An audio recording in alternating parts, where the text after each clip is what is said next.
내 눈에 비친 너는 stylish Baby look me in my eye 너도 날 원한 것 같아 하나씩 맞아가는 말 이 눈 속에서 strong할래 깊은 눈에 빠진 채 너의 매력에 빠졌어 헤어날 수가 없는 걸 My heart 떠올려 시작이 겁나 너와 난 다르가워 근데 참을 수가 없어 네 웃음에 난 친걸 하나씩 맞춰볼까 뻔한 자기소개 쉬우고 내 이름은 Tell me baby whatever you like 다른 부자가 아니지만 너 웃게 해줘 hero 스케줄했던 미뤄 내 빗속에 너와 가고 싶은 걸 휘둘러 이런 감성 카페는 넌 어떨까 혹은 너가 싫어할까봐 난 조금 You're mine 생각을 해 에이. 어김없이 나쁜 생각에 오기 전에 call me 나쁜 짓 안 해 이제 고개를 끄덕여줘 baby 너는 stylish Baby look me in my eye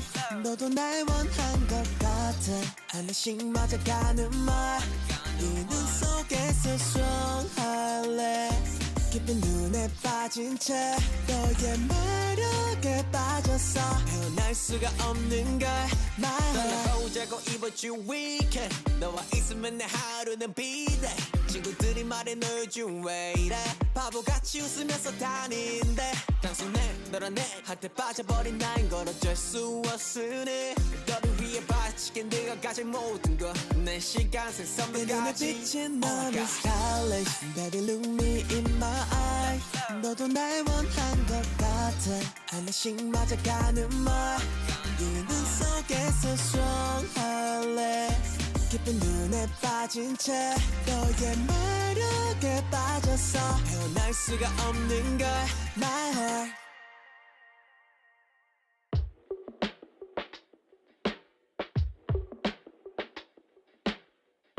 Are you ready to step out your skin? Are you ready to listen to the voice within? All your battles, they're all in your head. You can win this. Ooh, if you could only understand. You're in your way, but you can be whatever you want. I got faith in you, whatever you want. You know what you can do, whatever you want. So don't forget the plan, whatever you want. See, it's all in your hands.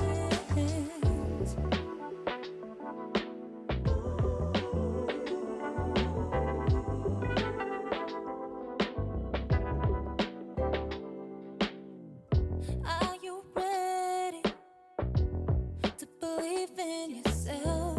Are you ready to quit trying to be somebody else? You've been treading the waters too long. Don't get stuck in the deep end, deep end.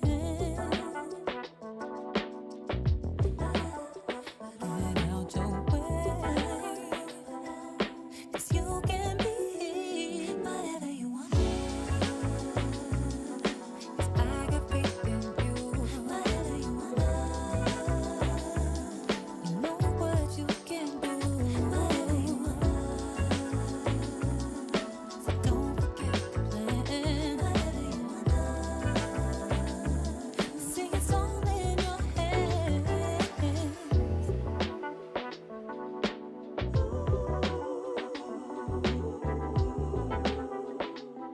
See, it's all in your hands.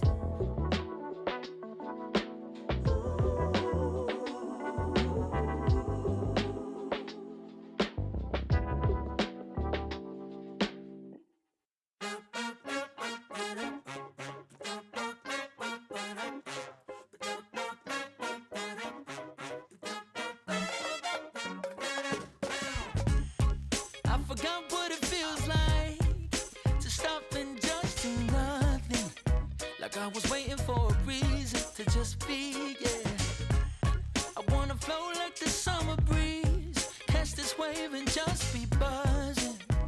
high on life, yeah, I'ma stay right here.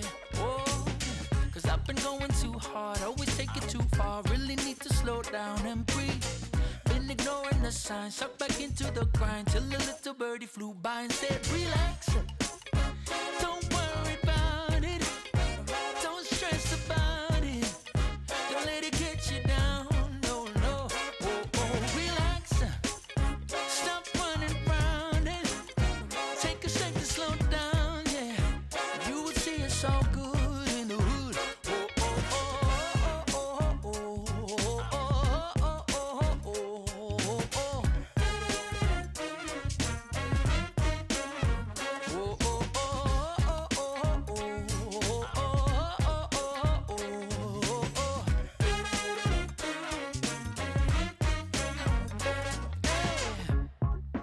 Nature doesn't hurry, no, but everything still gets done. Oh, I wanna grow and be more like a tree, but until then, I'ma roll one. Who made the rules of life anyway? And who's gonna stop me if I break them? I'ma let you be you, you let me be me. Go at our own speed. Go at our own speed. Yeah. Yeah, I've been going too hard, always take it too far. Really need to slow down and breathe. Been ignoring the signs, sucked back into the grind till a little birdie flew by and told me, just like me, you can fly. The Snapdragon Pro Series is brought to you by Snapdragon Elite Gaming and DHL.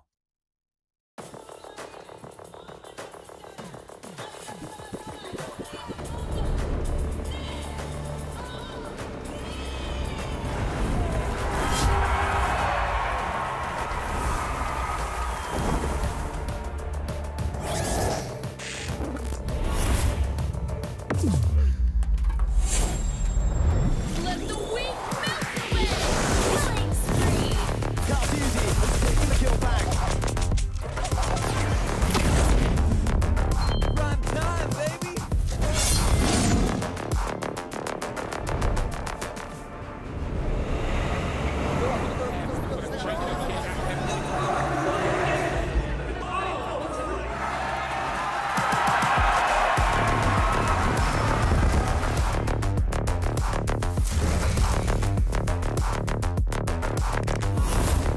Looks like the players are ready. Here we go!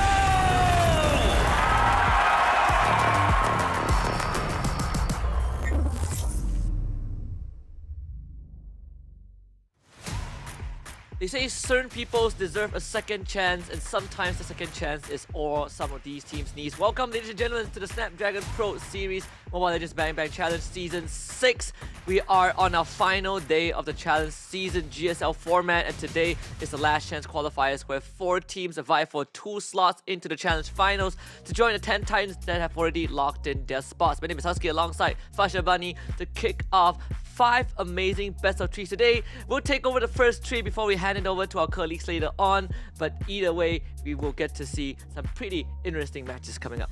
I mean, prides versus prides. This is nation to be represented right here. So talking about the first match itself is already Philippine versus Philippine, and then the second match is gonna be Indonesian pride along the line as well. So it's intense, definitely. I mean, most of the teams, they've already met with each other. Some of the teams haven't met with each other during the grouping of the challenge season itself. So this is an opportunity to see how they're gonna actually build up after having struggled at the lower bracket and able to refresh themselves into the LCQ. Have they actually able to research? Have they able to actually adapt into the meta gameplay? I mean, like the past 5 days that we've already seen, it seems that most of the gameplay of having Lucas inside the game has been 52% rate of wins. So that's very interesting to be put out on the note whether or not it's a really potential heroes to be put out. But looking on the bracket again, talked about how it's gonna be Philippine versus Philippine on the first run, and then it's gonna be Indonesia versus Indonesia on the second match. So Blacklist International versus Aurora for the first upper bracket. The second one is gonna be Alter Ego versus Team Liquid ID. And of course, these teams have two different outcomes, right? Either you play two quick best of threes, you move on to the challenge finals and prep for the next stage, or you drop down to the lower bracket and have to play one extra series and face the risk of elimination. Again, of course, most teams would just want to get it over and done with, which is why the first leg of this, the upper bracket, is so important. Blacklist International against Aurora. I think a lot of people are coming into this with plenty of expectations. Both teams has had a pretty rocky season, at least towards the end of last year prior to M6, especially for Aurora, who made it to M6 and had a run that I think shocked the entire community by not making it out of Swiss stage. And even I think in this challenge group stage, they ran into some struggles as well. So redemption for Aurora and Blacklist. But for the side of AE and TLID, the fact that Team Liquid Indonesia is even in the spot to begin with, I think is also a shocker for a lot of people because they expected TLID to make it straight through, but they did drop their game that time against EVO's Holy. So that itself, I think, is pretty much of an upset. It sets up the precedence for a very interesting, upper bracket today. I mean, talking about the names of the teams that have already qualified from the list that we put out, the prediction-wise. I mean, talking about Bigatron managed to actually go in already into the challenge finals as well. It's not really expected because we've already talked about Onyx Philippines. Definitely, I mean, they're already in the momentum from the M6 championship, so we know for a fact they will definitely qualify from the challenge season itself. Now, talking about Bigatron, who would have thought they were able to be right at the top right here and qualify from that upper bracket as well, and putting down some of the teams that we expected more from them to actually push in before to go down into the LCQ. But nevertheless, it's okay. Just like you talked about, even from the first round of our pre-show itself, it is a second chance for all of the teams. Even though there are teams that is already at the challenge finals, we hope to see two more names to come in for today. In today's schedule on your screens right now, we are going to start off with Blacklist International taking on Aurora, followed by Alter Ego against Team Liquid Indonesia. This will be the upper bracket, and afterwards, that's where we kind of see the bracket start to flesh out, right? We have the match that heads straight into the challenge finals in the upper bracket, the winners match, and then afterwards we have the elimination match, which is the first match of the lower bracket, and then the loser of the upper bracket gets drops down to the decider match, which will be played out towards the very end of the day. We're going to close it out by figuring out who is the last team that locks in the 12th slot in the challenge finals. It's going to be a heck of a gauntlet, but let's take a look at the match history when we talk about both Aurora and Blacklist International, because Aurora has been crushing it every single time that they have met in Season 14. I mean, okay, looking on the side of the statistics wise, definitely we see Blacklist International after their probably longest past achievements. It shows how they have been going down in their own potential or even their own standardized gameplay, probably because of how Aurora has been standing out so much. And even despite that they do surprise us off throughout that M6 championship, they have been performing well throughout the challenge season. And there are certain times that we do feel a little bit of missteps that's coming in, but from yesterday performance of Aurora, I think respectively Aurora has been very disciplined, and improvement wise there's something to look forward here for today. And even though Blacklist, they did take down Aurora in the week 8 regular season, but when it came out to the one that mattered, right, Aurora still came out on top. Both victories that they had over Blacklist were basically clean sweeps, right? 2-0 in the week 1 and 3-0 in the playoffs. So I think this can be construed as Aurora having a lot more dominance over Blacklist International, but I think to be fair to Blacklist as well, they are coming in as one of the a roster that kind of form a new era, right? This is no longer the agent era. In fact, ironically, a couple of them are in Aurora right now, so I feel like we can kind of put some of the expectations aside and see what this new era of Blacklist International has to bring to the table. Now that they are in LCQ, maybe they can surprise us a bit more. Agree, definitely. And knowing for a fact that former teams meeting off with each other, that's definitely something to look forward to. Now, looking into the side of the second match, it's going to be Alter Ego versus Team Liquid Indonesia. Indonesia versus Indonesia. From the past previous season itself, we do see Team Liquid has been performing better. 2-0 on the MPL regular season. And then on the side of regular season week 5, we do see Team Liquid still performing even better with 2-1. Expectation coming in from Alter Ego has been performing well, but at the end of it all, Team Liquid rise above a bit better. So there's a possibility that even for today, I think it's a back and forth. Even throughout this challenge season, they have been meeting each other from time to time again, and yet Alter Ego has been surprising us. Sometimes they do win, sometimes they don't. So expect a surprise element coming in for today as well. And I think a lot of people also have been talking about Alter Ego's new coach, Zephyr, previously coming from a different game title, but as a professional player, right, which is always very valuable. Sort of taking the same role as a Facehugger from the side of Team Liquid ID or Kesq from RQ Hoshi. All of these coaches have one similarity, which is they were pro players for a different title within the same genre before they even came over to MLBB. So I think Alter Ego being able to put up a fight in the challenge season is impressive enough, but now we need to see if they can take on the full form of Team Liquid ID that back in the regular season for MPL ID itself hasn't really achieved final evolution just yet. We haven't even seen the TLID that won the whole league and then proceeded to finish second place in M6. So today it's going to be quite a challenge for Alter Ego. Daily check-in. Let's take a look at the most assists by roamers. We've got Perkziva from Blacklist with 87, Ivan from Evos with 64, we've got Dreams from Alter Ego with 58, most kills in the tournament so far, MP the King, 46 kills in 8 games, and most turtles and lord slain also by MP the King, Blacklist International, 15 turtles and 9 lords. Oh, it's amazing how it shows how much of MP has been putting up a really good role. He has been not just getting the objectives, but the most kills inside this tournament shows how much of a potential MPP will be doing a really good job here meeting off with the Team Aurora. But at the same time, we do saw the potential that Demon Kite as well as Domeng has been performing well on yesterday's fight as well. So it's really a question of how much of the potential that can be put out by these two teams. But really great job coming in from MPP, and we're looking forward to even more for the first game itself. Even yesterday when Aurora took down Todak, it wasn't necessarily the most straightforward victory, right? It had to come down to a backdoor by Demon Kite on the Suyo. So overall, I think for Aurora, one thing I do like about this team is when it comes to these team fightings, these prolonged engages, when push comes to shove, the game goes late. I think Aurora are very composed in this team fighting. They have a very certain way in carrying out their team comp to execute their plan.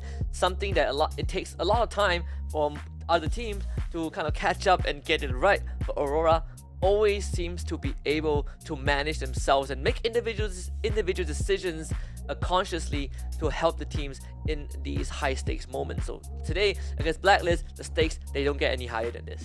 Agree, definitely. And looking on the Blacklist side, I feel like on the game, on yesterday game itself, Blacklist International was doing a really good momentum to be pushed on into their own match. Aurora on the other side, the only reason why the first game was thrown into Todak's hand, I mean, not to say that Todak was not performing, they were doing amazing, but Aurora was a little bit hesitant, and that gives a lot of leeway to Todak. But let's see if today, will Aurora brings the fire that they portray on yesterday, or will Blacklist International with MPP highest kills can trample their dreams? We're gonna have a short break, but we'll be right back with our first match of day number 6.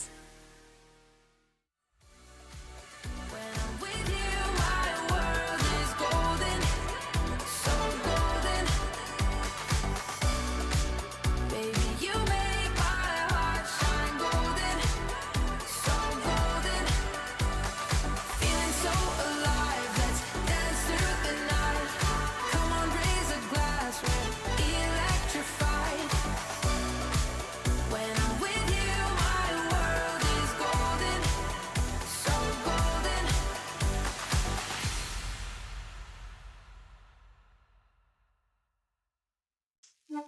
Give it more, give it more, give it more right now, right now. Give it more, give it more, give it way more.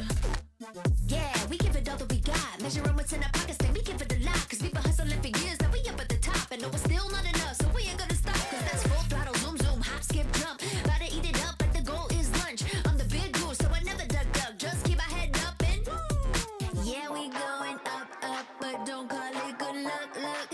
Earning what we got, cause all we do is give it more. Yeah, we going up, up, but don't call it good luck, luck. Earning what we got, cause all we do is give it more. Give it more, give it more, give it more right now, right now. Give it more. Give it more, give it more, give it way more, way more. Give it more. Give it all we got, we give it all we got. Give it more. Oh yeah. Give it more. Give it all you got. Now they know about our dedication. Not just hard work, it's also patience. Stripped away, edit, ignored the hate. And now we big Tom status and it's us for the taking. We eat, dream about it every time we sleep. Making moves, just look at my feet. Yeah, we bring the heat. We make every situation sweet. Now all we need is yeah, we going up, up, but don't call it good luck, luck. Earning what we got, cause all we do is give it more. Yeah, we going up, up, but don't call it good luck, luck. Earning what we got, cause all we do is give it more. Give it more, give it more, give it more right now, right now. Give it more. Give it more, give it more, give it way more, way more. Give it more. Give it all we got, we give it all we got. Give it more. Oh yeah. Give it more. Give it all you got. Give it more, give it more, give it more right now, right now. Give it more, give it more, give it way more, way more. Give it all we got, we give it all we got. Oh yeah.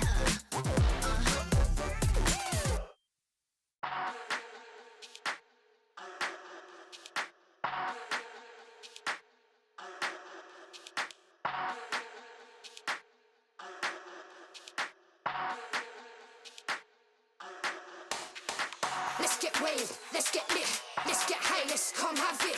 Let's get burst, let's get mash, let's buy a bottle and splash that cash.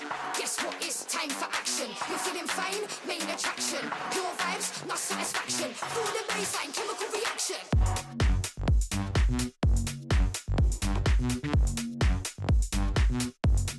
Chemical reaction.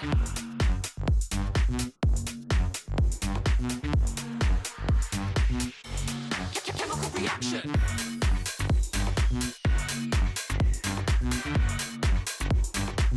Guess what? It's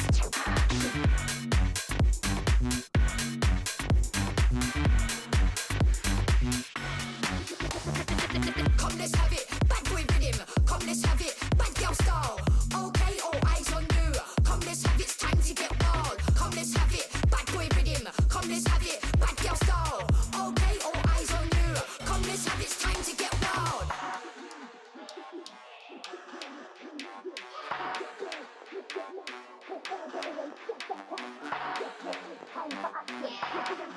Main attraction. Pure vibes, not satisfaction. Feel the bass. Chemical reaction. You're feeling fine. Chemical reaction.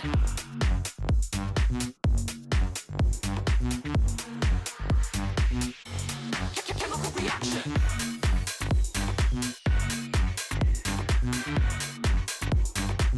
Guess what? It's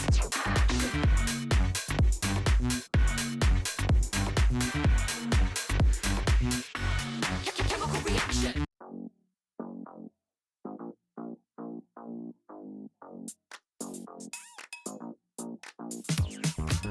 Cutie, dressed up and I'm glistening. I'm the gift, don't wrap me like it's Christmas. Once I'm yours, you'll know what you've been missing. Feeling like we should get into mischief. The Filipino showdown is about to kick off in just a little bit. Let's start with some statistics. It's Blacklist International against Aurora, and you are here with us. It's Husky and Fasha Bunny. Let's take a look. I mean, Blacklist and Aurora so far, throughout this challenge season, Blacklist, like we saw with MP the King's achievement in this entire challenge stage across the 8 games they played, obviously numbers favor them slightly more. I mean, looking on the stats right now, we have team average wise, Blacklist is much more in a higher stats wise, but average player damage per minute is a little bit 50-50 situation for both sides. So that means there is a possibility that they are on the same par level at the moment right now. It's just when it comes to the goal per minute, and this is the crucial point, because we know for a fact that if you secure as much as goal on your own side of your teams, those are the things that can actually spike your power levels on your own teammates itself. So those are the things that is very crucial on the side of how we see Blacklist are very much focused on. And looking on how it is, this is where yesterday we saw Blacklist in such a meeting off with EVOS Esports. I think you can talk more because you were the, actually you know, I was sorry, it was Staffar and Gideon who cast it yesterday. I forgot you have his holiday yesterday, but yeah, it was really super. I think that most of the fights that we saw occurring, it was so much of intensity as well as a lot of the momentum was coming in from Blacklist. They never hesitate when they go all out for the fight itself. A lot of this can be attributed to just how Blacklist plays as a team, especially as we say that Aurora are very composed in situations that you want them to be composed. Blacklist International have been steadily finding their stride as well. I think outplay is a big shout towards outplay, but today he has to try and outplay Doming, who also has been phenomenal in that gold lane. Alongside Doming in the gold, we got Renergy in Rong, Yue mid lane, Demon Kite jungle, we got Edward in the XP lane. It is going to be a challenge for Blacklist International. It is, definitely. I mean, highlight-wise, that's definitely coming in from the Blacklist. They have been performing, but moving into how Aurora meet off with Tilda itself, it was a very respective, very straightforward fight between them. They had a really good back and forth. Team Aurora was very consistent and how do I say, they're really able to actually control themselves, discipline themselves when to fight with Toda. They didn't actually put all out on the first game itself, and that's the reason why Toda was able to actually get the first round win. But at the same time, coming into the second round and the third round, Team Aurora was just popping off and didn't allow at all any breathe movement coming in from Team Toda itself. Yeah, I think, you know, for the side of, you know, Todak, the overall, they needed some time to kind of get that mid to late game right, and up against Rora, who are always so on point with these movements. It's pretty tough for Todak to overcome them in the first place. But again, I don't really have too much of you know, sadness when Todak went down. It was already a tough fight to begin with. But for today, I really want to see how Blacklist is gonna deal with Rora, because my money, I'm loving what Rora has shown us so far. I'm definitely more you know, leaning more towards Rora having a series that can allow them to take down Blacklist. But then again, you know, on the other end, Blacklist has been steadily evolving, and let's see if they kind of hit that final form today up against Rora.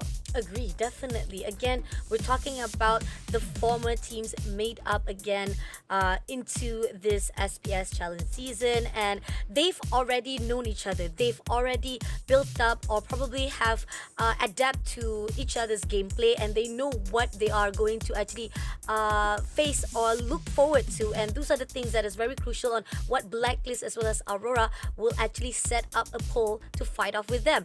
The question is, coming into the two games or the last day, day number 5 itself, before we go to LCQ, it's the fact that Team Blacklist was just in a better performance, if I must say so, even though Aurora was having a really good response. Now, going into head-to-head, Outplayed versus Domain King. The thing is, Domain Kite has actually have a better high reach of stats compared to Outplayed. And again, that really comes down to like the games that we saw them play. Like the Doming overall has just been phenomenal in these late game scenarios, and we kind of will keep going back to that every once in a while. But on the side, I think for Outplayers, he also has been really showing up in these crucial moments. But then you look at the support system that allows these two teams to kind of pop up. I think Domain definitely takes the cake. Now, here is where we come to an impasse, right? We disagree on the predictions. Again, I'm leaning towards Rora. I am liking what they're showing us, but I want to hear your thoughts on why you went with Blacklist. I think when I actually saw the fight between Blacklist versus EVOS, I like how they respond to the drafting, and I like how they actually work together on their team fights. Whenever they go for the team fights, they never left anyone out, and it's how they actually approach the teams itself. I saw how it was whenever even in the first game itself.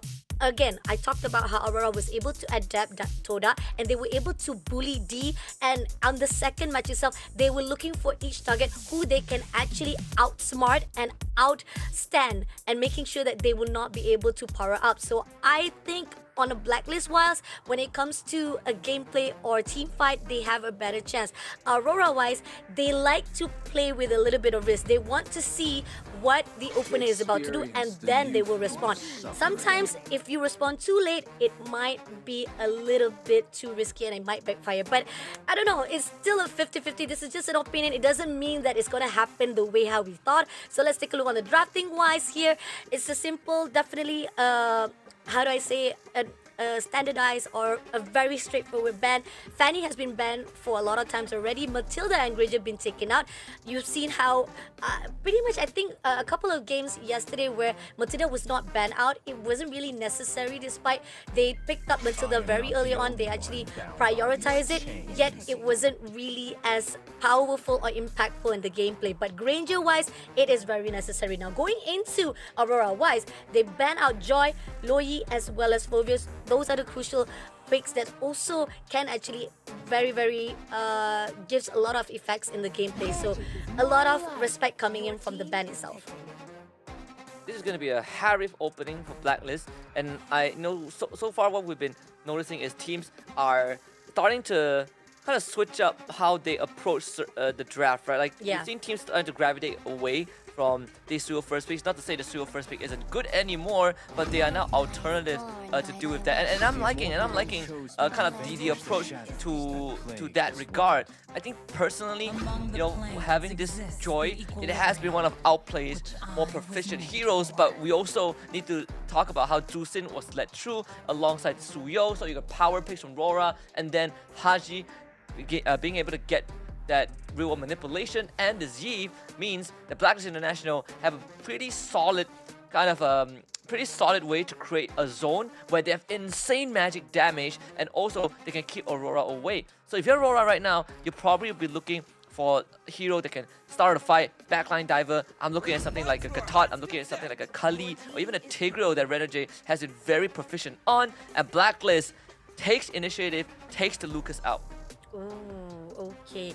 I mean, yeah, we've already seen a couple of times with the combo of Jushin as well as Suyo, and you even talked about it, the backdoor. It always comes down to yesterday's fight, how Fabian was the first one who did the backdoor using Suyo, and then we did see even Demon Kite was doing the same thing, going in for the backdoor to get the crystal straight away. So this could be a crucial. I think pretty much most of the team wins that we saw yesterday was a lot of the tunnel vision mistake that was done.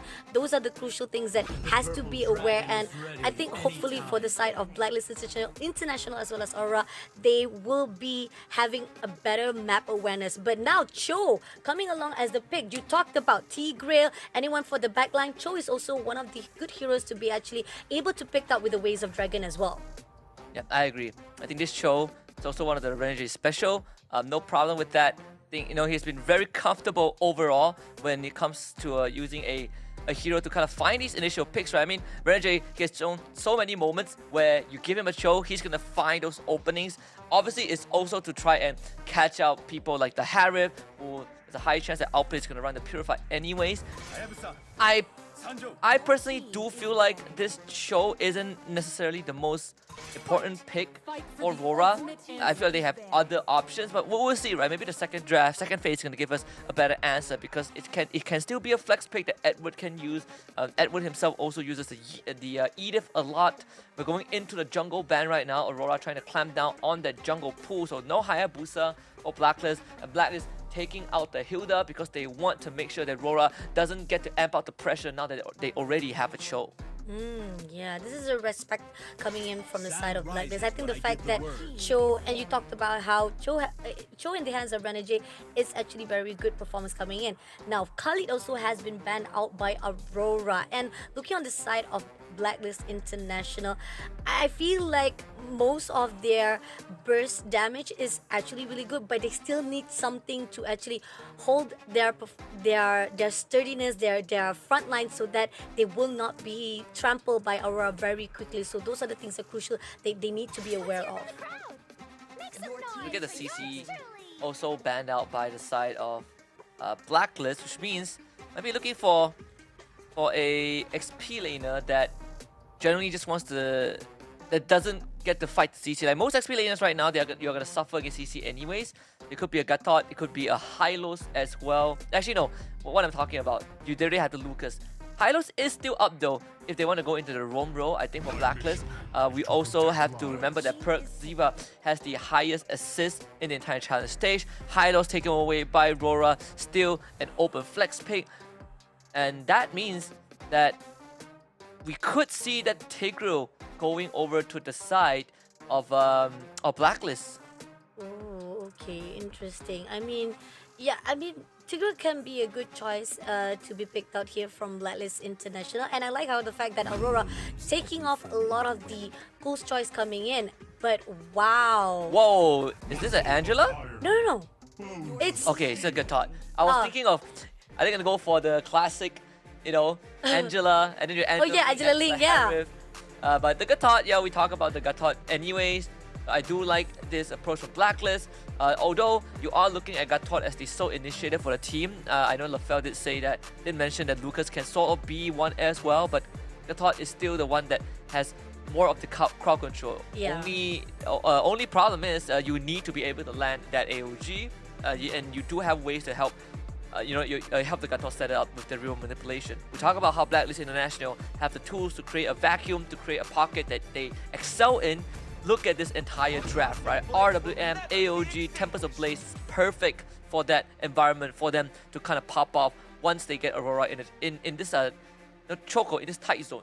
Ooh, and coming off for the last pick is going to be Cloud itself for Aurora, and I feel the fact that we are seeing Aurora pretty much picking up Cloud, a lot of mobility wise coming in from the side of Cloud. You can be able to pull yourself in and pull yourself out immediately on the rush, and coming in from the damage wise, if you build up on your power spike, that could be a really good benefit coming in for Aurora. Now, from both sides of drafting, I think we do see both the response are very good, but I'm gonna be in the favor of Blacklist. What about you?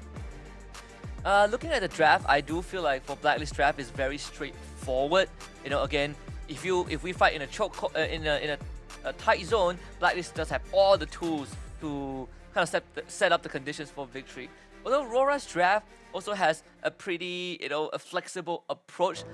I'm with Blacklist draft on this one. I just like the simplicity, how straightforward it is.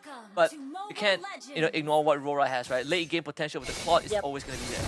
Exactly, definitely. But this is it, guys. Our first match of the day, round number 1, Philippine versus Philippine. They are trying their best to survive it out here for the LCQ. They still have a lifeline. Even though they do not survive it out, they still be able to go drop into the lower bracket, and Blacklist will be going on to the upper. But at the same time, or even either side of Aurora or Blacklist will go to the upper bracket. But so far right now, Atis coming in from the mid lane. They will try to actually initiate a little bit of a team fight right there. Aurora, Renegade, we do see Yue as well as Demon Kite sticking together. Renegade will try to actually go in all out, and I think Team Blacklist is also having a little bit of idea of that. One thing that is worth noting is that as much as Domain is on the Claude and has that scaling, Blacklist has a lot of damage the later the game goes. In fact, I think they will out-damage Aurora if we really hit the ultra late game. You got Harith, you can blow people up with two shots of this enhanced attack. You got MP on this Link, which is a late game beast, an absolute monster. And even the Lucas, right, doesn't do the much damage, but if you go Thunderbird and you get enough stacks, you are gonna hurt. You are gonna hurt, and Renegade is in the hurt right now with MP trying to go all out. Can he actually go through? He did manage to get the first blood right here. It's really risky, but he goes all out. But at the same time, right this instant, it seems that Edward is overlooking. But at the same time, he did manage to secure it out. But on the side of the top, it seems to be Demon Kite as well as Doming taking down immediately outplay for the trade. Very good response. Love what Rora had in mind. They realized that, okay, Renegade really wanted to try and stop MP because he was invading, right? But MP got the first blood. But the response from Rora is that we kill your Harry. We know that you're going to have a lot of damage if the game goes late, and we don't want you to accelerate that. Let us slow you down and give our Claude the lead. And that's what you need to actually make sure that Blacklist will not have that better upper hand. Now, Turtle has already been respawned. Right this instant, they're looking for a way whether or not Blacklist will actually go in for the fight or they will wait it out. So far, somehow, UA right here trying to pick off anyone from the Blacklist if they can actually. But at the same time right here, JM Pigman is all the way all out, try to go all out for the secret beast form. Can he survive it out? Unfortunately will not be taken out by Edward immediately. But right at the top, outplay was been bullied, but he did manage to secure it out to take down Renegade. That's the Purifier right there. Presses the Purifier when Renegade goes for the kick. Instantly negates the crowd control. And because he was on the Zaman Force, he keeps refreshing the Chrono Dash shield. So Renegade taking too much aggro, and Domikai didn't have the resources to commit for the kill, and that is exactly what we're talking about, right? They want to stop this Harry, but Outplay very prepared for that. And coming in right now with Domain King as well. Avatar Guardian been put out, but doesn't manage to cut it off. And Renegade comes in, goes for the Ways of the Dragon, taking down Percival just a little bit more, but unfortunately he will not be able to take away because UA picks him up and shuts him down for good. Very classic Gato Kacha. Once you go in, you have to fully commit. Although Aurora, they still want to stay around. They realize that they do have the numbers advantage. And then again, more pressure on Domain. Oh, and Domain also got to be careful there. But not to worry, UA will be there to back things up. And Demon Cut comes in as well to give a lot of damage to the side of MP. No, unfortunately takes down Outplayed immediately. But right this is an MP, a little bit of overextension right here. Had to move away as quickly as possible. But it seems that he did manage to survive it out. All this started because Blacklist International want to kill off Domain Kai, and they had the right idea. They saw where the BMI was. MP jumps in, followed by Perk Ziva, but Domain is a bit too slippery. Pops the sprint, runs out of engaged range, and Aurora just collapses. They have plenty of crowd control and beefiness to constantly juggle all these aggro from Blacklist, and now Aurora with a 2k gold lead, and they can continue to put on the pressure because Outplay really hasn't been able to breathe much in the top side. This is tough, and it seems that Aurora going all out in, is already pushing on, sticking together. UA will try to actually pick up Percival, but will be denied. They will not allow it. So how Blacklist needs to find an answer from the side, and knowing that 2000 is already in the comedy-wise has been much more in the performance of Aurora, Blacklist needs to pull through. The Blacklist right now, they again look at the focus, right? They're trying to get this Harif online, try to get him back on track at least. Still trying to contest the second turtle. Demon Kai is ahead in terms of XP. Aurora willing to fight this. UA pushed away, but he's fine. He's fine, and we got a split push coming in down. But right this instant, Percival trying to actually look away. They also try to push out to Demon Kite. The throw is not a contest, but MPP will be able to get the kill. Glorious Pass been put out right this instant by Edward. Trying to push all out to Haji. Can he actually make it through? He will be able to take down Haji, as well as right here, this instant, they go all out with the Ways of Dragon to take down Percival. UA comes along to actually help it out. He will be able to clear out Percival immediately. With the turtle being taken out, yet they trade off with 2 kills.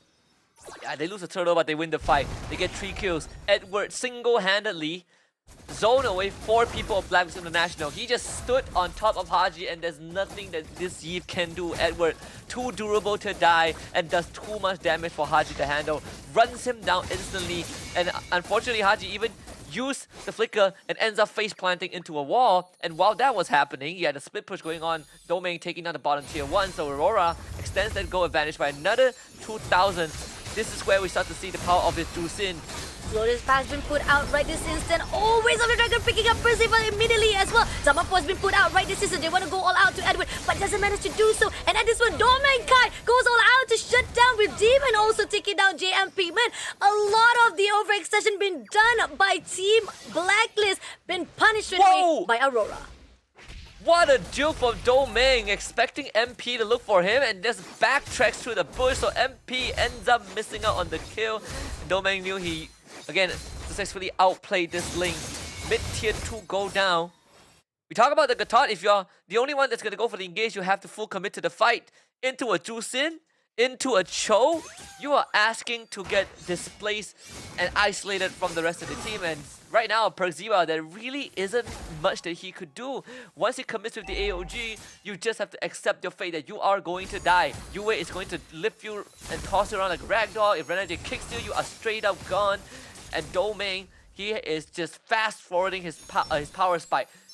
Outplay only has the Solemn Sight, and Domain is almost done with his Holy Trinity. I mean, looking on the side of how much of the power is coming in from Aurora, this is tough from the team of Blacklist, and this is going to be the third turtle. Definitely is going to be open for Aurora already. Demon Kai takes down the turtle again, and now Blacklist having a little bit more structure. I mean, deficit line coming in with 11 to 2 kills, and even the economy-wise, 26,000 to 18,000. That's how much of a touch. But here right now, they push all out to pick up Haji immediately with the glorious pass to pull out to outplay. Did manage to pull away before being taken out. But at the same time, JMP has been ganged up. Right, this instant will be shut down immediately. But outplay stuns up. Oh, a little bit of extension. He had to pull away. Can he actually survive it? He had to use that Zaman Force to already ran away from Aurora's hands. I hate to say this, but this game is looking like it is already decided 8 minutes in. Again, there really isn't much Blacklist can do. We say that, okay, I do like the draft and how simple it is. But Aurora is too far ahead. But RWM been picked up. MVP takes down Demon Kite. That's actually a really good win. A little bit too slow, but Persada, a little bit more attention coming in right this instant. He didn't have any backup. He wanted to go for more, but unfortunately, no one to back things up. And that's a little bit of communication glitch coming in. And at the same time, right here, it's going to be the second turret layer to be put out, and they're going to actually clear it already.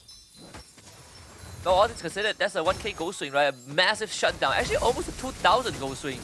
Domain, he's just gonna ult it. JM Pigman, he's gonna eat that. Even with Vengeance, he's dead.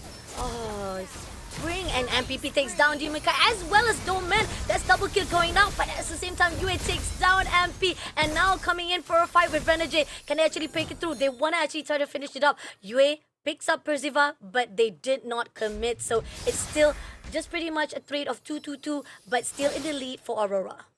And once more, MP the King making magic happen, finding the right target. That was his first death of the game, but it was traded for Demon Kite's life. So Blacklist, again, able to hold on. Yue is gonna get ran at. He will be fine. In fact, Outplay might be in a bit of a danger if he doesn't get away from this. Another 2,000 goal swing, right? Cut down the advantage that Aurora had by 3,000. But yeah, I think that's... Yeah, Outplay gets out. That's purified though. Yeah. I mean, it's definitely a tricky situation if Yue was right and close. But JM Pigman, a little bit too ambitious. Try to go all out with the fight with Renegade. But at the same time, doesn't need to be overextending themselves because Lord is about to spawn out. They don't want to actually invest so much of the resources, especially the fact they can try to contest it out. Yeah, I think if you're Aurora, you can just dance around this Lord for as much as you can. The team that wants to make the move, the team that feels pressured, is definitely going to be Blacklist International. They got the tools to do that, but they understand that if they fight for the Lord and they lose, the game just straight up ends. So Blacklist forced to play on the defensive end, but if you are Aurora, you're very happy with the state of the game right now. Again, almost a 9k goal advantage as of this point. Your Claude is online. Your Zusin is just making life insanely tough for Blacklist. A kick. Oh, Waves of the Dragon goes all out. Glorious Path also been put out right this in. Yue takes down Outplay as well, going all out to Haji just a little bit more. JM Pigman just a little bit too close. Had to use that sacrifice to move away closely to survive it out. And here on out, RWM been picked up to go all out to Yue just a little bit more, but unfortunately didn't manage to connect the dot to end it off. Yeah, Domain Kai, he is so confident that he's like, oh, I'm finding Outplay. I don't need Winds of Nature. Goes for the Winter Crown Blazing Duet. Renegade with an amazing flicker kick to catch Outplay. That's going to allow Aurora to break that mid inhibitor and go for more. Haji will be taken out by UA immediately. Percival also been picked up, immediately been shut down by UA again by time to time. And even so, JM Pigman try to actually hold on. Glorious has been picked up to slow things down, but the Lord comes through marching in and they try to clear him out. Even the crystals has almost been depleted, but Outplay comes in to take down UA. But Edward comes along to trade it off. Demon Kite is out MP and all out going in for team wipeout. They will get the first win of the game. Absolute smackdown by Aurora. What a draft coming in. We completely just destroying Blacklist in their own way. You know, Blacklist wants to play as a team. They want to be able to extend the game, go to the late game stage and play to the conditions. But Aurora says, no, we're not going to give you any chance to fulfill all the requirements to beat us. We are going to start by pressuring Outplay. Look at this guy. He ends the game with only 2 core items. Didn't even get his Holy Crystal because he was under so much pressure in the early game. And not only that, they shut down Outplay. They abuse the fact that Persada is the only guy that can kind of start a fight. So every time Persada commits his Avatar of the Guardian, he is straight up dead thanks to Aurora. And because of the lead that Aurora got, they just kept on stepping on the gas, taking over the jungle. J finding opportunities to kick people. MP the King doesn't get any space to farm because they don't really have ways to open up the map and run into Aurora. And then you still have to deal with Edward, who is just in your face. Not to mention that Domain came online so early on that Blacklist didn't have the resources to deal with him. I mean, again, this is the pattern that we saw yesterday where Aurora, they will find the link. It doesn't really need a weakest link or whatsoever. It's just a link that could actually give a lot of potential if they can shut one player out to make sure that he doesn't go for that power spike or having a little bit of difficulty to actually build up his own level. This is where the fine line of Aurora can do so, because they know there's one link, there's one particular player that if he does not go all out, and it will actually disrupt all of the potential and momentum of the whole entire teams. And it saw when they actually try to actually shut down D, and this is the same case as well where they actually bullied, outplayed, making sure that he will be denied from time to time again. Yeah, I think overall it's just a very good game from the side of Aurora, understanding what they needed to do with the draft. They, instead of being reactive, they decided to go proactive. And of course, Blacklist International letting this Tucson go and then picking heroes that this Tucson can effectively kind of toss around. It makes life harder for them, right? Especially this Gatot, like your front line. If your front line is constantly getting isolated against its will, it is so hard for a Persada to do his job properly. So that is also one of the reasons I feel like Aurora was able to get that early lead, because you have a team comp that excels at catching targets, and Blacklist are the weakest when they are not with the rest of the team. Aurora just ran with it. Yeah, and looking on how the damage wise coming in from Blacklist, right? Even the fact that we are seeing JM Pigman having the highest damage compared to MP as well as Haji, it shows how much of the disruption that was done by Team Aurora itself. But looking on the side of Team Aurora, I mean, UA with the most kills as well as how much damage Domain Kite, even on the earlier run itself, how he was able to be on point and was able to be on a better level compared to how Outplay was. It shows how much potential Aurora was doing on that first run. Oh yeah. So I think, Blacklist kind of have to go back to the drawing board, because look at the priority, right? They took the Harith, they took the Yve, and then they took the Lucas. Looks like 3 individual power picks, but you're essentially revealing your core cards at the very beginning. So if you are, so for Aurora, they're like, okay, you revealed what your key heroes are, most of your key heroes. We are just gonna play around it. And of course, this game, MVP goes over to UA on this True Sin, giving the Sky Piercer at 1 point. And Sky Piercer is a direct counter to any revitalized hero. You want to use Revitalize and heal back up. Sky Piercer just kills you off before that even kicks in. So UA really playing that Juicing to a T. I mean, there's not really anything too special. Juicing just does Juicing things. But when you get to do what you want as this hero, it is just infinite problems for the enemy front lines that are immobile.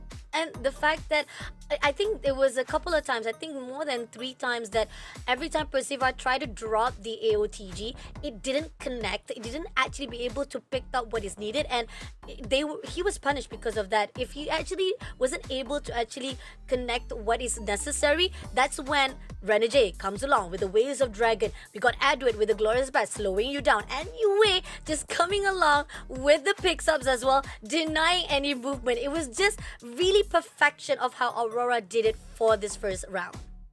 I agree. So this one, I think Aurora once more just showing the composure and experience that they have, right, in these key moments, being able to consistently, get kind of constantly amp up the tempo, consistently being able to put the pressure onto Blacklist International, and just making it so tough for Blacklist to essentially do anything on this in this game. Yeah, I mean, even the fact that they had a really good eye on the prize itself, the split push. I mean, once they Blacklist was already suspecting that Outplayed is being targeted so many times already, they try to cover things up right at the top lane as well as the mid lane, but they let go of the bottom to a point that Demon Kite was able to run around, get the turret, and clear out the push for the side of Aurora. And this is where the fine line Aurora was able to just cover the whole territory, was able to have so much map control that Blacklist could not do anything. So congratulations to Aurora for the first round. We still have 2 more rounds to go if we go to the best of 1. But looking on Demon Kite movement, the freedom of how he was able to do what is necessary, and this is the potential that has been put out by Suyo. If you have Suyo that is freely can do whatever it is and able to actually farm out what it is necessary, you can definitely give so much pressure for your team. Yeah, and look at this heat map, right? Demon Kite, incredibly aggressive, and even the first 2 kills you see on the top side, those were dives onto Outplay, really understanding that okay, that Blacklist have plenty of damage, but if we just slow that down and not let them get to that stage, we are going to be in a very comfortable position. So that's exactly what Demon Kite did, making sure that every single time Blacklist makes a move elsewhere, we're going to go for Outplay. Yeah, definitely. And the fact that right now Demon Kite is in the best form for the first round itself. We're looking forward to see what it's going to be like for the second round. I think we talked about how the drafting wise, Team's Blacklist was very straightforward. To be honest, the response that was done, it was really good. It's just the fact that when it comes to persecution, Aurora was just in a better strategy itself, because they know who they want to actually shut down, who they want to actually control the movement, or even how they want to actually level up. Because again, from time to time again, Outplay could not do anything. Persada could not land, and those are actually crucial things as well. Because if you could not land your skills properly, you will be definitely punished. And even so, even though you did manage to land your AOTG, yet Renegade will come in, pick you up immediately, and that was the great combo coming in. Waves of the Dragons. Once Renegade was able to actually use that Waves of the Dragon, that's when Edward say, okay, Glorious Pass, let's put it out here, slow things down even more, and give way for you guys to just straight shutting down the team of Blacklist. And Yui comes along, just giving more pressure with the picks up that was needed for Team Aurora. Yeah. So overall, I think for the side of Aurora, they once more just show that experience right up against Blacklist International. And Blacklist, again, I think in this draft they were just not able to kind of speed up the draft the way that they wanted to. They were not able to drag it out, and they were not given the chance to play to the conditions. So Aurora, with this playstyle, being able to go fast really was sort of the kryptonite towards Blacklist International. And now I want to look at Game 2 and how that's going to play out, because I feel like coming up into this Game 2, it's going to be even more important for Blacklist to start considering how they want to approach the drafting phase, right? Like, you can get all the power picks you want in the world, but you need a good support system, and that's something that I feel like was slightly lacking in the Game 1. Oh, definitely. And the fact that they let go of Jushin and Suyo, and it has been one of the top combos that you need to be very aware of. And if you let go of Suyo in the hands of Demon Kite some more, it will definitely gives a lot of pressure to the side of Team Blacklist. So again, respective bans needs to be done here. So far you are banning off some of the heroes that has been one of the populist picks inside the SPS, but at the same time you have to figure out which heroes that you think that you'll be able to fight it off, and which heroes you are better off facing off when it comes to the drafting. Yeah, I agree. First of all, ban the Dusin. I know there are a lot of heroes that you want to ban if you're blacklist, especially the Matilda, for example. That has been a Renegade signature, but you gotta start considering that Dusin, right? It has been the bulk of the problem for blacklist in game 1. If they let that Dusin through again, it's going to be quite a headache, right? I feel like it's going to be straight up a troll if you keep that Dusin up. So that too, and also we saw them ban the Fanny, which is, again, you have to ban the Fanny no matter who you're up against, right? Like the one time if you let Fanny through and the enemy doesn't pick it up, the enemy is straight up trolling. That means that your jungler needs to start learning that hero. So again, coming into this game too, Dusin is to go. And aside from that, you probably, if you're on blue side, you can actually open Matilda and take it for yourself. It's such a powerful pick. But if blacklist feels uncomfortable with that, then we will have another layer of problem. Oh, that is true. I mean, I think Fanny has been the popular ban of heroes because once it was let go to Kaltizi, I think it was actually that was when we saw, even though yes, it is not really the spike of our assassin junglers meta for this season, is definitely because we see there's much more of a gameplay that we put out, but somehow once you give that opportunity to a player that has been very, very comfortable, it's a signature heroes for Kaltizi, it shows how much of a potential can be done, and you can let go so much of that power to your own opponent. So those are the risks that you really need to be careful. But here on out, bans up. We do see two of the heroes that we've talked about, Jushin and Fanny, will be banned off. Joy and Louis also been banned off as well. Oh yeah. Again, you need to, like the Dusin, it's a no-brainer. As much as you don't like it, you want to, open Dusin. It's just too much of a risk. The Matilda is still open. Like, let's not have a choice, right? Okay, but if you can open both Matilda and Suyo and let Aurora choose, so you're gonna get either or. The Yve is also up on the table. Like Blacklist, they play a very mean Yve as well for Haji. But then you have Yue's Valentina to consider. So I feel like if you're Blacklist right now, you gotta really choose carefully what you're letting through over to Aurora. Okay, Ranger also has already banned off. Again, another popular ban's been picked up right here because we know for a fact Ranger is also one of the very, very powerful heroes to be picked out. I mean, looking on how it's been buffed previous seasons evolve and how it's able to actually be using the skills from time to time again without any CD. That's how it's very, very crucial to be banned off. Alpha been banned off as well by Blacklist. Chose me to vanquish the shadows. So Alpha banned by Blacklist. Means this Suyo is going to be an instant pick because we are very used to Suyo Alpha. This one is a no-brainer. I mean, Demon Kai had a great Suyo game anyways, right? So you don't really need to change anything. Harry goes over the Blacklist again. We still have the Matilda open if they want, because I think if you don't take the Matilda, there's a high chance Renegade takes it. Yeah, so Blacklist have to take the Matilda. But even then, there is still the Cho for Renegade that they can go for. So I think Aurora pretty much prepared for this. They're not really too worried about the fact that, okay, we don't have the Matilda anymore. It's a trade that we're willing to go for. And the fact that there's the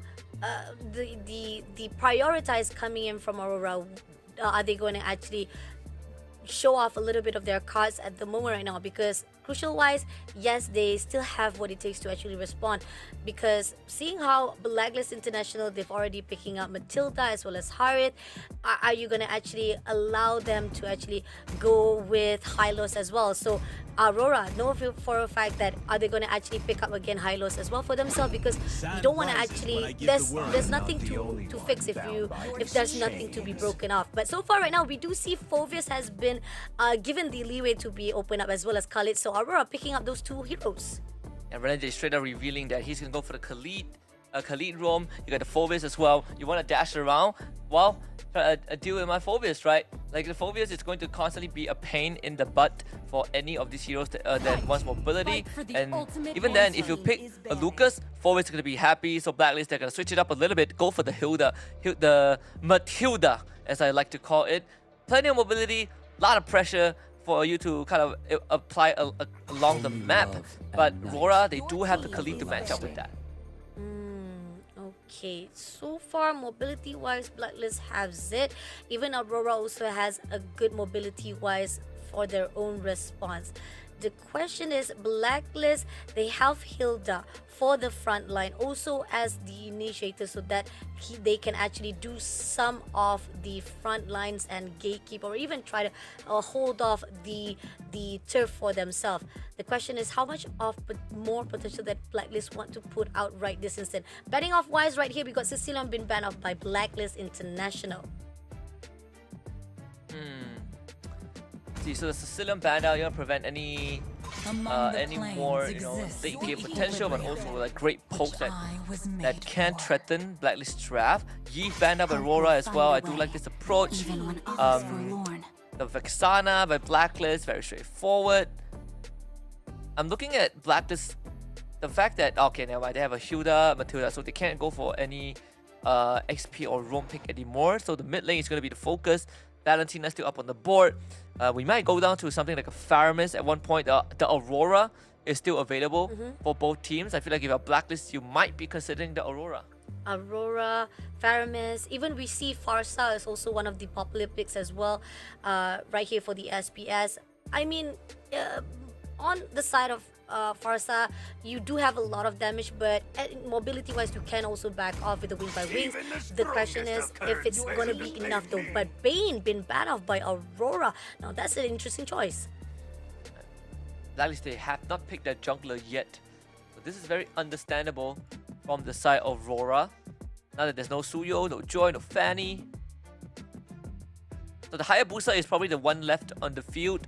They did play the Ling in the previous game, but we saw how the Ling was shut down pretty quickly due to just needing a lot of time that they don't have to scale back up.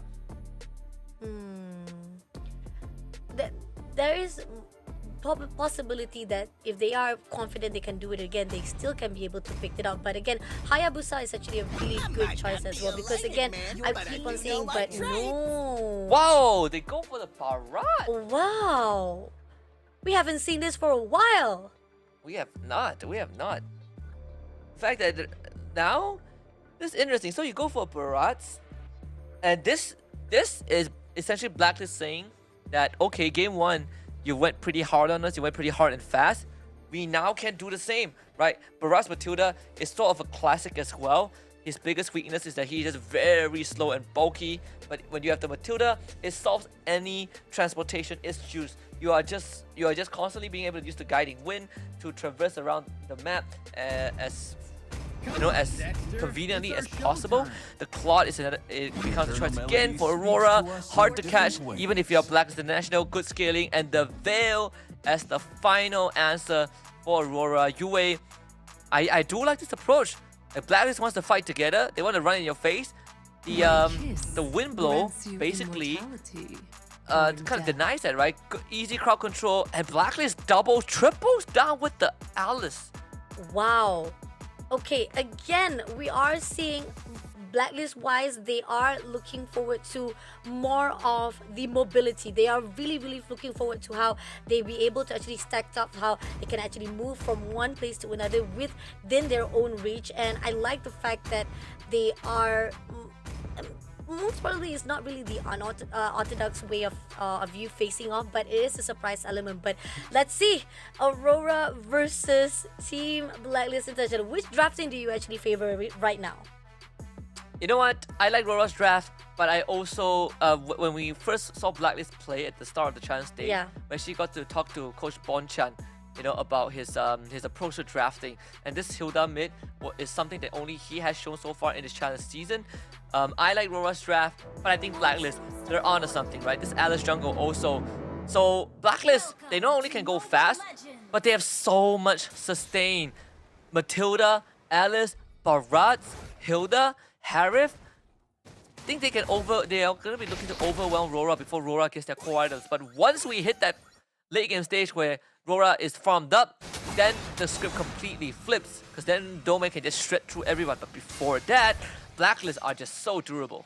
Agree, definitely. And looking on how the perseverance of how Team Aurora is, they will always try to target her. But here, Haji, a little bit of overextensions there, but not to worry, still gonna actually be able to survive it out. Round number 2, guys, Team Aurora versus Blacklist International, still on the upper bracket. We still haven't seen who will be dropped down. They still have their one lifeline for themselves. The question is, who will lose their lifeline first? So far, we do see from the movement itself, Team Aurora will try to actually survive it out, and Blacklist looking for an infiltration. Oh yeah. I think for the side of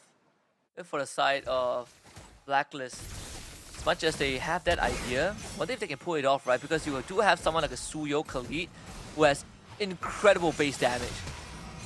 And especially when they have short cooldowns too.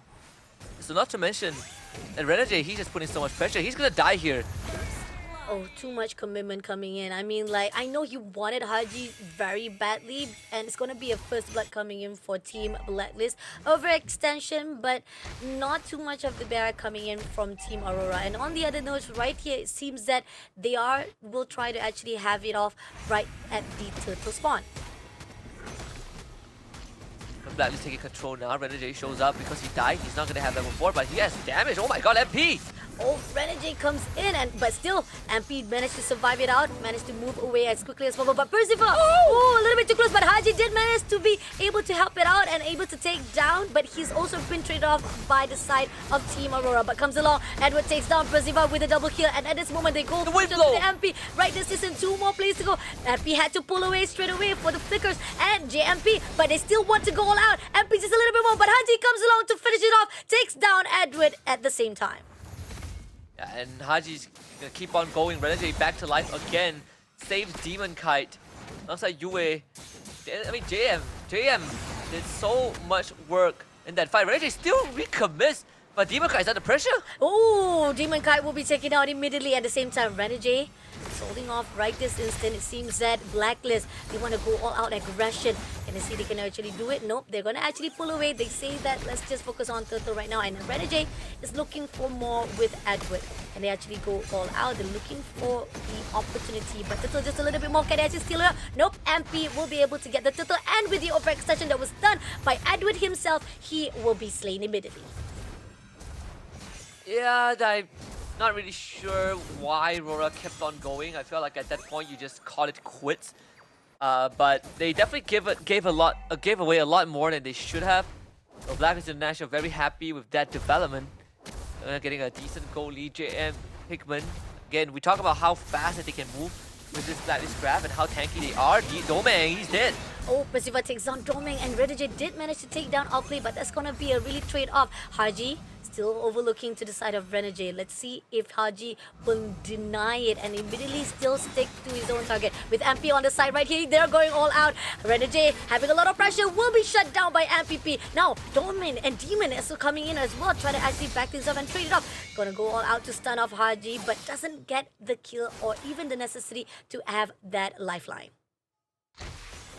Yeah, Aurora, again, you gotta understand that this Blacklist draft incredibly durable, deals considerable amount of damage, and they can easily close the gap.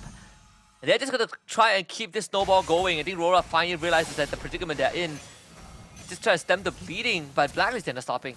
Oh, Zamanfo's been pulled out right this instant. They're going all out to the side of Domain. Domain will be shut down immediately. Demon still having a lot of pressure, but Renegade comes along to back things up, trying to actually push away the team of Blacklist. And Blacklist, like the discipline-wise, will be able to pull away before they overcommit.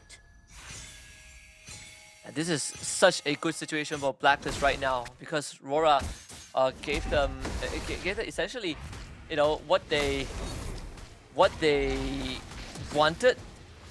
So Aurora now are on the defense essentially, and Blacklist International they're gonna keep on going, but could engage topside, takes out MP. JM Pigman is dead also. Aurora instantly responds. They're gonna lose Doming bottom side though. Another dive comes through from a 3-man gang from Blacklist. Ooh, okay, at least a little bit of trade coming in from the side of Team Aurora, but at the same time, we do see the split move that was done by Team Blacklist. Now pushing on to Haji. As a 3 versus 1, it's not going to be easy. Haji still managed to survive it out. Percival comes along, is looking for a way. Can actually see the turtle will be contested out right this instant. 3 players and even Edward right waiting at the bushes. But Team Blacklist will be denied immediately. They're holding off for a while. Aurora able to, again, we say they needed to stem the bleeding, and they have done just that. So good stuff for the side of Aurora. Blacklist not getting too far ahead. Aurora regaining some confidence, looking to contest this turtle. Of course, I feel like if they want to fight this, they need the whole team. But for them, it's all about stalling out. If we don't get the turtle, it's fine. Domain got space. That's all we need.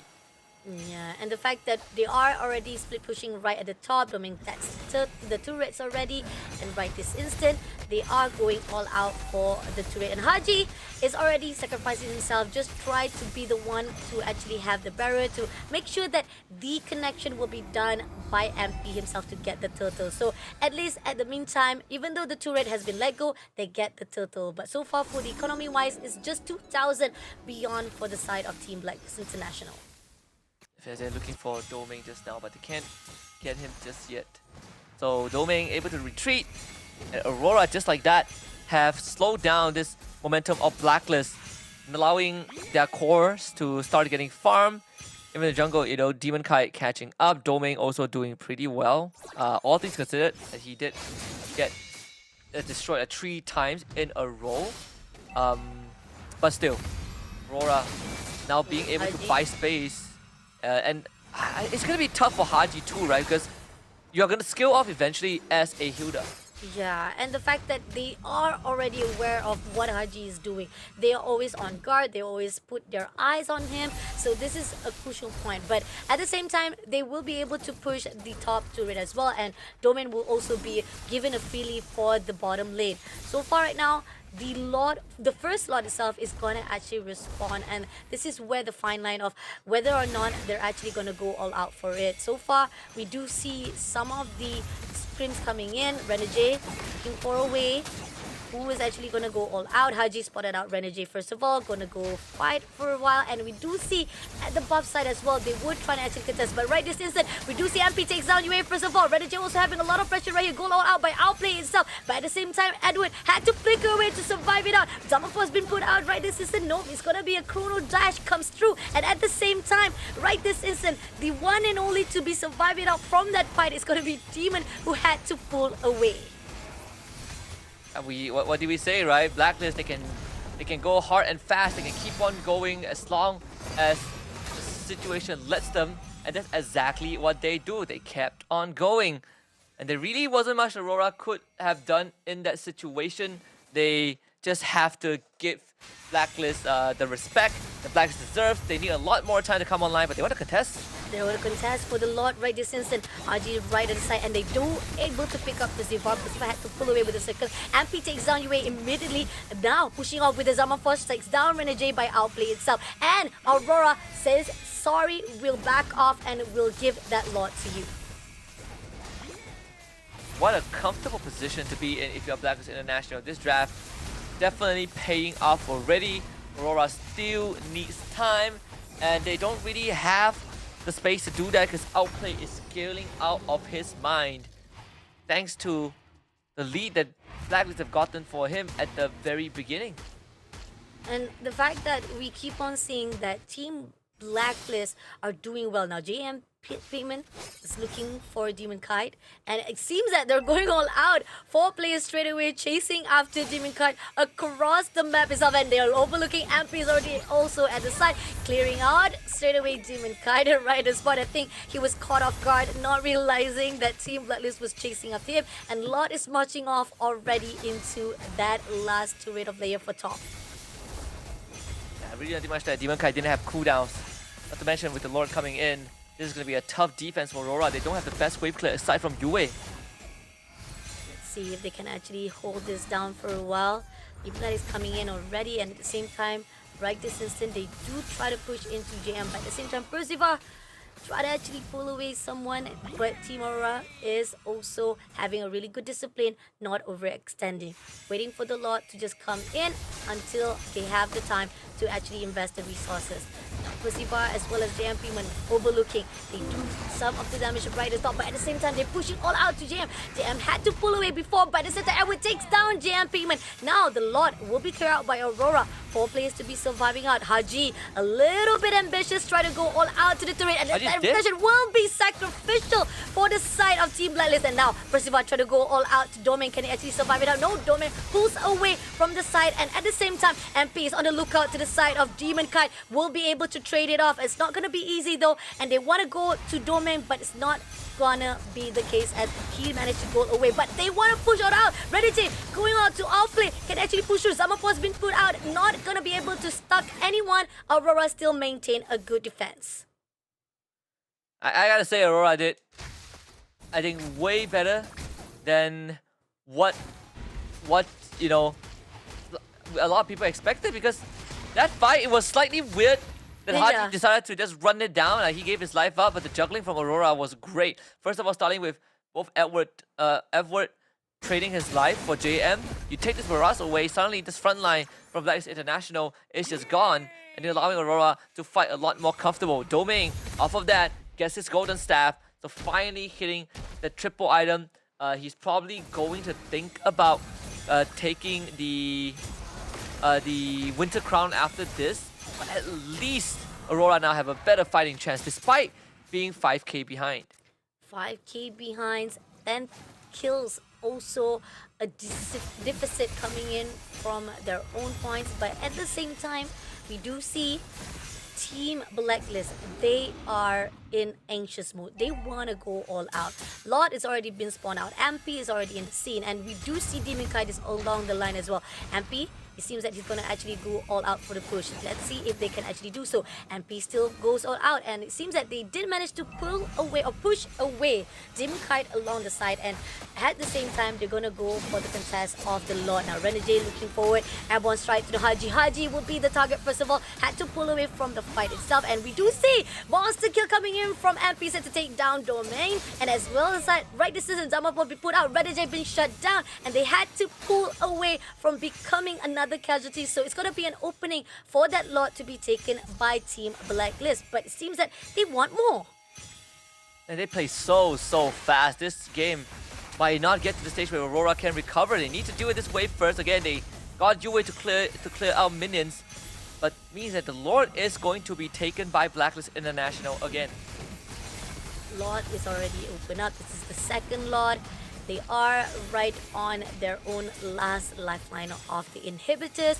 So far, clearing out the turrets, and they will be waiting for the defense-wise. If Haji made another mistake that he did before, it might have a really good reverse effects coming in for Team Aurora.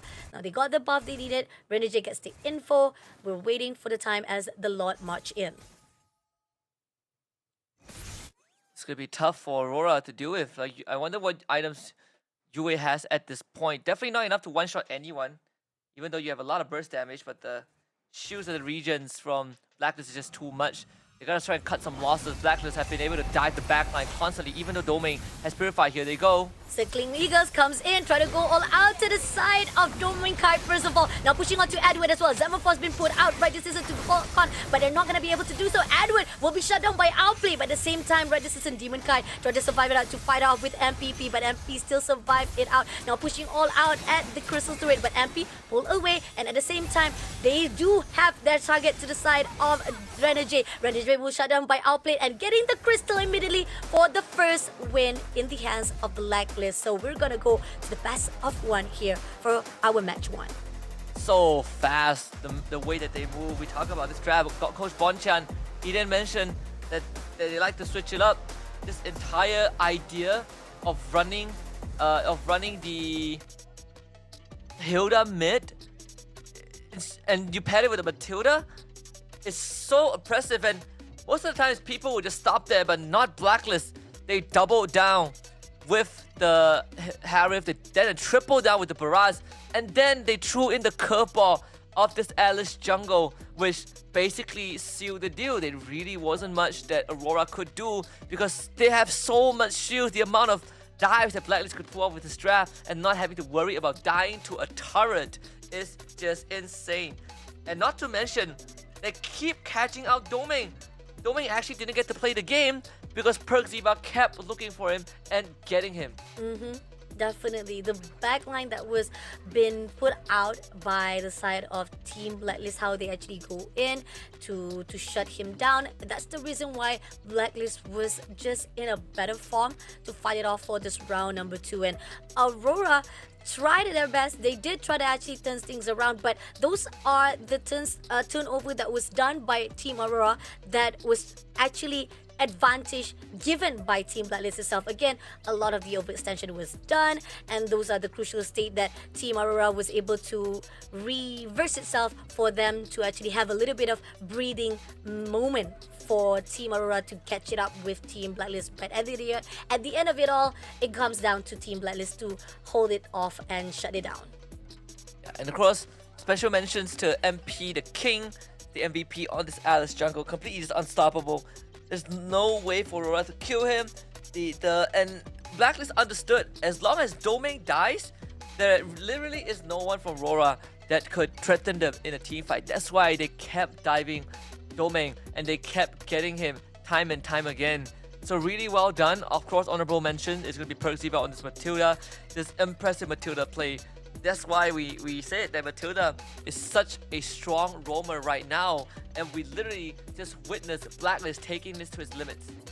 And Yue getting 49,000 damage for the second round shows how much of the power, or how much he was doing his best to actually give so much pressure to Team Blacklist. And we do see amount of time that we see Blacklist was going all out for the close range fight, or even face on to meet off with Team Aurora. They were actually also having a lot of pressure themselves. They had a lot of their damage, or even their lifeline was depleting, but because of the mobility wise of Team Blacklist was able to pull away as quickly as possible the moment they feel threatened, or they feel like there's a little bit of risk of danger on their side. They pull away, wait for the right time, and they go back in for the team fight. And this is where the finite of the discipline that was necessary, the response was just so quick by Team Blacklist itself. But MP definitely deserving of the MVP.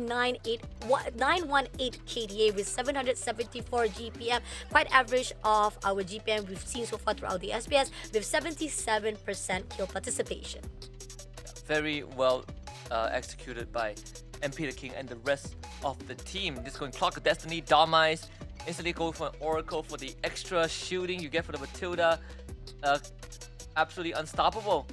There really isn't anyone. Again, this whole game just revolved around Blacklist having a draft that goes hard and fast and just have way too many shields for you to take out.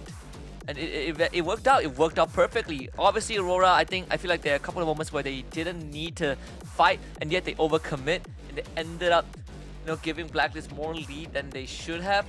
But at the end of the day, Blacklist draft was already quite a monster to deal with from the start, and giving them the extra lead just made it worse.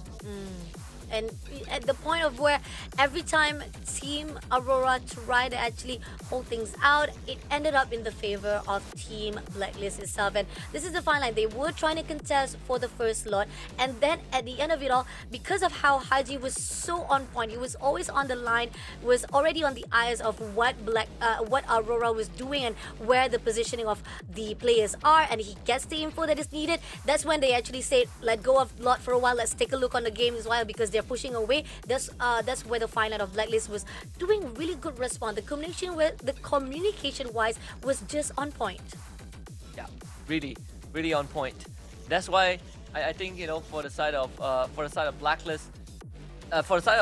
Blacklist, the innovation definitely paid off. But for Aurora, back to the drawing board, right? Like this draft, I feel for Aurora there wasn't really a problem with the draft itself. It's just Blacklist draft completely outclassed them, and Aurora wasn't able to play to their win conditions. Just like game 1, where Blacklist wasn't able to play to their win condition.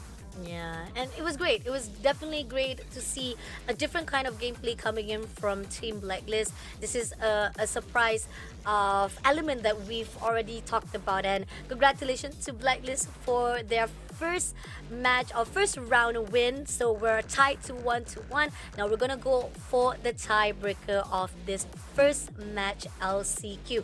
Again, we talked about how both teams still have their lifeline.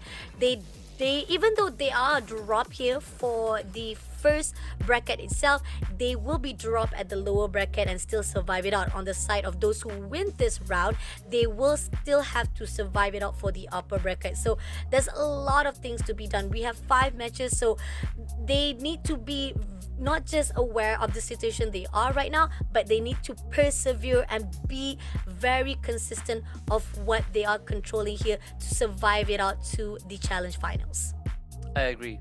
And I think, you know, if you are Aurora, once more, just to go back to the drawing board, because that game, game 2, wasn't really their fault, and and both teams have shown their prowess with, you know, some key heroes.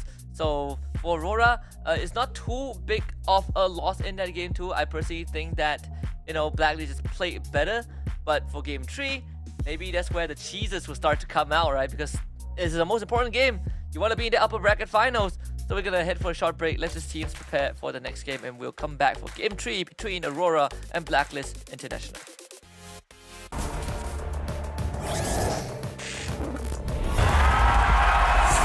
Here we go!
You waited all night for me to come back.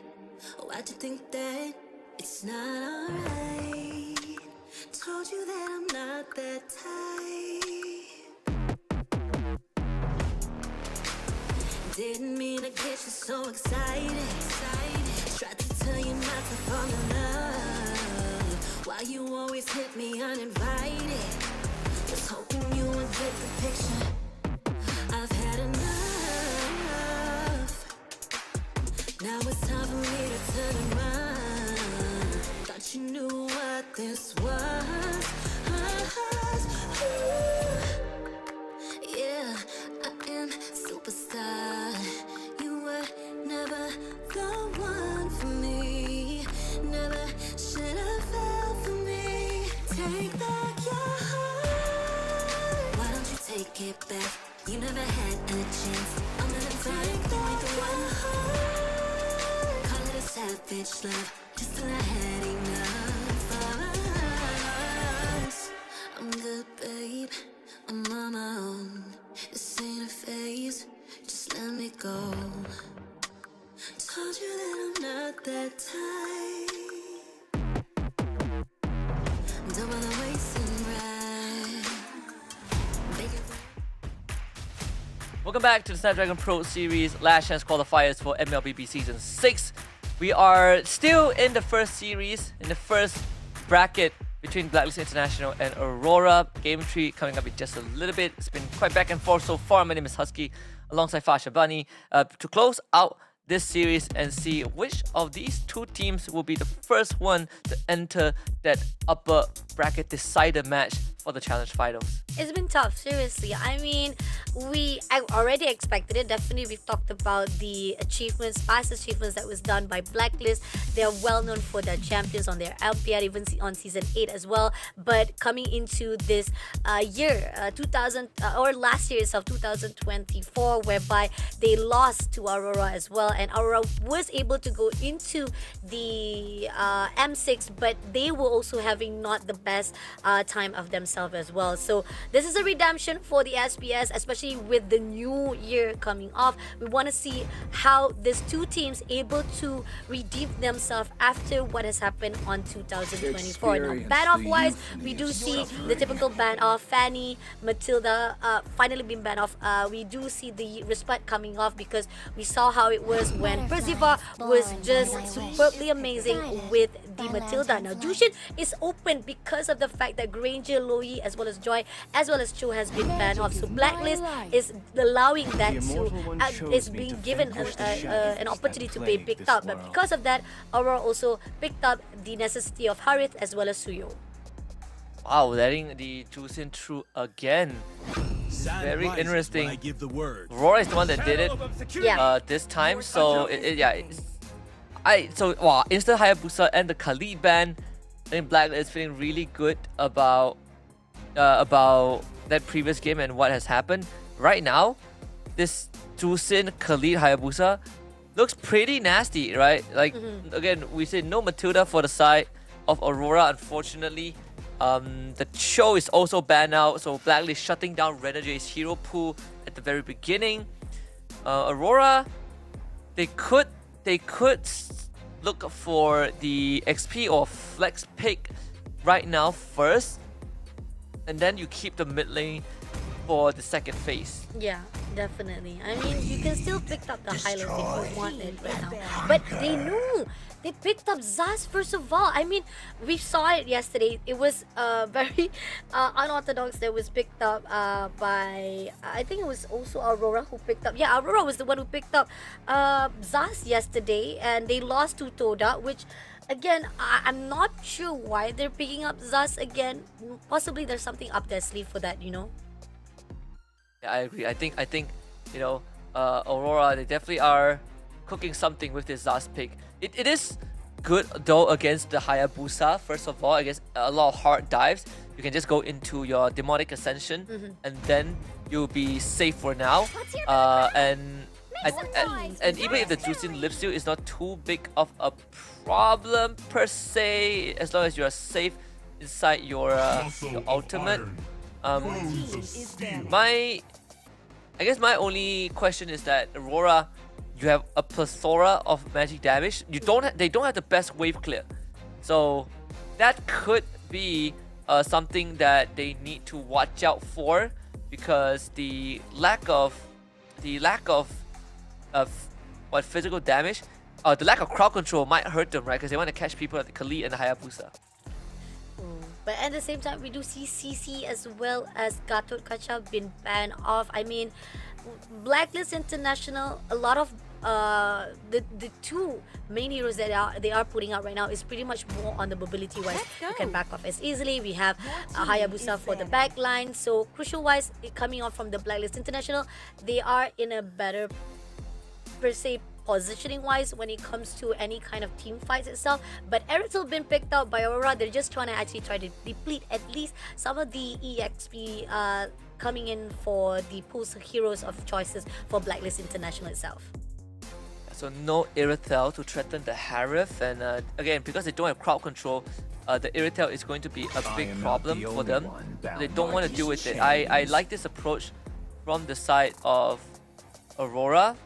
Fulvis and Gatot banned out, so big, beefy frontliners taken up by Blacklist. To not only that, but you are also eliminating some crucial crowd control that Aurora desperately needs. The Lucas is still up on the table, but again, Lucas you don't really have the best of crowd control. Aurora needs to kind of figure out a way to remedy that. And the fact that Cho is not there, I mean, again, there's a lot of things that, I mean, there's a few heroes that you can actually pick out right now. And knowing how Renegade is, I think he has what is in his pockets right now is just things that can actually surprise us all. Let's fight to our Yeah. heart's content. Your team See, so yeah, they are going to go for the Lucas. It feels like there isn't much choice left, unfortunately. Like, I personally would love to see something like a Tower of Phobias, but unfortunately both are banned out. Blacklist on the ball with their bans. It's starting to look pretty scary now. Moskov now picked up by the side of Blacklist International. Huh. And Valentina. This is Ah, this looks pretty tough for Aurora. They still have the Roman that they need to pick. Like Renegade's pick needs to be one of the best picks of this entire game, but there really isn't much. Like this Valentina blocks out any like Tigreal pick. You pick Tigreal, the implosion risk getting stolen.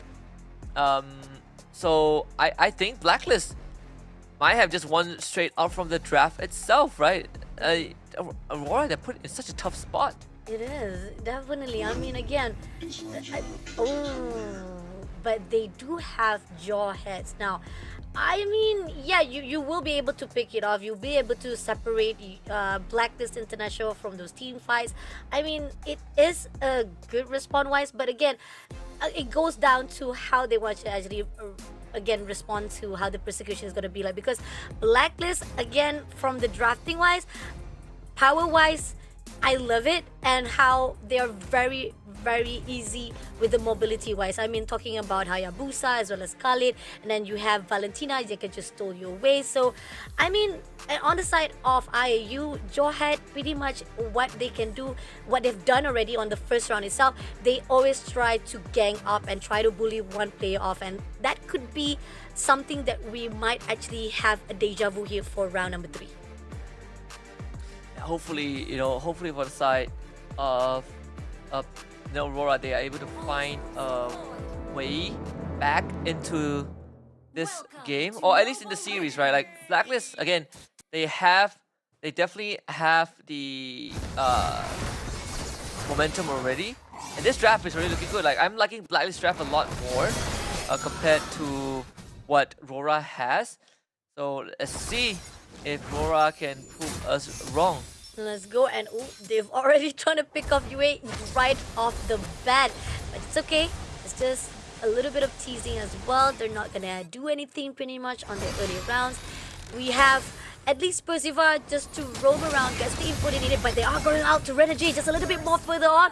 Ooh, Ampy goes out straight away to shut down Renegade. That's going to be the first blood they needed. I mean, a little bit of overextension, try to infiltrate right off the bat. That's kind of a little bit of punishment for the team of Aurora, but it's just early games itself. And now they're going to go all out for Demon Kite as well, getting Demon Kite. And now Percival will also have a little bit of pressure, but at the same time, here on out, they will deny Edward to get the trade is over.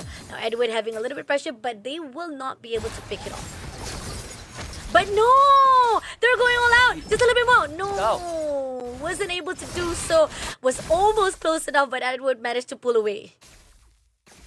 They might lose Renegade again. This Jawhead. This Jawhead is gonna be what do you do, right, if you're a Jawhead? You can't really get close to the Dusin. You get out damaged by everyone else, and yeah, Yue is straight up dead. Again, we said this draft of Blacklist looks so much better than what Rora has. A 1.3k goal lead by the time the first turtle spawns, and you even have even side lane pressures, right? Like if push comes to shove, and Blacklist says, "I think we gotta play macro." We have Moskov, we have Hayabusa, and Aurora. Who do you catch as Renegade? Like Haji is just lifting you up. Like Renegade is having such a tough time right now. Even coming in, Brazil having damage, but at the same time, Turtle will be slain. At the moment, they do stun off Edward, but at the process, they do manage to trade off Percival. Now they want more. Demon Kite try to trade it off to JM Treatment. Can actually pick it up. Haji try to help along the line, but they trade off for 2 lives for that Turtle loss.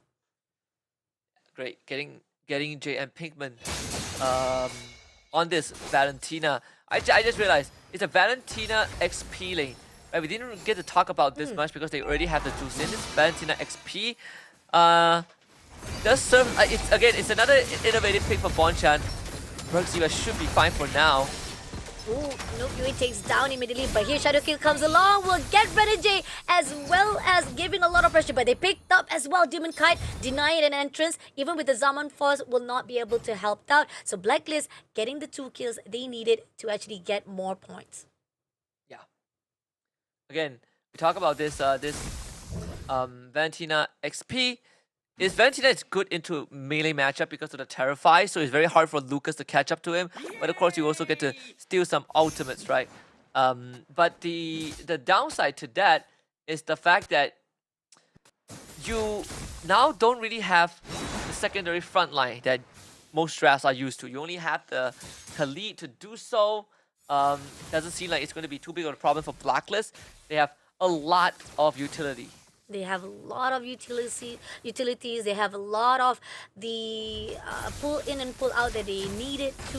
So pretty much they're very secure. They know where the front line and where is the ultimate time that they want to actually go all out for the fight itself. Now Turtle is about to spawn right at the top, and we do see that a couple of players of Aurora is already building themselves there. They're already stacking up, looking forward to actually have that contest. Let's see if they can do some to actually at least get that Turtle for themselves. Now Percivar looking along the line and actually go all to see who they want to actually contest it out. Still waiting for the time being. JM Pigman is also preoccupied, but they all go out right in the mid. Demon Kite takes down. The Turtle will be killed by Aurora instead, but at the same time right here, they want to actually trade it off. Outplayed, unfortunately, having a little bit pressure. They managed to get a kill, but at the same time, one-on-one right this instant, it seems that Haji tried to pick off Hedwig, but not want to be able to do so as Dome shuts him down for good. Triple kill for Demon Kite. And Aurora managing to stem the bleeding even though outplay join. You give props to Edward in the Sacred Beast form. They're soaking up so much damage and splitting the battle lines. So Blacklist International not able to play as a team, killing off MP the King in that process. We saw the utility from JM on this Valentina, constantly just, applying the Terrify effect, but they don't really have the damage there though. Edward will be forced to flicker. JM actually finds a solo kill up top. Ooh, that's a really good game changer coming in for Team Blacklist. So at least they have what it takes. Even though with the fact that Renegade takes down Outplay immediately, but here MP as well as Percival a little bit too slow to actually finish off the job. But Team Aurora is also on point. So this back and forth coming in from two teams are doing well so far. Oh yeah. By the way, it's also a tank Valentina build. There have been theories of this, but this build basically again makes you a utility bot, right? You're just gonna be tankier and tankier, and you're going to be able to constantly apply the utility, the Terrify, whenever you like, whenever is off cooldown. We don't see this often. I've tried it out myself. I do enjoy the whole tank Valentina utility build. That's why Blacklist are going, even have the Thunder Belt to scale. Upside, Demon Kite. Going all out for the gang up, shuts down immediately Demon Kite for another kill lifeline. But at the same time, it's going to open up the mid lane and they're going to go all out. Turtle, this is going to be the third Turtle of the day itself, and they're going to actually go all out. But at the same time, right here, it seems that Edward as well as Yue, and on the strike with Percivar as well as Jayham Pigman. Not going to do anything. Giving the Turtle straight away into the hands of Blacklist. And still, the economy-wise, it's not really that much of a difference, especially the fact that it's 100 points still goes out to Aurora. Yeah. There's going to be Blacklist once more stealing the Sacred Beast, JM Pinkman. It's like you have Lucas, I also have a Lucas when he needs it. This is probably one of the more even games that we have so far. Obviously for Aurora, Demon Kite, Edward all skating pretty well. Domain though, They're gonna go all out right. This is a Domain has already been spotted out. Zaman first been put out right this instant. Domain having a little bit of pressure. Doesn't able to go away and will be shut down immediately. Edward takes down Haji for the kills itself, but MP already done doing well. And at the same time, they want to go out to the side of JM Pigment. Not able to do so. They get the 2-2 for both sides of the kills. Bjorka trying to get this purple. Actually, was able to steal it away from MP despite MP seemingly having the upper hand. Mid tier 1 finally goes down. Aurora gets the map control back for themselves. Tough right now, they are able to actually control-wise, the territory-wise of the Team Blacklist. Again, when it comes to kill-wise, yes, Team Blacklist is in the lead, but with economy-wise, still not far behind between each other. Team Aurora able to neutralize the situation. Somehow, they are gonna go right at the top and giving MP that bottom lane. So back to the match though, again, we talk about the contingency plan, right? Like, oh, if we start to fall behind and we need to start playing a macro, we have that. Oh, picking off outplay right that instant was a little bit risky, but did a great massive damage indeed. And outplay had to pull away, but did manage to survive it out. But at the same time, right at the mid lane, they're already stacking themselves up, going all out. Zamafor has been picked up right this instant, having a lot of pressure.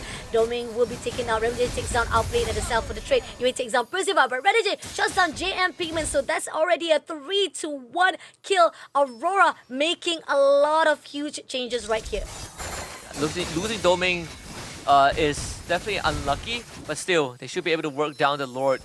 Haji and MP will need to make some miracle happen, but Aurora is not going to give them a choice. They run down the Lord very quickly. MP has the shadows, but goes in late. So Aurora gets the first noticeable lead in this game 3. Imagine was able to actually clear things off and as well as now turning things around for themselves. Now this is just the first lot for them to march in. So far, Team Blacklist a little bit staggered compared to the early game stat that we saw. They had a really good formation, they had a really good positioning, but now it seems that Team Aurora is able to outsmart them, able to pick them off, and those are the crucial things that Team Blacklist has to be aware of. March off the lot itself right at the top, and they are holding off right for the mid lanes to rest of that second last layer inhibitors. Bringing out the minions right this instant. We're doing a little bit of pressure there, but at the same time, they need to be holding off some of the minions as well right at the top. So let's see how they want to do it. Somehow, Team Aurora is overlooking already. And at the same time, a little bit of extension coming in from MP. He wanted to go all out for the Shadico, but ended up being damaged as well as punished by the one and only Domain. And that is a disaster, losing MP the King. They are going to lose the Holy Shoot down mid also. Renegade. They picked out JM immediately, at JM also being shut down with Percival was taken out. Domain takes down Haji immediately, giving off only 2 more players to go. Haji did manage to actually turn things around with taking down as well Domain, but now at the same time, with even the Pierce was trying to go all out, did manage to take down UA. Outplay just going all out to the side of the team of Aurora, but JM Pigment, now it seems that Edward was taken out by Outplay, now going all out to Renegade. Can Outplay goes it? He goes all out, he doesn't finish, he is on fire right now to get that triple kill. Now looking for Demon, he's going off. Demon now try to push away, he tried to survive it out, but Team Blacklist, they want more. Now going all out, Outplay had to pull away before becoming a casualty, but Team Blacklist is looking off, the eyeing on the side of Demon Kite. Let's see if they want to deny this or they allow this. MP overlooking, slow it out for the side of Team Demon right this instant as Blacklist denies Demon to pull away from it, but he did manage to take MP down with him. Massive play from Outplay. The SOD again, SOD, first of all, finding Yue and then using the flicker forward to take out Domain. And once Domain went down, there really was not anyone that could stop him. Again, big props to Outplay for being able to step up to the plate in such a crucial situation to make sure that the team stays in the game. They still lose two inhibitors, so both the side inhibitors are gone, but at least Aurora had to pay a huge price for it. 19-17. Yes, economy-wise, still on the side of Team Aurora. Second Lord already spawning out right this instant. This is a really crucial state coming in for the team of Aurora as well as Team Blacklist. At the time right here, Percival will have his eye on, but at the crucial state, he does not want to overextend. Now, Haji will try to pick up first of all, but unfortunately, Haji overextended will be punished by Domain. But at the same time, Dama Force been put up. Outplay. Will be saying the outplay, trying to survive it out. Can he actually go in? But unfortunately, will be shut down immediately and getting MP as well. Now, Percival had to actually move away as quickly as possible before becoming a casualty. Now, 3 of the front liners to be surviving out, unfortunately, was shut down. This is already a win for the side of Aurora. Zaman Force been put out straight away to JM Pigment to take him down. Percival could not do anything. The crystal will be clear out for Aurora. Gets the win for this upper bracket. The Northern Lights advance forward to the Decider series in this upper bracket. They're gonna wait to see who comes out on top between Alter Ego and Team Liquid ID later on. But for now, Aurora gets to celebrate a 2-1 over Blacklist International, sending them down to the lower bracket. A draft that, in this game, I thought the Blacklist, I personally like Blacklist draft because it felt like Aurora didn't really have the tools needed, but Aurora just a lot more composed, playing what they felt was best. Same scenario as game 1, Blacklist seemingly having the answers to everything, but Aurora keeps turning it around. And this game, really, the Zaz pick, the Jawhead, they all somehow worked out. And of course, the final fight where Outplay was isolated and they ran him down is the same scenario. Without Outplay, Blacklist just don't have damage. Separation strategy has been such a fruitful decision making coming in from Aurora. They know for a fact that if they can actually find the key player that has so much potential to help along the line, that's where the fine line they'll be able to actually do so much to shut down Team Blacklist. And even so, with Haji try to pick off one player of Aurora, try to do as much the necessity of an ED station, it was still not done. Even MP coming along to go all out for the shadow kills, try to actually go in, but at the same time, we're not going to discredit what has been done throughout the early games to the mid game as well, because it was already in the grasp of Blacklist. They were controlling the momentum. It was just that Aurora was just doing, they've already saw what was going on, and they used that potential that we saw from Blacklist against Blacklist themselves. Oh yeah, I agree. I think, for the side of Blacklist International, they definitely put up a fight. Again, game 2 and 3 was all about innovation, right? Having the game 2 having a full-on Matilda shield comp, and the game 3 getting JM Pinkman, the tank of Valentina, in fact dealing the most damage this game, but unfortunately Aurora was still able to stop them in their tracks. Whenever it comes up to this big team fights, Aurora just played it so well. 81% coming in from Edward with Lucas pick. I mean, talking about how they kind of actually deficit the fact that most of the pools that was in the comfort zone of Aurora itself, and you didn't have any much choices, and you picked out Lucas and come up top for this round itself, shows how much of Edward is so, but how he's adapting and as well as such flexibility of using any kind of heroes and rising on top of that. Absolutely. MVP this game, Edward on this Lucas. Was running for the Thunderbelt War Axe build. Tankiness and damage all in one. Really just decimated the backline of Blacklist International, right? Running the Concussive Blast and the Festival of Blood. Little mix of both, 81% kill participation. That's why a lot of people fear going up against Edward. You don't really lose the lane, but you can't beat him either. Edward is just a brick wall. Edward is just a brick wall indeed, and the fact that we saw how much of the potential been put out by himself to survive it out. He was the front line. He was doing so much to actually make sure that all the damage that is needed for the team of Aurora to survive it out, he will be there to ground it off. And even so, at the earlier runs as well, we do see how Aurora switch things around and they chase off every single player of Team Blacklist itself, and that's where Blacklist was just faltering one piece after another. Oh yeah, and again you see a lot of these team fights. Aurora doing a pretty good job in isolating these targets, right? Edward in particular. Usually we see the Revitalize or the Vengeance on the Lucas, but this game Edward went for the Flicker just for that extra chase onto Blacklist International whenever they try to go away. And Renajay, so sharp with these engages. Jawhead, your one job is to find and isolate targets, and I really think that Blacklist International has a draft that is not easy to catch, and Renajay still find it, but this one really was outplayed, living up to his name, being the sole reason that Blacklist survived for a bit longer in this match. But he also ended up being the first one to get caught in the final fight, which resulted to Aurora running it down. I mean, if Blacklist was a little bit more cautious on that last fight itself, they could have actually might actually be able to do a little bit of the reverse fight itself, because the fact is this is where the fine line that they were a little bit hesitant, and actually Aurora was already overlooking. They saw Haji first. Haji was right in the open, a little bit too at the front line, and could have actually just slowed things down. And loving the fact that Renajay, every single time he will be the one who dash into the front baseline of Team Blacklist itself, picking off one up, and the moment when they picked up, they will go all out, ganging up like Chrono Dash by Demon Cut from Doming itself, and everyone was just right on top of every single play of Team Blacklist because they already got the cue coming in from Renajay himself.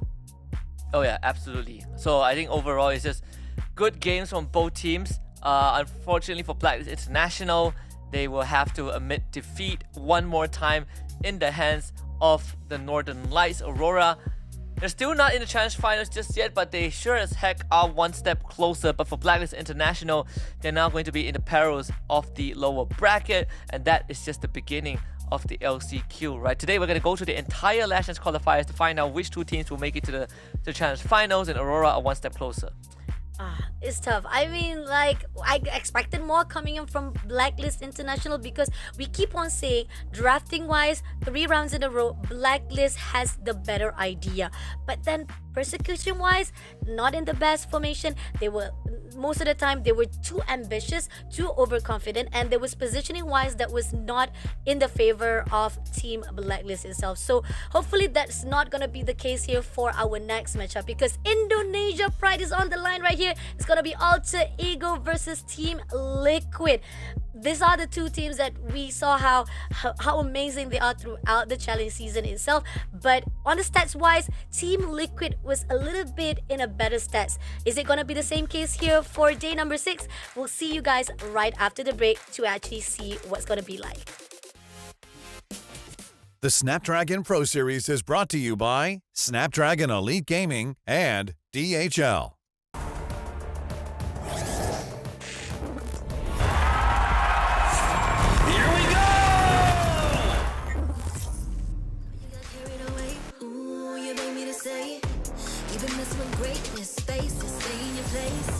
I was looking to play, then you got in the way. All the love that we made got me stuck in the rain.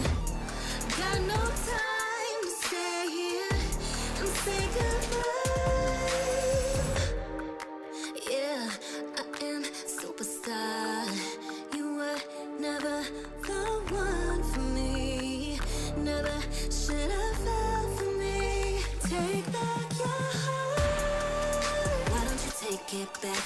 You never had a chance. I'm gonna take the one heart. Call it a savage love, just till I had enough of us.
attracted when the doubt starts saying my name.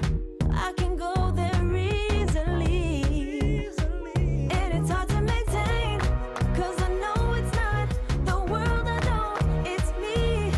Believe in every little thing I hear, and no, I ain't no stranger to the fire, burning up all my desire to be great. It stays coming in waves, and no, I ain't no stranger to the fire, burning up all my desire to be great. I gotta just open the gate. All I need is saving from hitting the pavement, understanding when I'm impatient, that only I give to me. All I need is a little love in lonely places, the strength to stare fear in the face, that only I give to me.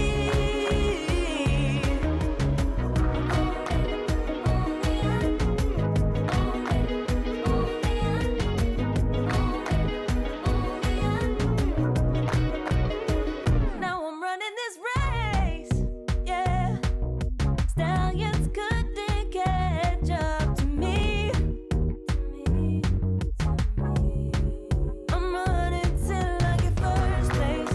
I'm running till I get everything, everything I ever wanted in my dream. No, I ain't no stranger to the fire, burning up all my desire to be greatest days coming in waves. And no, I ain't no stranger to the fire, burning up all my desire to be great. I gotta just open the gate. All I need is saving from hitting the pavement, understanding when I'm impatient, that only I give to me.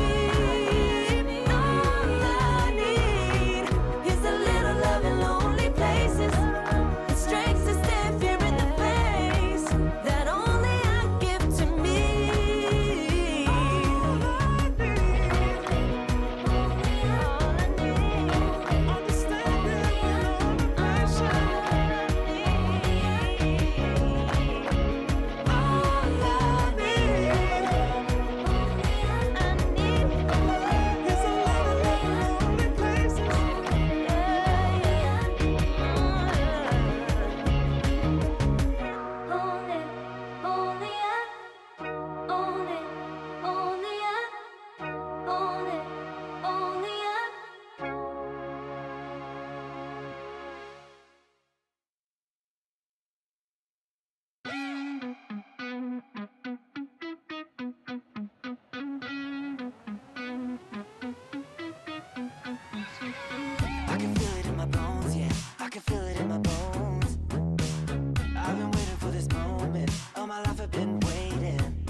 Welcome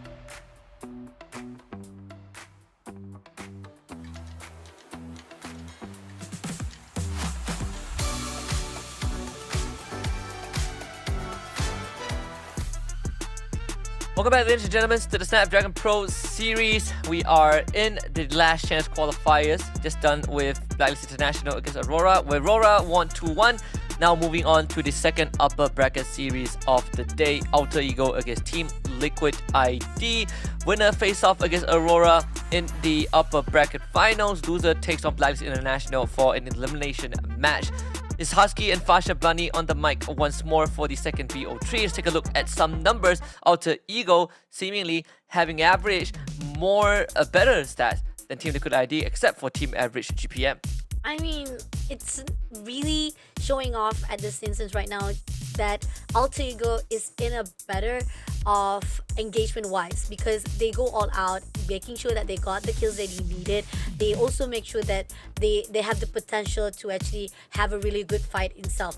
But going all out for the objective wise, we do see in a better position is Team Liquid having the GPM, and this is something that along the line could be also one of the reasons why Team Liquid is in a better positioning, because they have a firm stand of what they want to actually put out when it comes to the whole entire game itself. Now, most pick coming in from both sides is going to be Alpha, Hilda, Fovius, as well as Joy, but in the past matches that we saw, or even from the first match itself, which is between Blacklist as well as Team Philippines, we see most of the times that Joy has been banned up so many times. We don't see Alpha being banned off. Only like once we did see on the first round of Team Philippines was banning off. But other than that, it wasn't really pretty much a popular choices to be made. I don't know whether or not Alter Ego can make this difference here for this second upper bracket between the Indonesia Pride. We got Nino, Gebe,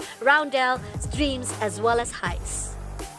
So far, I think for Alter Ego, they really have shown a lot of that hidden potential. It's always a household name in the Indonesian region. Dreams, for example, one of the few players that came from EVO's Holy, the third division of the EVO's lineup, and then made it to EVO's Glory in one of the MPL seasons and completely just popped up. Of course, right now he is going to be with Alter Ego. A lot of hidden talents. Gebe also in the jungle has been phenomenal. When you look back at the series that they played to get them to this spot, right? Being able to take down TLPH 2-0, Alter Ego, they're cooking hard. They're cooking hard, definitely. And even on the fact that we saw even when they fought off with RL Kiyoshi, Alter Ego has a lot of potential. And coming into this matchup itself, this is where Alter Ego showing off a really good potential to fight off with Team Liquid themselves. And they are growing well. And the fact that we keep on looking onto the side, all the seniorities, all the experience-wise from all the players that has been inside the community for a long time, Alter Ego coming along, doing well to improve themselves as well. Yeah, I think Alter Ego, even in games where we saw them kind of struggle a little bit, like when they played against TLPH, actually no, RRQ Hoshi. Yeah. I think they also have has some really good ideas, right? Like those matches didn't exactly go down the way they wanted to. Both games against RRQ Hoshi were really fast, but still, RRQ Hoshi were a different beast at that point of time. But they now have to face off against the runner-up of the recently concluded M6 World Championship with Team Liquid ID, Aran XP. We got Fabian in the jungle, we got Yehescu mid lane, Witty in the roam, Aaron Shiki as the gold lane. And it's surprising enough that TLID ended up in this spot, after dropping, O2, not O2, after dropping, 0-2 to 2-1 to EVO's Holy. Yeah. Oh, jeez. And then they beat Team Flash KH to get to the LCQ. So right now, having to fight AE, it is going to be a lot of pressure on AE. I feel like TLID, they definitely struggled a little bit against EVO's Holy, but Give them some time. I think they're gonna be in a better spot. Agree, definitely. And Team Liquid wise, I mean, this is the storyline that we talked about on yesterday matchup. We have Fabian with the backdoor success, and those are the crucial things. I think that a couple of times that even yesterday, I think it was 2 times that we see a backdoor success storyline that was unfold, and it was by Suyo, Fabian, or even Suyo, Doming as well, who was able to actually trample and get that history to be unfold for them and going into the LCQ itself. So looking on the side of what has happened here, I do feel like now most of the players are very map aware, and hopefully that will be also the same case here for Alter Ego versus Team Liquid ID.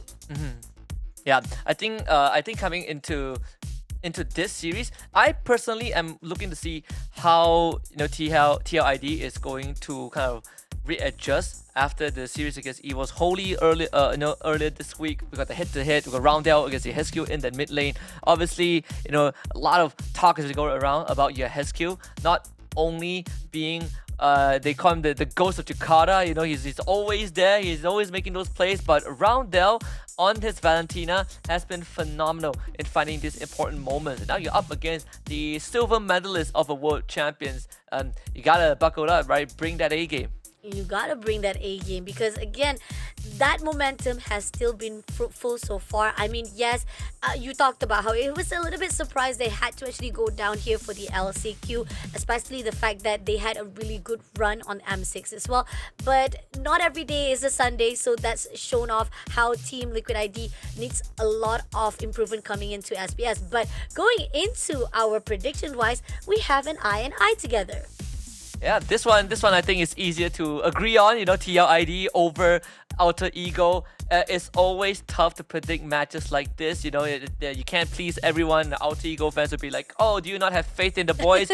I do have faith, but I'm also a stats guy, right? I look at what's good recently, and I think TLID definitely have been showing that prowess. Although I would say that coming to this, they don't exactly look flawless, right? They have had moments where TLID dropped the ball, instantly see that Loyi go over to Alter Ego. I always like it when a team gets that Loyi. It always gives me the expectation of some crazy plays. TLID go for the more classic Harif Alpha. Oh, okay. I mean, like, talking about how pretty much all the bans outs are pretty much from all the populous heroes. I mean, Joy is not there, Matuda's not there, Eves, Suyo, Jushin, as well as Fanny. So definitely we do see Granger will be let go, will be given an opening, as well as Fredrin been picked up by Alter Ego for the respawn. Yeah, let's see. Oh, wow, we got the Fredrin Granger. So first of all, Granger went through because we kind of breezed through the draft just now. Yeah. This Fredrin, funny enough, has been a big thing, or at least a more popular thing on the side of the Indonesian region. We've seen Sujin use it, we've seen Fabian use it, Randit use Fredrin XP during the M6 World Championship, and now we get this Fredrin most likely for Gebe. I don't think Nino would want to would want that Fredrin for now. Liquid ID take the chip away instead of considering a ban, so both teams now have some cross-map movement potential. Cross map movement potential, mobility wise, we are seeing both has that have what it takes. I mean, it's a really good response coming off for both sides of the teams. Now going on to the ban side, who they want to actually try to control so far between each other's team. Yeah, let's see. I mean, we got the Tigro ban from Liquid ID. You gotta start banning out heroes that can kind of counter engage in these scenarios. Of course, you don't want to drop the shortcut and have the enemy just control your entire team comp. I do like this. Probably a Todd and Khalid are on the ball as well. Todd, Khalid, there's a possibility also they want to make sure that any kind of possibility of any damage that will give them an opportunity to shut it down. So far, prioritize wise, they are in a good response and even respect wise. But Vexana being tagged off, they want to actually have a little bit of less of pool heroes coming in from Team Liquid ID, and CC also been banned off there. CC ban now. This is for the XP. I mean, we still got the Phobius up there. Phobius, Lucas. The Hylos is still also available. These are picks that are susceptible to the CC. I don't think Liquid ID are looking have shown much of a Hilda just yet. It could still be, a potential pick. Although looking at the situation right now, I have this wild idea that Alter Ego might just pull off a Fredrin flex. I hope that's not the case. But you do have the Alpha on the side of Liquid ID, right? And this Fredrin pick is directly into the Alpha. So let's see, the Phovis gets banned out. That's exactly what I kind of brought out, right? This CC ban could allude to a Phovis pick. Now Alter Ego, they read that. They read that, and you talked about how Hilo still is in the pool, so they have that opportunity to still be able to pick that up, even though somehow and they picked up Lucas. Those are also one of the options as you talked about. I mean, you can have Hilos, or you even can have the Lucas on the EXP.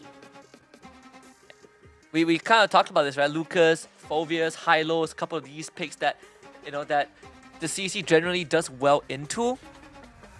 So with this Lucas picked up Alter Ego, I think now you need to make a bit of a decision. I think the Hylos isn't too bad of a pick. You don't really have too much damage issues. I feel you have Granger that can go late. You have Loi, big damage, and is one of the few heroes that can join a turtle fight without level 4. Since majority of your damage and crowd control is going to come from your first 2 abilities, and then you trigger the duality too. They are gonna go for the Guinevere, so single target crowd control.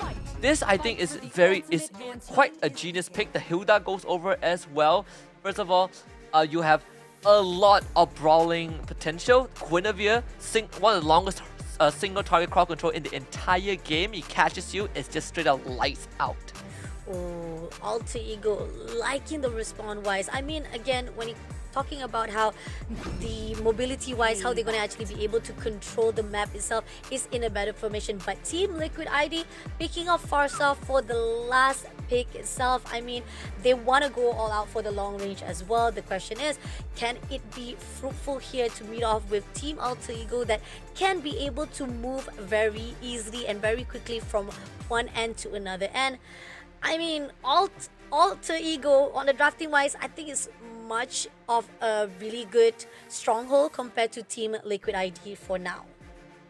It is quite a bold move, having the Farsa picked up when you see that Guinevere on the other side. So your Heskiel better pull out some masterclass in terms of positioning to not be caught by highs. But I mean, looking at the draft, I personally do like what Alter Ego has.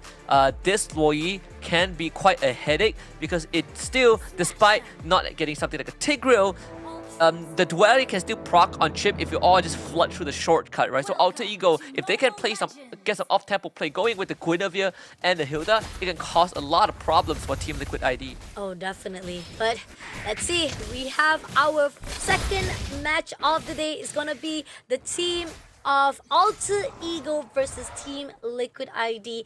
Indonesia Pride on the line. Again, from time to time again, we are talking about this is still an upper bracket. Even though either one of them drops right here, they still have lower bracket to be waiting to meet off with Blacklist International. So let's see who will win this first round first of all. So far, we do see right at the top, we got the side of Aaron Shiki will be fighting off with Highs. In the mid lane, somehow we are seeing the rotations coming off from Weedy as well as Yezekil. They're trying to actually do some of the scouting as well as infiltration to see where is the potential of they want to actually go all out for now.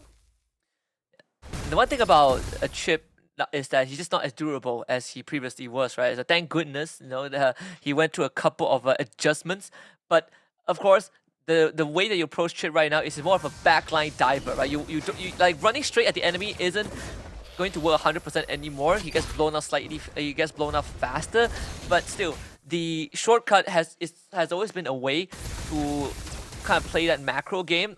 And when you are comparing that with Roundel's diversion, if he brings his teammate, your Chip can try to match it as fast as possible. The scuffle in the mid side, we're seeing Dreams. As long as he catches the target, they will have ways to blow that target up. Oh, and the fact that it's not going to be easy for the side of both teams as well. If those are the crucial stages, right? But at the same time here, Turtle has already been spawned out. Let's see who's going to actually try to contest. Nino comes in straight away to the side of Dreams, but at the same time, Fabian, a little bit of extension will be taken out by Nino immediately. And Aaron tried to push in, but he's been ganged up. He goes all out to Dreams, but it's not going to be easy. He will be able to survive it up with the Sacred Beast, but the Turtle will be taken by Alter Ego. I mean, what do you say, right? Like, Alter Ego, in these close quarter combats, you don't need the diversion as long as Roundel is around. There's plenty of damage. Not to mention Liquid ID. They fought into this more clumped up position where they are just constantly getting vacuumed in by the yin-yang, the duality reaction from Lo Yi, and they got slammed by the Appraisal's Grab 2. Another catch by Dreams. We talked about the power of the single target crowd control, catching Witty coming through the portal. Oh, this is tough. Definitely Alter Ego is controlling the momentum from the get-go itself, and Team Liquid ID, they need to find an answer for a while. With 2-0, not much of the deficit coming in from the economy-wise, but still, if it keeps it up to the side of Team Alter Ego, Liquid will have a really tough time. Oh yeah. I think, at least for now, it's still the early phase, although the question is always, how late is the game going to go when you have a Granger on one side, right? We haven't really seen big diversions just yet. We haven't seen Roundel make those moves to get those off-tempo plays. You can say the same for Witty, but Dreams is doing a great job at keeping track of where this chip is going. Because there really isn't much that Witty can do, so bot side gang. And Nino comes along right at the bottom, will be ganged out by Fabian as well as Aaron. Clears out with the Spear of Alpha, trying to slow him down. Unfortunately, right here, they're going off for the diversion, try to actually retrade it off. Clears it out right here, Fabian will be taken out by Gebe. But at the same time, right here, Aaron try to do as much pressure as possible with the Secret Beast. Even though they did manage to trade it off, no, it's not done. They want to push all out with the Secret Beast. Ezekiel coming in a little bit too late. Gebe, so much power, still surviving out. There's nothing that Team Liquid ID could do. Thank goodness Yehescu has the Purify. If not, that would have been straight up in his death. Gebe sticks onto him like glue. You saw that Appraisal's Wrath. That's 50% of Yehescu's health bar just by one slam. And what's more, these bushes are so unsafe. Like, Witty cannot just walk up, because if Dreams or Gebe catches him, it's just lights out for the chip. And coming off right now, we do see the fact that Aaron a little bit has to be very cautious of the situation, and the fact that they're going all out to Witty. Witty will be tagged off just a little bit too close. Unfortunately, Gebek takes him down immediately. This turtle might be open for Team Alter Ego. Even with Fabian trying to tease it off, Team Alter Ego is already dominating at the moment. Yeah, they're gonna get turtle for sure. I mean, Witty drops the shortcut, tries to send out the invitation for the rest of his team to join the Witty party, but they're like, no. We're not running straight into Alter Ego. It is a crime to do so, and we don't want to end up, getting locked up and sent back to the fountain like you. So unfortunately, Witty dying for the third time, and we are starting to see how Alter Ego are dealing with this chip. They are just not letting him, bring his teammates in. Every time they see the chip, they just say, go, go, go. We gotta get rid of Witty. This guy is priority number one. Get him out of the map. Make sure that he doesn't get to do much and create that cross-map impact like what he usually does. And the fact that Team Alter Ego is already right on the scene, seems that they're going to actually stack up right at the bottom. Witty will be caught off guard right this instant. Had to flicker away at the same time right this instant. He's pushing off. Alter Ego's giving so much damage that Witty could not do anything. Thank goodness Aaron Shiki had that Purify, because that flicker spatial migration knocked up would have straight up been his demise. Dreams really hitting some crucial crowd control and forcing out, again, important battle spells from the side of Team Liquid ID. We got a 2k goalie for Alter Ego. Witty waiting in the wings. Alter Ego doesn't know this, but Gebe and Dreams are just looking for intel. They are looking for intel, scouting the area, doing so much damage to the side of Team Liquid. That's giving tough time for Team Liquid to even get the necessary buff, the necessary farming that they require. Resources already been wasteful on the side, that no matter how much they try to go for damage, but it's still not going to be easy. But now they're pushing all out straight away to Heist as well as Dream, pushing off with a Feather of Airstrike. Can he make it through? Aaron takes down Heist as well as Ezekiel takes down Dream. So that's a really good trade coming in from the side of Team Liquid. Not only that, getting the turret of bottom lane as well. That's so patient. Witty waited for what felt like a sentry and finally found his target and instantly calls in the squads to take him out. Takes out Dream and Highs, especially Highs. They're trying to amp out the pressure mid-side. They're still trying to go all out to Nino and Gebe. Waiting for the right time. They know for a fact that they want to do more. And somehow, the turtle will be contested out. Now, Aaron spotted out Nino. And even they will try to actually to hold it out. They want to make sure that they find a really good structure. With Feather Airstrike being put out right this instant, they go all out to the side. Dreams will be shut down by Aaron as well as Fabian takes down Gebe. Now all out to the side of Rounded as well as Highs. Highs was able to pull through, but Nino right in the rise right here will be shut down immediately by Hayes as well as Yezikel shutting him down. But Rounded all alone right here with Hayes is being chased out by Aaron, Shiki as well as Yezikel. Going all out just a little bit more. Shut him down for good, getting 4 kills in the midst of getting the turtle. Honestly, that could have gone so much worse if Dreams didn't land that 3-man knockup to act as a tempo breaker, because Team Liquid ID were on top of AE. Sure, Dreams still AE still lost the team fight, but they could have lost a lot more and gained a lot lesser. So good on Dreams for making it happen, but good move from Team Liquid ID to step on the gas, now equalizing the state of the game. Equalizing, not far behind for the economy-wise. So far, Team Liquid does manage to actually have a little bit of neutralization coming in from this mid-game itself. But so far, let's see if Alter Ego has what it is to actually respond. Coming in right now from the bottom right this instant with the fact that Dreams comes in for the side of Widdy. Widdy having a lot of pressure, had to pull away, but Gabe will denies it immediately, but did manage to flicker away in time and will not become a casualty. Now Widdy, he has to be careful because the team of Alter Ego really put their eyes on him. Widdy able to get out of that once more and flicker out for another 2 minutes. So Liquid ID, they are feeling a lot more stronger right now. Gebe, and also they've gotten the items to be able to kind of cut through Gebe's health bar. So this Fredrin not as tanky, not as durable as he was a couple minutes ago. So Team Liquid ID, they can start taking up space on the map. He's gonna be very careful. They have to be very careful. Does manage to pull away before becoming a casualty, but they are looking forward to Gebe. But nope. Gebe did manage to actually push away before becoming casualty. Right at the top, Aaron Shiki looking for Nino as well as Highs. Now they are letting off that wave coming along, clearing out the minions. And so far, they are not trying to actually go all out for overextension. Now they're back into the objective and the lot has already been spawned out. Liquid ID continues to take the top side control, but since they do have the shortcut, yeah, this just caught Dreams. Nino actually follows through the portal, but they're just gonna go back to where they are, and now Gebe in danger. Gebe is in danger. Even they try to actually pull all out right at the top. Coming in right now, they're gonna go fight.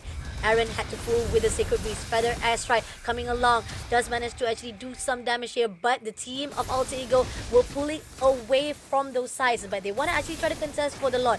Let's see. Widdy right in the open. Gebe going all out for the side right here. Pushing off to Widdy. Aaron comes along with the side of the Sacred Beast, but they had to pull away with Dreams comes along to finish it off. Cuts him down immediately with Nino comes along to take down Yezikel. Fabian takes down Gebe. Zaman has been put out, but the Lord will be picked out by Fabian instead. Even though with Alter Ego having so much pressure to the side of Team Liquid ID, but that's a trade they want for now. And they did kill Gebe, so no retribution for Alter Ego means an easy lore for Team Liquid ID. Eroshiki gonna go for big plays, almost outplays Dreams and gets out with his life. That was too close. That was too close. I mean, again, Team Liquid ID, they are really, really ambitious. But at the same time, they need to be very careful. From all the decision-making they've done, it seems like it does gives a lot of leeway for Team Alter Ego to punish them. Oh, yes. Let's see how much damage they can do with this Lord. Fortunately, both Fabian and Eroshiki did... Fabian did have to take a respawn. This Lord will be taken care of in the meantime. Liquid ID looking to take that mid tier 1, ideally. I mean, Alter Ego, they have a comp that wants the team fight, right? They work best when they're together. And usually, when you get pulled apart, that's where you start, exhibiting weakness. But thankfully, you have Roundel on this Loi, who has been doing a great job in facilitating these team fights. Getting a 2-prong attack, sending members into different parts of the team fight to catch Liquid off guard. Top tier 2 will go down, TLID continues to get as much as they can. I mean, on the grounds of the inhibitors wise, I do see Team Liquid is really on point with the objective. But here on our Dreams, a little bit of observation coming in. He does want to actually go all out, but he does manage to pull away. But at the same time, Aaron will be in a midst of very good danger. But Feather Extract comes in and Gebe just wants to cancel it out and did manage to actually push away before being turned into a casualty. But Heist takes down Weedy immediately, now pushing on to the side of Fabian to be wiped out and now looking for the rest. At the moment right now, Alter Ego will be able to turn things around. This mid-tier 1 is gonna go down. No Weedy, no Fabian. No front line to defend this.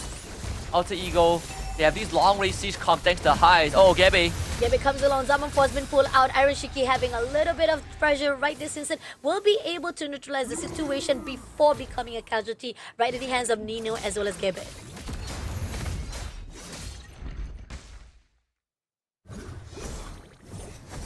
To be slowed down for now. I do am liking what Alter Ego has been doing. This Fredrin is going for, again, the traditional Fredrin build, right? We've seen a lot of Brute Force Breastplate and Thunderbelt nowadays. I say that he just got the Brute Force Breastplate, but everything else is all about being able to stall out the front line. Again, end of the day, you're looking for highs to scale up. Oh, Gebe. Gebe a little bit too far off open. At the same time, he wants to go for the front line, but Aaron goes all out right here. Feather Airside being put out by Python. A little bit overextension, did manage to take down Roundale, but at the same time, right this instant, Aaron will be able to take down Dreams. Now that overextension was a necessity, will be done by Team Liquid ID. They are going all rise, but right here, Fabian also once more. Zafir Force is taken out by Nino, and now living off, only left with only one player, which is Heist, and now Gebe comes along to finish off as he was just able to survive it out by Team Liquid ID, having a better more formation right here for those team fights. Oh my goodness, Fabian making the outplay happen. Buys the Winter Crown, dives in, base Alter Ego to commit and presses Winter Crown, and suddenly Alter Ego like, oh no, the guy that we can take down is invulnerable, and they get turned on. Roundel though does send his team to the bush. Liquid ID, they're gonna pull back, they're not gonna take the risk, it is not a necessity. Bottom wave stacked up, so that bot tier 2 for Alter Ego is gonna be taken down. Liquid ID have control, not just of the map, but also of the Lord Pit. Agree, definitely. And the fact that they don't need to do so much right this instant. They just need to be very aware of the map itself, making sure that they be able to actually do a little bit of resources as well as the scouting. And somehow they are trying to contest for the Lord. Let's see, Dreams as the opener right here. We do have Feather Sight right this instant to just hold them down. Actually takes down the Lord first of all, but at the same time Weedy comes along to finish it off. At the moment, Dreams had to pull away, and now they did manage to actually take down Weedy at the moment, but that's just already a sacrifice that was needed for Team Liquid to get the turtle and do so much resources that is needed for Team Alter Ego. Silver lining for Alter Ego, they got out without any casualties. Good catch from Dreams. We got the Wild Requiem knockout onto Aran, just to make sure that Aran doesn't get to straight up dive the back line, and afterwards Alter Ego called for disengage. After taking out Widdy, now they find Fabian. Fabian, a little bit too overextending right now. Had to pull away, but Feather Airstrike comes along right this instant. Zamafu has been put out right here. Gebe fighting off with Aaron at this instant, trying to do as much damage as possible, but Gebe is just so much to bear, not even able to do anything at all. But Nino comes out, but they still try to do more. They want to go all out to Gebe. But Aaron just pushing off every single time. They want to go more. Zamafu has been put out. Aaron Shiki takes down Gebe, and now they want even more tougher right now to the side of Dreams. The fact that they did manage to have so much damage, they only managed to pull Gebe only.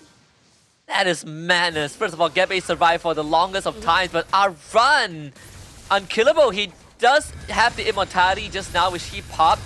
Now the Lord and Erashiki both would take one inhibs each without Gebe. That means that it's gonna take a while longer to deal with this Lord. Team Liquid ID just playing it to a T. Once more, Fabian with the delay with the Winter Crown, and afterwards Aran. This Lucas Sacred Beast form is just madness. The amount of crowd control, the amount of damage, crowd control, and sustain that he had, Alter Ego just could not deal with it. not deal at all, but some of course had to be pulled out. They're going all out to the side of Aaron Shiki, but he did manage to pull away. But there's trying to be put out right here. Weedy, a little bit of extension will be taken out by Heights, but Fabian down Rondale. It's going to be an opening. Double G comes in. Fabian was shut down to the side of Heights, but Yezikiel did make it work with Dreams to be taken out. So that's a trade for 2 to 3 for the side of Team Alter Ego. And a triple kill for Highs because Dreams once more catches 2 people with the spatial migration, allowing Highs to line them up and shoot them down. Alter Ego not willing to go out just yet. They almost lost the mid inhibitor, but now this is late game territory. Highs 12-2-2 on this Granger. He is jacked, full slotted, ready to deal some serious damage to Team Liquid ID. It's very dangerous coming in from Heights itself. Those are the target that needs to be eyed up right this instant, with Lord going to be spawning out within 10 seconds. Team Liquid ID, if they can find a way to break off Team Alter Ego, that could be a really good composition coming in from themselves. But then again, is Alter Ego is going to allow this, as they are already stacking off right at the Lord Pete. This is going to be second Lord game. He has skill with the Holy Crystal. Again, so much burst. Goodbye, Highs. Oh. This could be the beginning of the end. Highs caught sleeping at the wheel. These bushes, they are incredibly dangerous. You need Nino or Dreams to help you check them out. You can't just walk up like that. So Liquid ID, they will guarantee this door for themselves. A lot will be in the hands. The map awareness was been punished by the side of Team Liquid to the side of Alter Ego, when the fact that you talked about it, they have to be aware of their bushes itself, and at that Pete, you have to be very careful. Now Team Liquid by their side put out, did manage to actually at least clear out the last turret, and they're coming up for the crystal as well, pulling all the sun right here. Even with all the fights they've done, it is going to be the crystal to be depleted, giving first round win to the Team Liquid ID.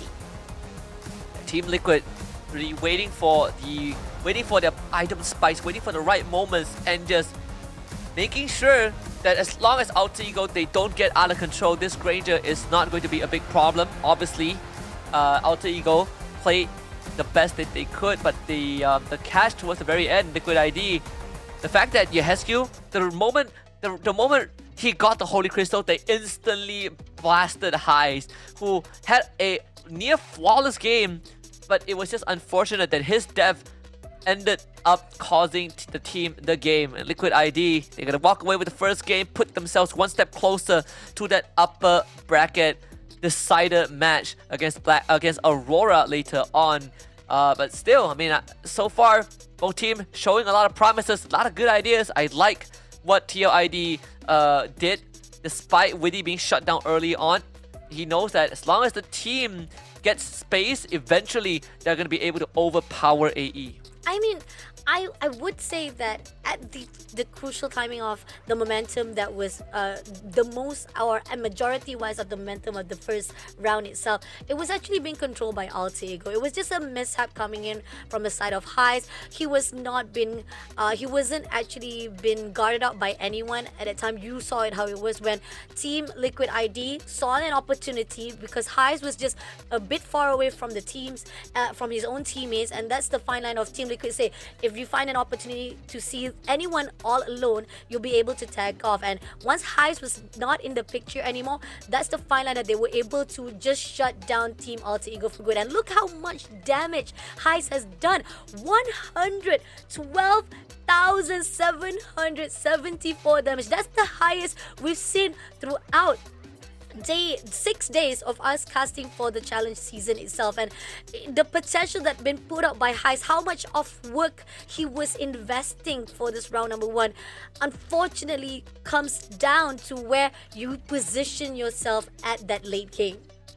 And unfortunately, he had to fight King Aaron Shiki, who dealt more damage than Highs. In fact, 2,000 more damage, right? He currently making Highs the second highest of the day. Aaron Shiki actually 114,842 total damage on this Harith. Both gold laners really went out of their way to dish out the numbers. But again, TLID just having the right decisions in that late game, right? One good catch was all they need. Alter Ego, it eventually this draft they have eventually is going to end up being the 4 protect one, protect president highs. But if you let your president get assassinated like that, you give him the JFK treatment, then unfortunately there's really nothing much that you can do afterwards. So MVP for game 1 is gonna be Aaron Shiki on this Harif.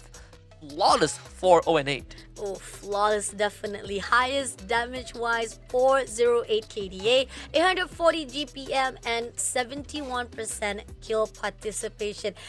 And not to dismiss Team Liquid ID. I mean, the back and forth was really beautiful. I think even though with Alter Ego was dominating during the early games as well as the mid game, Team Liquid ID, there was a lot of neutralization that was done. They had the idea coming through. Even so, when the fact that it looks like so much of power coming in from Alter Ego, how they were able to immobilize the movement of Team Liquid ID because of the fact that you have Guinevere. You got the fact that you are able to pull in and pull out as much as you want, as much as you need it. That's where the fine line that is having a little bit of crucial time. Yes, they did get the title on their side, but Team Alter Ego was able to actually win it off and at least get the trade they needed. But as time goes by, that's where the fine line of Team Liquid was having a little bit of structural problems when Team Alter Ego was able to reverse it back.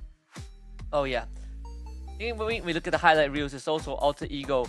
This Loyi, I was actually expecting a couple of off-tempo plays, but good on Team ID for being able to cover a lot of important points on the map. So it was a constant push and pull of, is this Loyi divergence going to come true? Is the shortcut for Witty going to happen? But this one was also a big moment, right? In this bot side, where the Winter Crown from Fabian, first off, was able to bait Alter Ego to overcommit. And then afterwards, you got this Aaron. big Aran just running it down, has the immortality, doesn't care what Alter Ego does to him because he has King Aaron Shiki backing him up. Yeah, he was on fire. He was so ambitious right at that bottom lane. He was just going all out, and this is where the fine line, yes, we do see Team Alter Ego was able to neutralize for that first lot itself, but then comes along on the second lot. That was the point where they tag off highs immediately and they know that was the opening. They didn't even matter. They just go all out for the crystal, and no matter what it is, Alter Ego was already losing the one and only damage burst that they needed. That's when Team Liquid used that potential. Oh yeah. What a no for Team Liquid Indonesia. 1 game away from proceeding to the upper bracket. At least a decided match. Again, Aurora will be watching and waiting to see if it's going to be TLID or Alter Ego. And you know what? You know what, Fasha? I want to see TLID go to the upper bracket because Aurora, in one of the interviews, they did say that losing to TLID in M6 was a fluke. And TLID will never win a single game against them from this point onwards. So I want to see that rematch happen. I want to see if TLID indeed fluked in M6 and will lose to Aurora. But again, we gotta let them win this series first before we get to that conversation. Heat map of Fabian throughout the entire game on this alpha. Had a slightly rougher early game, but once he came online, he was just a massive beast. I think pretty much that was point that we talk about how it was dominating for the side of Alter Ego. They were denying a lot of the movement coming off from Team Liquid itself, and a lot of the positioning making that was done by Team Liquid, they were actually been shut down. But after a while, Team Liquid was able to find their own beat, find their own rhythm to fight it off against Team Alter Ego itself. And once it was portrayed, and looking on how the movement is, like, Fabian was just on his own territory. He didn't do much of infiltration. He was focusing on how he was able to actually just do as much farming as his end. And at the final end of the late game, that's where he saw a lot of potential because Aaron was doing so much damage, and that's where he comes along to follow along with the team fights. Yeah, this entire heat map is pretty interesting because you see most of the fights are focus on the bottom side of the map, right? Like we had one big fight on the top side, but that was pretty much it. A lot of these fights really goes over to the bottom quadrant of the map. That's also where most of the objectives sort of spawn. And you can see even like Fabian's, like where we see the most of Fabian's presence is at the Lord Pit itself. So that I think is pretty interesting. Oh yeah, agree, definitely. Because the fact is, I feel like they put out so much pressure right down below. Wait, oh my god, Husky, are you there? Husky, you're gone. He just did so. Oh, Hello. There you are. I'm back. You caught my magic trick. I was so close. I was so close to getting it right. Okay, I'll practice it. Amazing. A really good surprise coming along. I mean, was it a surprise that Team Liquid won that first round? I don't think so. I think even though we do in the favor of the drafting of Alter Ego, how they were able to control the movement of Alter Ego on that first round shows how much potential that Team Liquid has to do so much. And again, from my point of view, I feel like if it wasn't for Heist to be picked off very quickly by Team Liquid, it could have gone to Alter Ego. They could have actually be able to do something and make it happen for them for this first round. So again, sometimes this is it. One mistake is all that's needed for you to just shut down for good. Yeah. So I say that a lot. Sometimes I tell myself that you can do 10 things right. All it takes is one mistake to lose a game, and a lot of times my mistake is just logging on to play ranked games, right? Because I feel like I should never put myself in a position to lose. But in this case, you gotta feel for Heist. He played almost a flawless game up to that point. But thankfully for Alter Ego, they still got one more chance, or more potentially two more chances if they equalize this series.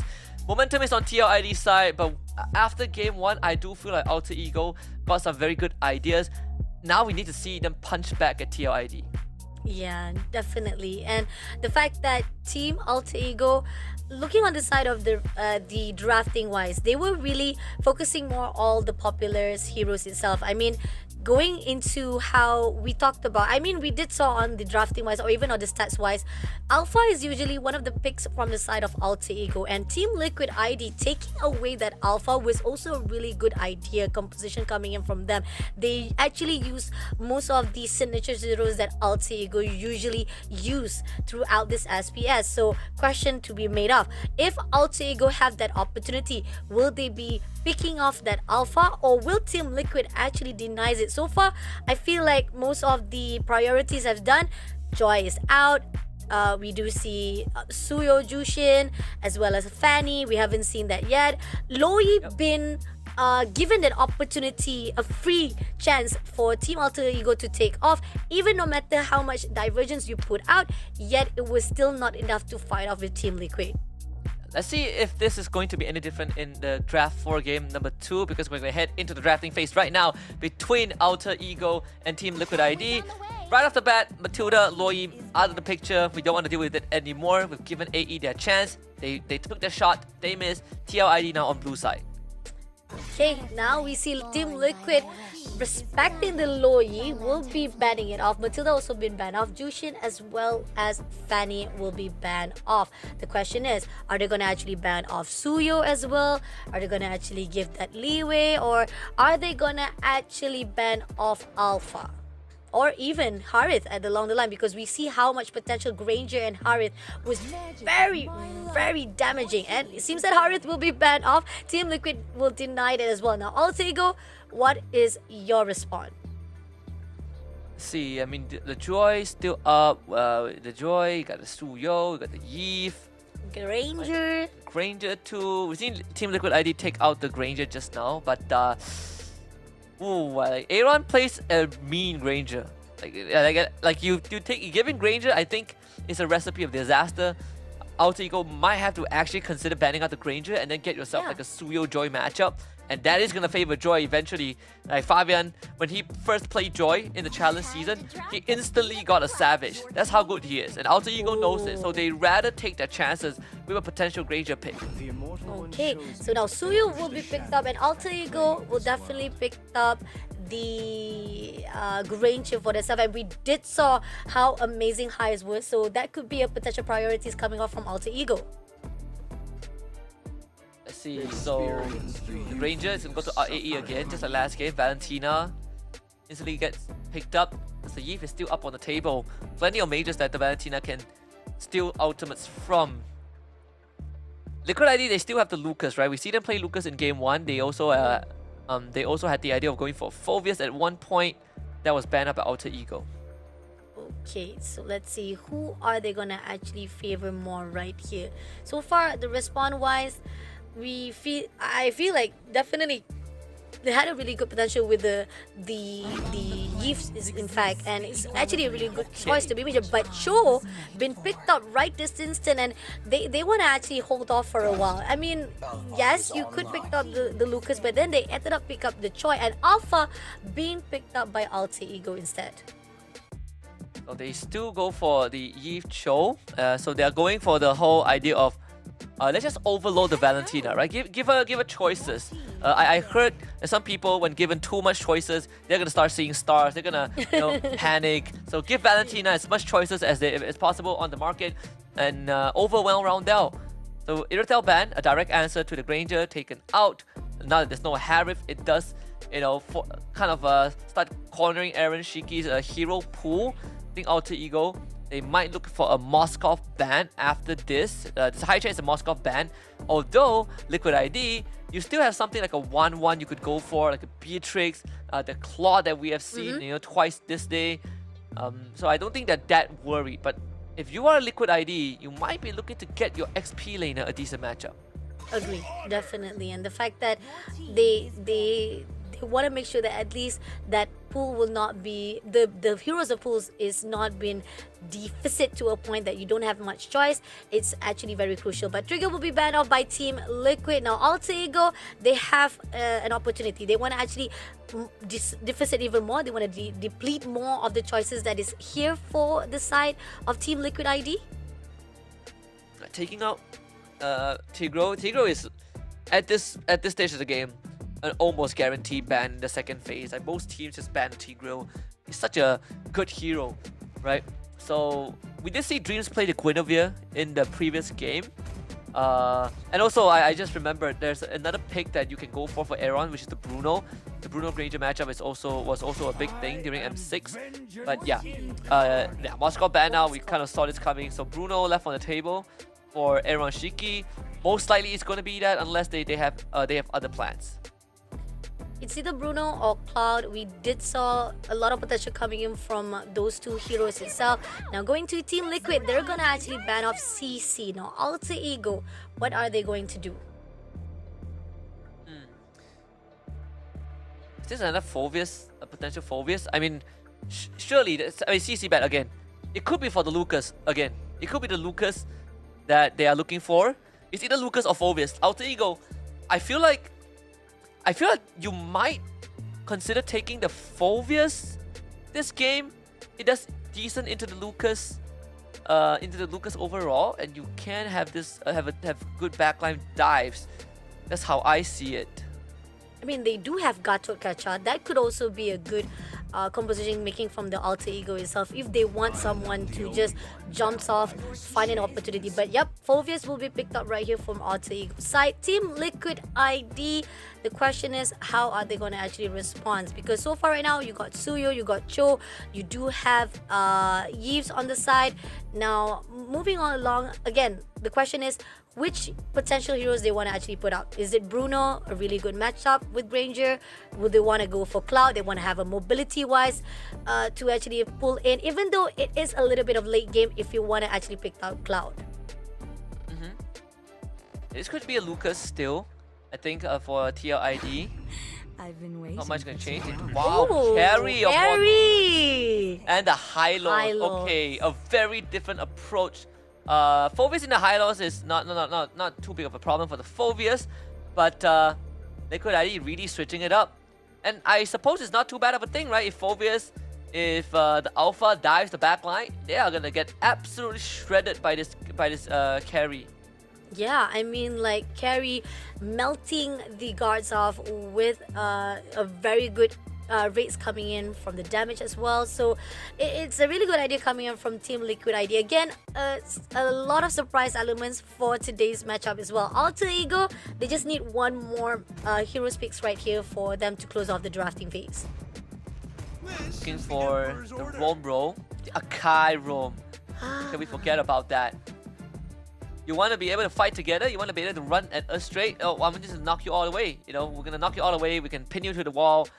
So that's what I like about some of the NPL ID teams. They're so innovative. We even saw we saw Masha, we saw Padang at some point in time. Obviously Blacklist, they also had some very creative hero choices, but you always don't know what you're gonna get. This Roam Akai has plenty of damage. It's tanky, has displacement, so this show is not gonna be able to have a good time. I'm liking what I'm seeing from Alter Ego. Okay, drafting wise, I feel like both sides are very equalized. It's really balanced. Both of their response are really good respectively, and I feel on the side of how they will be able to counter each other, it's really good. So round number 2, match number 2, the decision making whether or not Team Liquid ID gets the first point and to go to the upper bracket to meet off with their opponents, or maybe Alter Ego has an opportunity to prolong this match number 2. Let's see. It's Indonesia versus Indonesia again, guys, for this match number 2. Alright, ding ding ding ding, ring the bell, PLID. Let's see what the focus is gonna be. Might be a lot of focus on that in the gold lane side, right? To get Eroshiki a decent time. Your Hesku will just have to eat the pressure just a bit. This show, unfortunately, can't directly contend with the Akai. You have to accept that fact. Bottom lane is pretty much a dead lane between those two XP laners. So Aran, he has a lot of... He just is going to be that meat shoe this entire game. In Liquid ID, your angle of attack might just really be that Ranger side. Let's see. I mean, we did saw Heis was really performing. He was on point, and again, if he's really on a good point, he might be able to do so. But Aaron, a little bit too overextension, and he's gonna actually have a lot of difficulties right here. Gebe as well as Nino try to do as much damage, but he did manage to survive it out. And even with Dreams try to come along and Witty comes in to the backup, it doesn't gonna do anything as Aaron still survives it out. It's not the worst case scenario. You don't get the kill onto Aran, but you get his revitalized out. And while re-engaged Aran, he's dead. He's dead. He's definitely dead for good. They are already eyeing up. But here, Fabian as well as Vidi comes along to actually trade it up. Goes out to Gebe, going off for airborne. Fabian takes down Gebe, but at the same time, right here, Vidi wants to pull away. Fabian a little bit had to be aware of the situation because he pulled away too quickly to opponent, leaving Vidi all by himself. But then again, they did manage to survive it out. Hopefully, it was just a little bit too close call for the team of Alter Ego to manage to trade it off. Thank goodness, Aran makes it back to the wave in time thanks to the extended fight, so he's going to hit level 4 off of that wave. Keep the good ID. With decent exchange spot side. They have the RWM2, no kick for Witty, but they still want to contest. What a contest. RWM been put up right this instant. Dual pass also going out for the side of Dream. Dreams had to pull away, but at the same time right here, they go all out for another RWM to be stolen. But at the same time, Fabian gets the turtle, but they did trade off 1-1.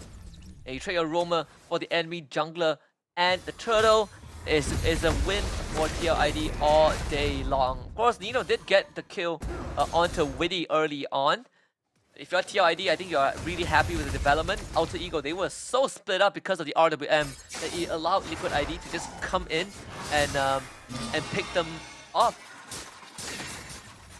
Now coming in, as we see, it is a little bit tight. With a deficit of the side of 8, or not even 800, probably like 300s of lack of the economy-wise inflation to the side of Team Liquid ID, they're still in a really good form for both sides. Now, again, a lot of the heavy focus and tension coming in right at the bottom. We got Aaron, Fabian, Witty, as well as Jessica looking on the side of Gebe as well as Nino. And leaving off Aaron Shiki doing his thing right at the top. And this is very dangerous because it seems that Team Alter Ego, they have their eyes already. Now, Aaron Shiki has to be away, and Heis comes along as well as with Roundale. Had to pull away before becoming a casualty, and now we do see now Fabian comes along with Ezekiel. They already find the opening. Witty overlooking right on the back line. Let's see if they want to actually go all out. But nope, we do see that Gebe does manage to actually pull away Witty, denying any of the entrance of Ways of the Dragon. Good coverage from Aaron Shiki. Did have to use the flicker, right? Earlier on when Dreams ganked him, he had to use the flicker to get away from the heavy spin, so pinned to the wall. But with Aaron Shiki surviving, unfortunately Alter Ego didn't really lose much. Dreams. Oh, Ways of Dragon pulled it out by Dreams, and right this instant, Witty has that potential to actually initiate, but then again, Dreams overextending and able to actually pull away before becoming a casualty, so still a safe call for both sides. Forcing out the heavy spin. Good shun pull for the CC immunity. That's how Witty got away. Orion proxied the whole way down bot. Nino tried to call for help, but it's really not going to do anything against Orion at this point of time. Gaby gets his purple. Turtle is up again. AE wants to contest. But Aaron, a little bit of being get out by the side of Alter Ego now, pushing off with the RWM. They go all out. Yesika takes down Gabe, Poppin takes down Dreams, as well as now pushing on to Nino. Had to flicker away. Roundel was surviving, but Aaron shuts down Nino, immediately getting the 3 kills in the hands. But at the same time, Witty, a little bit ambitious, try to go all out to Roundel, but it's already been done. 3 kills with 1 turtle in their hands is already a win for Team Liquid. Yeah, a big win. I am pleasantly surprised that Alter Ego wanted to take that turtle contest.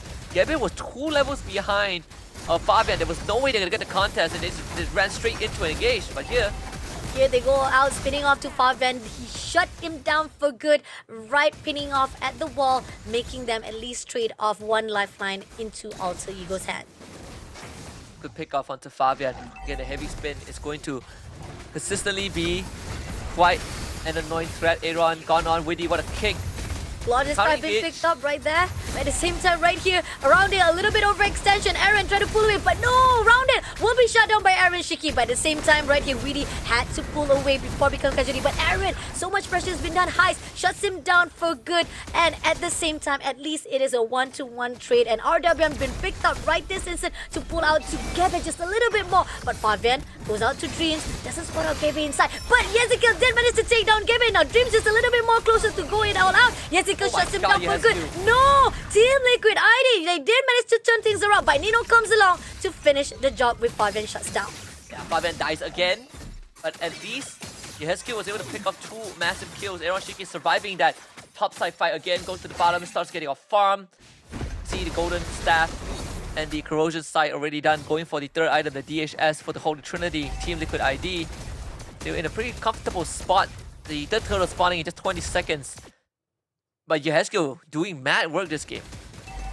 Mad Works doing a really good job coming in right now, even despite that they already saw how Alter Ego was going to actually gang up now.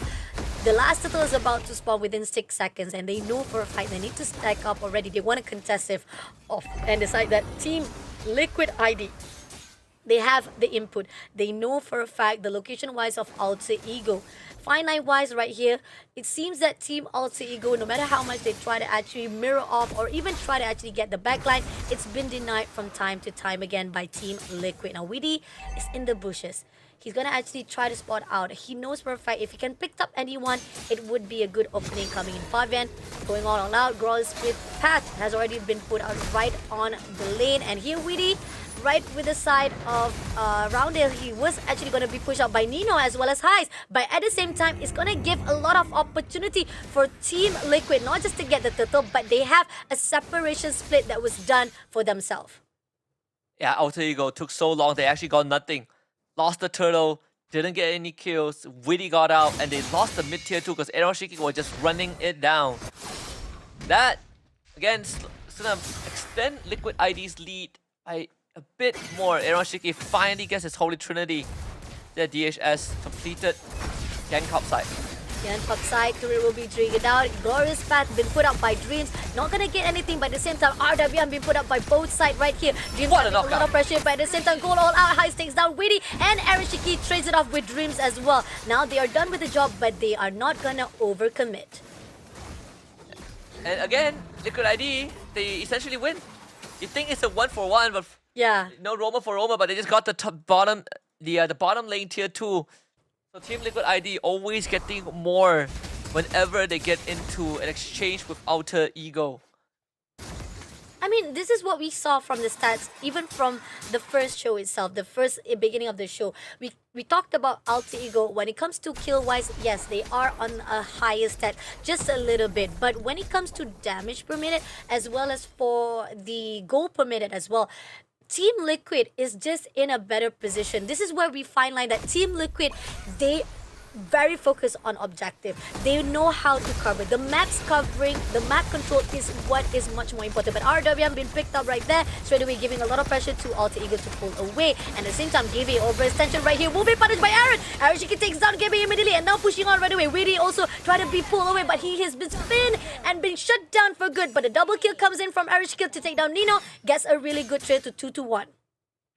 I don't think Alter Ego were ready for that fight. Gabe tries to spin of Alpha in, but it's less of Gabe making a mistake and more of Fabian outplaying him. He expected, he anticipated the engage from Gabe. He sidesteps the crowd control. And Gabe, once he misses that ultimate, he was straight up dead. But still, a run, he's gonna lose his life thanks to Alter Ego getting him down. But TOID, they got the Lord anyway. Now they are trying to go for more. Yeah, definitely. I mean, that's the sacrifice that is needed, and Aaron doesn't even matter. That's the thing. You have the Lord already. It's already enough for you to at least break the last layer of the inhibitor, and that's what Team Liquid is focusing already. Wow, we have that cool banner in game. I didn't even know that. That's really cool. That's really pretty good design graphic coming in. And Arishiki, you gotta be careful there. Oh my god, Nino. On the right side. That was too close. That was really too close. But here, Widdy comes along with the Waves of Dragon. Fabian takes down Nino immediately with the Trace of Highs with Widdy as well. Oh my god, Aaron. At the same time, go all out to Dreams now. Also with the side of Gibbon to be shut down, leaving only Rounddale as well as his to be surviving out. 3-2 versus 2 right this instant. Can they actually use this potential of Lord to clear out the last layer of the trade? They try to go out for the bottom one, but didn't make it. But still, Team Alter Ego, even though it is a little bit of mess, but they did manage to neutralize just a little bit of time left for them to breathe. Hiroshiki tried to actually baited Nido into his death. Honestly, if Hiroshiki survived that, this game would have gone to an irreparable state for Alter Ego. But at least now they still keep all inhibitors up. Only the bottom one is severely damaged. Yescu, Divine Glaive online, Malefic Gun for Aaron Shiki. Core items, all of them are available right now for the side of Team Liquid ID. Looking on Team Liquid ID, just a little bit of mishap, but then again, it's because of so much of defense has been put out by Alter Ego. Now, Lord is about to spawn within 70 seconds. Within is trying to actually find that opportunity, trying to find any gates of opening for him to do so, because if he can actually tags off anyone, it might be a good opening for Team Liquid ID. They're overlooking already. They got the info. Gebe is inside the bush. They're not going to allow any surprise elements coming in from Alter Ego. So far, Alter Ego, they are on a really how I say, a little bit crucial state right now, because as they are pushing off, letting the wave comes in naturally, Team Alter Ego, they have to be really cautious as well. I think if you are TLID, you're probably just waiting for the next Lord. Not really, don't need to rush anything. Because so far, you know, Alter Ego has been kind of trying to really look for this isolation, right? Like Dreams has been trying to look for Aeroshiki the entire time, but it is so tough. Not to mention you're running into an RWM. So Alter Ego constantly playing on the back foot. Fabian just got his BOD. Lord gonna be spawning just a little bit. TLID looking to take control of the pit. Let's see, and the fact that Gebe also knows the fact that this is going to be a crucial fight indeed for the second Lord itself. Fabian is already there, the Lord. Now let's see how they want to actually control that mid lane. We see how Aaron is always right at the front line. He's going to make sure that at least Alter Ego will not come through. RWM is already putting out. Glorious Path also been put out right there to make sure that they will be denying it off. But at the same time, Fabian is doing his well to make sure that the Lord will be in the hands. Now Dreams as well as Gebe going in for rotation, but it's already a done deal. The Lord is already in the hands of Team Liquid ID. I mean, at least you do not overcommit and you don't want to lose lifeline. At least with this last layer of the defense, they still be able to survive it out. That, and also, did you just see the damage of Aaron Shiki on this late game carry? Disgusting. Absolutely disgusting. And This might be a bit of a problem for AE. I don't think they have this really is no way to survive this carry damage in this late game. Like if no one can catch Aroshiki and just blow him up, he is going to eviscerate everyone from Alter Ego. Like Dreams lost half his health bar in a blink of an eye just now at the Lord Pit. Let's see. Lord is marching in right here. They're gonna go all out fight right at the top. Glorious Path been put out right this instant. But at the same time, they're not gonna overextend. Nino is right in front of the line. Will not do anything as the Lord is already marching in. And we do see Fabian right on the bottom right this instant having a lot of pressure. But they are also a little bit hesitant as well. A bit afraid to try to commit and get that inhibitor. And in the end, the Lord was just a bit wasteful. But here on our Dreams, overextension will be denied immediately by Aaron. And pushing along right now, going for the Gabby. RWM being put out. Actually takes down Gibi. As well as right now, Nino pushing on to Aaron. Aaron doing as much pressure as possible. But the Crystal is already depleting, giving this one more win in the hands of Team Liquid ID. So they are pushing off straight away into the upper bracket, pushing down Team Alter Ego to meet with Blacklist. We're gonna see the Aurora against TLID later on. That is gonna be interesting, but good attempt from Dreams to try and catch Fabian. They had to make a play happen. They cannot just sit there and let TLID slowly take everything away. But unfortunately, the Hail Mary attempt led to TLID getting the win. Still, commendations given over to AE. The idea was correct. The execution was almost perfect. But TLID were ready for any sort of shenanigans that AE had. I mean, this is really a tough call coming in from Alter Ego. I think they had the idea, especially the fact that Dreams was always trying to pin someone against the wall, and to a point that they will try to separate the players itself. But on the fashionable style of Team Liquid ID, they know that if you let Dreams get away with that, it's not gonna be easy. So on the side of Team Liquid ID, I like how every single time there was a possibility of they want to go all out fight, Weedy will be the one to make sure that backlines is covered.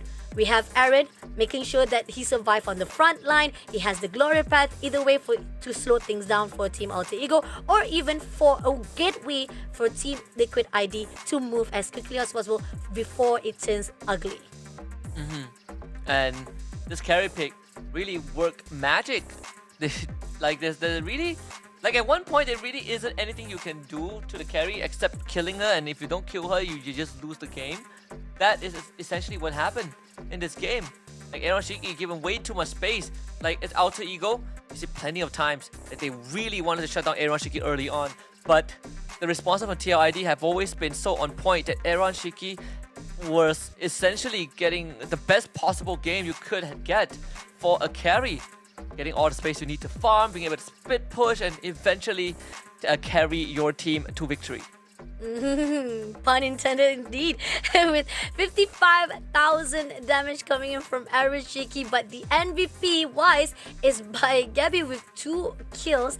And definitely Fabian is a little bit of a mistake there, with Fabian as the MVP with 824 gold per minute. Honorable mentions coming in from Ezekiel, as well as Aroshiki with 829.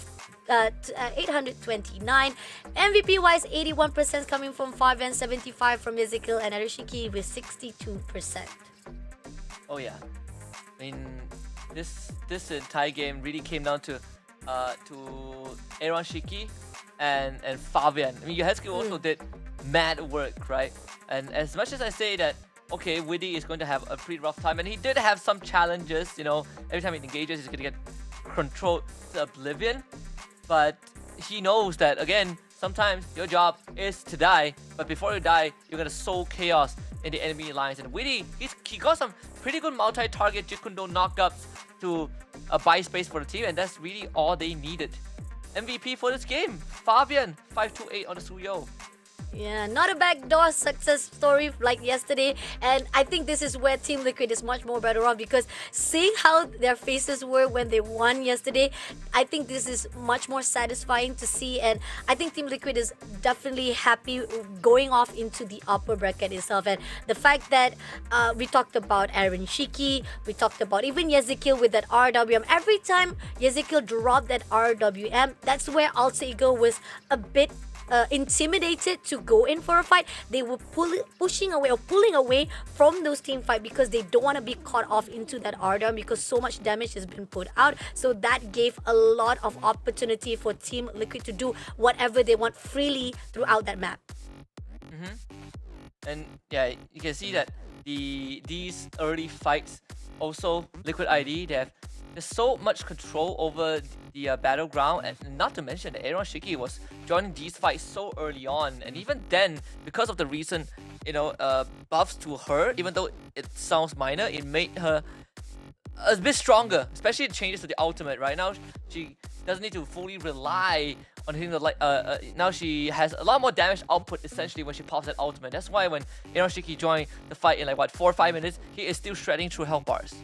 He was shredding, he was doing so much damage. I mean, that's overhead session coming from Gebet. It was a little bit too early on. And even this one at the fine line, they were trying to actually contest for the Lord. It was too much to bear. And even they were able to actually trample against the team of Alter Ego. And they did actually manage to actually steal away some of the lifeline of Team Liquid ID. But at what cost? They were trying to neutralize. At the end of it all, Team Liquid was just far better off for that damage rate.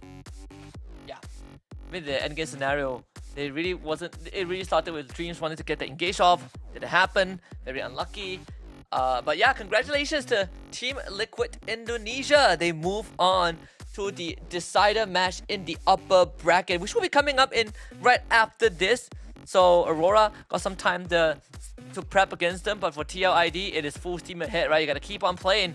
Now we're going to the entire LCQ today, so gotta buckle up, be on your A game and see if Aurora can really stop TLID from beating them again. Yeah, I mean, again, again, facts as well as a reminder to everyone who's watching, your favorite teams are not done just yet. Those who are able to go to the upper bracket, they have one more fight they have to actually go on to make sure they survive it out for the challenge finals. But those who didn't survive at the upper bracket, now they're at the bottom, and those teams are Blacklist, and as well as who's joining them just currently is going to be Alter Ego, and that's going to be very interesting to see if Blacklist or Alter Ego will be the one who be able to pull through at that lower bracket to survive and meet off with those who are still rising from that upper bracket. It's going to be a long journey in the lower bracket because you have to essentially play 2 best of 3s, right? You're playing 1 extra series, then whoever gets the direct slot into the challenge finals later on. So it's going to be a long journey. It's going to be tiring for them for sure, but that's the nature of competition, right? You go into the lower bracket, losing brings its own disadvantage. They just got to keep on going, but they do have some time to prep for their elimination series, elimination gauntlet run. Whereas the upcoming series, I think, is going to be so important to see who gets to call it a day and who will have to call in, over time. Coming up, Aurora against Team Liquid ID to get the 11th slot into the challenge finals. A rematch of epic proportions. We'll see you guys in a bit. The Snapdragon Pro Series is brought to you by Snapdragon Elite Gaming and DHL.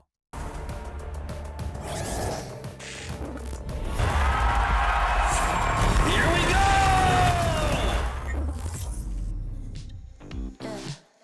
Steady jump design, think I know your kind. I'm about to break another code now. Pretty in disguise, bugging up your life. This is my syntax. 3, 2, 1, deploy. XOX cutthroat code, run it again. XOX cutthroat code, run it again. Steady jump design,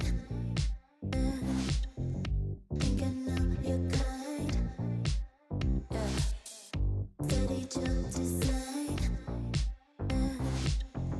think I know your kind. Steady jump design, think I know your kind. I'm about to break another code now. Pretty in disguise, bugging up your life.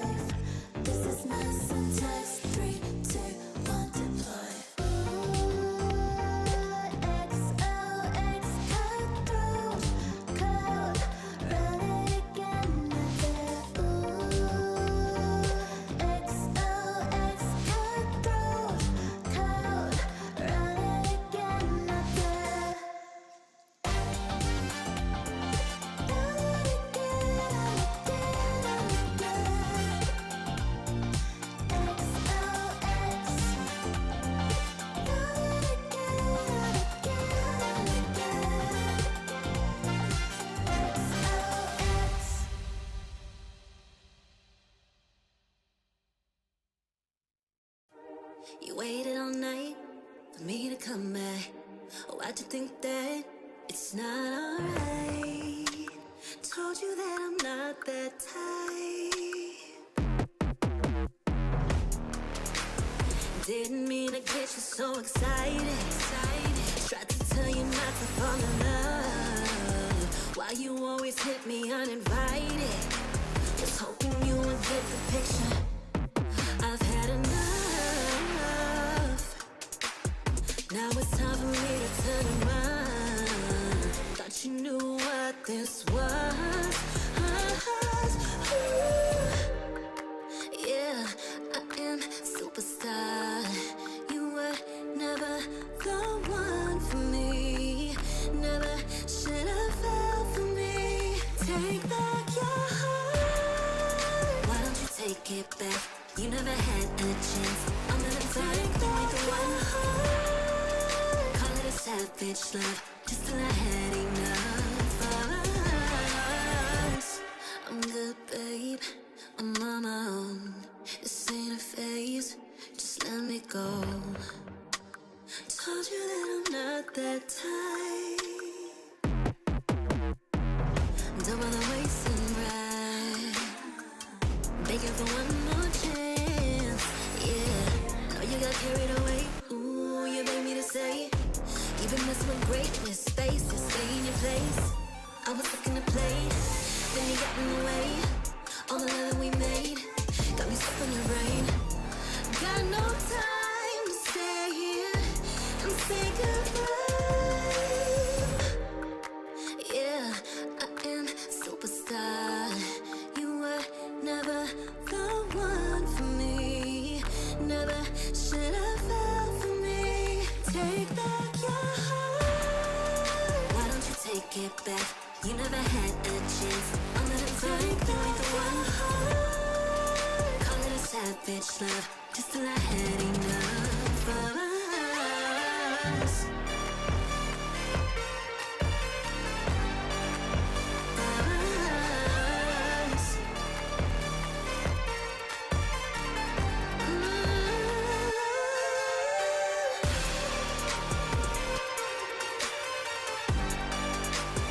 Take back your heart.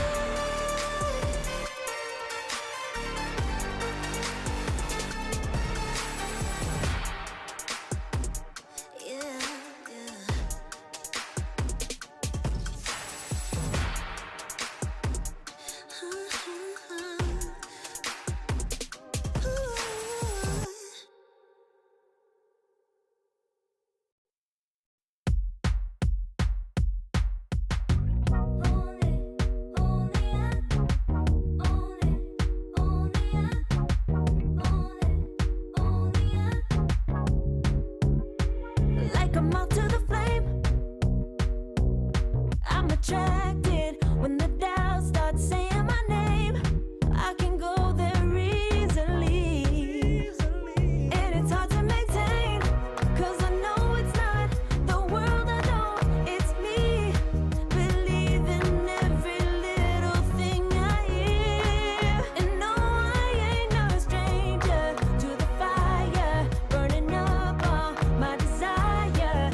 best days coming in waves. And no, I ain't no stranger to the fire, burning up all my desire to be great. I gotta just open the gate. All I need is saving from hitting the pavement, understand it when I'm impatient, that only I give to me. All I need is a little love in lonely places, the strength to stand fear in the face, that only I give to me.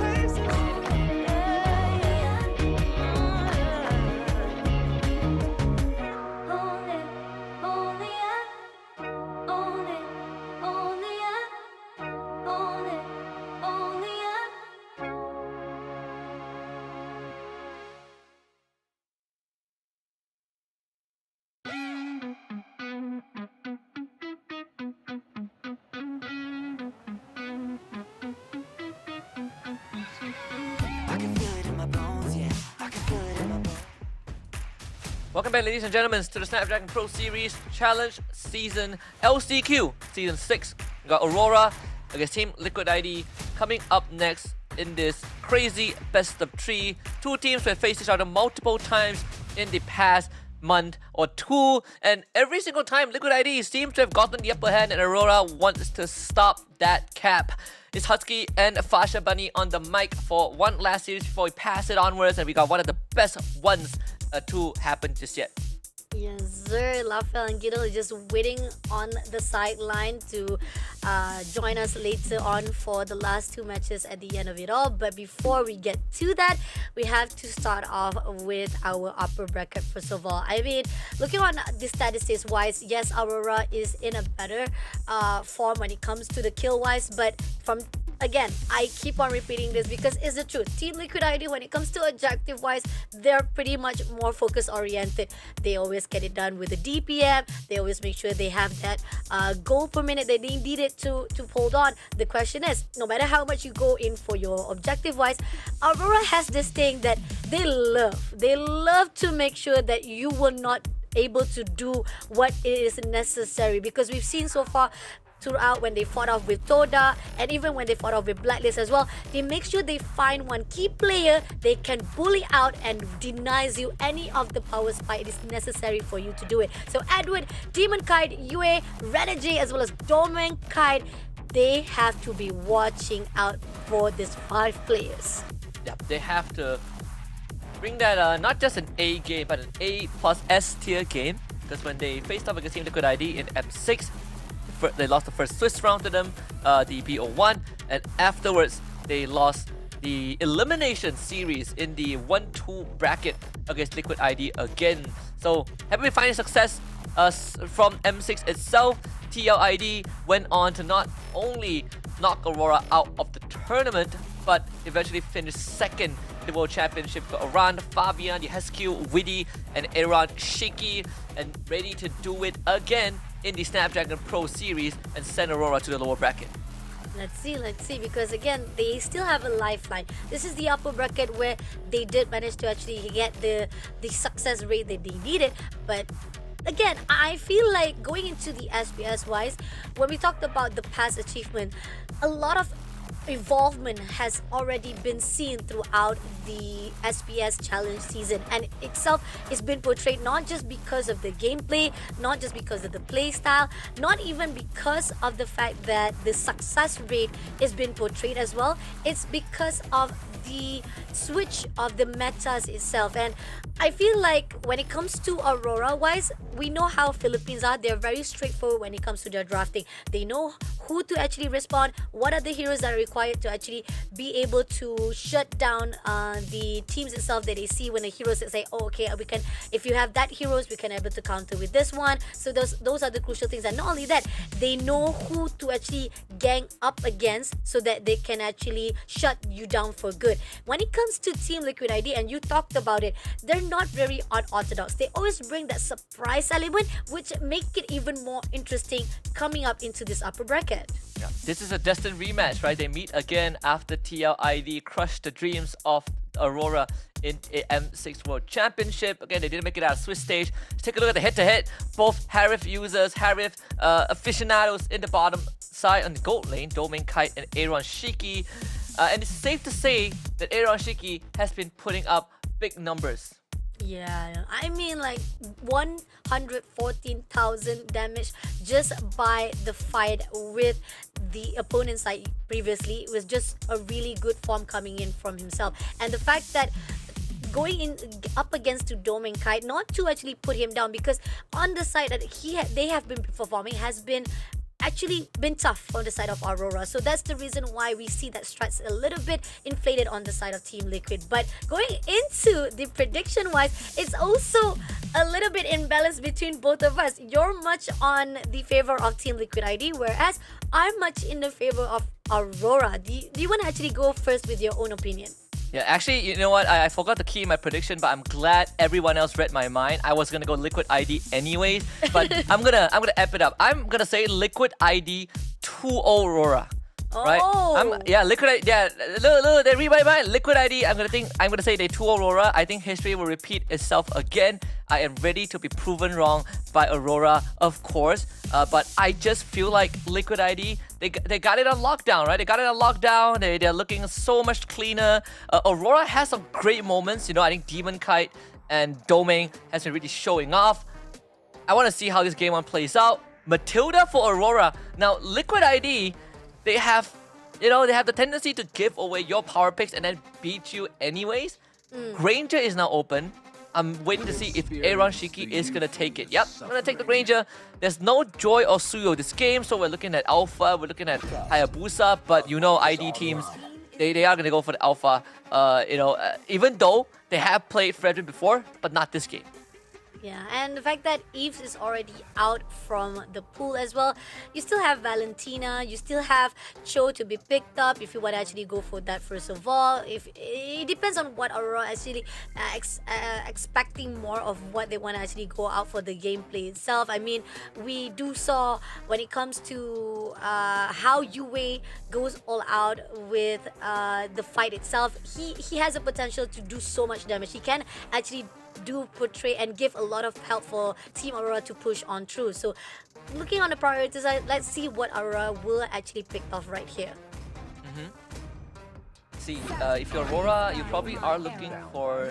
Yeah, I was about to say the Phoveus and the Irithel, especially the Irithel, right? A direct answer to the Granger. Liquid ID definitely saw it's coming. Instantly we get the Khalid. High chance it's a witty pick. You know, he has been a very proficient Khalid Roma, yeah. Yep, Khalid Rome player. The Lucas is still open. We've seen Ran rocking that Lucas quite frequently into the Phoveus. There's another pick that we've seen a few times into Phoveus that has mixed results, and that's the Glue. We talk about the Fredrin. Liquid ID bans it out. I love it so much. Matilda Fredrin is a nuisance. Liquid ID don't want anything to do with it. I mean, yeah, if you let Fredrin out again, we saw how much of the survivability, how it is so much to be reckoned. It's a really respective ban coming out from Team Liquid ID. Now, Team Aurora, you might be trying to actually ban off some of your potential heroes that you want to actually take off. I mean, looking on the side of Team Liquid, right, you still have a potential to pick up your mid just yet. I mean, maybe Vexana you want to actually ban off, or maybe Valentina. Either way, those are the things that you might actually want to even pull down even more the hero space. So there's a CC ban is to protect the Phoveus as well. But getting rid of the CC does mean that Liquid ID will inching closer and closer to a potential Lucas, which again it's almost going to be a guarantee unless that glue somehow comes true for Aran. He also plays the Hilda, but in this case, it's going to be pretty tough to play a Hilda into what Aurora has. So yeah, probably not that. If you're Liquid ID, you ban the Fredrin. You now probably want to look at that mid lane too. You could ban the Valentina here if you want to. They're a bit Hayabusa, so they want to keep pressing on Demon Kai's hero pool. Okay, so they want to make sure that at least the jungler have a little bit of a problem. But it doesn't matter, even with Hayabusa being banned off, you still be able to pick up other couples of pools that you see that can be able to pull through. But again, I mean, I've seen Renegade with Cho before, and it is still in the pool right here. There's a possibility maybe Renegade was also going to pick up that Cho for himself as well. Fight for the ultimate answer. Well, the Hilda does get banned out, but by Aurora. This one, obviously, they still don't want to deal with the Hilda, surprisingly, right? Because I kind of feel like Hilda is not going to... It's going to suffer a little bit, but I can see how it's going to work out. Here's Kudo to get his Farsa once more. Okay, Farsa as a pick for Team Liquid ID. Now, Aurora, you still need to figure out if you want to actually pick out the mid lane. Vexana is still a really good pick right here. You still be able to use it, and I've seen Aurora has a really good composition when it comes to Vexana as well. On the side of your other jungler, do you think any other choices that is very obvious here, Husky? Ling, I guess. There's Ling. Oh, yeah. There's Akai, there's Alice jungle. Akai jungle is a thing too. Julian, yep. I was about to say Julian is probably one of it too. Julian and Sicilian. Julian have not been picked until now. Sicilian has been banned every now and then, but wow, Aurora. Huge magic damage, by the way. But again, the mobility, right, that they have is be a very fast tempo draft. Oh, and you talked about Glue. Now Glue is already open to be taken. Team Liquid ID having Glue on the side. They also have a very good structured ground. I mean, looking on the side how they already have their drafting wise, they can actually be able to spread away easily without any casualty to make sure that they still survive it out. I mean, all in all, I think pretty much it's really surprise coming in from both sides of their drafting.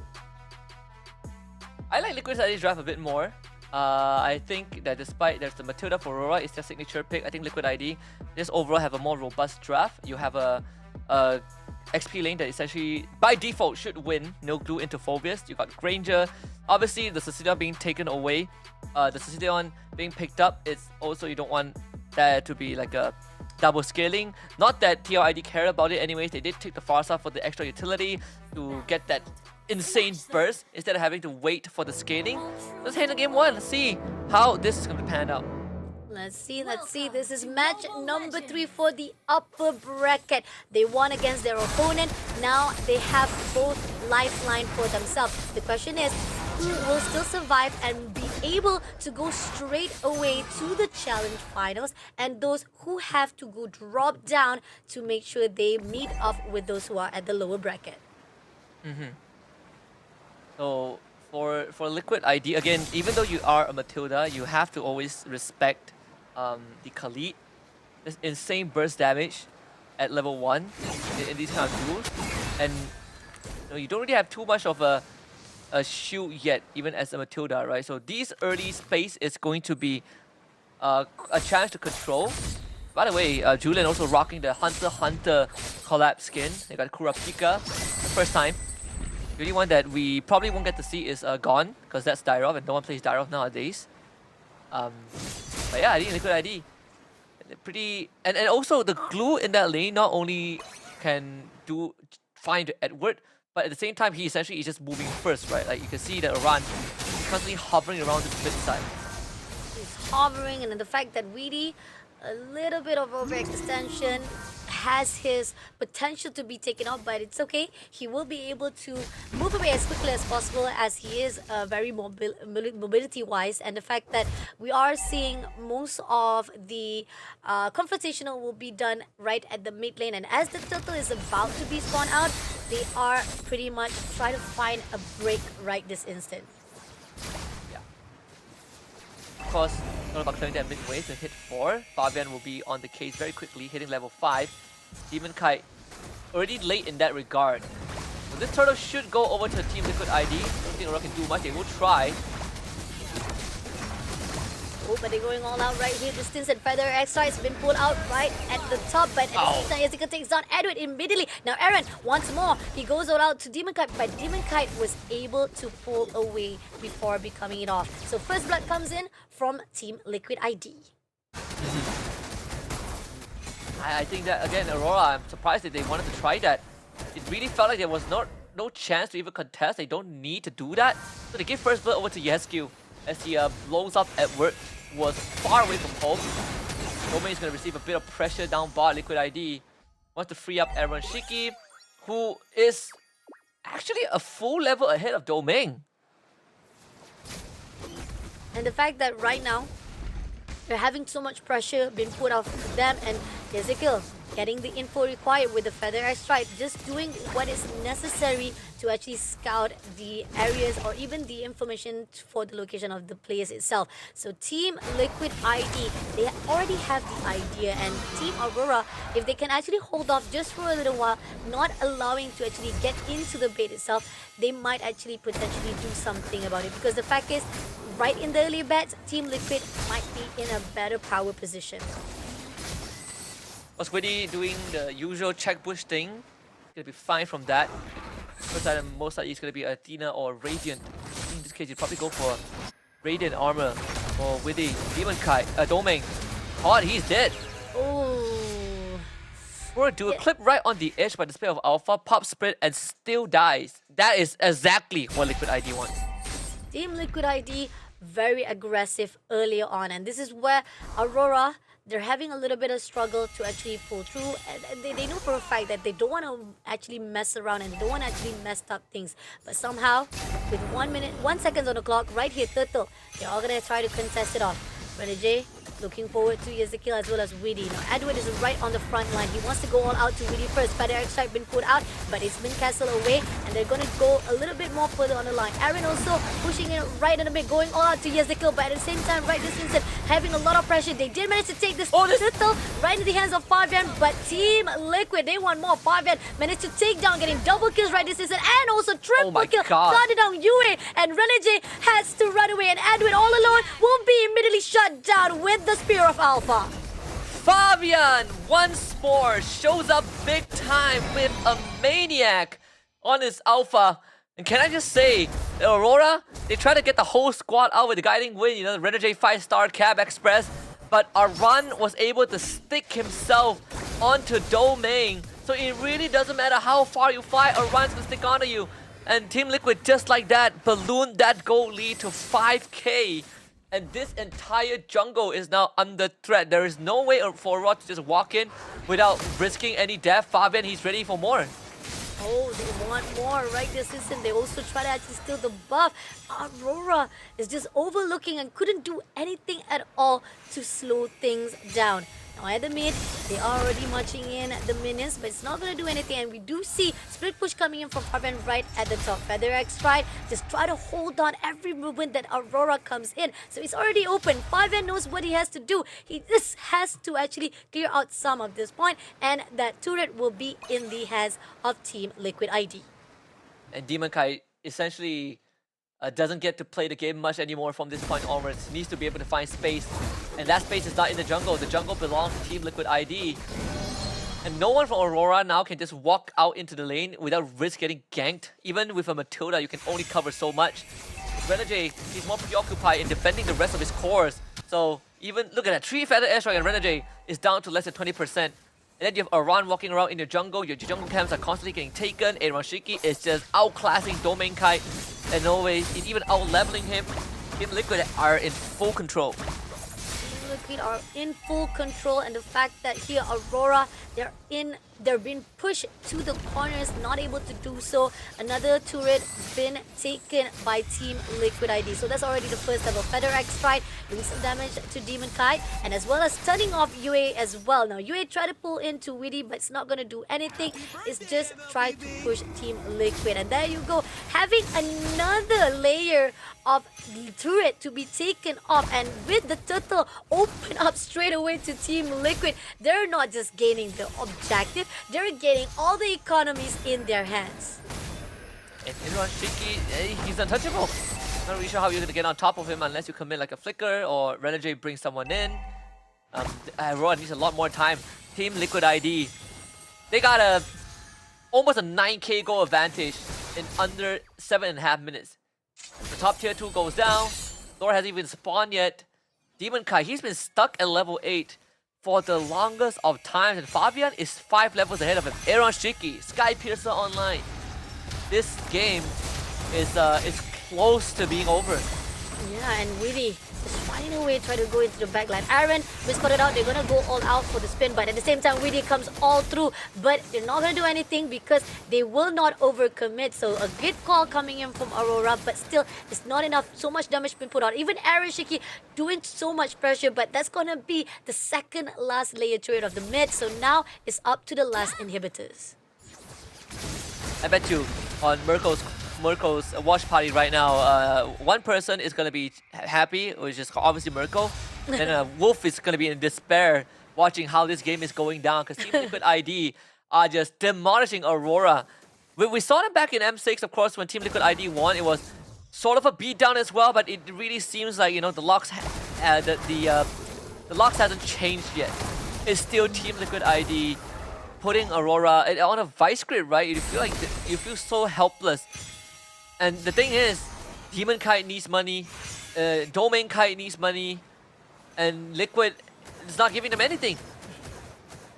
They're denying a lot of the structural ground for Team Aurora itself. Now, a lot has already been spawned out, and with Team Liquid, this is their only opportunity. Not to actually commit itself, but at the same time, because the fact that they have Widdy just guarding off right at that lane or even at their base, they're already giving Team Liquid ID the opportunity to get that loss. So it doesn't really matter. Now it comes down to how they want to actually defend once the Lord march in with the waves.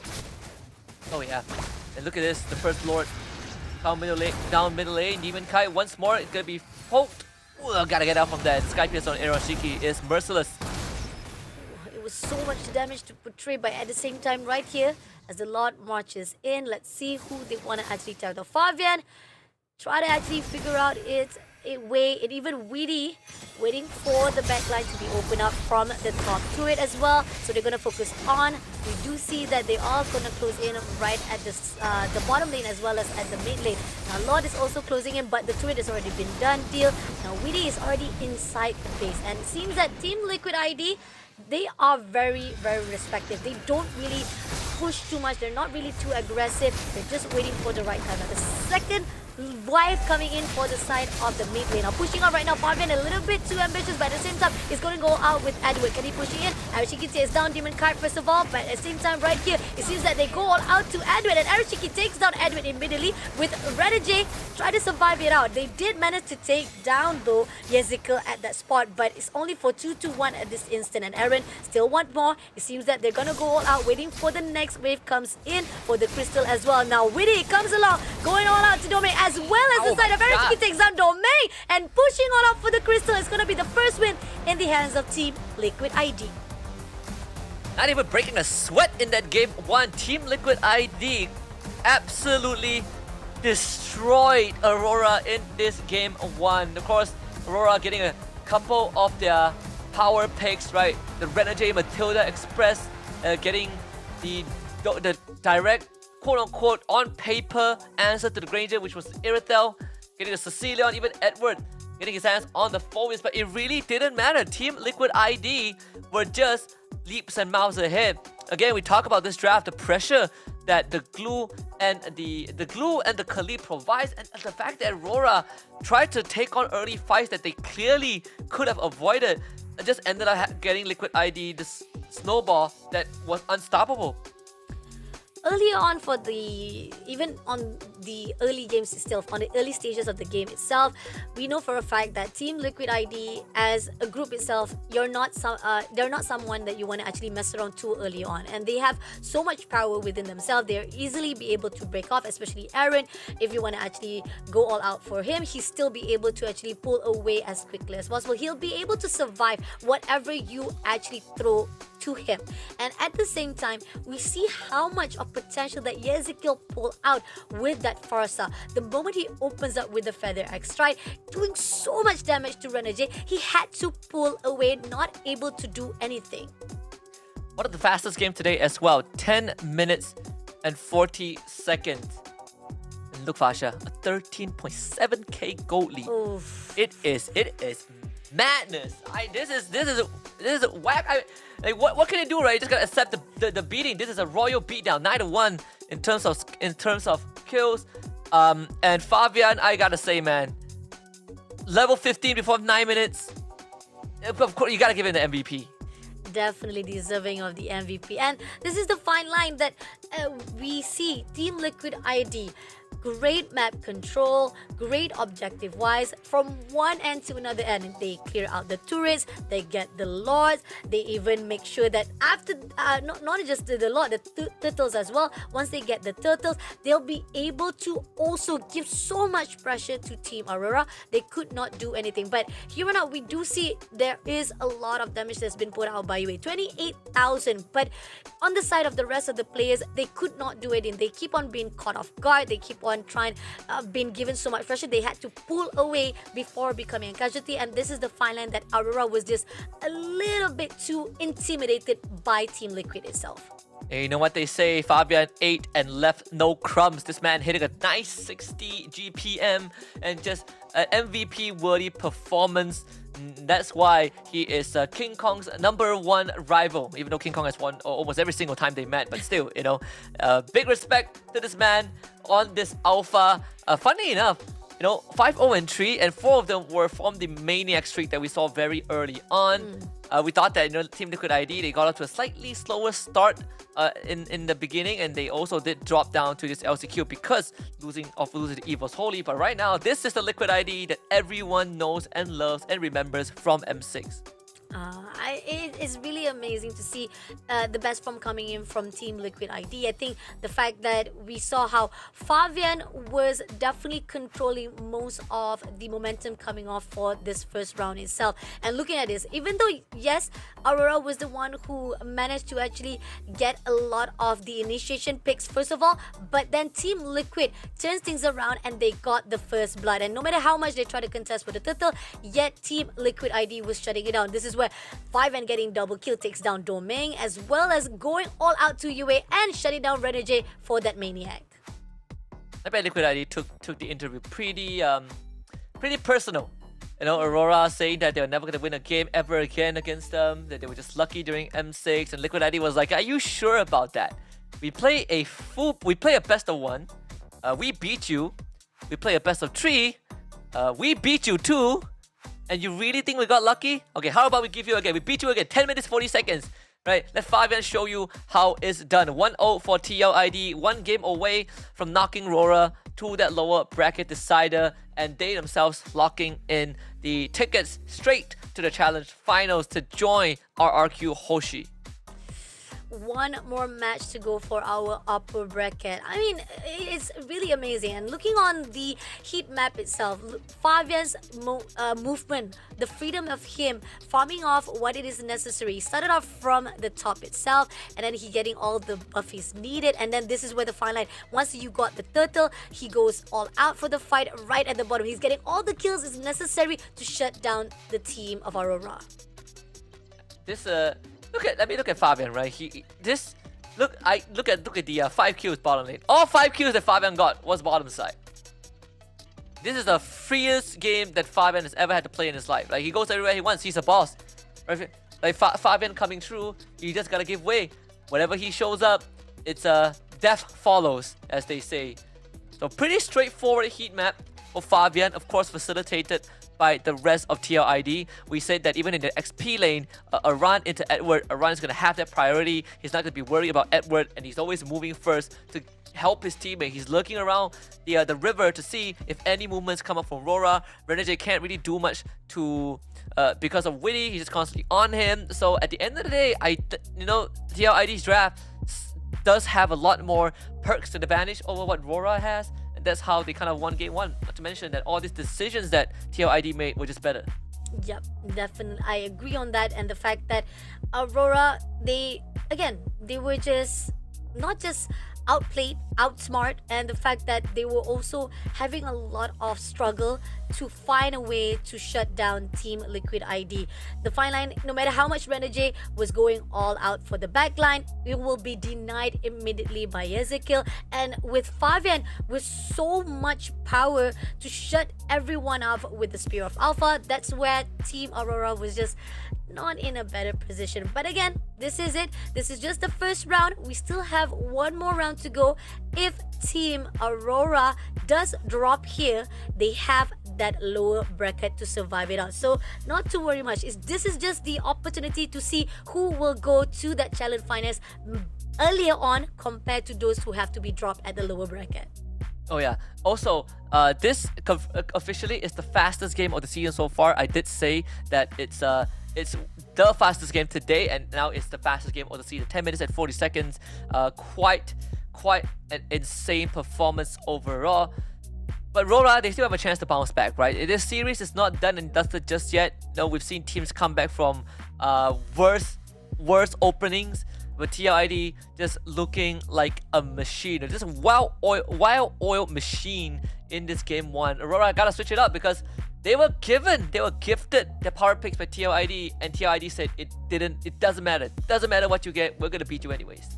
Yeah, I mean, Matilda wise, you have it in your hands, and you even have Phobias on your line, and then the fact that those are the heroes that if you actually meet up against face on right on to the Land of Dawn, you know that there's a potential that it could actually falter. You have that 50-50 situation where it's not going to be easy to shut down, but Team Liquid ID proves otherwise, and those are the things that Aurora needs to be aware of coming off into the second drafting.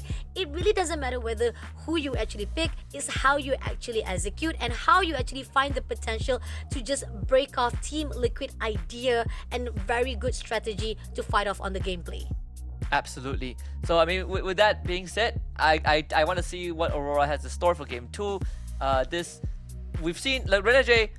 I would say he is a roamer that can play, the Enchanter Matilda, right? But he also plays like setups like the Cho, the Tigreal. I want to see Aurora go into that sort, the usual one the usual playstyle that we see, right? You start fights, you play extended fights, and then you kind of win out in terms of the micros, right? Renate good in finding these pickoffs. Like Witty has shown that you give it an opening, he's gonna find opportunities to make things work. Now Renajay needs to be able to match that because game 1 they were put on the defensive the whole time and there was just no way of recovery. Oh, and that also add on the notes, right? If you could actually split up the Team Liquid ID, that could be a good idea coming off into this second match. And because every time that Renajay tried to actually pick them up, and it was not really a place for isolation that is required for Team Liquid to be spread out, that's when Aurora was just having so much of struggleness to pull through to fight with Team Liquid ID. So let's see if this is a possibility, a switch of the roles, or not just switch of the roles, switch of the heroes itself, of the pools itself for the teams and the players to pull out here for the second drafting of match number 3. Oh yeah, I can't wait to see how this second game is gonna go. Although I do want to see how Liquid ID is going to deal with this right now. Are they gonna still stick to the same thing? Well, it seems like they're banning the Matilda. They don't really care about the Matilda, but they don't want Aurora to have it. So Matilda Loyi gets banned out by Liquid ID. Aurora goes for the Fanny ban. Okay, let's see. Matilda, Loyi, Fanny. Now, is Aurora gonna actually leave out the Granger as well? Because we did see that Granger was also banned off previously, and then also the fact that we saw how amazing Aurora with Alpha as well. So those also one of the crucial idea whether or not Alpha is gonna be banned out. But Joy still been banned off right here. So Team Liquid ID, are they gonna allow it or are they gonna give another opportunity? But it's gonna be Eve to be the one that is prioritized by Team Liquid ID. And now Aurora, they have the opportunity either to ban Suyo or Alpha. Oh yeah. So the Yi ban out does take away the whole control type playstyle that we wanted, that Aurora does play. So now there's Suyo. The Jusin is still up as Oh well. yeah. The Granger. Your team is Let's see. Oh. The Harry band. So yeah, they can just open everything. See what Liquid ID wants. Let's see. Are they going to go for Suyo? Are they going to go for Jushin? Those are the two crucial answer definitely. So Team Liquid ID, if they let go of the Suyo, they still have Alpha, so they don't need to worry much. But the question is, are they going to allow that to happen? Do you take Granger here or do you take Suyo? I feel like you take Suyo here. Yeah, you take Suyo here. You take Jusin, right? Oh. Jusin is open, right? So you take Jusin yeah. every time. You take Jushin, and then at the Aurora side, they take Suyo in the hands, showing as well as Granger. This is a good response coming in. It's already an orthodox, a straightforward lineup for the side of Aurora, unless they want something else. The immortal one chose Yeah. to vanquish Yeah. the shadows that plague So this world. Suyo and Granger, yeah, it's no brainer there. There could be a Cho out for Widdy, or they could still go for the be a Cho to catch the Suyo Granger, or you could go for the Cho Alpha, right? Okay, so far so good. So far, straightforward. Definitely a lot of response is already we predicted wise. I mean, especially the fact that Weedy finally gets Cho in his hands. It's going to be very good on the side of Team Liquid ID itself. And we saw how Fabian is with Alpha. It's shown how he's already well aware of what he can do, because again, if it's not broken, why fix it? So Team Liquid ID is in a really good confidence on their own picks right now. Aurora on the side, they can actually pretty much focus on who they want to actually focus. Do they want to actually take their mid lane right now, or would they actually go instead? Oh, they're picking up their mid lanes, and Zaz is again been picked out. And again, from time to time again, I keep on saying Zaz been picked up, but I haven't seen much of the potential of Zaz being used and getting the wins that is required into the fight itself. So Zaz, we kind of saw the application in the previous game, right? Like, you want to lift me, don't really care. And assassins or whatever, just the ultimate is annoying. But you can overwhelm it with damage. Aurora might be looking for Irritel ban. This again, it's always almost a direct response to the Granger. They're gonna go with the Phobius first. Take out what Aran has in his arsenal. There is the Hilda available. Jawhead banned by Liquid ID. Good homework done. It was Renegades' pick in their game, where they also went for the Zask. So I do like the Jawhead being eliminated. So Phobius been banned off. And looking on Team Liquid ID, so they already got their junglers, they have their roamers as well as mid lane. The only thing is that you talked about, they can also already take out Irritil here, right? But even though if Irritil's been taken off, you still have a lot of pools that you can pick out, like Claude. You still have a lot of pools. Even Bruno can still be here to be put up by Team Liquid ID. It'd be crazy if they go back for the carry again. Yeah, true. So the Hylos does get banned out first. Take away the front lines that Liquid ID can go for. I do like it.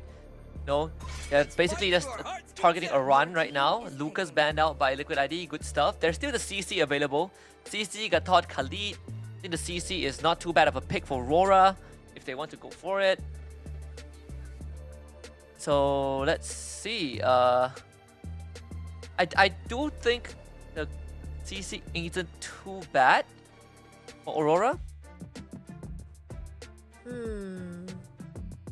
Yeah, CC can be a potential here to actually be picked up, but I mean, there's other heroes that is under their sleeve at the moment right now. They're actually looking for other things, but nope, it seems that they will be picking CC. So Team Liquid ID, even despite they are been denied, they still have again, Irritil is still in the lead. They can be able to pick it up right here, right in this instant, unless they want to go in a different direction, like you talk about, if they want to actually just go all out for the carry again. Yeah, so the CC gets picked up. It's also to wither down what Aran can play, right? Like Hilda doesn't feel too good anymore thanks to the CC.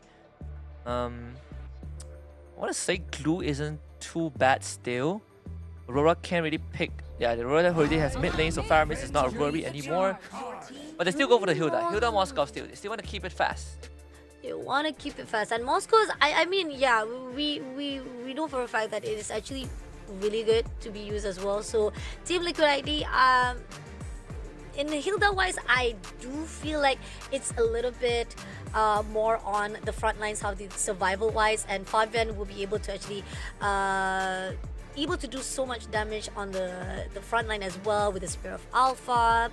Aaron picking off with the Waves of Dragon. It's actually quite good. Now Aurora leaving off with one more pick to go. The Roma again. The tick is up. You want to go for the tick. Unless you go for the Renege's classic. The Renege Rafaela. That would be a throwback. That would be a massive throwback. Yeah, no, they're gonna go for the Khalid. Okay, let's keep it normal. Keep it simple, right? No need to think too much.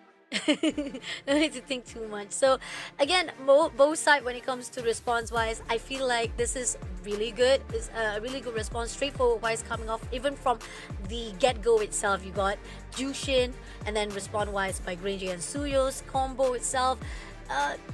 It's just, for me, at the time being right now, I'm just a bit worried on Team Liquid ID, but I don't really need to worry much because we saw how it was before. No matter how much you throw off, they are pretty much in a really good solid ground. The problem with Aurora, they have a lot of mobility. They have a lot of ways to actually pull out and pull in as much as they want. The question is, I'm afraid that because of the fact that they are quite easily going in and out as much as they want, I'm worried that they might get intimidated like they did before on game number 1. But don't know what's gonna happen because this is game number 2. We might be surprised off right this instant. Because Husky said it's 2-0 to up against to the side of Team Liquid. I said 2-1. Let's see what's gonna happen. Team Liquid ID versus Aurora Philippines. This is match number 3 for the challenge finals. The first one to go in. I look at the draft. I really like Fabian's, not Fabian's, but I just like Liquid ID's draft overall. I think Liquid ID's draft is just objectively better. Renege, Yeah. he has the flicker. I did like this Zask. I understand the approach, but I just don't think it is the right call. Because now the question is, in the event that Liquid ID is sieging your base, who is gonna wave clear? And who is gonna siege aside from Domain? And Domain, Granger isn't the best tower hitter. They are going for some extra damage, right? 3 in pure rage, like sure there's some extra damage, but again, like this Zaz, what do you aim to achieve with it? Are you gonna aim to achieve being Dove? Sure.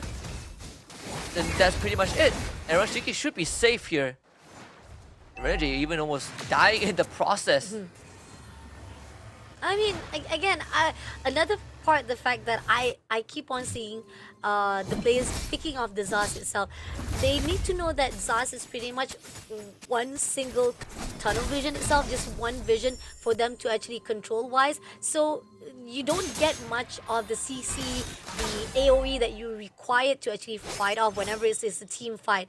And those are the crucial decision making that you want to actually hold on to. Now, Yezikel, he keeps on being a menace. He always tries to pick off Aurora at every single corner. And this is what you want to do if you have Jushin on your side. If you have Jushin, you mess things around. If you have Weedy with the Cho as well. Once you have those two picked up, but at this moment down right here, going all out to Renege, picked up Renege immediately, pushing him, pulling him back, and he's gonna actually be taken out immediately by Ezekiel. That's a really good first blood coming off. You will be such a disturbance point. You cannot do anything now. UA, as well as the fact that Demon Kite was almost been ganged up, he had to pull away as quickly as possible. And here on out, we do see UA trying to do so much damage, but Aaron takes down Demon Kite as well as Aaron. Edward will be shot down by Fabian. Oh no, that was UA is dead. Close call. But at the same time, Weedy takes down UA, so that's a trade for 2-2-2, but still in the side of Team Liquid right here. No, Renege. Oh no, Renege is gonna die from here if he doesn't get away. He's gonna get lifted back. Phil Valva, Fabian, free kill right to your doorstep. Oh man, it's a disaster. That was sure a disaster for Aurora. What were they thinking? Did they really thought they had a chance to fight? First of all, when you pick a Zaz, you forfeit any sort of defense in your jungle because Zaz is horrible. You don't really get to defend your jungler much. Not against a Hilda, Cho, and a Jusin. And second of all, the fact that they even attempted to contest for turtle space, that was a mistake, and they continue to try and fight afterwards. Rora needs to understand that they don't have the most damage, and Demon Kite needs farm. You gotta play to the bottom side, get Domain ahead. That is the guy that is gonna carry you into the late game. But right now, Rora, they are in a rough spot. They are in a rough spot indeed, and the fact that right here, Team Liquid, we see Witty always coming along, try to actually go on the back line. Here on out, we do see finally coming through Fabian, also infiltrating into the territory every single time, getting the buff, getting the farms, and Aurora could not do anything to deny it. Edward, right in front of Aaron, trying to go all out right here. It seems that it's not going to do anything, but pretty much Fabian is on the line as well, so they're going to go ganging up, but Edward, almost close to call, will be pulling away straight to the turret shelter. And see this, here he comes, Witty. That's another flicker. So Domain is gonna get away. They should be able to get Witty. Okay, never mind. Witty is out. Witty is out. Even Arishiki, almost close to call, managed to pull away. A great backup coming in from the side of Arishiki, denying any of the entrants coming through. Even Renegade tried to actually pull it off to get into Witty's side. It has been denied. With really good structure holes as well as backup from each and every single player of Team Liquid ID. Yeah. See, it's a 2k goal advantage now for Liquid ID, for TLID. They're gonna get the turtle, and nothing Rora can do. You know, just give it. Like whatever Liquid ID wants, you just have to give it to them. Again, this is not your time to fight just yet. You don't have the resources. And the fact that you kind of drop the ball in the early game makes it worse. So if you're Aurora, just buy time. This Zaz, I'm not sure how much the Zaz can do right now, but map control isn't Aurora's strong suit with this draft. And coming along right now, they are trying to actually pull straight away to Witty. They might actually get at least the first kill, but nope, Witty backs off very quickly. And Fabian at the end takes down Demon Kite instead right at the top lane. Again, focus-wise of Aurora is already been disrupted. It's like as if they are focusing on the wrong objective to a point that they are denied. But Yezekiel, he is a little bit overextending. He's trying to pick it up from the side of Yoming, but will not be able to do so as Edward comes along, punishing off for those overextension. At least some exchange going over to the side of Aurora, right? Able to pick up your Hesku, who did overstep a little bit, but still, they're not out of the water just yet, simply because Aurora just now reached the point where they abandoned their XP lane to give Demon Kai farm, and Demon Kai got picked up again and engaged with Fabian. Ooh, a really big win right there with Fabian being taken down already by Domain, and at the same time, that could be a little bit of closure coming in as well. But Renegade coming along with Weedy as well, a little bit more far off, but Aaron Shiki always back things up, denying it. But Aaron coming up from the back line, going all out to the side of Domain. He goes all out, pushing it off, will be able to shut down Domain, and at the same time, Renegade pushing off with Aaron Shiki, shut down Renegade. Now leaving off only Edward to fight off with Aaron Shiki. He does been picked out by Yezekiel with Weedy as well. Now 2-1, will Ella be able to survive it? I don't think so, because they will also be able to get some of the kills. But Edward, before he takes it down, he will bring Yezekiel as well along the line as he was able to trade it off. There's still 4 dead for Aurora though, compared to 2 for TLID. A run on the flank, just chops Domain in half and proceeds to eat some alien meat for dinner, as Due also could not survive his axe. Third turtle, Aurora really wants to contest this. Yezekiel coming along right this instant. Somehow, they are spotting out Yezekiel. They want to make sure that at least Yezekiel will not be able to pick up, but Fabian does get the turtle, so it's not going to be any contest whatsoever, because no matter what, Aurora still hesitant and still a bit afraid to fight with Team Liquid. We need a replay for that, because Fabian was ice cold. He knew he was 3 levels ahead of Demon Kai. He just waited for the early retreat timing. Oh, but they go all out to Weedy first of all. That's going to be at least a trade-off. So far right now, it's not much that Aurora is able to neutralize, but they know for a fact they have to do at least some of the small wins that is required for Team Aurora itself. Even though, yes, they haven't managed to actually get any of the objective, and they've just not even been a touch. But here on out, Ezekiel trying to pitch off straight away to Edward. But at the same time, Kite is along the line, but actually pushing to Aaron. Already spotted out Aaron just a little bit more, but they also pull through. Now a little bit towards it. Edward will be able to take down Aaron first of all. Ezekiel also having so much pressure was able to go away before being taken down. Well, the top tier 2 is dead. Almost dead. They clear just in time. Big fat wave. So up to this point, we're 8.5 minutes in, and Aurora has not gotten a single turret yet. Coming along to 5 with Fabian right this instant. Just a little bit too close. Edward wants it to get it done, but Fabian was able to pull away. Oh, that was so close. If Aurora could have actually get Fabian right that point, they might actually turn things a little bit to their side for a while. I do wonder, I mean, Liquid ID, they are just winning in the macro game, right? They're able to always get to the side lanes first. In fact, I feel like they're better heroes to deal with the side lanes. The Demon Kite is there. There's the Suyo for Aurora. But that's pretty much it. If Liquid ID gets this mid tier 1, Aurora will lose even more map control. Second item for Yue is going to be Divine Glaive. But he's just waiting for the Holy Trinity for Liquid ID. Once Aaron Shiki gets the DHS, Liquid ID will be completely online. But at least this game is so much closer than the first one, where Liquid ID won in the first 5 minutes. But still, Aurora struggling to find any opportunities. With Lord already spawning out, Fabian gonna go all out to the first Lord itself. But at the same time, we have Ezekiel just overlooking. They're trying to pick anyone out. Got Demon Kite right at the side, right here. Domain gonna go all out to the back line first of all, focusing on Fabian first of all. Edward takes down Fabian, but at the same time, Demon Kite also be able to shut down immediately and making sure that they will stall the bottom side itself. And at the same time, right here, Aaron does manage to take down Domain, but here on out, they have Renegade as well as Yue. They're denying it. They're not gonna go all out extension for Aaron when they Aaron! But Bot side! they go on the right side right here. Aaron Shiki takes down, but meeting off with Edward. Can he actually survive it up? No, Edward denies it immediately and making sure that this is a good trade coming off from Team Aurora. Yeah, good trade for TLID, even better trade. They got an inhibitor and they solo killed Demon Kite. If no one was at base, Aaron Shiki would have just ended the game with a backdoor 10 minutes in. This Lord is, thankfully they kill Aaron Shiki, so this Lord gets to push a little bit. But I gotta say, man, you get the Lord and you lose an inhibitor? I'm not sure if that's a win for Aurora. I mean, they do neutralize just a little bit far off, but at the same time, there was a lot of the micro fights that they weren't seeing at that time, which Team Liquid ID, a great separation of focus that was done. But right on out, they're gonna actually clear out at least the mid turret to get the coverage they do needed. And at the same time, right this is Team Liquid ID giving a lot of space around, making sure that not much of Team Aurora can come in through.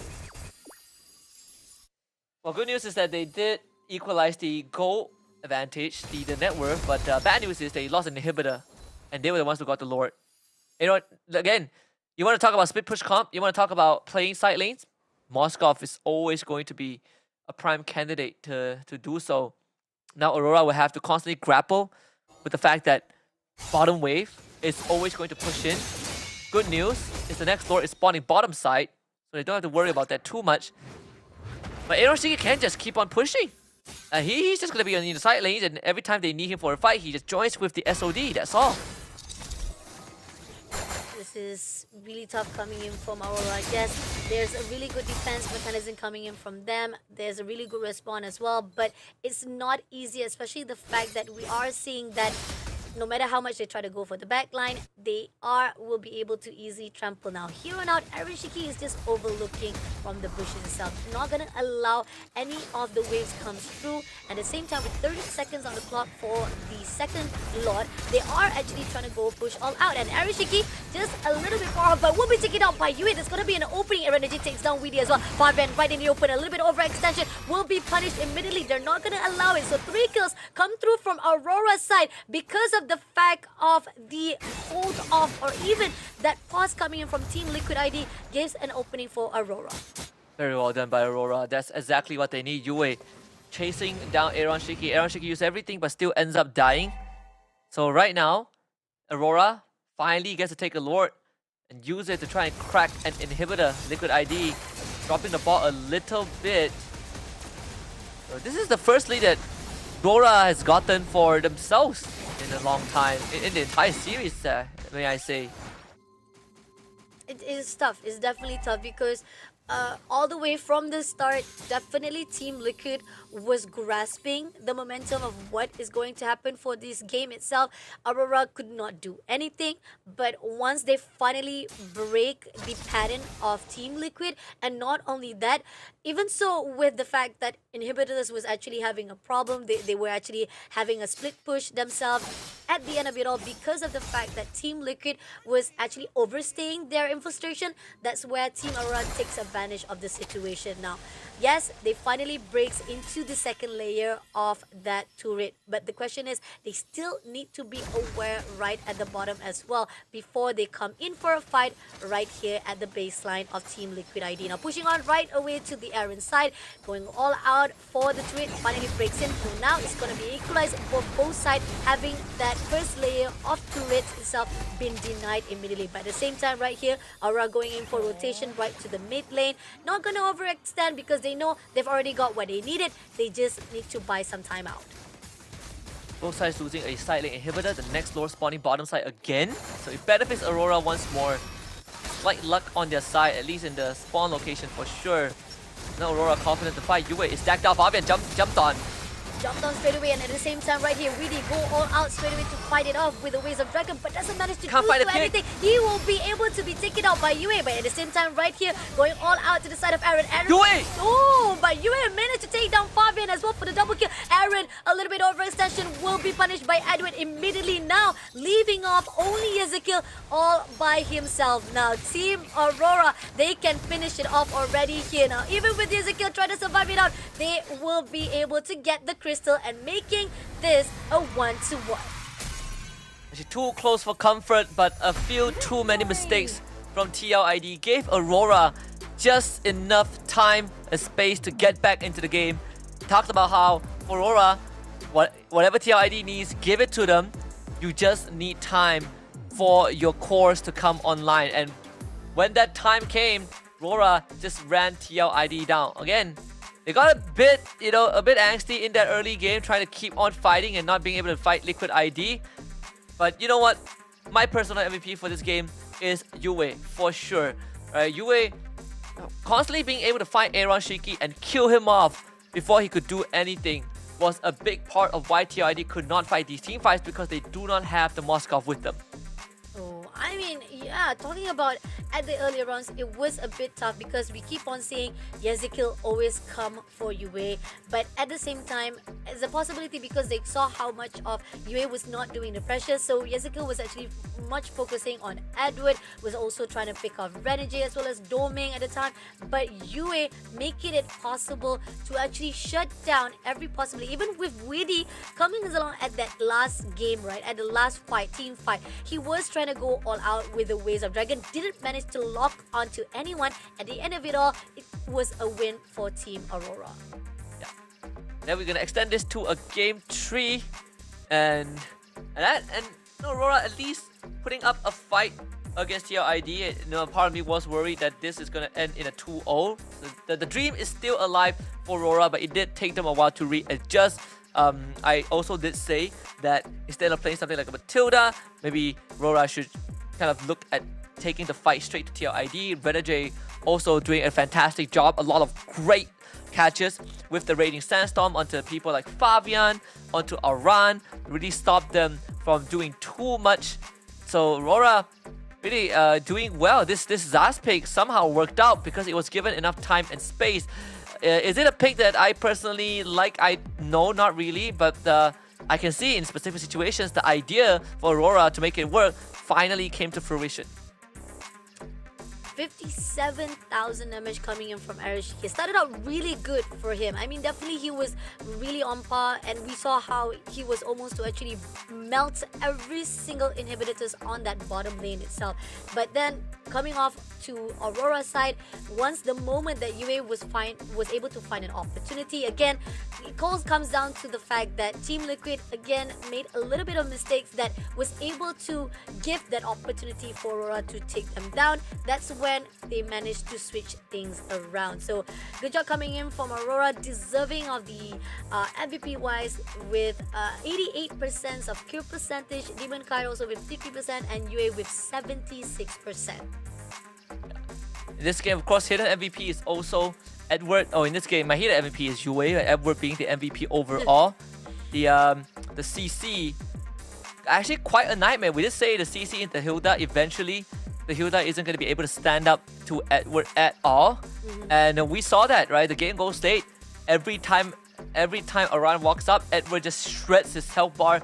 Not only that, in these close quarter fights, every time the curtain call is thrown at TLID and it catches 2 people, those 2 targets are straight up dead. There's no way of getting out of that unless you have something like a Winter Crown or Immortality. So overall, again, Aurora doing this game right, and that brings us to a well-deserved game 3.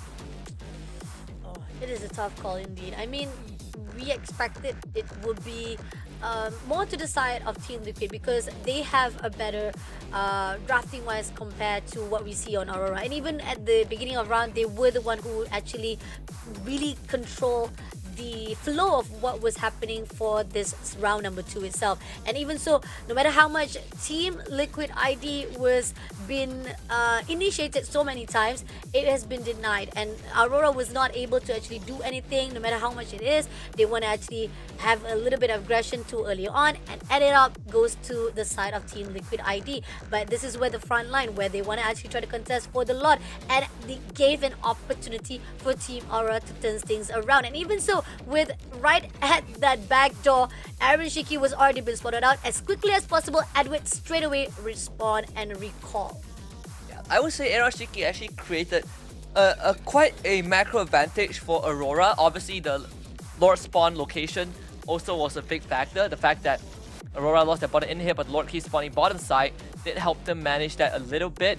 This last fight, Weedy was just trying to buy time, couldn't find any kick at all, and Aaron Shiki, because he used his Shadow Stab early on, had to take the Spear of Destruction to relocate and got caught out by Yue at the very end. So yeah, Aurora getting some space to breathe. One more chance. Winner goes over to Challenge Finals. Losers will have to not bow out, but go down to the decided match in the lower bracket, which will continue later today. So if you want an early evening, want to be able to grab dinner and get a good night's sleep, you gotta win this game. But unfortunately, TLID not able to close it out yet. No, not just yet. I mean, again, this is a matchup that definitely put them on the line, right? I mean, yes, global bracket is going to be even more tougher, but because the fact that you have this one opportunity that you can just finish it off already here to already push into the challenge finals, this is why how much desperate we are seeing from both sides of Aurora as well as Team Liquid ID. But when it comes to persecution, I saw Team Liquid was doing well. It's just a matter of the timing, the positioning, and the mistake that was done, that was taken over and was used up against them by Team Aurora. So if they do that again into this round number 3, that could be a possibility of reverse sweep. But then again, knowing how Team Liquid is a little bit more adaptive, and we saw on the first game itself, they get it done really quickly, and if they do it very perfectly without any mistakes, maybe they can close it off and go to challenge final straight away.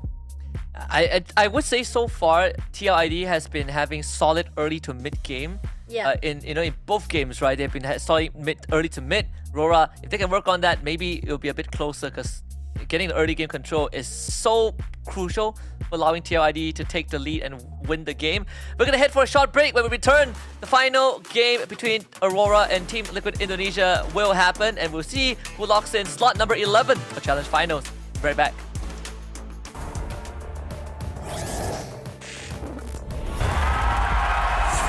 Here we go! Don't call it good luck, earning what we got, 'cause all we do is give it more. Give it more, give it more, give it more right now. Give it more, give it more, give it more, give it more.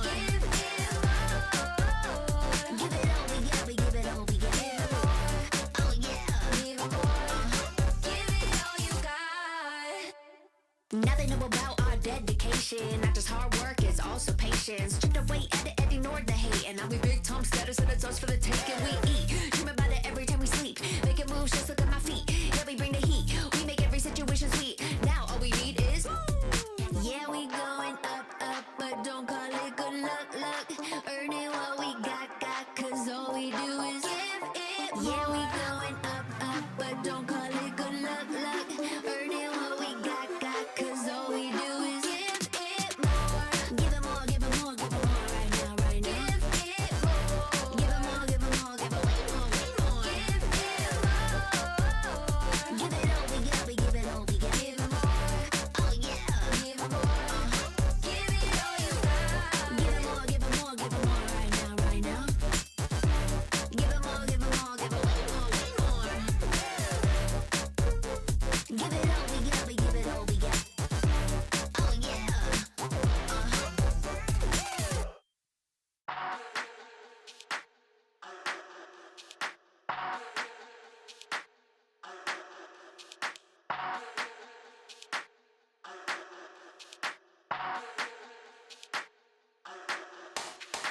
Let's get waved, let's get lit, let's get high, let's come have it.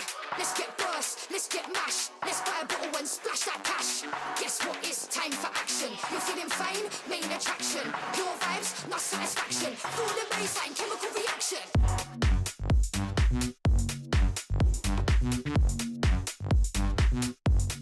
Chemical reaction.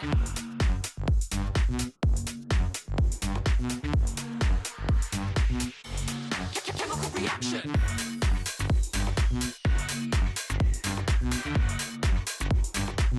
Guess what? It's action.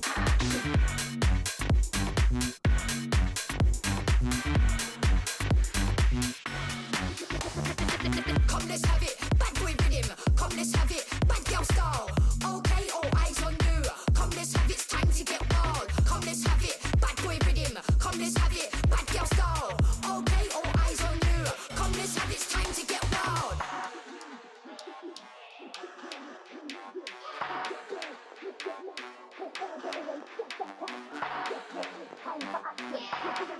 Main attraction. Pure vibes, not satisfaction. Feel the bass. Chemical reaction.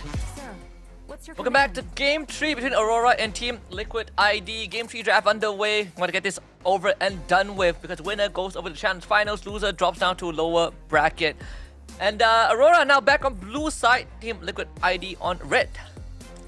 And the fact that we see that the band wise is definitely same before. We see Loi been banned, Fanny, Joy, as well as Jushin. I think Jushin, even though it was picked up by Ezekiel, it didn't actually did as much as he could, even though he did pick off many times Aurora, and that was the four line where even though where Aurora was able to actually split to the side of Team Liquid where they overstay themselves, that's where they were able to actually have a really good composure, reversing what has happened, all the effects that was done by Team Liquid.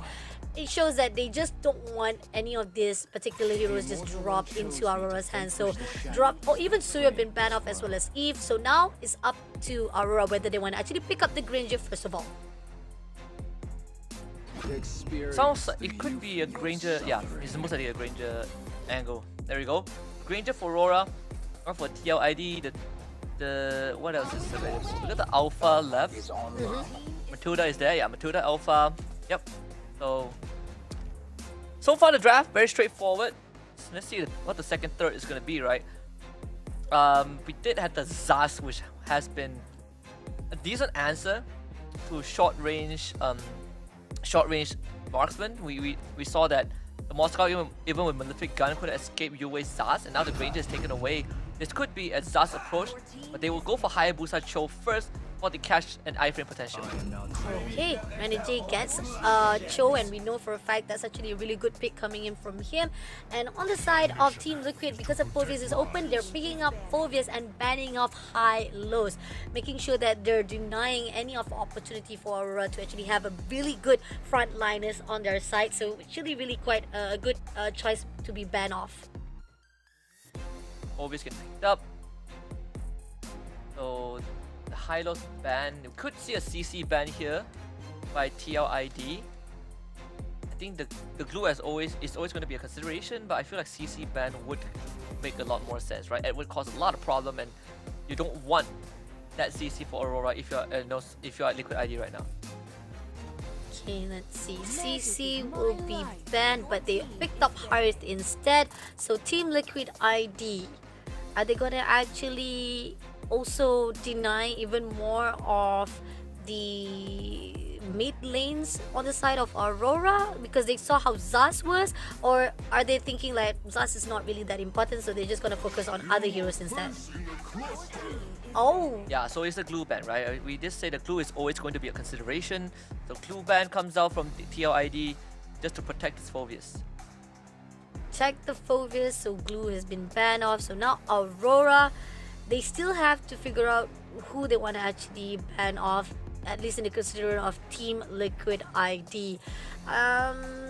Knowing for a fact that, I mean, yeah, Arishiki doesn't have Harith though, but there's still potential of the Moskov to still be picked up, but they ended up going for Valentina. Valentina ban. Is this? Ooh, it still could be a Zaz pick, but why does a part of me feel like we haven't? Okay, by the way, we haven't seen Aurora or Vexana at all today. Yeah, we haven't seen both of the heroes for the mid lane. Faramis? There's no reason to go Faramis if you're Aurora. Yeah, there's no reason to go Faramis if you're Aurora. Liquid ID is gonna go for Vexana. Funny. Yeah. Vexana without Valentina, you're not worried about the Eternal Guard getting stolen. What other mid lanes are there? Loi is banned out, so no Loi, no Jusin, no Valentina, no Yeeb, no Vex. Aurora seems to be the next on the list. They can pick up the Zaz again if they want to. They can just surprise us off right here. It could be a case here, but okay, so they picked up Edith. So Cecilion will be picked up here.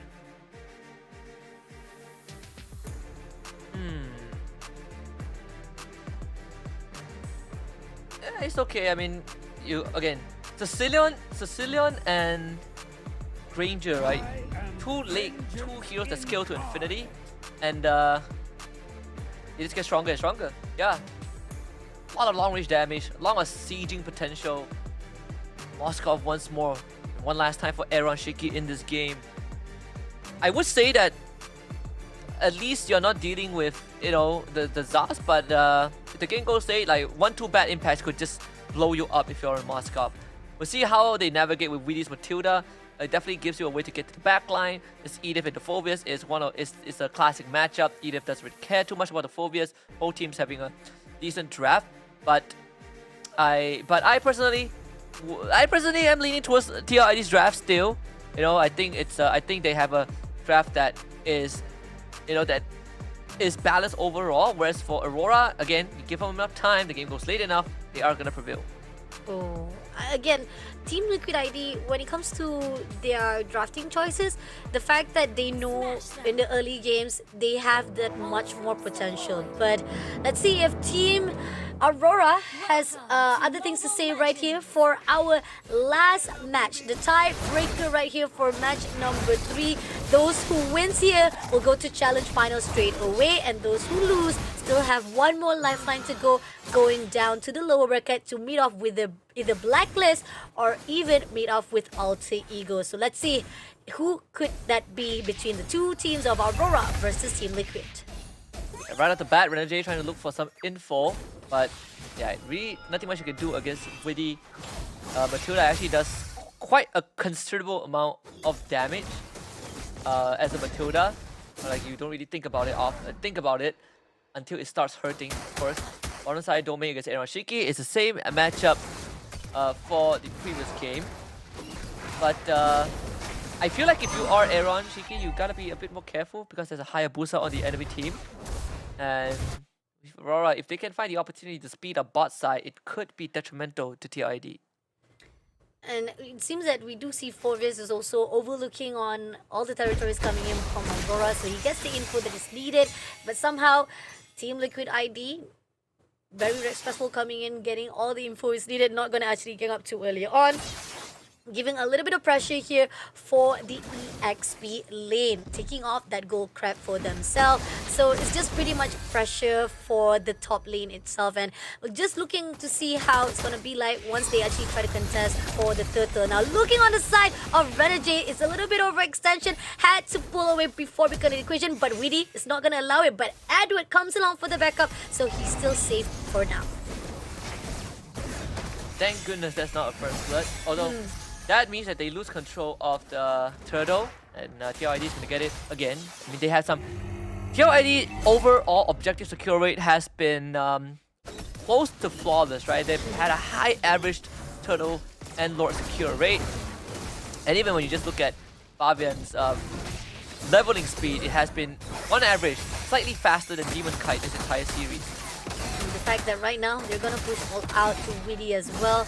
The fact that comes down to how Renegade is gonna cool off. Because if you can actually pick out someone with a Wizard Dragon, it could actually be a good opening coming in for Team Aurora. But then again, they're denying it. Every single time they're sticking together, and this is where Team Liquid, they know how to cover grounds very well.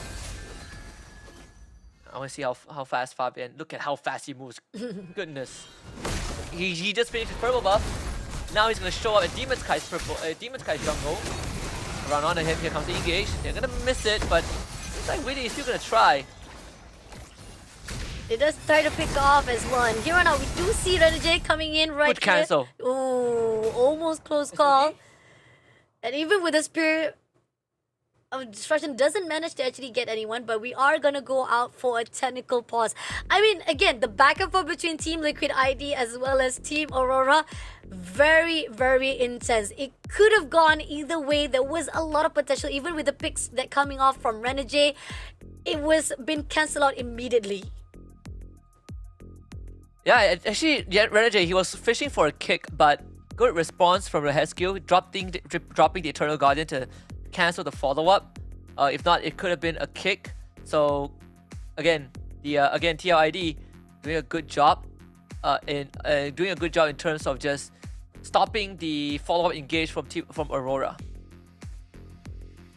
Things are getting a little bit more intense right here between the two teams. I think that pretty much for now, for a while, I feel like Team Liquid is in a better form. They are very grasping what Aurora's trying to do. They're controlling all the flow wise, but on the side of Aurora, they are trying to adapt. Yeah, I think Aurora right now, it's again, right, Demon Kite needs some time, and like ideally you want to be able to put pressure onto Aaron Shiki as a Hayabusa, but he can't thanks to the coverage that TLID has, you know, with the Matilda, you know, not to mention the Matilda being in the roster as well. So just in the game too, need a bit of extra time for sure. And this is what they need. A little bit of time while we're having a technical pause. They can actually run through all the strategy wise, and you talked about it. I'd also talked about it. When it comes to Team Liquid ID, I like how much focus oriented they are to the objective wise. They always make sure that they know no matter how much team fight you want to actually get in, you want to make sure that your objective is also been secured. They make sure they get the farm, they make sure that they clear out the waves as well, and the turrets as well, making sure that they have more coverage when it comes to infiltrating into the territories of the opponent. This is what Team Liquid is. Like, they are very solid and very perfection in what they do whenever they want to actually go all out fight. I think if you are TLID, just keep all this pressure, right? Yep. Get Fabian ahead, right? Fabian is already ahead in terms of experience. I think he's 2 levels ahead of Demon Kite. So you want to use that to get objectives, and then use the objectives to translate to even a bigger lead, right? That's how TLID has been snowballing the games in the entire series. So I think if TLID keeps this up, they will be winning in terms of objective, and that is going to put a lot more pressure onto Aurora. And especially as a Hayabusa, you need time to get your resources. You are kind of like hungry for goal. So if you can't get those space, we might just end up seeing that game 1 scenario where Demon Kite play the Julian but just cannot do much. That is true. That is very true, because so far right now we do feel there's such a point of time yet the Aurora is actually also having a lot of struggle to actually break in. It all comes down to how Renegade comes in, right? Because we keep on saying, yes, he wants to go all out, and with how much of the nuisance Team Liquid is, the moment when Ezekiel dropped that Eternal God, he needs to be aware of the situation. If he wants to go to pick off, he has to make sure that the Waves of Dragon will be able to pull through, and it needs to be done as quickly as possible so that Aurora can get the pickoffs that it needed. But the question is, with Team Liquid so reflective and so quick on point, can Aurora do so? So far, we're still waiting for our game to continue on. A lot of things is been put out on the line. The question is, I mean, for the fact right now we're already down to our tiebreaker, I still feel like Team Liquid is just in a better form compared to Team Aurora, even though I am the one who actually supporting Aurora in the first place to get the 2-1. But it really depends on how much of Aurora wants this, and seeing how Team Liquid was, hopefully they don't really make a mistake, because so far they are in a perfection form. Yeah, they are. I really think that right now, for Aurora, again, this draft, they've drafted themselves into a state that you generally just have to take the beating, right? Take the beating early on, and then once you skill up, and that's why you start hitting back. Like game 2 was a perfect example.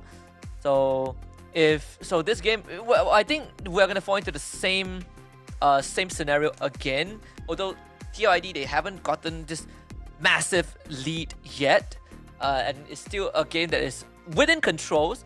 But again, we're looking at the junglers, right? And obviously Fabian is having a way better time.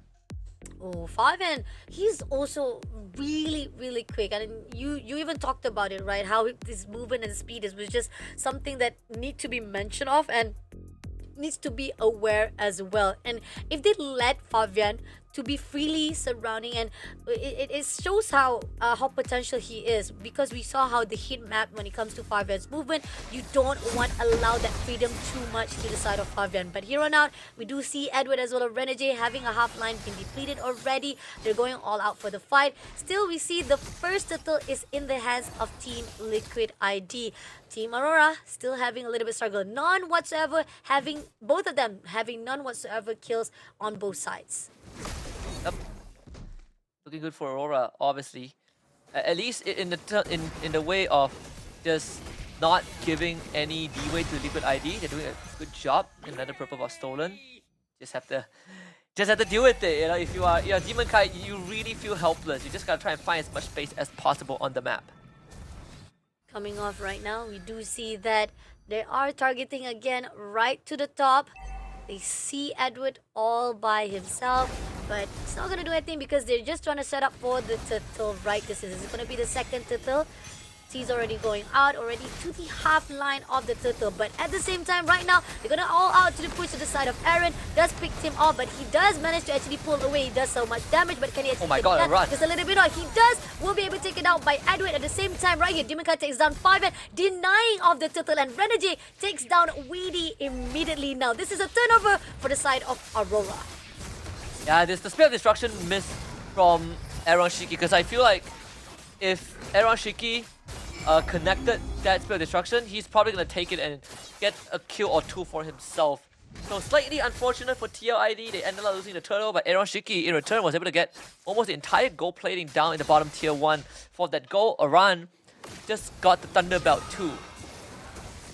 Okay, so it's at least a balanced situation from both sides of Team Liquid ID. You get the gold plating, you also get the turtle, so it's still economy-wise definitely goes out to Aurora right now. But they are going to go out for scrimmage. Renegade goes out for the Waves of Dragon, immobilized straight away to the side of Fabian, and Edward finishing it off straight away. Now Edward, he looks for Aaron Shiki and also Wividi, but Domain comes along to shut down Ezekiel. Now that's already another 2 kills in the hands of Team Aurora, but they feel like they want more. They already spotted out Aaron Shiki right here. Edward straight away into the turret as well, but Demon Kite shuts down Weedy immediately with the shadow kills, and at the moment right now with left only Aaron to survive it out, and Aaron Shiki almost close enough to be shut down. He managed to move away.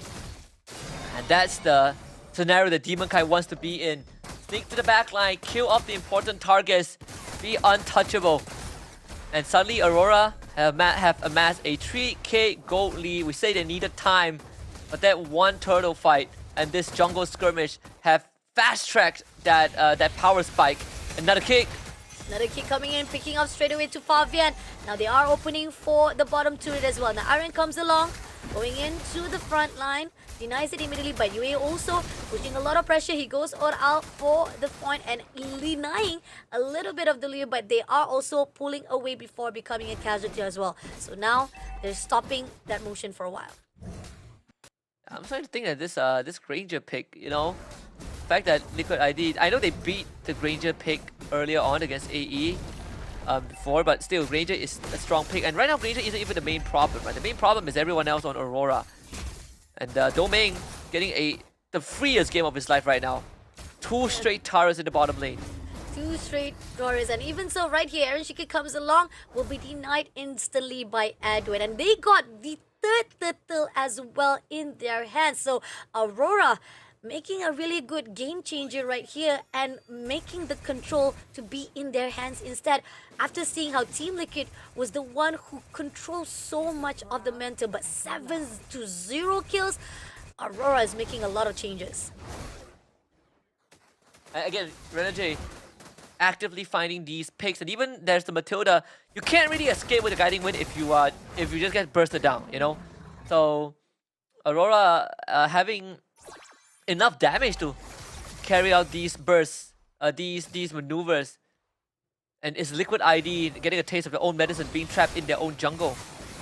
They're going all out straight away, right? This is going to be Renegade, a little bit overextension. Weedy will be taken down. Oh my comes along with a trade of Fabian as well. And now moving along, Demon Kite takes down Yezekiel with a double kill. But at the same time, right here, going to push all out to Aaron just a little bit more. They're further off right now. Aaron will be immediately takes down by Doming as well. So that's a great win. What? But at the same time, Aaron Shiki try to go all out for the trade, does not allow it. And in the end, it's going to be only Renegade. They're able to pull through with the 4 kills in the hands of Aurora. Again, Demon Kai sneaking to the back, kills off the important target. I think he got Witty, so Witty couldn't provide the guiding wind shield to protect TOID, but most importantly, Aaron Shiki tried to be a hero, but that was not the time to do so. You're not innocent, and even innocent wouldn't take that SOD. So ends up dying, and now Aurora 8.4k ahead. We are back to game 1 scenario where this time the roles have switched. It's Aurora in firm control of this game. And now looking off, right, consistent waves need to be shut down. Renegade comes on with the Waves of Dragon, picking off Fabian again and again. But Domain Ki takes it off straight away to clear the dot and getting another kill in the hands of Aurora. Big wins coming along, and Lord is already spawned out. It's already up for grabs for Demon Kite to get it all done already. And they're just going to hold off Team Liquid ID right at their own base. They're denying them to come in, and they're just allowing that Lord to just march in just straight away. So Lord has been spawned, now getting off already in the hands of Team Aurora. They just need one more inhibitor layers to be cleared out. All the holy shields have been popped too. So Liquid ID, what's the plan? I mean, Aaron Shiki can't even go onto the map, right? You have Demon Kite around. Whoever steps off the map just straight up dies. The only thing they can do right now is turtle, but no, you are playing up against a comp that wants time to snowball and get items, but they've fast-tracked that process. So they've essentially hit mid to late game spike when they should have taken a couple more minutes. I would want to say that this game is pretty much done. I mean, it could be, because the fact is, if Renegade does picks up again, like how he did before, it could be a success right here, but they cannot make any mistakes. And we do see Witty comes along with a Circle Eagle, trying to pick up anyone, but at the same time, turrets mid already been open, Lords marching in through already, but a little bit of session coming in for Edwin, and at the same time, Farfan had to pull away from the side, but Aaron at the same time having pressure, they managed to stir before becoming a casualty. That's already a good defense mechanism coming in from the side of Team Liquid ID, but they want more. They're going to push out right at the bottom for the turrets, denied immediately, but the March of Minion is coming in. Can they actually carry it out, or will they be denied? Comes through right here, some having a little bit of struggle, but at the same time, Team Liquid ID, they're firm on their ground. For now, I'm not sure Not sure how long this is gonna stay. I feel like it's gonna be uprooted pretty soon. This next Lord. I don't even know how. Like Fabian, there has to be some godly steal, and even then, I'm not sure if they can hold on to this game. Like Liquid ID, they need like 5 more minutes. They need a lot more net worth lead. Like they not more net worth. They're not even at the 30k mark yet. They're not in any position to fight. Like Fabian is committed to damage, right? He went for the brute force breastplate. Now he's going for the winter crown, but he's not gonna reach the winter crown when you can't even farm the map. Looking on how we see Demon Kite making sure that the waves come through, but this is a little bit unnecessary. Overextension coming through. Fabian takes down one player. Now they had to pull away. Great, at least reposition coming in from the side of Team Aurora. Almost close call for the side of them, but Team Liquid ID, at least they turn things around. Just a little bit of small win for now.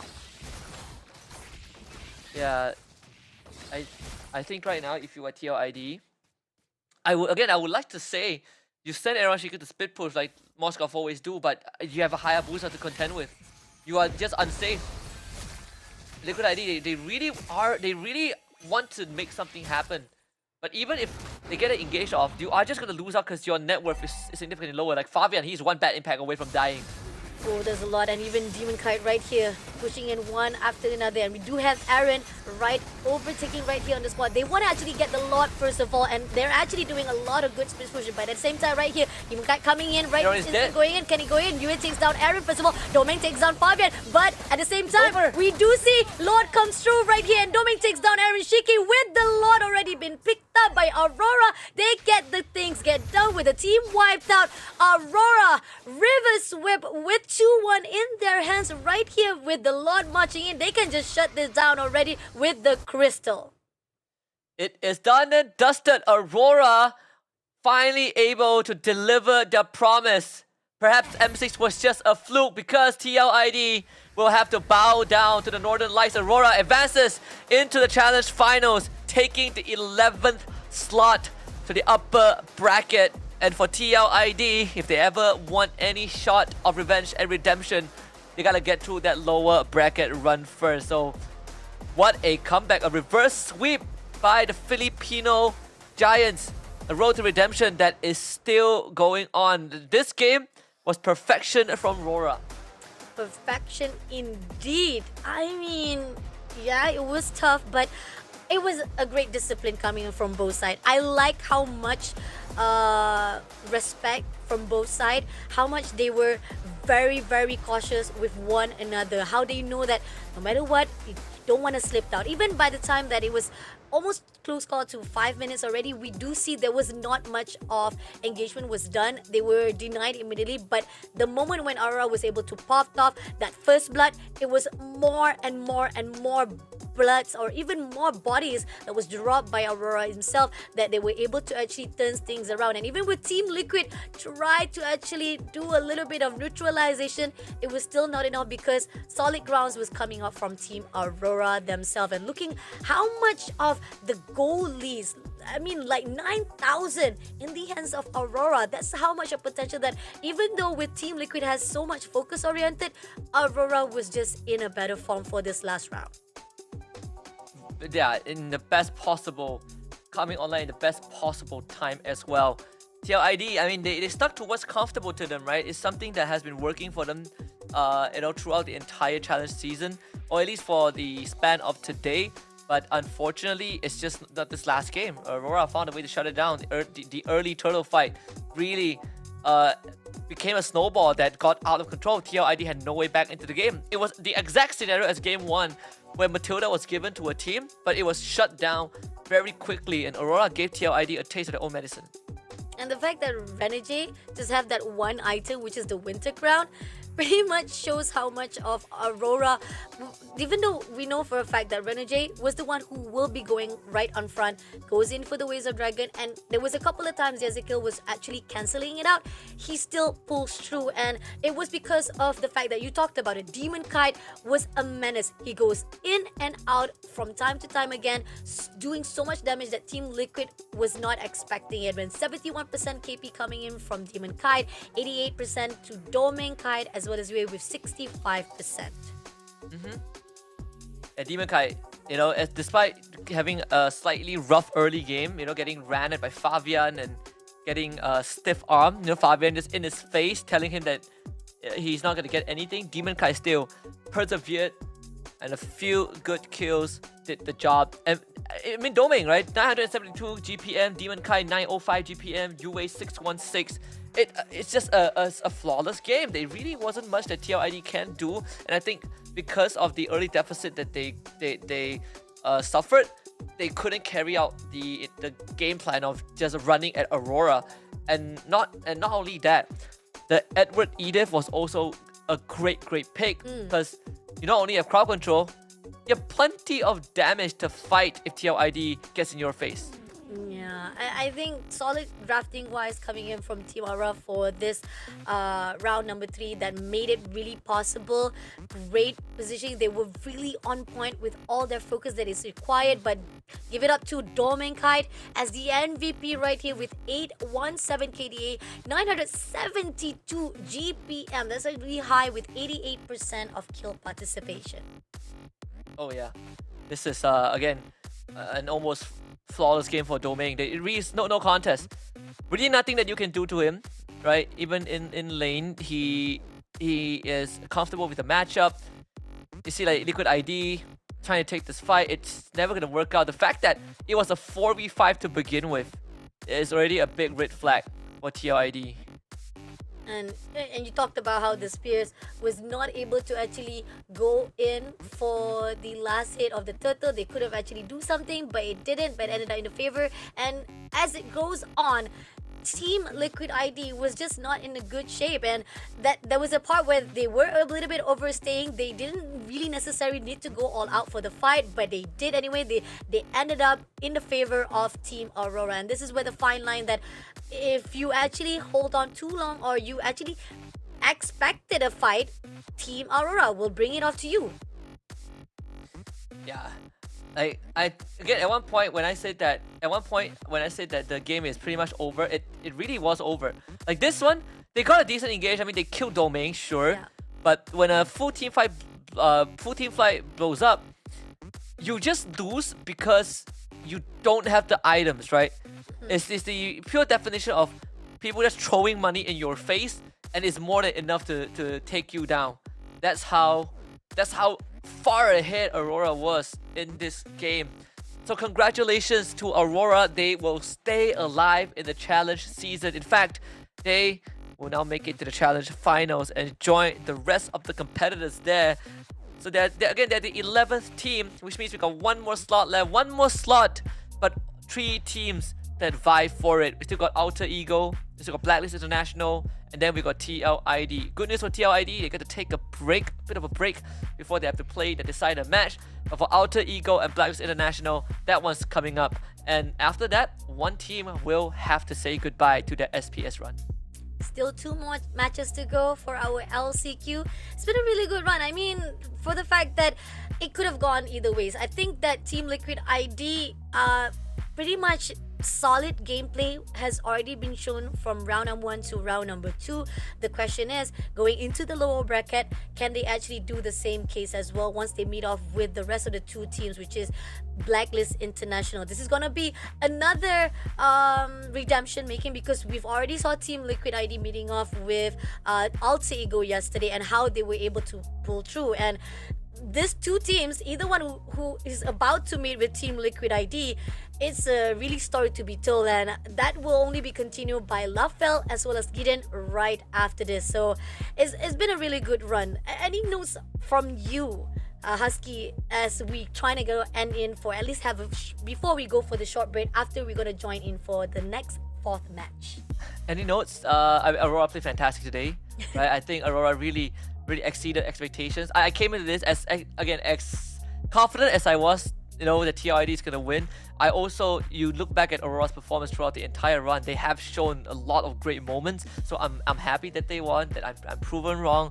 But now we look at the lower bracket, I still feel like TLID is going to be a challenge, still going to be that last hurdle. Any team that faces up against TLID, if TLID wins, then it kind of proves the point, right? But if they can take out TLID in for quite a Challenge finals. Again, my name is Husky alongside Fasha Bunny, but this is just the upper bracket. We still got the lower brackets coming up with Blacklist International taking on Alter Ego for the first elimination match. We're gonna sign off and hand it over to ADHD and Hyperactivity, Gideon Q and LaFell. We'll see you guys in a bit.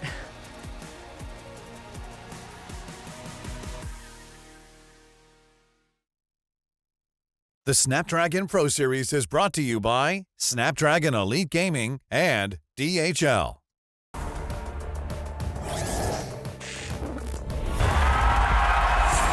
Here we go! Put it in motion. Baby, we're going faster, faster, faster, faster. Seizing the moment. Baby, keep going faster, faster, faster, faster. Speed up, make that thing rough. Foot on the gas so you got nothing left. Let's drive to the top of the mountain and see the view. Let's vibe, looking back on the journey, just me and you. Ain't nobody wanna go slow. Yeah, I was chilling in the past, I was solo. Now that I got you in my life, I'm like, go, go. I be living for the thrill of it, whoa, whoa. I hear you like to gamble. Let's take the road, let's travel. No, I'm a lot to handle, but I wanna go fast with you. Think we can go the distance, although I know we're different. Together we both fit it, so I wanna go fast with you. Put it in motion, baby, we're going faster, faster, faster, faster. Seizing the moment, baby, keep going faster, faster, faster, faster. It's like they never even seen us, and nothing will ever get in between us. I'ma ride by your side every season, and if anyone try to stop us, we just speed up. Yeah, always keep it at 100. Top down, pretty face, so sun-kissed. Know it's scary, but I swear I really love this. Big shades on, summertime in London. I hear you like to gamble. Let's take the road, let's travel. No, I'm a lot to handle, but I wanna go fast with you. Think we could go the distance, although I know we're different. Together we both fit it, so I wanna go fast with you. Put it in motion, baby, we're going faster, faster, faster, faster. Seizing the moment, baby, keep going faster, faster, faster, faster. Put it in motion, baby, we're going faster, faster, faster, faster.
logic into utterance. Think you know it all, but then you let me get inside your head. Yeah. Steady jump design, think I know your kind. I'm about to break another code now. Pretty in disguise, bugging up your life. This is my syntax. 3, 2, 1, deploy. XOX cutthroat code, run it again. XOX cutthroat code, run it again. Steady jump design, think I know your kind. Yeah. Steady jump design, think I know your kind. Yeah. Steady jump design, think I know your kind. I'm about to break another code now. Pretty in disguise, bugging up your life. This is my syntax. 3, 2, 1, deploy. XOX cutthroat code, run it again. XOX cutthroat code, run it again.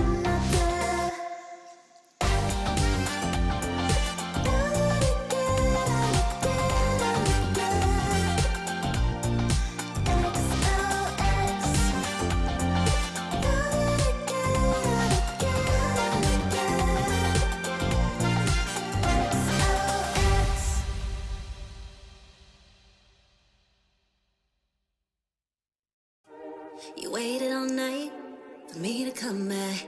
Why'd you think that it's not alright? Told you that I'm not that type. Didn't mean to get you so excited. Tried to tell you not to fall in love. Why you always hit me uninvited? Was hoping you would get the picture. I've had enough. Now it's time for me to turn around. Thought you knew what this was. Yeah, I am superstar. You were never the one for me. Never should have fell for me. Take back your heart. Why don't you take it back? You never had a chance. I'm gonna take back your heart. Call it a savage love, just till I had enough of us. I'm good, babe. I'm on my own. This ain't a phase. Just let me go. Told you that I'm not that type. Yo, what's up everybody? Get ready, the SPS continues and we need to finish off this LCQ. Still plenty of teams to go, but we only need 2 to qualify. 1 is already making its way and my name is Gideon Q. This is gonna be LaFell. We're gonna be your casters for these next 2 best of 3s. And some may say, by far the most important best of 3s. Oh yeah, for sure. Gideon, this is unrelated to the game. Do you know I searched up interesting facts? And do you know wearing a tie actually restricts blood flow to your brain by 7.5%? Does it now? That is an interesting fact. Wait. Right?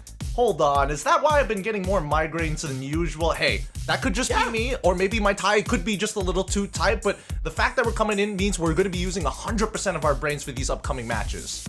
Exactly. Apparently it gives you dizziness, nauseous, cause headaches, and increase the pressure in your eyes too. So that's very interesting. So it's a good thing our players don't wear ties. But now we gotta look at Blacklist International going up against Alter Ego, and now at least on paper they're looking pretty tight here. But I gotta say, man, Teams from the Philippines is looking very strong today.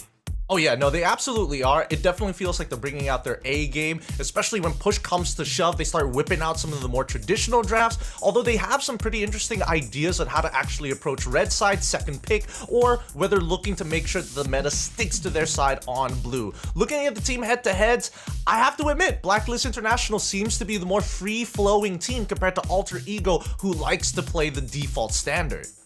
Yeah, but you were talking about the draft. Something about Blacklist International, man. They're trying to reinvent the wheel. And honestly, I like it. Like, today we saw MP the King, or just MPPPP, use Alice in the jungle, which I feel like is very interesting because something to note, when SPS started, Matilda, such a strong pick, paired up with his tankier junglers, the fighters in the jungle. But now, it really does seem like a full-on assassin meta where the Matilda is not really working out that well, at least for the past 2 days. Oh, it really hasn't. It definitely feels like the meta here in SPS is very much around tempo and how long you can actually hold on to that control from early game all the way to the very end. We've seen teams being tempo broken, and then it drags on to those 20-30 minute games that we've experienced here at SPS. But so far, between Blacklist International and as well as Alter Ego, I would say the more consistent team overall has to lean more to Alter Ego, but that's mainly because of the types of team compositions we've seen from them. But Blacklist International has been very impressive with JM Pikmin and PPPP, Haji, as well as Perkziva, and Outplayed. It feels like this squad is really coming together. Yeah, and I feel like the most, I would say, dangerous thing is that don't always look hero and assume where it's gonna go, because Haji, he has experiences playing in the mid as well as the roam position. His hero pool is huge, man. He brings out the Hilda mid, and he has been working out. And we don't know, maybe there are other picks that he's been practicing on that just hasn't had the right moment to be used. And like you said, Alter Ego looks a bit more consistent because in terms of the draft, it's more or less have the same kind of logic. Blacklist International challenges that logic. Absolutely. And I mean, you can see it in Haji's eyes, right? He's got that killer instinct. Doesn't matter what you put him on, he is looking to eliminate members to turn it into a 4v4 at all costs. But with that fluid style that Blacklist International has been incorporating to their play, a lot of it just relies heavily on the performance of Outplayed and whether or not Perkziva is able to kind of control the mid lane alongside Haji. But in comparison, Alter Ego has been looking a lot more consistent with Nino, Jebe, Randell, Dreams, and as well as Highs. I like the way the team plays. They really got that textbook style down, and if Dreams sees anybody overextending, he really reaches high to make sure that the conversions for Alter Ego are always effective. Yeah, honestly, I love Dream's engagements. Like, I still remember the game where he was using Guinevere. Dude, a lot of great engages and counter engages as well, understanding when the opponent actually wants to go in and then stopping them in their tracks. And I gotta say, Highs, even in losing games, he's been very consistent where his KD is still very good. He still deals a lot of damage. And now we're looking at a head-to-head. We gotta talk about both gold laners because here in the Snapdragon Pro Series, it does look like whoever has the better gold laner definitely has a big advantage. Oh yeah, and I think, you know, Highs has definitely proven himself to be a lot more consistent. I mean, it's already reflected in his average KDA, and even in the matches that you do see him having a winning matchup, he knows how to kind of press that. He's not necessarily the most passive of players. He definitely wants to be in those fights, but he knows when to call it quits. That's where Outplay comes in, because he likes to push that tempo. He likes to push the limits of what they're capable of doing. But with that being said, it looks like both of our predictions leading towards Blacklist International. I'm curious to know, LaFell, why Blacklist? Okay, one of us has to be wrong. Give me Alter Ego. I'll tell you what. Yeah, Trio. 3-0? Yeah, it's a trio. Okay. This is the best of 5 now. Got you. Why Alter Ego for you? Because you picked up Blacklist, man. Like, I gotta be different. I'm just that kind of guy. I'm not the beta male. I'm an alpha. I gotta show my strength. But honestly, it's because I really am impressed by how Dreams and Highs has been playing. But now that I see Blacklist International getting that high, I might want to change my prediction. Oh man, I mean, man gets a new haircut and now he's already going for Alter Ego. It's gonna be a fun time here because Blacklist International gonna be on first pick blue side up against Alter Ego red side. Second pick Harith, instant lock-in for Blacklist International, a signature for Outplayed, but Alter Ego responding. Once again, we're going to see another performance here on this Matilda. Let's see whether or not it's going to work out with the Suyo.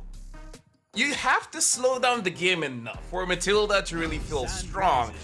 But there's a bit of a problem here, Gideon, where Matilda is amazing at sustaining the front lines for a very long time. When you're going up against Harif, you kind of want lockdown. You want to stop Harif from dashing around. I don't think Matilda is gonna do that. So now you're locked in where your EXP laner, whatever it is, it has to be someone that can make sure the Hive stops moving. I'm thinking something like a Phoveus here. Maybe even go as far as a Gatot Kacha with a taunt. But yeah, Alter Ego right now, I'm honestly liking Blacklist International's draft because Harv is such a power pick, and Matilda hasn't been doing all that well, and it's not really the answer going up against the Harif. I'm actually with you on those picks of Gatot or even Phoveus for the side of Alter Ego. I mean, considering the bans, they've already gotten rid of the Joy. Obviously, you got to get rid of the Jushin, but they made sure to get rid of the Yve as well. So I think Blacklist's approach into taking Harith as the first pick was already a very good idea. With the Phoveus lock-in for the side of Alter Ego, we start moving into the second phases of the ban. We're still missing mid laners from both sides, or I don't know, with the triple flex pick in the Hilda, it could go anywhere. Yeah, like that's why it's so dangerous going up against Blacklist International when it comes to the drafting phase. Now, I do want to point out for Blacklist, I feel like one ban they should really consider is the Moskov. Not saying that the Moskov has that great of a matchup going up against the Harif, but just because we've seen how Indonesian teams, when they have a Suyo as well as a Moskov, they like to split the map where both heroes can go split push, and that can cause some form of chaos. Even though they have the Hilda as well as the Khalid, very, very fast moving heroes, but still, it's something that if they want to respect or they're just understand that that's a possibility. Well, I mean, even if they don't get Moskov, there is the possibility of Claude as well. Somewhat a little slower out there, as you called it. The Moskov ban comes through. Granger, the fact that it didn't get picked up by Alter Ego is a little shocking to me because High's performed very, very nicely on it in all of the matches we've seen him actually play with outstanding KDAs. But Alter Ego, very respectful, getting rid of the Hayabusa and as well as the Alice as we move on to the second phase of picks. Usually it's an Iritel pick for going up against the Hive. However, if we're looking at matchups so far, the Beatrix actually has a pretty good laning phase going up against the Hive, and in terms of scaling, it actually does quite well. So if you're talking about meta, it should be an Iritel pick for Alter Ego, but if they want to switch it up, Beatrix seems to be quite a good option here. In terms of a priority mid, I don't know, maybe something like Sicilian or a Valentina. Yeah, something, if they want to go for the Beatrix, they probably want to incorporate the mid lane to be sort of that setter, but instead they're going to go with Valentina. They've got the Raging Sandstorm to work with here. The Beatrix could still be a possibility for Alter Ego. We now jump over to Blacklist International. Don't know where this Hilda is going to go, or even with the double flex pick of the Khalid, but at this point, we need to know where the jungle wants to play, because they already have a bit of an issue if they want to go for Ling. Having to deal with the Phoveus is hard. Valentina naturally makes melee ranged junglers a bit of an issue with the added fear with the Shadow Strikes. So I'm curious to see how Blacklist International is actually going to, lean around those picks. Honestly, even I'm not entirely sure. If they don't want this Hilda to be mid, I'm thinking something like, usually it's a UA pick, but Veil might not be a bad pick, but they go with the Bane! And we haven't seen the Bane so far, and the Faramis. Even though Valentina can pick that up, but still, this is a very fight-heavy comp by Blacklist International. Oh, I'm actually kind of down for this, right? You just stick as 5. If they try to engage, you have a guaranteed disengage. You also have strong counter engagement as well if Alter Ego maintains tempo. Begs the question, this very final pick, what is going to be the gold lane? Because it doesn't feel like anything is really good at this point. You get a Beatrix, you still have to deal with the Netherrealm. If you go for Claude, same problem as well, and even worse because now you have to deal with the Sharks on top of that. Yeah, I kind of feel like Beatrix is still okay if you want like the Beatrix just to deny that all and then everyone goes in. But yeah, I feel like at this point, if possible, try to win the lane. Again, Iritel as well as the, what did I just say? Oh yeah, Beatrix. Other marksmen, I don't know, a bit of a stretch, but no, they go for the Claude, like you mentioned before. And I actually do agree, the Claude might not have a great matchup here going up against the Bane as well as the Faramis, but the same thing can be applied when we're talking about Moskov and Suyo. Alter Ego is having plan B here. If they don't win the team fight, time to split up the map, and Claude can do just as well as the Moskov. I don't know. I feel like protection is better. Prevention is better than the cure. They need protection. They need to be able to kind of address the map accordingly because, again, it's going to be a very tight game of who can control that tempo. We're expecting Khalid to actually increase the momentum for Blacklist International if they do find that space in time. But once you have that Matilda, you can actually split the map into two if necessary while still protecting your cores from these initial dives. I am curious because this is one of the few times that we are seeing that Alter Ego are straying away from that team fight heavy style of composition in comparison to the Blacklist International who want to stay as 5. Yeah, but I kind of feel like with that Bane pick, it's very difficult for you to win this team fight because essentially you have to force MP to use the deadly catch early so that the quad doesn't get stopped when he uses his blazing duet. But again, looking at having the Faramis as well as a very heavy front line with the Hilda and the Khalid, I kind of feel like he will have plenty of time to wait before he uses his deadly catch. So honestly, looking at the draft here, Blacklist International is definitely the favorite to win the team fight. All right, let's see how they're going to play this out. It's going to be Alter Ego on the red side up against Blacklist International on the blue side. In terms of emblems, Master Assassin, as well as a bit of Vitality coming in from Highs, knowing that there is a potential to punish if AE are going to rotate to his side of the map, which I'm expecting him to do so. But with an early invade stealing away that purple, Alter Ego going to get slowed down from Suyo hitting that level 4 on time. Yeah, and again, I kind of feel like that Master Assassin is setting up so that he can actually go. Oh, but hold on. Looks like a bit of a scuffle here in the mid, but Gabe as well as Dreams is able to get away. And Alter Ego really needs to avoid these early fights. And JM Pikmin is down in deep, and he gets first blood onto Gabe, but JM Pikmin, he will die himself. But I gotta tell you, man, I kind of feel like that is worth it. Oh, it's so worth it. I mean, yes, Phobius is going to be able to catch back up, even though JM Pikmin was doing a good job in lane, but he's punching above his weight. He's slowing down Debe even more than he already was, losing out on that purple buff. So at this point, Blacklist International, they can actually play this pretty slow and steadily. Like, Outplayed, yes, he's getting chunked out by Highs, but that's not the end of the world. His whole team's going to be moving to that side of the map. As we go into a technical pause here, we'll see how exactly the adjustments are going to go, or at the very least, get the players back into shape. Hopefully, the ping issues do not sustain. I kind of feel like the only way that they can really recover from this is some kind of off-tempo play where when the Matilda hits level 4, use the Circling Eagle to pull someone in and get some kind of kill. If possible, give the CEO at least an assist so that you recover a bit of your farm, because at this point, Alter Ego, based on the draft, they have to play slow, but because they've been punished so hard in the early game, they might have to risk it. If they're able to get some kind of win in terms of kills, then maybe they can turn things around. But again, that's quite a big risk. And going up against a Philippine team like Blacklist International, rarely do we see them making the mistake of overstaying their welcome. I think there's a couple of like protocols that need to be followed, right? Yes, in the current match status, Outplayed is a little chunked out here. He's on his last third of health, but you can tell that Blacklist International are going to his side of the map to alleviate that pressure, give him a free recall. I think that Alter Ego might be able to punish this later down the line, maybe within the next minute or so, trying to catch off, especially the mid laner here, Haji, on their rotate back to the mid lane. That could be one of the tempo breakers that we're looking for, assuming that Matilda hits 4 on time. If not, maybe they could play towards Hilda's side, but then again, it's just JM Pinkman on the Hilda. It's not going to really change the outcome of the game. So they still, if they are finding that tempo break, it's got to be on somebody of value. Actually, now that I think about it, if somehow Blacklist International gets another kill onto Gebe, that actually might be GG, because if his goal is lower than Dreams, that's a very bad spot to be, because you're denying that roam boots.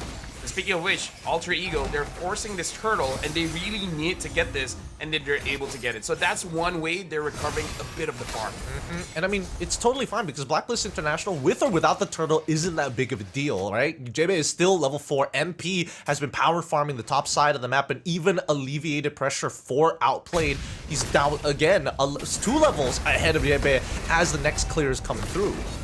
Yeah, we're looking at the levels here. Yeah, MP has been farming quite well. Everyone else is more or less the same, but it looks like a fight happened up top, and Outplay actually still survives that. Kiza is here to help out, able to get outplayed, but Dreams has to be traded. But again, I feel like if you're able to take down the high wave early in the game, that's a good play by Alter Ego.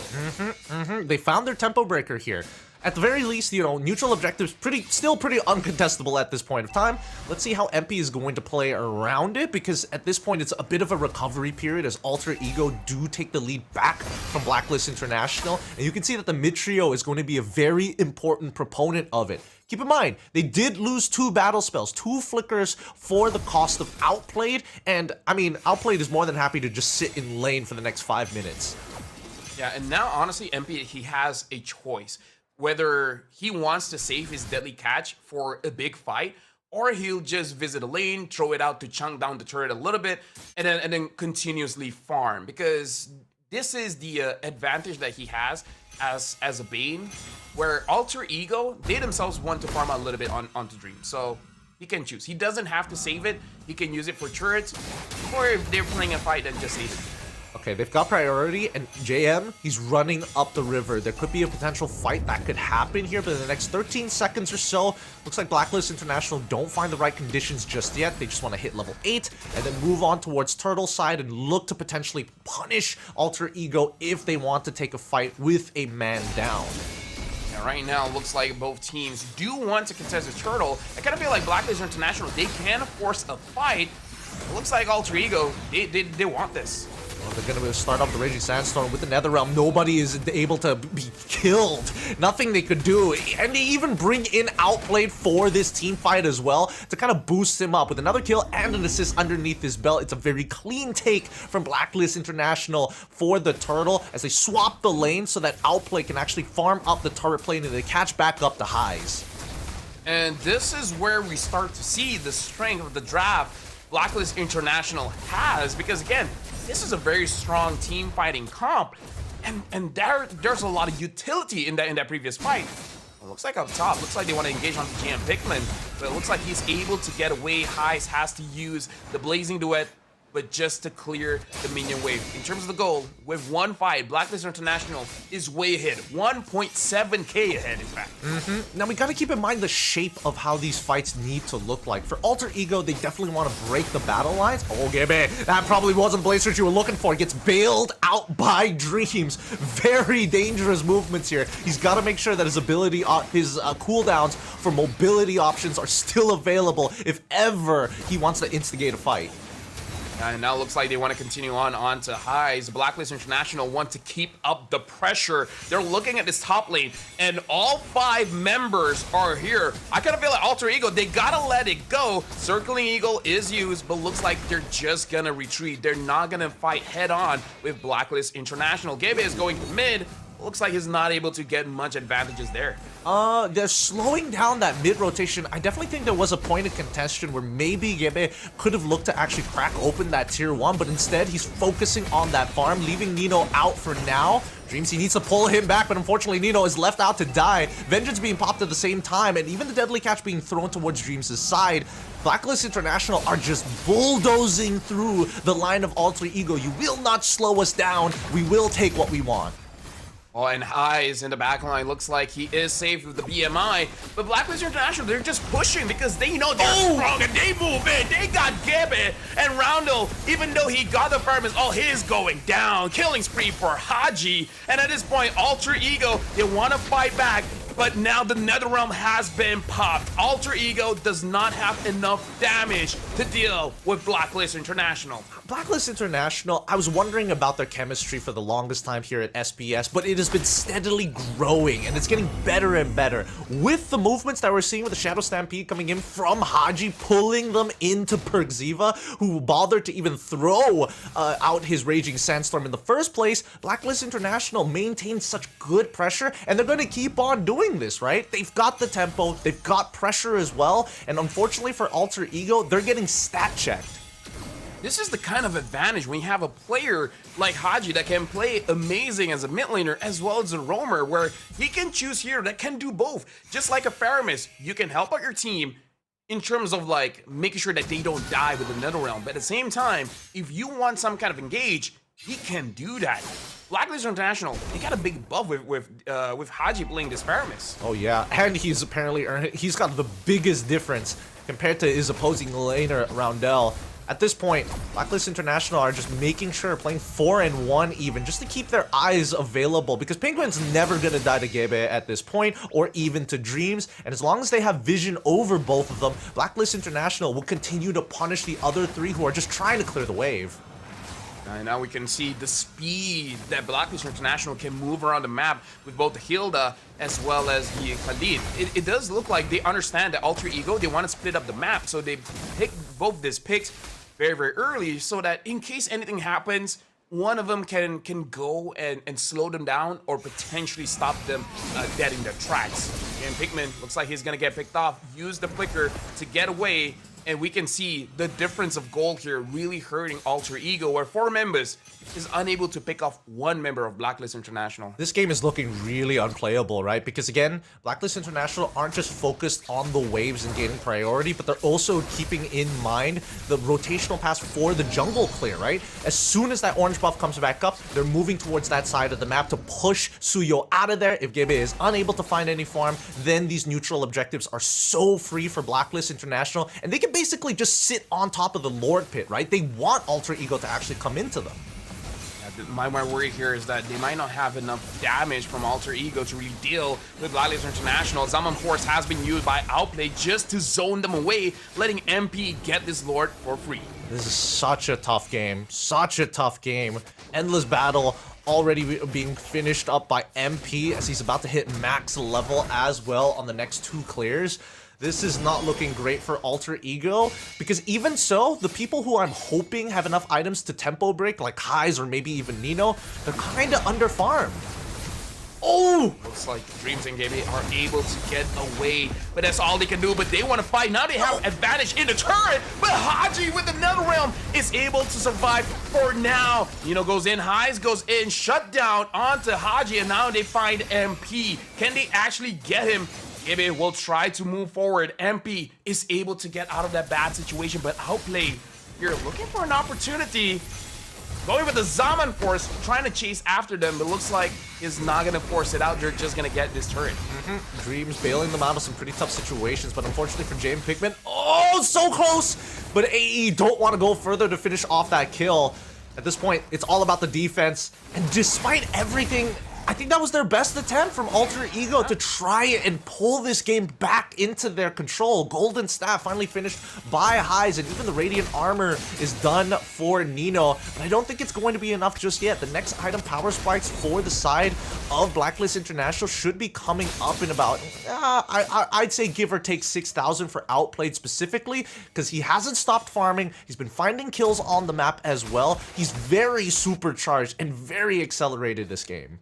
Yeah, honestly, I was very much worried Alter Ego doesn't have enough damage, but in the previous fight, it does look like they do have damage. Now, to be fair, we got to put the asterisk that a turret was helping out. The turret was attacking Haji the entire time, so that does help out in terms of the damage, but it does look like Alter Ego, there is a chance. But how many chances can you have just like that? Because now they only have their inhibitors, and Blacklist International, they don't have to force it out. They're just waiting for the Lord so that they can get a free inhibitor.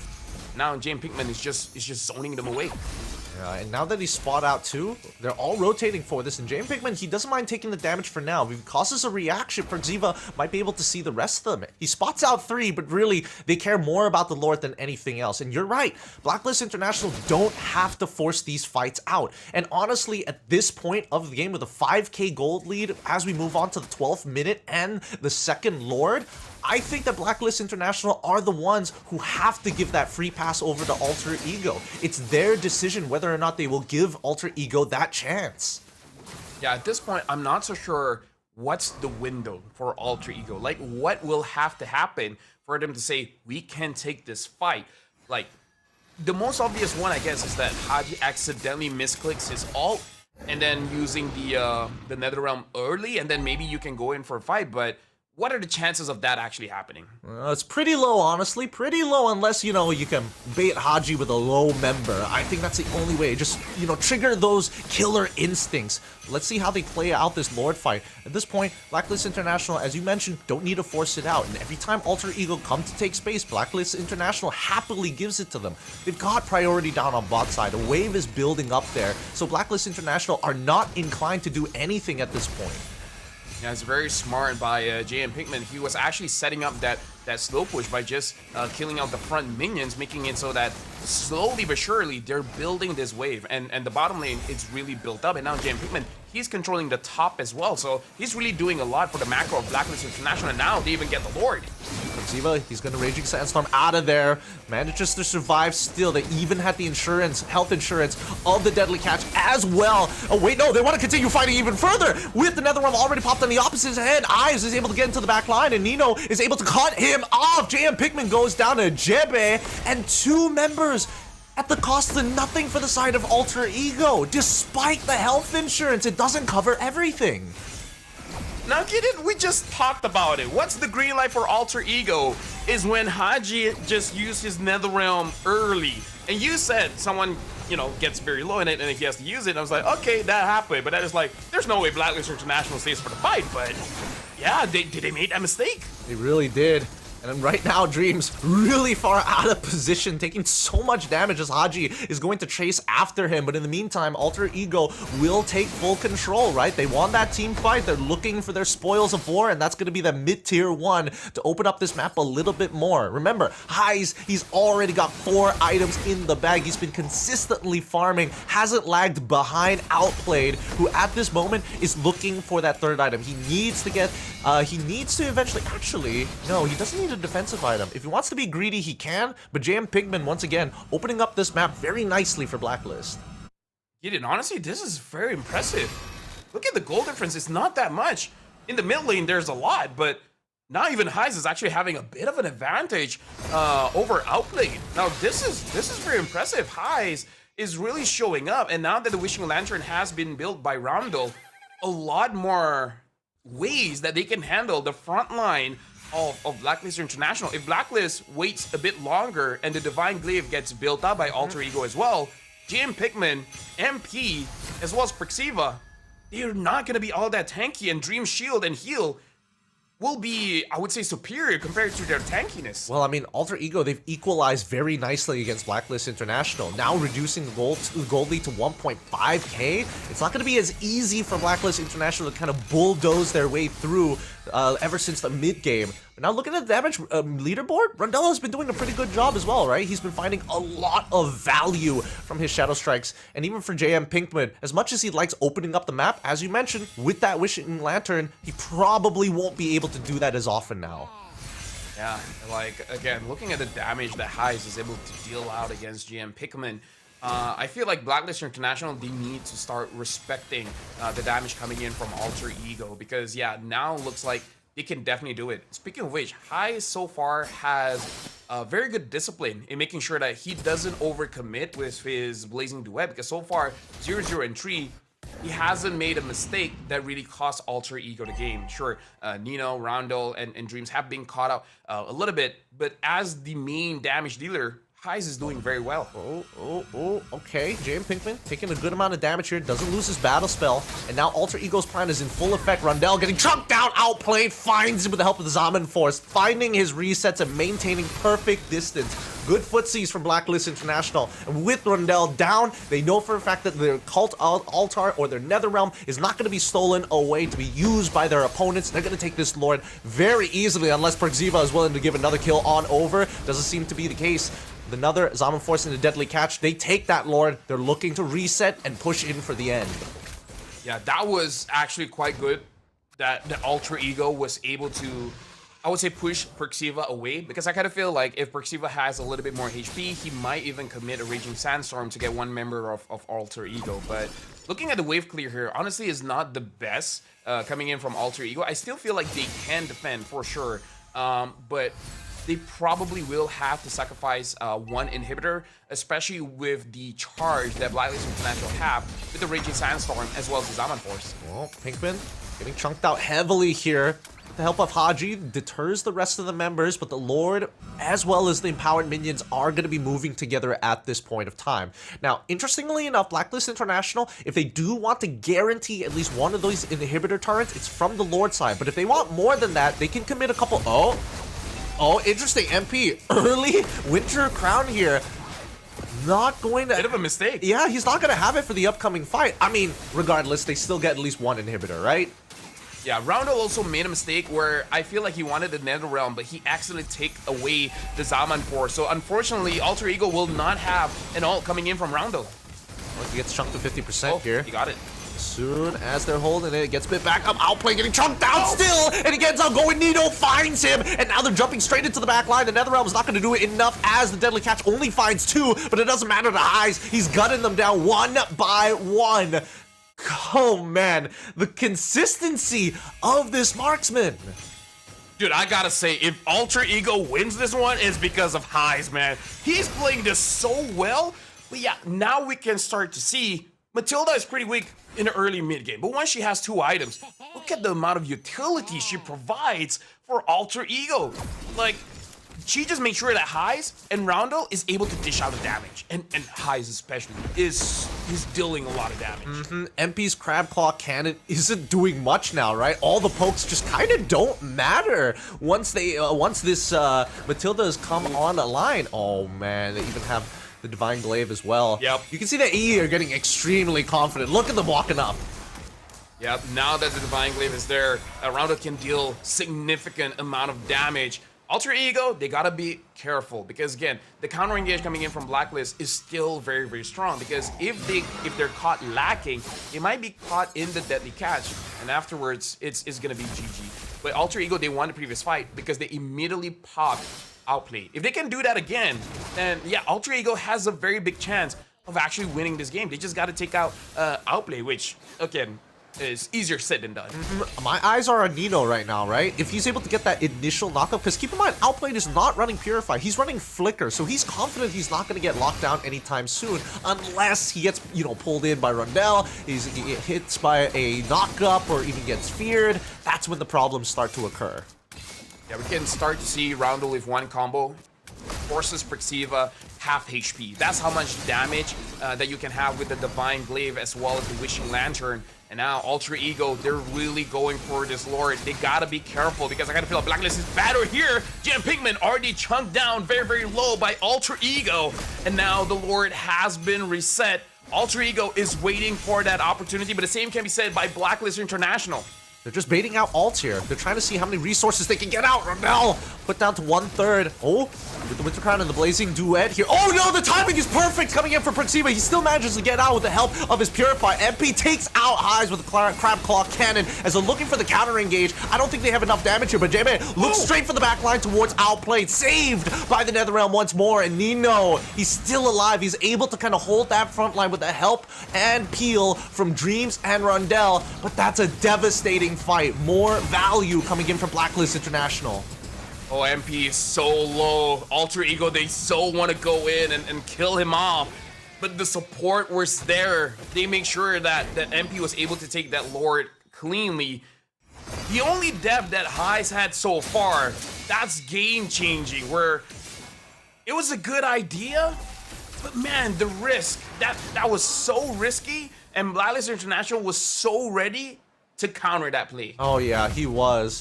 Thank goodness. I thought initially he had Purify, but no, it's just because he has the extra tenacity, durability from his boots. And I mean, the fact that he had Sprint, managed to try and get out there, the heal just isn't enough in these types of scenarios. Now Nino will get the Twilight Armor. He's expected to get bursted down, but he wants to hold off that front line like he did in that previous Lord fight as they start to push in. Yeah, Highs, looks like now he's picking up a little bit more damage. But Dreams actually goes in, and now Dreams has to use the Winter Crown, but looks like he might be taken down. MP gets the kill. The Lord marches in, but it looks like the Lord is going to get taken down. Blacklist International is inside the base of Alter Ego, and now they're charging in mid. getting that mid inhibitor. 2 inhibitors are down. Minions are marching in. Alter Ego with 3 members are gonna have to try to defend. Nino jumps in. It looks like Nino is gonna get taken down, shut down by Haji. And game number 1 goes over to Blacklist International. Woo, took a couple more steps than it probably should have for Blacklist International. One bad team fight where they had split communication, costed them a lot of time, but Alter Ego showing up at the right time still just was not enough. This team fighting composition coming in for the side of Blacklist International is just too much to handle.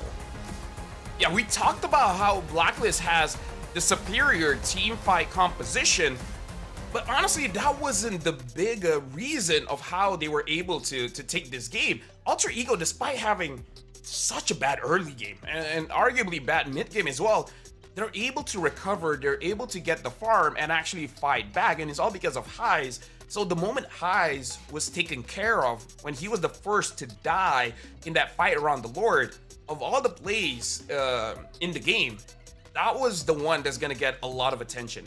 Yeah, it's confidence, right? Confidence is key to go in with a blazing duet like that, especially when you have the Winter Crown. Yes, it's a great idea, but Perxiva, he did not miss that timing. He knew exactly how long he had before he needed to connect that Raging Sandstorm immediately after the Winter Crown, so he wouldn't be able to take the BMI back in time. And even so, Blacklist International, it looks, honestly, considering that the early game went into their hand as well as the mid game, AE pulling it back, I feel like these teams are very much well-rounded against each other. This has been one of the few matchups that are a lot more even compared to the others. 22 minutes and 18 seconds of game time.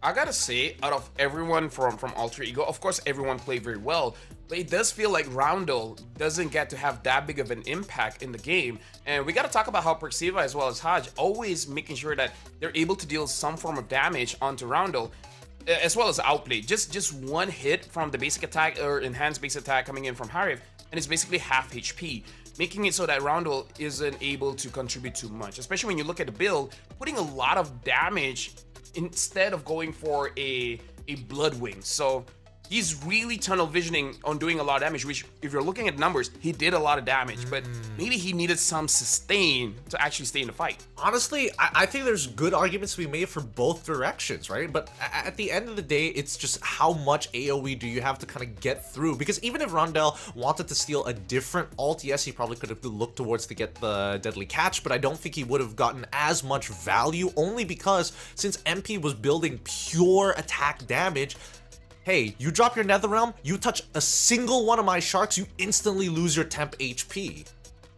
Yeah, that's the only thing. If Roundel was using a hero with a little bit more range, maybe it could have been different for Alter Ego. But I gotta say, Gideon, another lose for the Matilda. But honestly, that looked like a pretty good Matilda game. I think it was one of the better ones for sure. Because usually when it's like, oh, you lose the early game, you lose your tempo. We've seen really heavy snowballs coming in from the majority of the teams playing against that Matilda, and they don't let up very easily. I think that Blacklist International obviously probably could have played that slightly better to inevitably get the result that they were looking for. But at least they have to keep in mind, against AE, if they make those types of mistakes, they will get punished. Yeah, but now the pressure is definitely on AE. Blacklist International starting this best of 3 looking very strong. And I kind of feel like even though Blacklist won, I feel like they were able to learn something from AE. So I feel like game number 2, they're going to be a little bit more aware, especially on High's performance, where even though he was oppressed in the early game, he's still able to do well. And now our MVP outplayed. Looks like he even went for Weapon Master to make sure when it comes to the late game, he can overpower whoever moves forward from Alter Ego.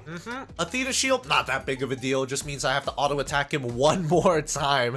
Overall, I think, Outplayed has been very greedy with the way that he treats his lane, because he's extremely confident in his own mechanics, right? That's why you see him going out of position and even chasing down targets knowing that he's got the damage to do so. And of course, living up to his namesake, he is done phenomenally in these matches, right? As long as he's got his team nearby him, and especially since Haji is really sharp on these Netherrealms, he's been bailed out from a lot of moments that most players would have been bursted in one hit. Yeah, if we're looking at the highlights here for Blacklist International, we gotta talk about how they're always ready for a fight. As I said, that we were showing the fight that they actually lost, but with the movement speed coming in from Persada as well as JM Pikmin, even though Alter Ego wants to play the map, they really can. The movements from Blacklist, especially Blacklist coming in from the Philippines, they have amazing macro awareness. So before you make that play, they're looking at a map and they're thinking of the possibilities of where they could be, and then they're there before it even began. So Alter Ego looking actually very strong when it comes to the team fights. It was just one mistake, that one mistake really changed it all. Yeah, that's why I think that Alter Ego aren't sweating too much about game number 2. There's a couple of things that they probably are going to have to work on. Number 1 is that early game. Number 2 is to actually adjust their draft a little bit to incorporate that early game presence, right? To make sure that they can at least not only find tempo breakers, because again, you don't want to have to lose 2 of your inhibitors, all your out-of-tier turrets before you find that opportunity against Blacklist International, but instead actually keep up with their line of fire, and more importantly, to make sure that they don't get stat checked for the next 8 minutes of the match. Yeah, I kind of feel like if the only change that they, would make, maybe around that mid, because Valentina is an amazing pick no matter which meta it's in, but the difference between Valentina and other mages that is popular right now is the range, and maybe with added range, he's able to poke out Blacklist International enough so that Heist is not forced to do those crazy engages. But now we're looking at MP's movement around the map, and we can never see in the early stages of the game, he's able to invade the jungle, but he doesn't go all that greedy. He just goes for the front camp, and then that's it. Even though earlier on he was able to get that purple buff, but we see the domination that MP has with Bane. He doesn't move just inside of his jungle, he moves inside the jungle of Alter Ego, but still showing a little bit of respect when it comes to the early game, not overextending, just taking the outer jungle. I think MP just understands the presence that he has, and not only that, just the overall game, game status of his team. When they have that snowball going for them, yes, I'm able to start stealing your bigger buffs across the map. But most of the time, he's not even looking for these turtles, right? He is just power farming on his side, maintaining that level lead against Jebe, and then moving over to the neutral objectives to actually fight over them. He doesn't necessarily have to coin toss them. He can even give away a couple of these turtles if necessary, but that's why you see him just continuously oppress Jebe, because you're underfarmed, I get to stat check you, and as long as we move as 5, the deadly catch is just too big of an issue for Alter Ego to fully commit into a fight.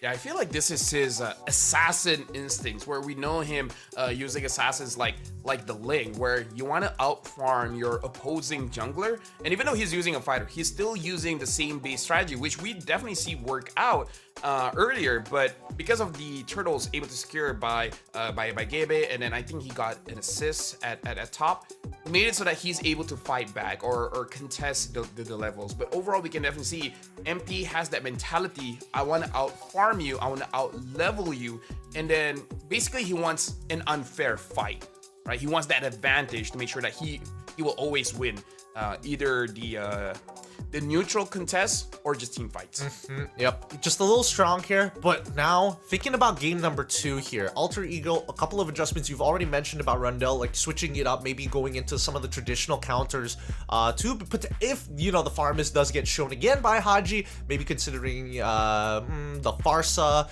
maybe even going a little bit further than that, mainly just to force out that Nether Realm as soon as possible, if not get first move from the lane in like a Vexana. Yeah, really the traditional way you handle a Faramis is you want to create a box, because you know that the opposing team is going to be moving as a unit. Usually we see Eve getting picked up, but now Eve is so popular, always getting banned out, you have to go for the other option, something like Aurora, something like a Vexana. Although of those 2 picks, I would go for the Vexana, because between Vexana as well as Aurora, Vexana has the advantage of having a little bit more range as well as damage. So that's one of the reasons we don't see a lot of Aurora. The damage is just not there, and even though as a mid laner, it's not important for you to deal damage because now it's about jungler as well as gold lane, but still it's always nice to deal more damage than your opponent. It always feels great. And yeah, I do think that the Aurora would have been like an would be in a very awkward position, but maybe it could have forced out Outplay to actually take a Purify for once, you know? I feel like he got away a lot because of the flicker alone, but even so, I think that Alter Ego, they play pretty well around it. Their team fights have been looking really, really good. A bit of polish on the side, and I think they might have this game. Do you think that Alter Ego is going to take first pick this time round to kind of control where the draft is going to move? I feel like if they do, they probably want that Harif, because even though in that game, everyone from Blacklist really shines, but you cannot doubt the amount of damage that Harif is able to dish out, especially we saw how Outplay is not hesitant to dash forward just for that one hit to push people away. I kind of feel like Highs wants that kind of advantage, especially because we see how Highs was being bullied out in his lane. Pretty sure he doesn't want that to happen again. All right, Alter Ego have opted to go for second pick this time on the red side. Blacklist International, first pick on blue. I'm curious to see whether or not Alter Ego, maybe we're overthinking this, right? Maybe we just put Highs instead of Claude, give him that Granger. It got snuck through in that very first phase, which I'm pretty surprised because yes, Zhushid is one of the go-tos in terms of priority bans. Same goes for Joy, but man, I don't know. I feel like Matilda has been such a bait to a couple of these teams. No, I do agree. Like, we can definitely see the impact that the Matilda have, but as we were discussing earlier, you want lockdown for Harif, and the Matilda just doesn't do that. So Alter Ego looks like they are sticking with it, but this time, like you said, Gideon, they're going with the Granger. All right, I'm down for this. I'm all for it. Let's see what Blacklist International is going to do this time. Suyo? They could get Suyo. Right, Suyo Hilda or Suyo Khalid. Khalid. Yeah, I like that. I like that a lot. Again, I don't think they really need to like change up their draft too much unless they want to still go for their double flex picks, but I feel like junglers are going to be punishable in the second phase if it does come down to it. It just means that Alter Ego can just instantly lock down. Oh wait, no, the Alpha got banned out for the side of Blacklist International. Yeah, they could be just setting up for Suyo. Yeah, because again, what other options are there? Franny has been banned, Alpha has been banned, Joy has been banned. We even saw MP having to go for a different route, picking up the Bane. If you pick up the Suyo here, you're gonna force Gebe to use something like maybe even go back to a Fredrin or a Ling or a Hayabusa. So we talked about it. They do pick up the Suyo as well as Khalid. Alter Ego, if they want to go for Assassins, the Hayabusa is still up. If they want more utility, then honestly, the world's your oyster. You know, you still have your Fredrin. We've seen an Akai jungle before. A lot of options. Yeah, I think that, man, for Alter Ego, Hayabusa, I want to say Hayabusa, but considering the way that Alter Ego has been generally playing as like a team fight oriented comp most of the time, I feel like Fredrin is just going to suit them a little bit better. Yeah. 50% win rate has only been picked 4 times and 1 time hasn't been banned. This suits Alter Ego's style just a little bit more. As we go on to the second phase, I'm guessing at this point they don't really have to worry about a couple of things. You know, things along the lines of Cho, for an example. They don't want to, you know, really mess that up. They want Blacklist International to go back to playing, hey, if you want to play Hilda, sure. If you also want to be able to play out that Khalid, that's also fine with us. Something that Blacklist International can... how do I say this? Consider batting out is the Phoveus as well as something like the Sicilian, because Phoveus Matilda is also very, very strong, and you want some kind of you want to ban out these utility mid laners, one with a lot of range, because when you have a very strong front line like the Fredrin plus any kind of EXP laner that can really tank it, the poke damage coming in from the Granger as well as a mid laner, I favor the Sicilian because the Sicilian just scales very well late game as well. So the amount of damage you can dish out from long range is just much better. Okay, I can see where you're coming from. But if they do decide to ban that out, I think that might just open options for Lucas to come back in for Alter Ego, right? Again, they are going to be on the on second pick, so they're going to have first pick in the second phase. So let's see whether Blacklist International are even considering that matchup, because I feel like JM Pinkman wants to get his hands on it too. Yeah, like I said, the Phoveus has been banned out. You don't want to give that combination. But honestly, you made a good point. If Blacklist International doesn't see this, now that the Phoveus gets banned out, not a lot of options can really stop that Lucas from roaming freely. So far, Alter Ego looks like they're adjusting their plan a little bit. It looks like they're moving in a comfortable way. They don't look that stressed. I mean, I guess the coach looks a bit stressed in the bans, but still. Coaches are always stressed. Players be like, not my responsibility, nothing to stress about. I'll just play, man. I just want to play video games, man. I'll leave the braining to you guys. All right. 10 more seconds. We've seen 2 EXP bans in this second phase. I want to see whether or not Alter Ego are gonna get... Yep, they're going to get rid of the Valentina. This time, they want to set up for their mid laner. They want to have the EXP as their final pick for the side of Alter Ego. I want to see whether Blacklist International is going to respect that or maybe kind of throw a curveball. Yeah, I feel like Lucas is a good ban. Long range mid, something like the, like I said, Sicilian, the Farsa. Anything that I'm missing out here? I guess the Vexana as well. All of this are pretty good bans. And Blacklist International, if they're forced to, they can still pick up something like the CC to potentially go to the back line, or you just want added damage to the front line, you can pick up an Edith.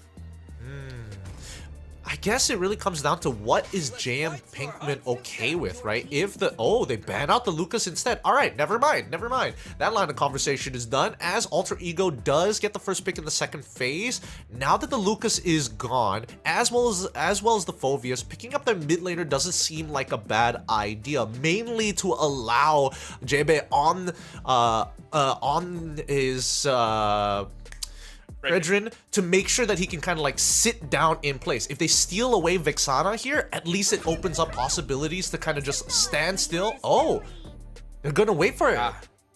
Yeah, I was talking about the CC because I'm actually thinking of a high loss pick for either team, because high loss is good for Alter Ego and also potentially good for Blacklist International, because with the Glorious Pathway, you can get on top of the a Granger or whatever mid laner they have. So Alter Ego, they're trying to make sure that Blacklist International don't pick up that high loss by picking up this CC. This is a bit of a risk, but I can see the logic here. I actually don't mind this. Can they outmaneuver it? They probably could be even considering getting a mid laner that can help disengage as well. I actually don't mind this, but... Oh, Badang! Ooh. Wait. So Badang comes in. I mean, technically they can put Badang into the roam if necessary. I don't think it's necessary though. I think it's all right into the CC matchup, and they get the Sicilian as you mentioned before, Lafel. Yeah, you're catching this. Blacklist International, they got a pretty decent comp.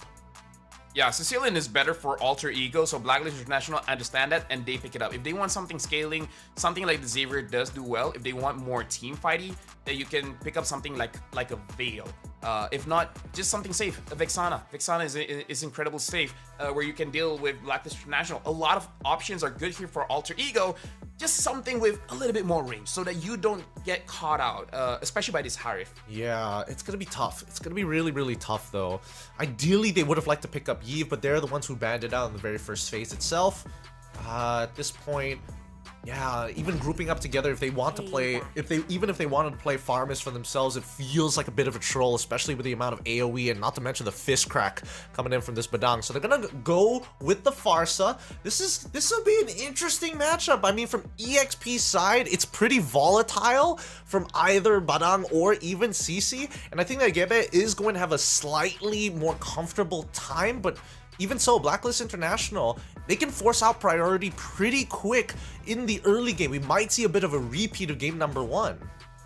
Yeah, I feel like the Farsa pick here is a risk, but there's good logic behind it, where Farsa is strong at level 2, and the Matilda just helps him move around the map so that she can kind of slow down the opposing side by clearing the minions very fast or doing a lot of burst damage onto the opponents. But the bad thing is, the Farsa, why I mentioned it only once and not repeatedly, is because there's a lot of threats that Blacklist International has that deals with the Farsa. The Raging Sandstorm, the Zaman Force. Even if you don't connect it, it's enough for the Farsa to cancel out her ult. So coming into the mid game as well as the late game, Roundel has to be very, very disciplined, allowing his front line to create the space and then come in for the fight.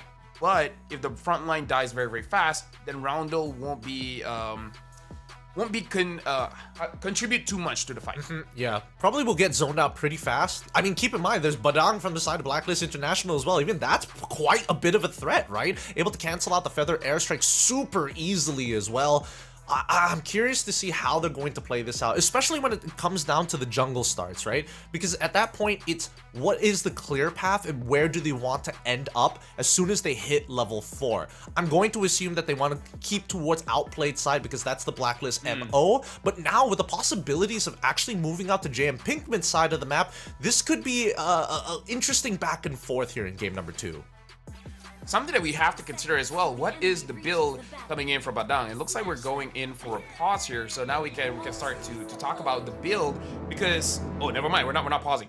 Anyways, Badang usually in terms of professional play going for that tankier build. I feel like no matter what build you're getting, you usually get the Thunderbelt first because it's just unfair how fast Badang stacks that Thunderbelt. But then after that, do you go for damage? Do you go for defense?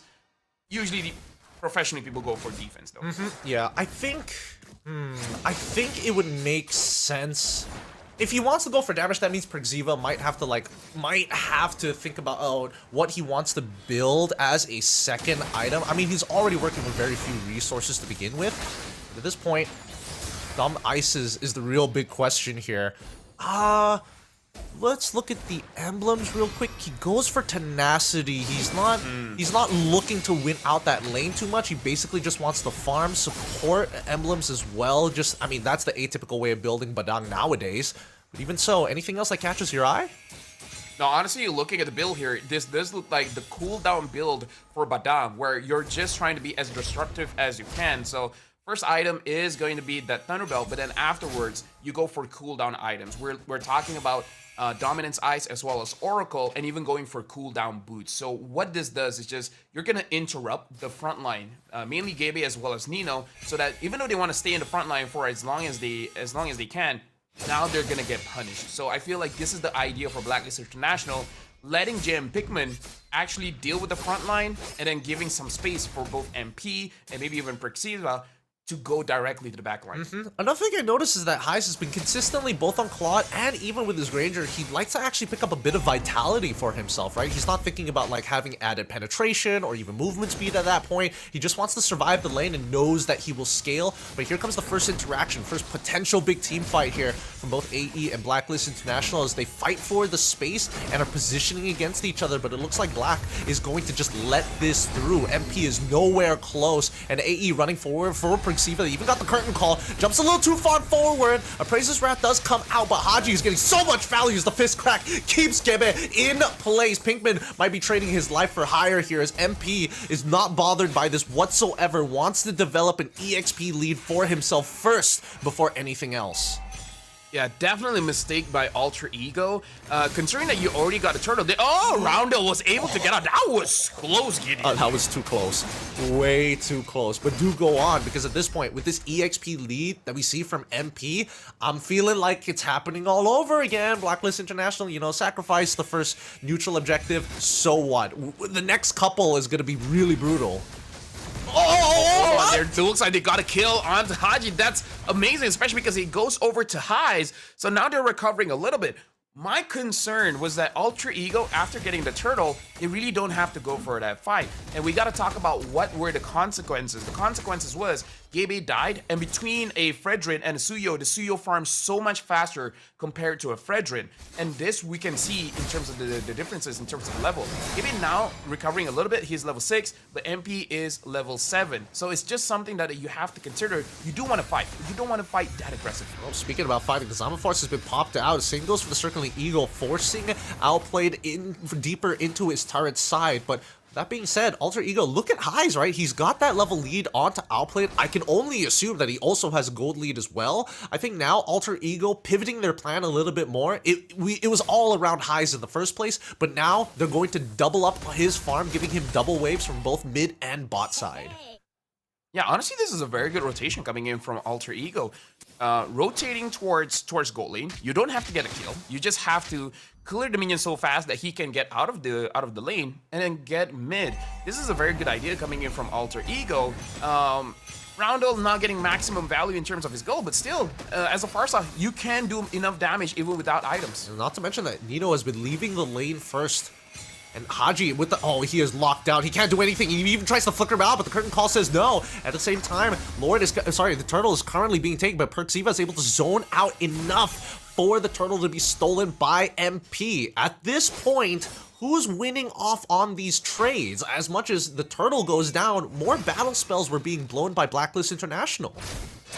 I would say Blacklist is still winning a little bit here because in terms of scale, they're actually doing quite good. But now a fight breaks out and Roundel gets punished. Persada is very low, but Alter Ego can't go in to finish out the fight. Yeah, we don't get to see this very often. Like, again, JM Pikmin, he was late overall for that rotation, but it doesn't really matter. They still are able to find value in him and even get a bot tier 1 at the same time. The recovery after the neutral objective from Alter Ego seems to continue to bleed them out economic-wise. And now it looks like Persada has to get away.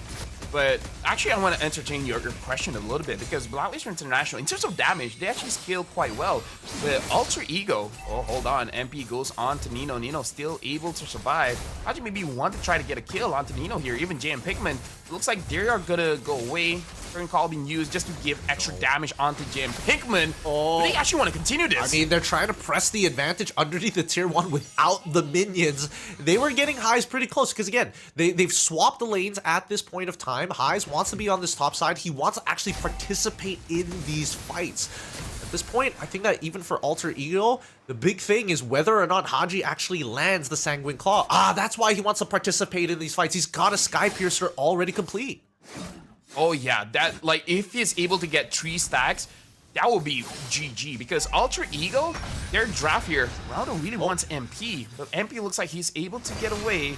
Again, a lot of dashes on the CEO. But anyways, they're going to be very, very tanky come late game. Having this Fredrin alongside the Matilda, he will die, but he will die eventually, not instantly. So giving a lot of space for Roundel as well as High. So Highs just need 3 stacks, and honestly, he will deal enough damage for anyone. Well, let's see. Blacklist International want to force this fight. They know that Mr. MP doesn't have his retribution. It's coming back up in 6 seconds, and Alter Ego unfortunately missed their timing to actually blitz it out.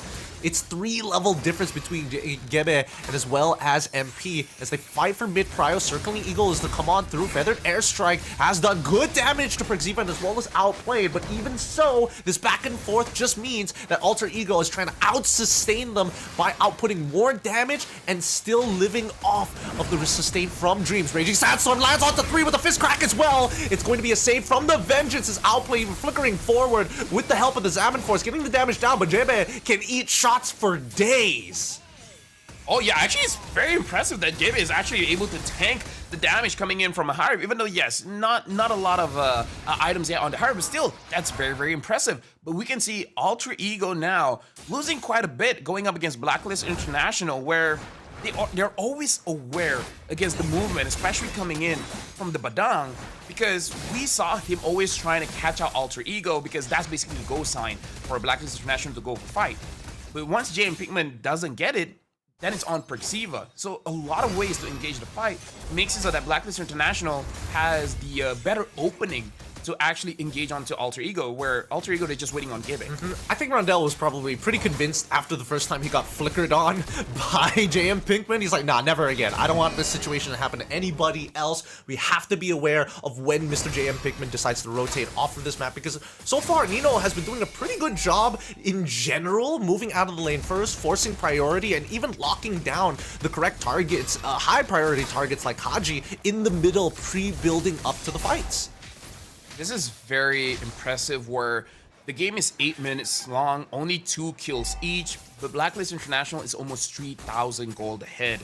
Considering that they have scalers like the Harib as well as the Sicilian, this is all good news for them. Alter Ego can definitely still fight back because, again, the tankiness that you have as a Fredrin with the Matilda, but if Alter Ego can't deal the damage, then it kind of doesn't matter.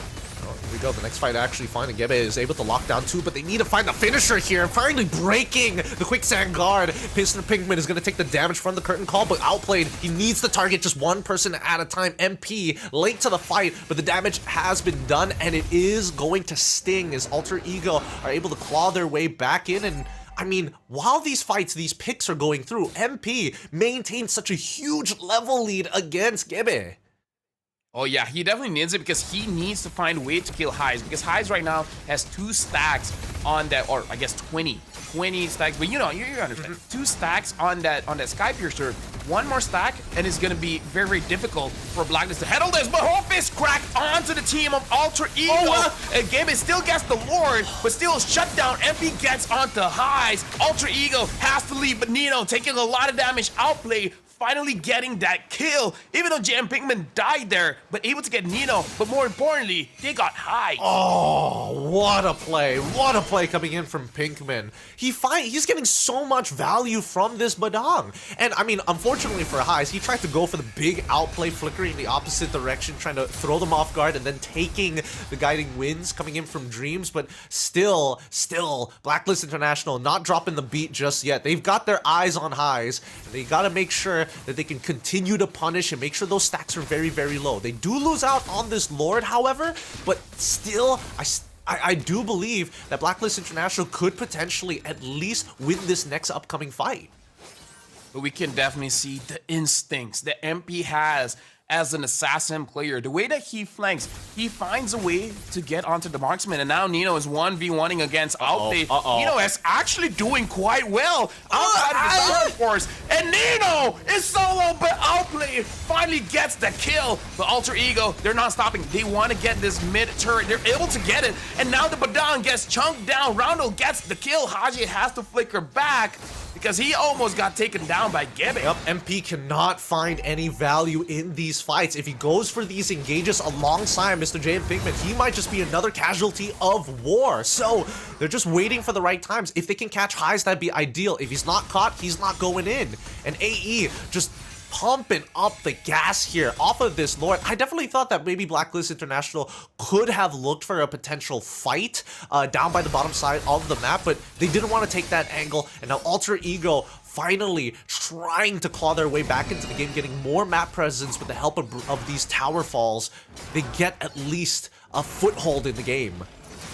We were discussing on the itemization for Roundel in game number 2 here. This time he goes for Blood Wings instead of going for more damage. Maybe it's probably the difference in terms of the hero because he does a lot of damage even with that item. So even the Blood Wings will help him out in the damage, but he really needs to survive, especially going up against an assassin like Suyo. But we can definitely see a bit of a difference here when he's a little bit more tankier. Able to safely deal damage. He is safely putting out the damage, right? And honestly, the times that he is disrupted, the fights are basically done for already. But Alter Ego trying to keep Blacklist International in place, keep them in their jungle, steal what you can, allow Gebe to actually catch up in that EXP because Mr. MP is already at level 15, doesn't need any more. And it's a scary sight, right? Because they just have to respect the space. Haji's still scaling. I feel like all this while as he's protecting the lane, he's getting those stacks. But Roundel, before the fight even starts, he discourages Blacklist International to do anything. But something very scary here is that Blacklist International, look at the positioning here, especially by JM Pinkman. He's waiting for that flank. He's already in position where once Blacklist International sees Alter Ego's positioning, he can go all the way back. Yeah. No. Yeah, he's in a dangerous position here for Alter Ego. It is. They really need Outplay to get to this Lord fast so that at least they can take advantage of his current positioning, right? He hasn't moved just yet, doesn't want to reveal himself, and Blacklist International are just trying to juggle this Lord to get him into that spot. But again, no priority. Outplay has to take the safe path. Here comes JM Pinkman. He's already by the orange buff.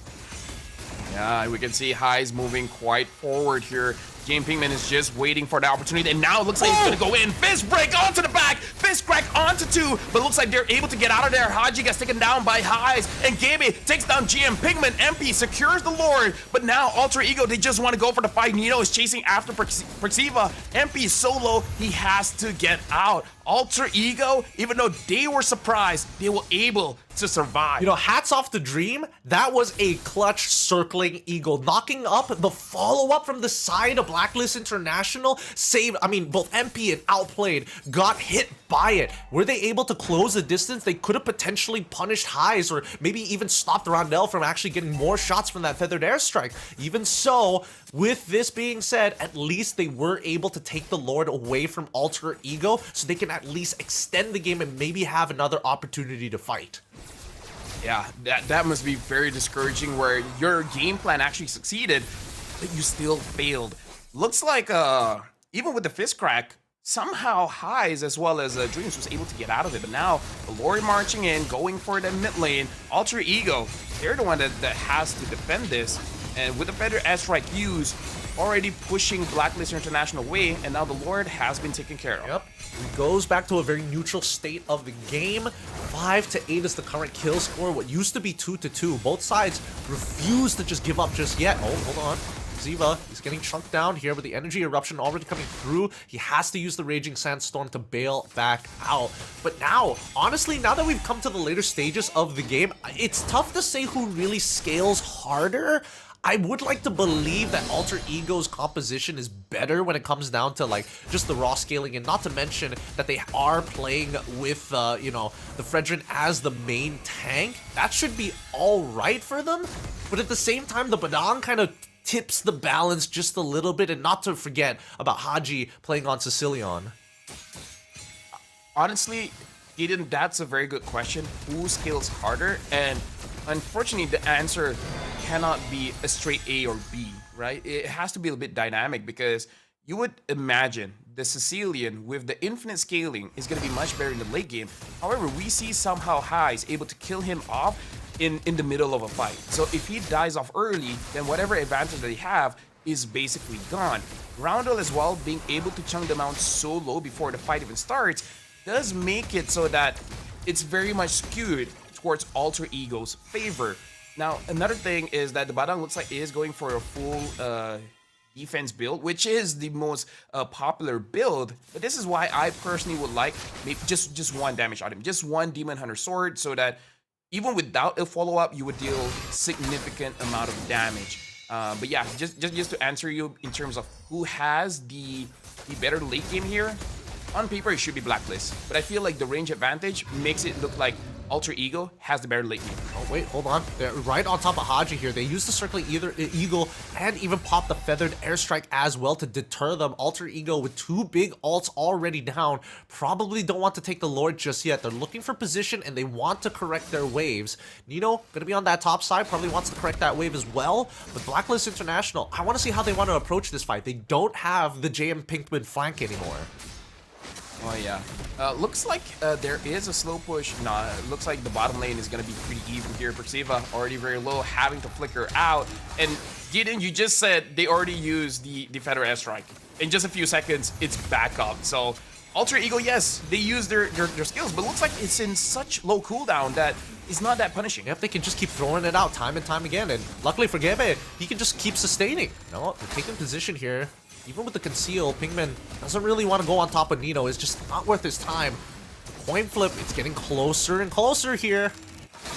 Yeah, and MP on that Suyo can burst with the Soul Sever, so not as strong as before, but definitely still one of the strongest in the game. And this is why we see a little bit of hesitation coming in from Gebe, because you understand that the Lord can be taken. Oh, and now they just want to jump in. Oh, they're jumping in pretty fast here. Even the Zombie Force are getting cut off pretty quickly as Haji ends up getting blown up by Nino. And now we see the turn around. James Pinkman tries his best, but Gebe has got the damage done with the Appraiser's Wrath, chunking out all 4 outplay by himself. With the help of Highs, will try his best, but there's just too many bodies. Alter Ego find the wipeout here. Don't even need the Lord, looking to end this game. I mean, with 30 seconds, 20 seconds on the clock, they have a minion wave. They can definitely end this game right now. Looks like this is going to be 1-2-1. Alter Ego managing to win game number 2. And now, we got a game here, Gideon. Woo! We got a series, pushing it to game number 3, Alter Ego. Really great stuff coming in from Nino. He is finding some great angles on top of Haji with those curtain calls as well, and followed up by the Feathered Airstrikes. Just a really good call from AE. What an angle. And this is why we talked about the answer of who skills better is not simple, because we see in this situation Haji has the better late game, but if he dies first, it really doesn't matter.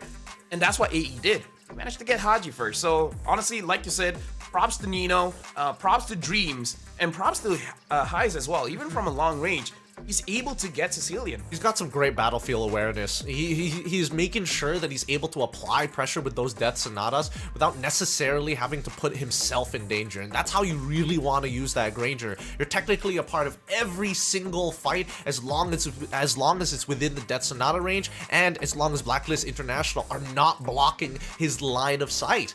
I mean, great stuff. 7-13, a pretty evenly matched game. Even when we're looking at the gold, it's 51.1 to 51.9.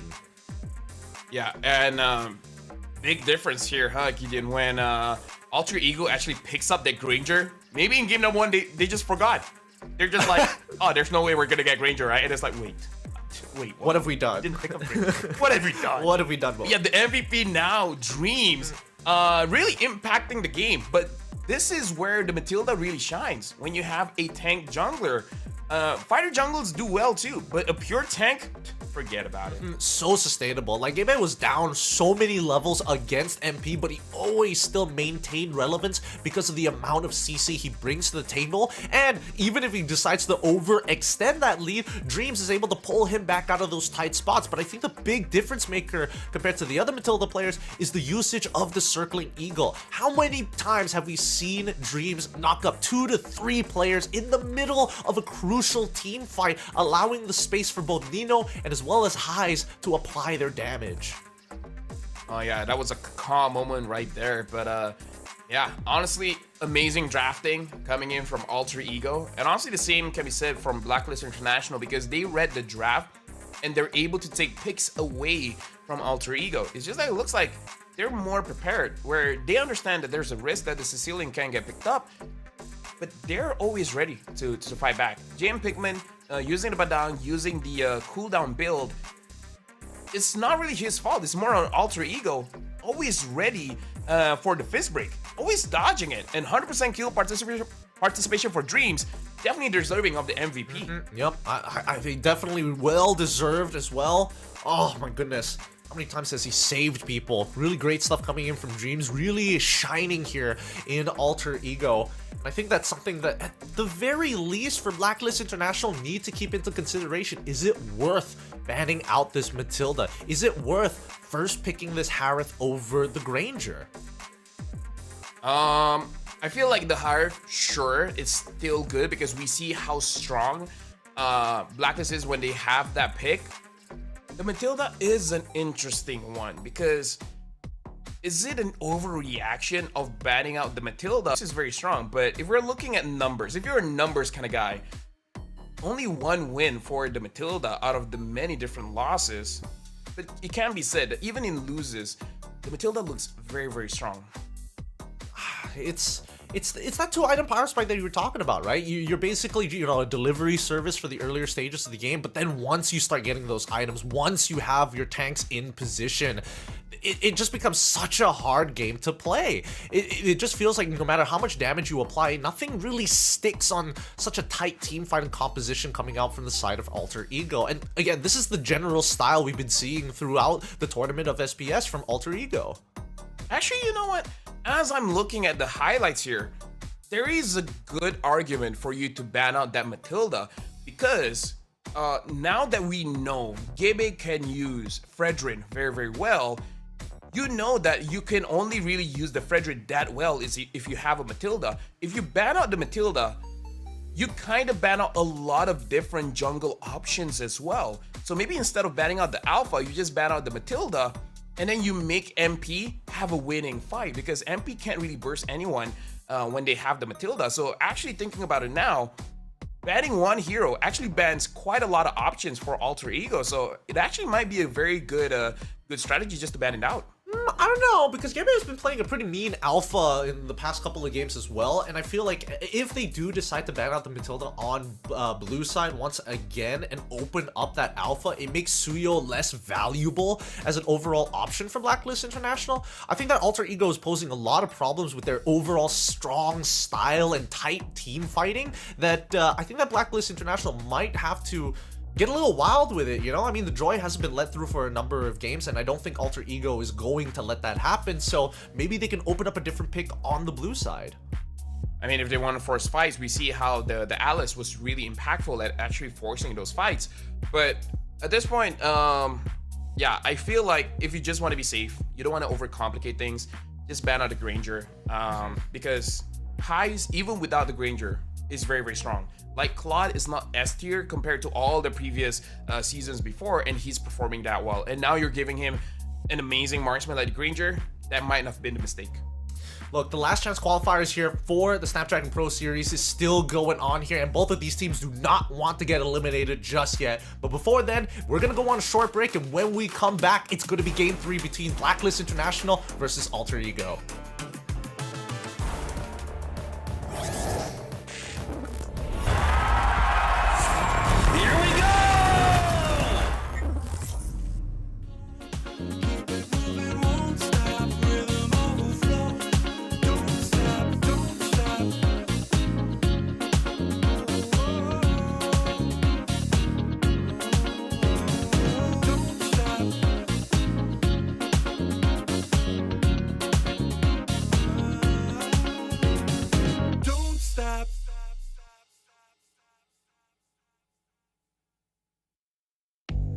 I'm the type of girl that turns logic into utterance. Think you know it all, but then you let me get inside your head. Yeah. Steady jump design, think I know your kind. I'm about to break another code now. Pretty in disguise, bugging up your life. This is my syntax. 3, 2, 1, deploy. XOX code, run it again. XOX code, run it again. Steady jump design. Think I know your kind. Yeah. Steady jump design. Think I know your kind. Yeah. Steady jump design. Think I know your kind. I'm about to break another code now. Pretty in disguise, bugging up your life. This is my syntax. 3, 2, 1, deploy. XOX code, run it again. XOX code, run it again.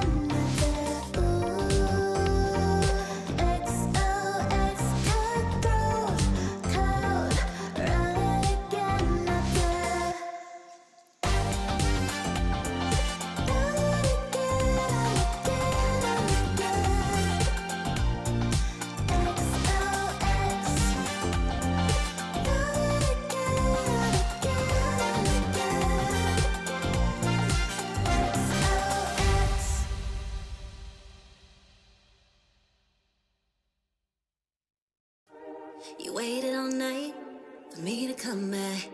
Why'd you think that it's not alright? Told you that I'm not that type. Didn't mean to get you so excited. Tried to tell you not to fall in love. Why you always hit me up? Welcome back, everybody. The SBS continues here with the last chance qualifiers as it heats back up some more as Blacklist International. Yes, they did take the initial game, but Alter Ego are not letting go of this best of 3 just yet. One game away to try to qualify to the next round here. As we head on into the drafting phase, Alter Ego is going to be on blue side first pick, with Blacklist International opting for red side as second pick. Now that's not long at all. And now get in. Alter Ego, they're the one that actually banned out that Matilda. Blacklist International, now they gotta consider this. Do they want to ban out that Granger? The only thing is, if Blacklist International bans out the Granger, Alter Ego, it's pretty free for them to pick up the CEO or the Harif. So Alter Ego is looking pretty good in the draft right now. Well, I think that Blacklist International can just wait and see, right? If Alter Ego gets rid of either Harith or Granger, that's when they want to consider it. If not, there's no reason to do so. You'll take one, then pick up the other. If they don't really like dealing with Granger just in general, they might as well ban it Joy. now. Yes, Joy is wide open. So this is the scary part, right? What's the gamble here? Do they want to give Mr. MP the Joy, or do they prefer the Granger? Ooh, yeah, that's very interesting here. Blacklist definitely have options. They can just have a throwaway ban here to let all the options out, because I don't know. Personally, for me, I would still ban out that Granger, because Alter Ego, will they be confident to first pick that Joy? You know? Are they? I wouldn't put it past Gibe though. Then again, it could clash with the overall team fighting style that Alter Ego want to go for. So they ban out Wan instead and let Alter Ego take first pick of the litter. Let's see what it's going to be. Woohoo! Yeah, Blacklist International is opening it up. They're just like, okay, just a throwaway ban, but what two heroes would they want? Because I imagine Alter Ego wants to pick up this Granger, because if you pick up the CEO, Blacklist just gets the Joy, and you know, same in between. You pick up the Joy, they pick up the CEO. I don't know. Personally, for me, this should be a Granger pick, but yeah, I think Alter Ego is thrown off a bit with this 1-1 ban. They pick up the Harv instead. Wow. Okay. All right, they get the Harith, so now 2 power picks could be falling into the hands of Blacklist International unless they want to have some forward thinking to start imagining what the composition is going to look like as a whole rather than just lane matchups. Yes, technically, putting the Granger here is going to be a little awkward, but at the same time, Joy is just so juicy as well. Oh yeah, and there you go. The Joy has been picked up. The thing is, Blacklist don't even need to take the Granger now. They can just take it third pick, because there's no way Alter Ego picks up Hive and Granger. So Blacklist, they can get a priority, say, XP laner. Wait, no, they just pick up the Granger now. I guess just like, okay, we're just gonna hide it. Okay, now that's interesting to see. I think they also want to set up for a winning matchup for Mr. J and Pigman for once, right? Because in both matches, it's been a little awkward for him to play with Nito having winning matchups of his own. So they're going to give him the standard in that Hilda, Alter Ego. They lock in the Suyo. They're very confident in the Suyo versus Joy matchup, but they're also making sure they have the counter in the Tigreal just in case. And Tigreal works really well, especially in the earlier stages of the game before Granger gets that Malefic Roar. Gideon, this is where I want to take us out of this draft a bit and just talk about, if only Munton buffed Dyroth enough, then maybe Hilda wouldn't be that big of a problem. By the way, the Odette got banned because Odette is strong against Joy. In case anyone is wondering. Yes. I mean, it used to be the natural counter up. I mean, we saw it for the very first time prior to it coming in from I think it was M5. Yeah, M5. all the way back then. It is one of the few classics for those who are getting into the esports now for MLBB. But Angela banned for the side of Alter Ego. They want to make sure they take away that combination. Blacklist International now holding priority. What are you thinking here? Because yes, I do miss the good old days of EXP laners actually having bigger impact towards the early mid stages of the game. But now that we play a more utility role, are we thinking that, you know, the high loss might just be the lock in here? Yes, they do have the Hilda technically, but the fact that they're getting rid of Glue does give me vibes of it could be a Haji mid lane Hilda. Yes, I'm thinking the same thing, because then they can pick up the Phovias, right? Phovias, Hilda. This Granger is gonna have a lot of range, because I was thinking for Alter Ego, just pick up the CC, because it's still okay going up against the Joy, going up against the Granger. But yeah, with that glue ban, they might pick up the Phovias, and Phovias is going to be very strong going up against Harv and Suyo. This is an interesting draft coming up for Blacklist International. A lot of little, you know, tidbits here and there, but no guarantees just yet. And Alter Ego, they got to rack their brains a little bit. They've already denied the Angela, which again might I would ban Phovias. Oh, you would ban the Phovias? I would. I feel like it's okay if you give Phovias over to Blacklist International, because then you lock in Lucas for yourself, right?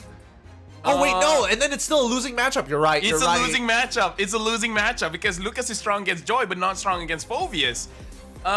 So you need some kind of what you call it, like armor reduction. I still think CC is fine because it's HP % damage. If you want more tankiness, maybe even consider something like the Gatot Kacha, I guess, so that you can taunt them and give a little bit more time for the Hive to do work. But I don't know. Like I call the Phovias. Looks like Blacklist International got what they want. Still go with the CC. Final pick here. Mid. Oh, Valentina. All right. Valentina. I think Valentina is generally okay. it's still a pretty scary matchup. You don't exactly have like any valuable ults, but the fact that I was thinking that maybe Alter Ego, they didn't want to go for the hard read of, hey, you're going to take Fovea, so therefore I'm going to ban out something other than a mid laner here, so to pick up, you know, Vexana for yourself, at least you have some form of self-peel, you have some way to actually wombo combo with the implosion coming in from Tigreal, but they didn't want to take that risk. They're going to take Valentina instead, and I'm interested to see what Blacklist International are going to do. Are they going to be like, here are no useful ults for you? Yeah, they could pick up something like the Cho, if you want to avoid that, like something that can engage, maybe even potentially lock down either the Suyo or the Harif. Let's make because green and lively. oh, Florindo! Oh, I did not see that Florin coming, not gonna lie. What? Okay. How do they control... Ooh, this one's a tough one. This one's a toughie. How are they going to control the mid lane now? They're going to have Concussive Blast. Yes, you have like ultra sustainable mid lane, but you're always going to be late on the draw. So I'm going to assume that Blacklist International have multiple outs in their side lanes, and they're going to use MP as the main driving force. I mean, here's just the thing. My experience of the current meta, healing metas are honestly very strong late game. Florins, the Matildas, whatever it is, Angela, because they need Flash of the Oasis plus one more, but then after that, any kind of burst damage, it won't be enough. Like even with the Zaman Force and then full chrono dashing in and out, with just a few heals, all that damage is denied. And then after that, the Granger just toss out the Rondo, the Death Sonata. So it's all about sustaining, where your opponents, whether they like it or not, they won't have enough damage. And then eventually you'll just win the fight. Oh, you're right. You're right. Oh boy. This is going to be an interesting one. AE going to be on blue side up against Blacklist International on the red side. This mid lane is such a big question mark here because Randall is going to find a lot of value in it unless he gets chunked out super early on. But even so, it looks like it's going to be a purple start for Mr. MP. He wants to end up towards the top side of the map unless he wants to do a half clear and then head down to the bottom side to play around outplayed once more. Anything in the emblems that catch your interest?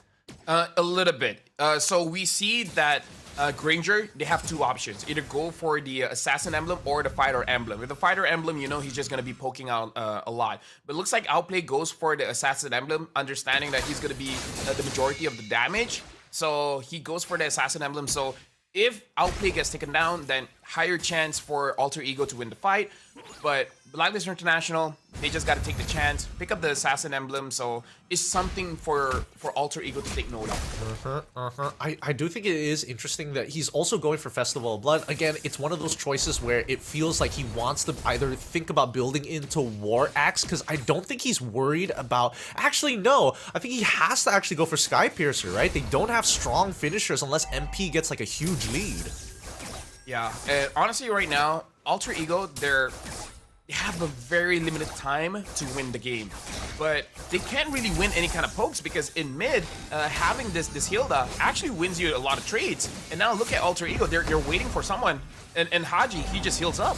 Yeah, Mr. Pinkman is going to be joining in here. He hasn't hit level 4 just yet. He won't be able to start chasing down his targets.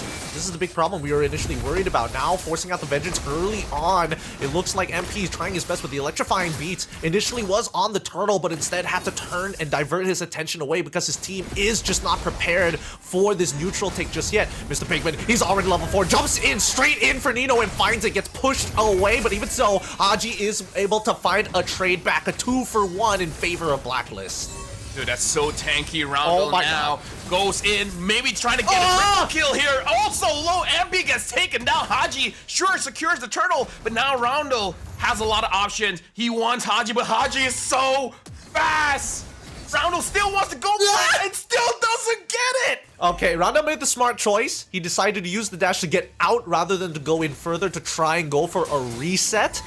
Mainly because he just doesn't have enough mana. It's so early on into the game, but that was quite the brawl, and Blacklist is playing on a very fine line, really abusing that early game power and not to mention sustainability. Oh yeah, now Gaby has to get away, but JM Pikmin is just chasing after him. And Blacklist International, honestly, even if they don't get killed, they're fine. They just want to slow them down. They just want enough time for the Florian to get items, And then after that, you just look at Alter Ego, type Alter, and just be like, hey guys, GG. Good luck for your next matches. Yes, of course, they have to go into all chat to make it known to them. Yeah. But with the mid lane, once again, being pushed out very early on by Alter Ego, they're diverting their attention towards the bottom side of the map. Now, it looks like Outplayed has been able to win over the River Crab a number of times against Highs in this match, so they want to alleviate some pressure, let Highs catch back up into this matchup, especially against Outplayed, who's, again, going to be the main win condition for Blacklist International. He has to be the big finisher. Well, something to note of as well, Gideon, is that Blacklist International, 0 purifies. Oh, you're right. Dreams has very good opportunities to get them. So Blacklist International, they need to have this mental stamina to always remember there's a Tigreal. There's a Tigreal, there's a Tigreal. Keep your distance. Because the moment they like forget the Tigreal exists, Dreams can just turn the tables around. You know what? I'm also surprised that Outplayed is also taking Flicker for himself, right? Because even if we're not thinking about Implosion, just the curtain call alone from Nino, it's a bit of an issue, right? You flicker, if you get locked down to 2 people, you can't even flicker away. So I think that there's a lot of angles. Hold on, Gebe. He's trying to lock down Haji as much as he can. Implosion comes on the through, stunning up Mr. Pinkman himself, forcing out the Vengeance. Haji is trying his best, but he can't sustain any longer. But with the help of the Death Sonata, they find one as MP tries to run away. No, he gets hit, and Highs is not letting him run for free. It's going to be a 2-for-1 this time in favor for Alter Ego. I thought for a moment Outplayed stole it. Never mind, it's a 3-for-1 on top of the turtle for Alter Ego. This is best case scenario for Alter Ego, and Highs is making this first pick Harif work, because going up against the Joy, usually Joy wins the matchup going up against Harif. But, oh, hold on. Looks like Alter Ego, they have to go away. Haji is chasing them out. But no, they want to fight back. MP goes in. Haji is so low. Nino grabs the kill. MP, that might have been a mistake because Gaby gets a killing spree. The curtain call, finding max value here. If it's an isolated target, maybe Haji has a chance to live. But locked down against another frontliner, there's nothing you can do. And while this has been happening, bot tier 1 will eventually collapse. His first item power spikes are starting to roll in for Alter Ego. Yeah, we can also see that Pinkman does want to do a little bit more damage. So he first items goes for that War Axe. And yeah, Blacklist International, if they lose by 2,000 gold, honestly, it's fine. But now they're losing by 3,000. So Alter Ego definitely has a big advantage here. But again, they're on a... Their time is very, very limited. Eventually, the Florian will get the Flask of the Oasis, and then at that time, it's going to be much, much more difficult to deal with any members of Blacklist International. Honestly, we'll see, because again, I am a little scared for Phobiuses who want to first item the Borax in the first place. Yes, it's very, very useful, and it's powerful even, especially in the earlier stages of the game, but then you run into the problem of being unable to really hard sustain against some of the members from the side of Alter Ego, especially if you get CC'd and don't dodge the abilities, right? You just get punished even harder if you're unable to, you know, dodge the initial hits. I do agree now. Haji taking a lot of damage. That's so much coming in from Roundel as well as Gaby, but it looks like Gaby will get the kill with the Soul Sever. And now Nino is chasing MP away. Alter Ego is using this opportunity to start controlling the jungle. Now if Alter Ego wants, they have 2 options. They can go for mid, they can go for top. And they could also just not go for it. Let the turrets get the minions, so that Blacklist is just denied of gold. Yep, and this is honestly very comfortable for AE, right? They have Nino just sitting on the top side, just be the watchman, count how many people show up on that top side, and if by any chance that MP the King does happen to go over, just take him out. They're not worried about that. Nino is in a very comfortable position, not only in lane, but has been doing so much in these team fights as Alter Ego cut off these rotations to find a T2 on the bot side of the map. Yeah, at 7 minutes of the game, this is very good timing coming in from Alter Ego. Because if I'm not mistaken, I think Persada still has not gotten the first item just yet. And now Outplayed, he is forced to go for a Sea Halberd a little bit earlier, just so that he can deal with some of the sustain, especially coming in from Nino. Ultra Ego is just taking turrets over turrets over turrets at this point. Yep, I mean, this is the tempo that we were talking about, right? This is what the meta has been all about. When you have that advantage, make sure that you can flaunt it in the faces of your opponent and suffocate them as early as possible, because the early game is very short. The mid game is especially long, but once you reach that 10 to 11 minute mark, you better have those 3 core items ready to go. Yeah, we're looking at the gold leaderboard here. Highs is 6,000, and if we're looking at outplay, a little bit over 1,500 difference here just from the gold lead. And this is a very big difference, because this does mean that Highs will get that holy crystal very, very fast. Yep, and you can tell that the stat checking is becoming very evident. Mr. Pinkman can't sustain as hard as he wants to, and even Haji in the front line getting chunked out here. The fear is great, but Nino is just creating so much space. He has nowhere to retreat to, even when he has sprint. I gotta tell you, Gideon, it's rare to see a Hilda die that fast. Like, Haji is not having a good time. 1-4-1 as a tank, it's okay to throw bodies, but that kind of makes it so that one of your win conditions is out, and now Zaman Force has been used onto JM Pikmin, and just like Haji, he gets taken down immediately. They just have no disengage. They're just hoping that the frontliners can actually sustain against the raw damage of Alter Ego. And now that Heiza has got the Holy Crystal 9 minutes 31 seconds into the game, he is hitting everything on time, and this snowball is not going to stop. Zaman Force being popped again by Heiz as he's going to crack open the mid inhibitor 9 minutes 43 seconds into the game. Haji trying to run into that backline, but Roundel is playing a strong game as the electrifying beats come out. He flickers away. Is he going to be able to survive? No, the Leonin catches him as he jumps right back in with the help of that Temporal Rain underneath his inhibitors. Nicely done by Blacklist International as they do find Roundel, but it's just not enough. Yeah, MP now is utilizing the heal. We can definitely see the heal helping out MP quite a lot. He's able to sustain in between, I believe, 3 members of Alter Ego just now. And you were talking about it, Gideon. Now Outplay does have that Sky Piercer. Sky Piercer, thank you very much. But, it's very, very low. Now MP is going to get taken down by Highs. I gotta say, man, next season for MPLID, you gotta look at this guy. Dude, AE, they've got Highs and they're ready to go. This is looking so devastating. How is Blacklist International going to even delay it, right? They don't have high ground defense. They wanted to win early, and now it's an endgame scenario. As Zaman Force popped in, they're just going for that Crystal Gem. Pikmin trying to delay it, but looks like it's GG. Alter Ego defeats Blacklist International. Man, and it has to end like this. A 2-1 victory for Alter Ego. A strong game, as once they had a concrete lead, they did not let it go, deny the main win conditions in Mr. MP, and I mean, Highs. Give it to this man. He is one deadly gold lane player. Honestly, with players like Highs, it's very difficult to argue with anyone when they say this is back to the gold lane meta. Whoever has a good gold laner, it's much easier for them to win the game. Because damn, Highs, man, like, that was an incredible Harif play. It really was. But hey, he wasn't really getting involved in the earlier stages of the game. A lot of the early game was actually played very well by both Nino and as well as Dreams, right? They were hitting their ults on time. Nino was creating a ungodly amount of space, really denying Blacklist the opportunity to bounce back into the game, because you saw that a majority of the time, if Haji is moving forward, that's usually okay as long as he can fall back. But Perxiva sometimes getting locked down with Mr. MP or even Mr. JM Pigman, Nino is able to just make sure that nobody's able to follow up on that initial map open. Yeah, and honestly, I thought Blacklist would be more punished by not having any purifies, but it does look like Dreams is not really forced to force an engage, because the damage coming in from Roundel as well as Gabe is more than enough, and Suyo deceptively does a lot of damage, right? Because his skills happen so quick. It's not super. It's pretty cool looking, but it's not like super flashy like a Lucas.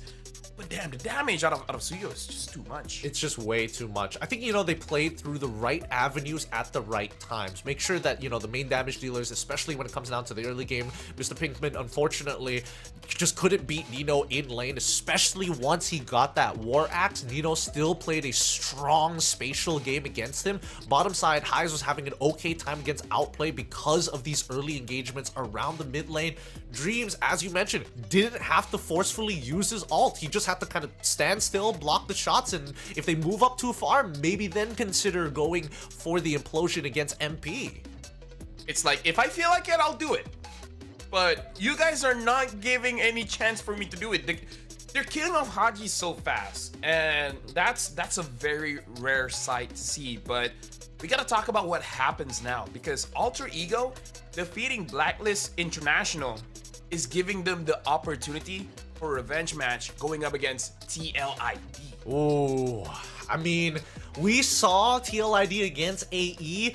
Both sides, the fact that it dragged out to a 2-for-1, I think that Alter Ego, now that they've got that warm-up in, and maybe the TLID is looking at this game thinking, all right, we're definitely not going to give Gebe a good time. We need to make sure that Fabian is able to get that initial space. I think that the draft is going to be heavily centric around the gold and jungle, like you mentioned before. And now we gotta look at our MVP, Gebe, coming in from Alter Ego, 5-1-3 KDA. And again, just moving around the map alongside with Roundel. Whenever he has the opportunity, Soul Sever does a lot of damage. Doesn't matter if it's in fighter form or in the assassin form. Over here, we can see Blacklist International in the early game actually does quite well to fight with the turtle. But Roundel able to get the electrifying beats, and then just the Shadow Strike just does a lot of damage. And without the Purify here, Dreams was able to catch Perxiva as well as Haji. And honestly, the MVP is Gebe. Roundel played a mean Valentina. He did. I think, the whole team from the side of Alter Ego really had their shining moments in these matchups, really taking full advantage of, hey, you're down on your cooldowns, that's perfect for us. We can keep on fighting because ours is so much shorter. And once we get the right items, especially when we have that anti-heal, Haji is not able to do much to sustain unless Perxiva is going to commit the ult. And even then, I still think that Blacklist International probably needed to divert their attention towards Outplayed because he was starved for gold. Yeah, I gotta say, Dairoff wish he was CC, because now if the opposing side is tanky, CC is the answer. You would have thought Dairo would be the one, but CC is like, hey, honestly, armor reduction is not as good as HP percent damage. Oh, it's so true. It's so very, very true. Make Dairoth great again, man. Well, gone are the days of Dairoth players just dominating the lane and then snowballing it from the EXP side of the map. But AE played a really strong game here, and I think, definitely when it comes down to the predictions between our next upcoming game between AE and as well as TLID, they're making one hell of an argument for a 2-1 in favor of either side. Hey, I'm just going with someone has to be wrong. You went for Blacklist, I went for Alter Ego. I was wrong. I thought it was going to be a 3-0. Who would have thought that my prediction would be wrong? But I got the right team. Yep, you did get the right team. I'll give you that one. For the upcoming game, I don't know what to say. I feel like TLID should be. I'm going to lean into them on this one, and I think there's a very good argument for Alter Ego as well. But man, these drafts have been just such a big proponent of the Snapdragon Pro Series so far, and I think even for the LCQ, some interesting ideas being developed, especially with such high-stakes games. Yeah, this is the final ticket to go over to Johor, so honestly, both teams really need to step it up, and I believe the last time Alter Ego went to Johor, they won that match. I forgot the name of the tournament, but still, it should be a good place for them to compete. And who'd have thought that Alter Ego would defeat Blacklist International? So maybe they could surprise us. Maybe they can take down the second strongest team in the world. Possibly. I mean, at this point, we do have to say goodbye to Blacklist International as their road has ended. I am very excited to see this team actually, continue to progress as they move on. I think the next tournament that they're going to have is going to be for MPLPH. And I think, it's been a long time coming since last year. This lineup has been trying to find its feet, but I think now, based on what we've seen at the SPS, they've got a much better identity. I mean, again, we heard from Coach Bonchan, he wants to innovate. And we can definitely see that it just needs a little bit more refinement, right? Understanding what are the weaknesses of this comp and how to play around it. So they have a bit of time to discover all the strengths and weaknesses of the comps that they want to play. But there you go, folks. Alter Ego will be going up against Team Liquid Indonesia. While you guys are in the chat, give us your predictions because we don't want to be the only ones being wrong. Yeah, that's just it. Let us all be wrong. Let us all be wrong. Let us all be wrong or all be correct. We're on the right side of history. Depends on what you guys are predicting in the chat itself. I mean, it's I feel like the group stages were a little easier to kind of foresee some certain teams actually, you know, making it through. There was one big surprise, and that was TLID, but generally, other than that, the LCQ has been pretty evenly matched for a lot of these teams, and unless they're trying to like truly innovate, like what Blacklist International is doing with the Hilda in the mid lane, then I think it's again a flip of a coin. With that being said, we're gonna wrap things up here. Our next match is going to happen right after this. TLID up against AE one more time, one more best of 3 to see who moves on from the last chance qualifiers here at the Snapdragon Pro Series. The Snapdragon Pro Series is brought to you by Snapdragon Elite Gaming and DHL.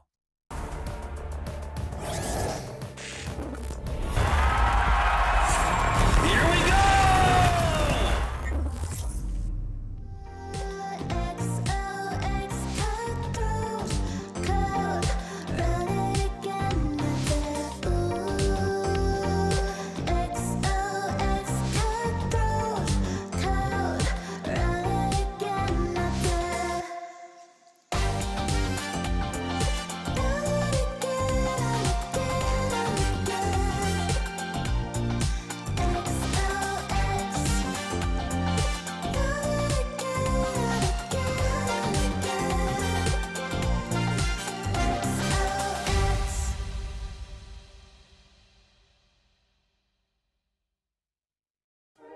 You waited all night for me to come back.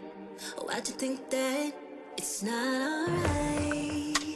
Told you that I'm not that type. Didn't mean to get you so excited. Tried to tell you not to fall in love. Why you always hit me uninvited? Was hoping you would get the picture. I've had enough. Now it's time for me to turn around. Thought you knew what this was. Yeah, I am superstar. You were never the one for me. Never should have fell for me. Take back your heart. Why don't you take it back? You never had a chance. I'm gonna take back the one heart. Savage love, just till I had enough of us. I'm good, babe, I'm on my own. This ain't a phase, just let me go. Told you that I'm not that type. Don't bother wasting breath. Begging for one more chance. Yeah, know you got carried away. Ooh, you made me to say. You've been messing with greatness, faces, stay in your place. I was looking to play, then you got in the way. All the love that we made got me stuck in the rain.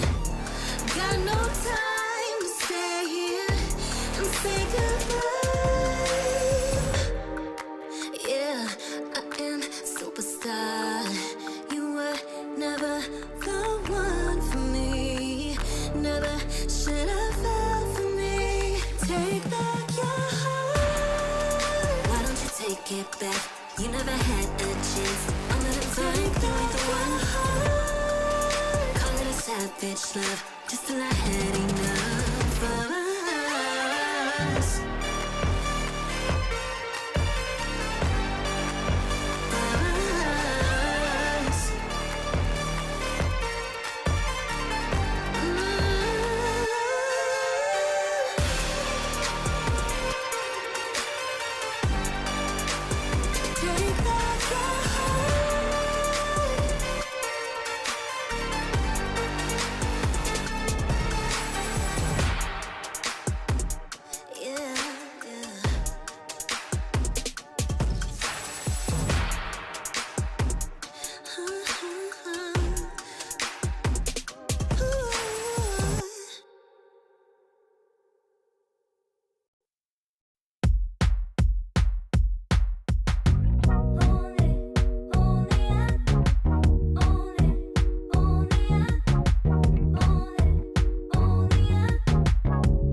attracted when the doubt starts saying my name.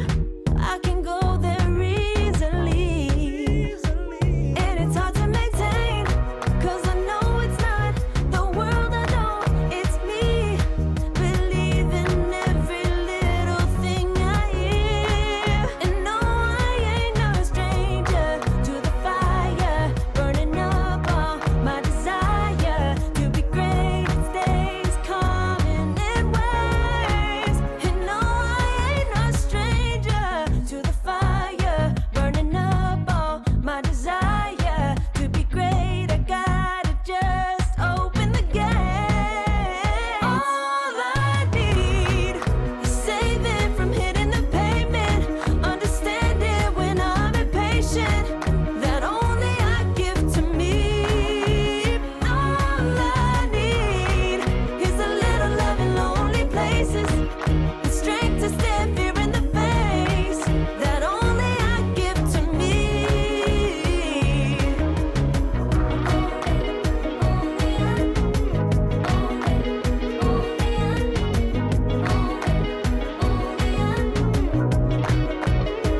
Now I'm running this race, yeah.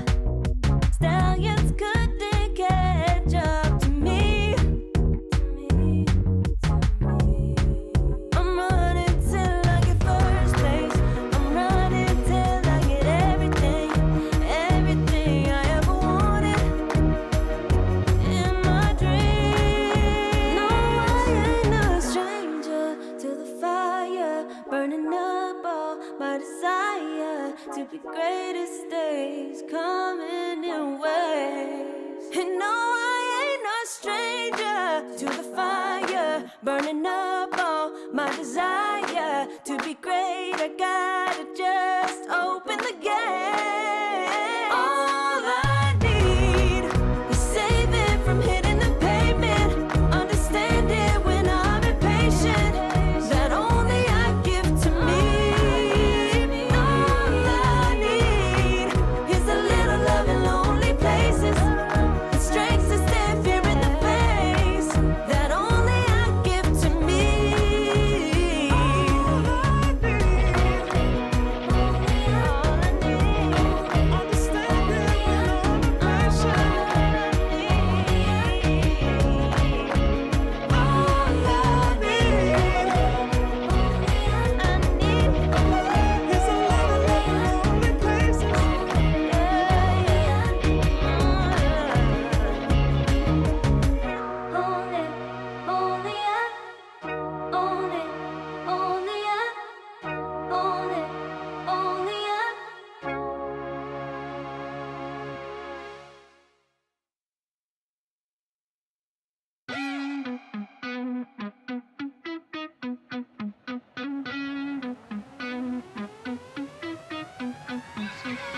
I can feel it in my bones, yeah. I can feel it in my bones. I've been waiting for this moment. All my life I've been waiting. Ain't nothing gonna hold me down. Ain't nothing gonna stop me now. 'Cause I was born for this moment. I was born for this moment. Everybody said I was crazy for believing. Told me to give up, there ain't no shame in me losing, but they're wrong. Oh, but they're wrong. Oh, I get to win 'cause I know it's my time. Giving too much, now I ain't going back. So give me the green light. Give me the green light. 'Cause I'll stand and fight. So give me the green light, the green light. I will stand and fight. I will stand and fight. I will stand and fight. Welcome back, everybody. TLID and Alter Ego, one best of 3 away from qualifying to the next stage here at the Snapdragon Pro Series. Let's look at the team head-to-head. And in LaFell, I'm looking at team average GPM leaning to the side of TLID, but average kills, average DPM leaning to the side of Alter Ego.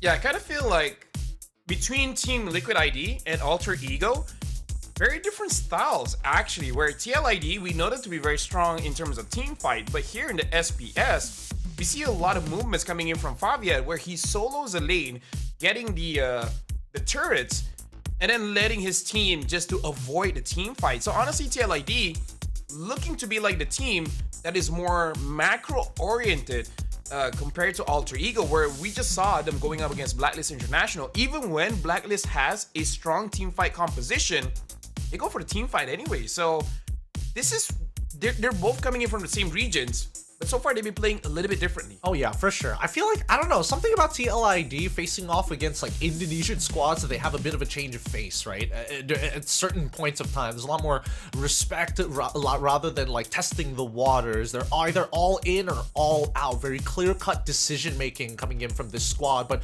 Alter Ego has just been showing some really strong performances with the help of Nino and as well as Dreams on the opposite side of the map to kind of extend the game enough for Highs to get involved, who has been one of the more consistent gold laners of the entire tournament. Yeah, I don't know, man. Like, going up against TLID, teams have somehow figured out a way how to control Fabian, or at least understand when, like, how does he engage? Like, knowing how Fabian engages in the fight, you can kind of kite away from the initial engage and then punish him. Because that's something that I've been noticing, where Fabian does not seem to find an angle to actually go for the fight, whether he's using Joy, whether he's using the Suyo, or even the Alpha. Every once in a while, he gets a good team fight, but he rarely gets a good team fight nowadays.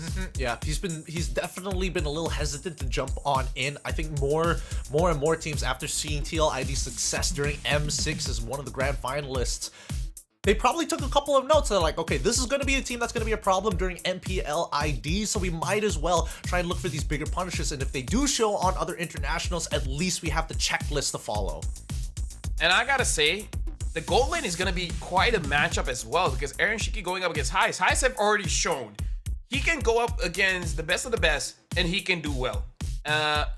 Before this, yes, Aaron Shiki has managed to take him down, but still, I don't know, maybe after that warm-up, Highs has something to prove. I think he does. I think he definitely wants to get a little bit of revenge here. But now, let's look at the head-to-head, specifically on the junglers, right? We've already talked about Fabian, but let's talk a little bit more about Jebe, because again, he's one of the up-and-coming junglers for AE, and I think he definitely fits a very interesting role, right? Because he understands the shape, a lot of the shapes of these fights, and I think as a squad, I'm not sure if he's going to be, you know, part of the shot-calling decision-making, but the way that he's been able to enter fights and disengage really shows his synergy with the rest of Alter Ego. Gebe is different from a lot of junglers that we see here in Snapdragon Pro Series.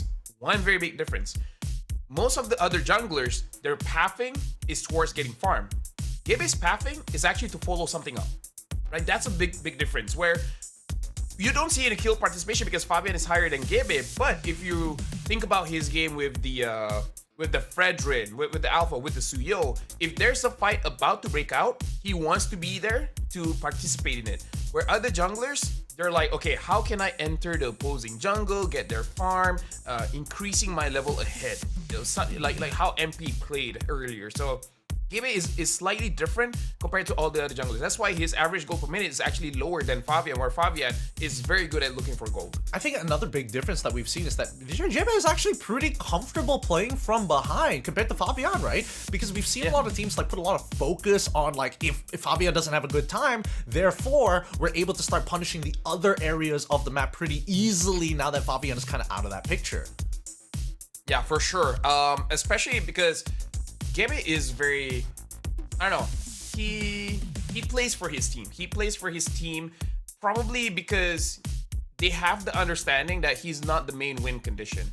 Highs is usually the main win condition, so it's all about moving to get advantage for him. It doesn't look like he wants to get all of those MVP plays, even though he is MVP for a lot of the time. So he's a very selfless jungler. Well, speaking of which, actually now let's extend this conversation to the mid trio, right? Because junglers are usually paired up with both their support roamers and even their mid laners. And I feel like that's where we see like the big divergence between these two teams in sort of like play styles, because Team Liquid, like their name, plays very fluidly. If there is an advantage being given over to them, they think of multiple different ways to look for punishes or advantages on the map, while Alter Ego is a little bit more textbook in the way that they approach the game. Yeah, I feel like you got to be careful of Weedy, because Weedy has shown his chip able to really change the shape of the fight. So that's just something to add on, because I kind of feel like Weedy, his micro mechanics is good, is alright, but the most important thing is his macro. So, okay, Gideon, you're gonna be different than me. I'm gonna choose, and then you'll be the opposite one. Okay, fair enough. I know how much you love TLID. So you're gonna go for Alter Ego, I'm going for TLID. Just the worst, just the worst. I know how much you love TLID. I do. Not just any Liquid, doesn't matter which region, I know you love them, so there you go, you're Alter Ego. Yep, I love the org, but this one is out of my control. I'm sorry, social media is just the way it is. The Cavalry will have to take the back foot for me. I do think that Alter Ego has left a lasting impression after their match against Blacklist International, showing that they can play multiple styles despite being very team fight oriented. But now that we jump into the draft, let's get down to business, because Alter Ego taking first pick on blue side and Team Liquid ID second pick red side. By the way, production, that's an idea. After this, ask someone else to do the prediction for someone else. So take it away from their control. Wait, hold on. Someone's video calling? I see. Hey, people are not happy. On there. Yeah, they aren't happy with it. It's just like, hey, LaFell, you better be showing that real support here. You can't just be changing our #1 fan here. But Alter Ego, they banned out the Eve, they banned out the Matilda, as well as the Loyi, Granger, Fanny, and as well as Zushin for the side of Team Liquid ID. That does mean Harith is open, but at the same time, the Joy is open. Yeah, but hey, Alter Ego, they have the momentum. They just played me and Harith. There you go, Harith gets picked up. Now, TLID, this is gonna be very interesting. Which one does Fabian prefer? I think in this SPS, he's been preferring Suyo over the Joy. But going up against a Harith, the Joy is usually the answer. So this is gonna be very interesting moving forward this best of 3. Which one does Fabian prefer? Yeah, I'm curious to see what he's leaning more towards, because we saw during M6 that he was happy playing all 3 of those junglers, right? If he plays Alpha, he's totally fine. If he's playing Suyo, he's totally fine. If he's playing Joy, he can be devastating. So I want to see what side of Fabian we're going to get today. Yeah, Fabian with the Joy says, I want to solo kill you. But no, he prefers Suyo. So think about Snapdragon Pro Series, man. He prefers that. Now Weedy gets the show. And again, Weedy's macro mechanics, the way that he moves around the map, is very impressive. Having this show is just gonna help him out a lot. But Alter Ego, they can play around this, have some kind of counter engage, and that can shut down the Cho. Now, I am interested to see how Alter Ego is going to... well, they could look to just punish the Cho, but they also have to question what exactly the matchup is going to be against Suyo. We've seen matchups with the Joy, we've seen matchups with the Alpha. Alpha is the usual go-to for the Suyo, but in JB's eyes, if he is going to play that, you know, team fight-oriented role, Alpha is the go-to, but against the Cho, as soon as he throws that spear, he might be in some trouble, so they pair it up with the Tigreal. Yeah, a lot of crowd control here, Gideon, for Alter Ego. Control might be the name of the game, because the Zaman Force can slow you down, Implosion can suck you in, and the Spear of Alpha can knock people up. So Alter Ego already has a very good team fight composition, and TLID, they have a lot of burst and catch. So already seeing a difference of playstyle in terms of the drafts. Yeah, and... I mean, they're playing to their identity, right? We know that Alter Ego is a little bit more standard in their team fights. Team Liquid is the one who likes to be a little bit more messy here, but they're going to be locking in that Lucas so early on, and instantly, second phase, ban out that Phoveus. Yeah, honestly, it's not fun as a Lucas to go up against a Phoveus, but this does cover a little bit of the weakness of TLID, because the first 2 picks looks like they want to go for a pick-off comp, but having that Lucas balances it out. If they want to go for an extended team fight, there's a lot of displacements with his skills. So TLID is opening up the map, but because TLID is very good at handling those side lanes, Alter Ego has to consider the Moskov. I don't think they will ban out the Claude, but Alter Ego has already shown that the Claude is also pretty viable. So there you go. Moskov gets banned out, forcing TLID to kind of go for the team fight instead of splitting the map. Yeah, I think it's a smart choice to ban out that Moskov, because we've seen that Aaron Shiki, even if he doesn't have full items, he doesn't mind actually participating in the fight because that spear is able to push people back, and especially when we're thinking about implosions and spear of alphas, it could save another team member from the side of Liquid ID. The CC, the next ban out coming out from Team Liquid ID, they've taken away all the Lucas direct Lucas counters at this point. Now Alter Ego, they've got to come up with something creative because again, Nino has been a large driving force of the early to mid game. Now TLID, honestly, there's not a lot of good mid laners to go up against a Tigre as well as an Alpha. The one that comes to mind is the Valentina, because you can take away that implosion and use it against Alter Ego. Because the thing is, Purify is good going up against a Tigre. As a mid laner, you really do want to use that flicker. So TLID, I kind of feel like Valentina is going to be a good pick to fight against the Tigre, but you can go for something like the Farsa as well as Sicilian, just for that added range and just be careful of your positioning. Yeah, Alter Ego get rid of the carry this time round, which is rather surprising. I would imagine that they want to lead Team Liquid ID into a composition where they can actually run them down, which could intend that Alter Ego does want to pick up high loss here, right? The Bruno gets locked in for the side of Team Liquid ID. I think that's completely fine, but unless we see a high loss from the side of Alter Ego, that could pose a couple of problems for TL. Yeah, because, okay, let's see here. Just in case if Nino wants to play a little bit of damage to handle against the Lucas, honestly drawing a little bit of blank. I do agree. If not, even the Gato Kacha might be an okay pick.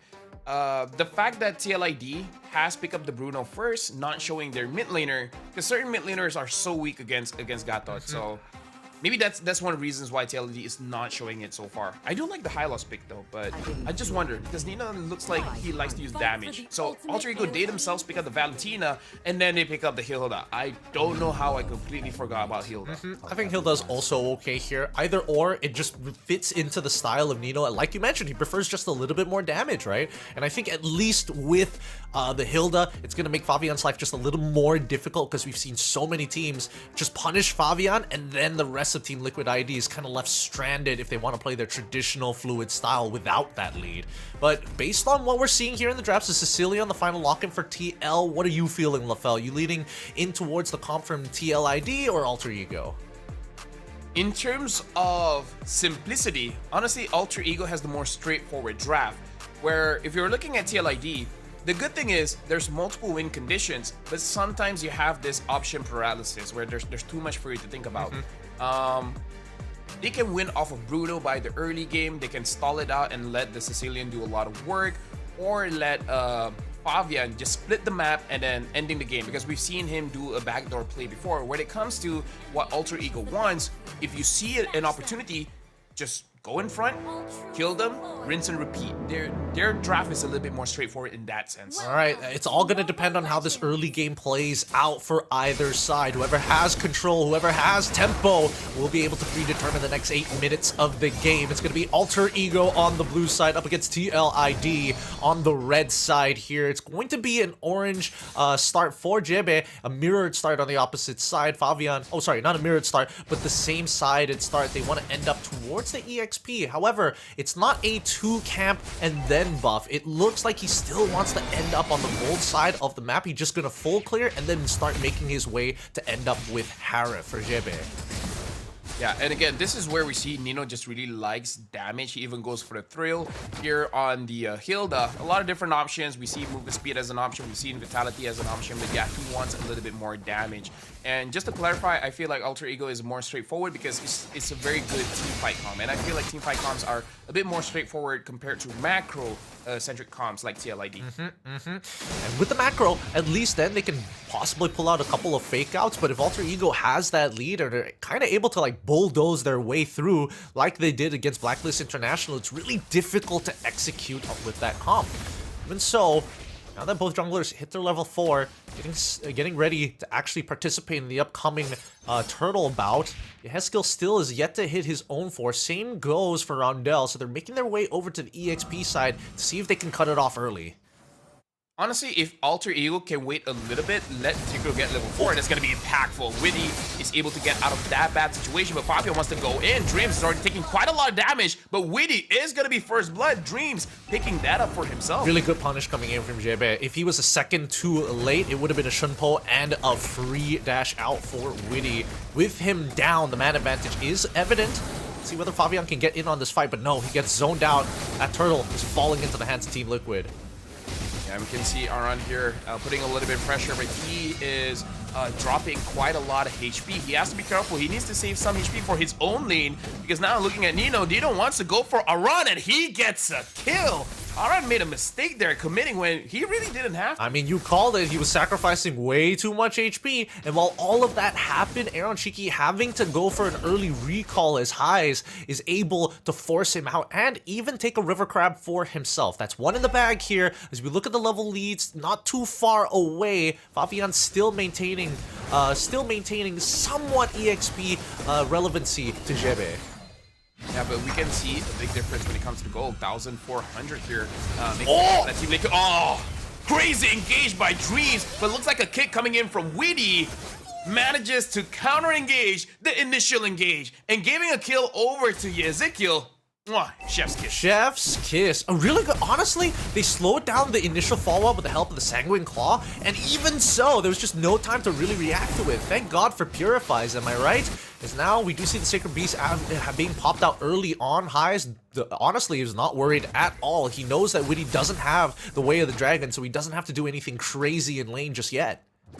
Yeah, with that one trade, 400 gold-ish went over to TLID and went to very good target. So TLID right now is looking pretty good. Looking at the top side, Aran is gonna get ganked by Gebe as well as Nino, but looks like he's surviving so far. I'm surprised that Nino didn't want to get involved to apply his damage on, but he didn't have his ult. It just came off of cooldown. He really wanted to give Gebe that kill initially, but now Aaron Shiki with double waves, one from mid and one from the bot side of the map, trying to recover the initial damage he took from the early game. Yeah, Aaron Shiki now having that Houseclaw, you know, now gets the Thunderbelt. Quite big power spikes for both teams, honestly.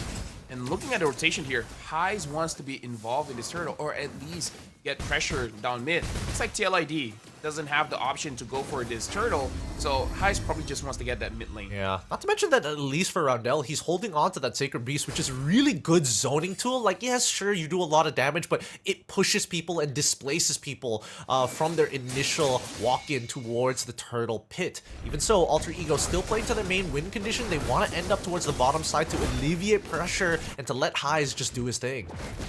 Yeah, unfortunately, Aaron Shiki does have that Purify, so Dreams might have the same thing happen to him. Again, he gets an impressive implosion, but gets canceled out. Highs was able to get that, so that's good for him. Gebe now, looks like a kick coming in from Weedy, but Dreams, oh my goodness, what a good save. Making sure that his friends stay alive for a long time. Roundel is able to get out of there, and Gebe gets a kill onto Weedy. Both teams look like they were waiting for that team fight to happen. Oh yeah, they could smell it. Alter Ego found the opportunity, and they knew that they were going to be members from TLID actually rotating towards that side of the map. Nino does sacrifice the tier 1 on the top side, and that's totally fine with them, right? Their main win condition is going to be wherever Highs is on the map, and if they can give Gebe a level lead against Fabian, that's even better. Well, Gideon, you do like Team Liquid, and this is a big thing. You might like this. Aran goes for the first item, War Axe. So, what are your thoughts on this? I'm all about it. It does mean that he wants to be able to threaten that backline. He wants to not only sustain, but provide some relevant damage. And I think it's a good idea considering that, you know, Aaron Shiki is going to be a little bit behind overall in terms of picking up his gold, slightly for now. But thanks to these double waves, it's kind of, you know, softened the economic damage that's been applied to him. Even so, I still think that he needs to start building tank sooner rather than later. Ideally, start picking up a Queen's Wings, most likely, and then consider getting an Oracle. Oh, Nino almost one-shots Fabian. Witty unable to hit the Jake Kundo, but hey, I think if I'm Fabian, I don't care. As long as I'm alive, I'm all good. And now it looks like Gebe is on that turtle. Aran is close, but doesn't look like he has an opportunity to fight anything. Highs goes for Aaron Shiki. Aaron Shiki is getting chunked down. Highs 1v1, and he gets Aaron Shiki. It looks like they want to continue on. Dreams try to push someone away. Witty, Jit Kundo onto 2, but not a good angle for a kick. You know, it's pretty crazy that we thought initially that Granger was a big issue coming to building up into M6. Obviously, Bruno was going to be a problem, but then they decided, you know what? Harith needed a buff, right? He's able to dash 3 times before that first turret shot connected onto him. Think about that for a moment. Now, tell me he's not busted. Hey, Killua skin, man. You're right. They gotta make sure the Killua skin sells. Right? This is all market. It's true. It's fair. You're seeing past the matrix here. I'm just caught up in the middle of it. Aaron Shiki still, he's trying to scale back up and currently earning the most amount of gold for his team. And he needs to be able to go even against Alter Ego because so far, side lane's having a little bit of issue. The mid lane even for Yehezkiel. Yes, he's building up those stacks, but these team fights are getting harder and harder for him. Yeah, but hey, Team Liquid ID, they're gonna scale quite well. The Bruno, after getting the Malefic Gun, is gonna deal a significant amount of damage in a very long range. And Fabian 1v1 against Heist, he doesn't want this. He's just like, okay, bro, it's all you. You know what? I'm an assassin. You're technically a gold laner. Not a good matchup for me, apparently.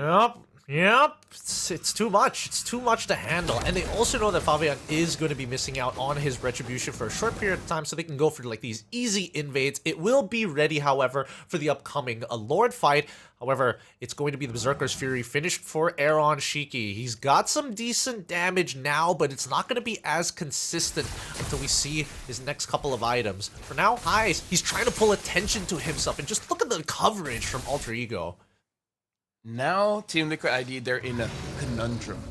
There you go. I use a very big word. Because they actually need the team fight. Because they can't let Aaron Shiki and Fabian do it alone. They need some kind of cover. But the thing is, Alter Ego is pretty good at a 5v5 team fight, especially having that Tigreal. So, you know, it's... You have a choice to make.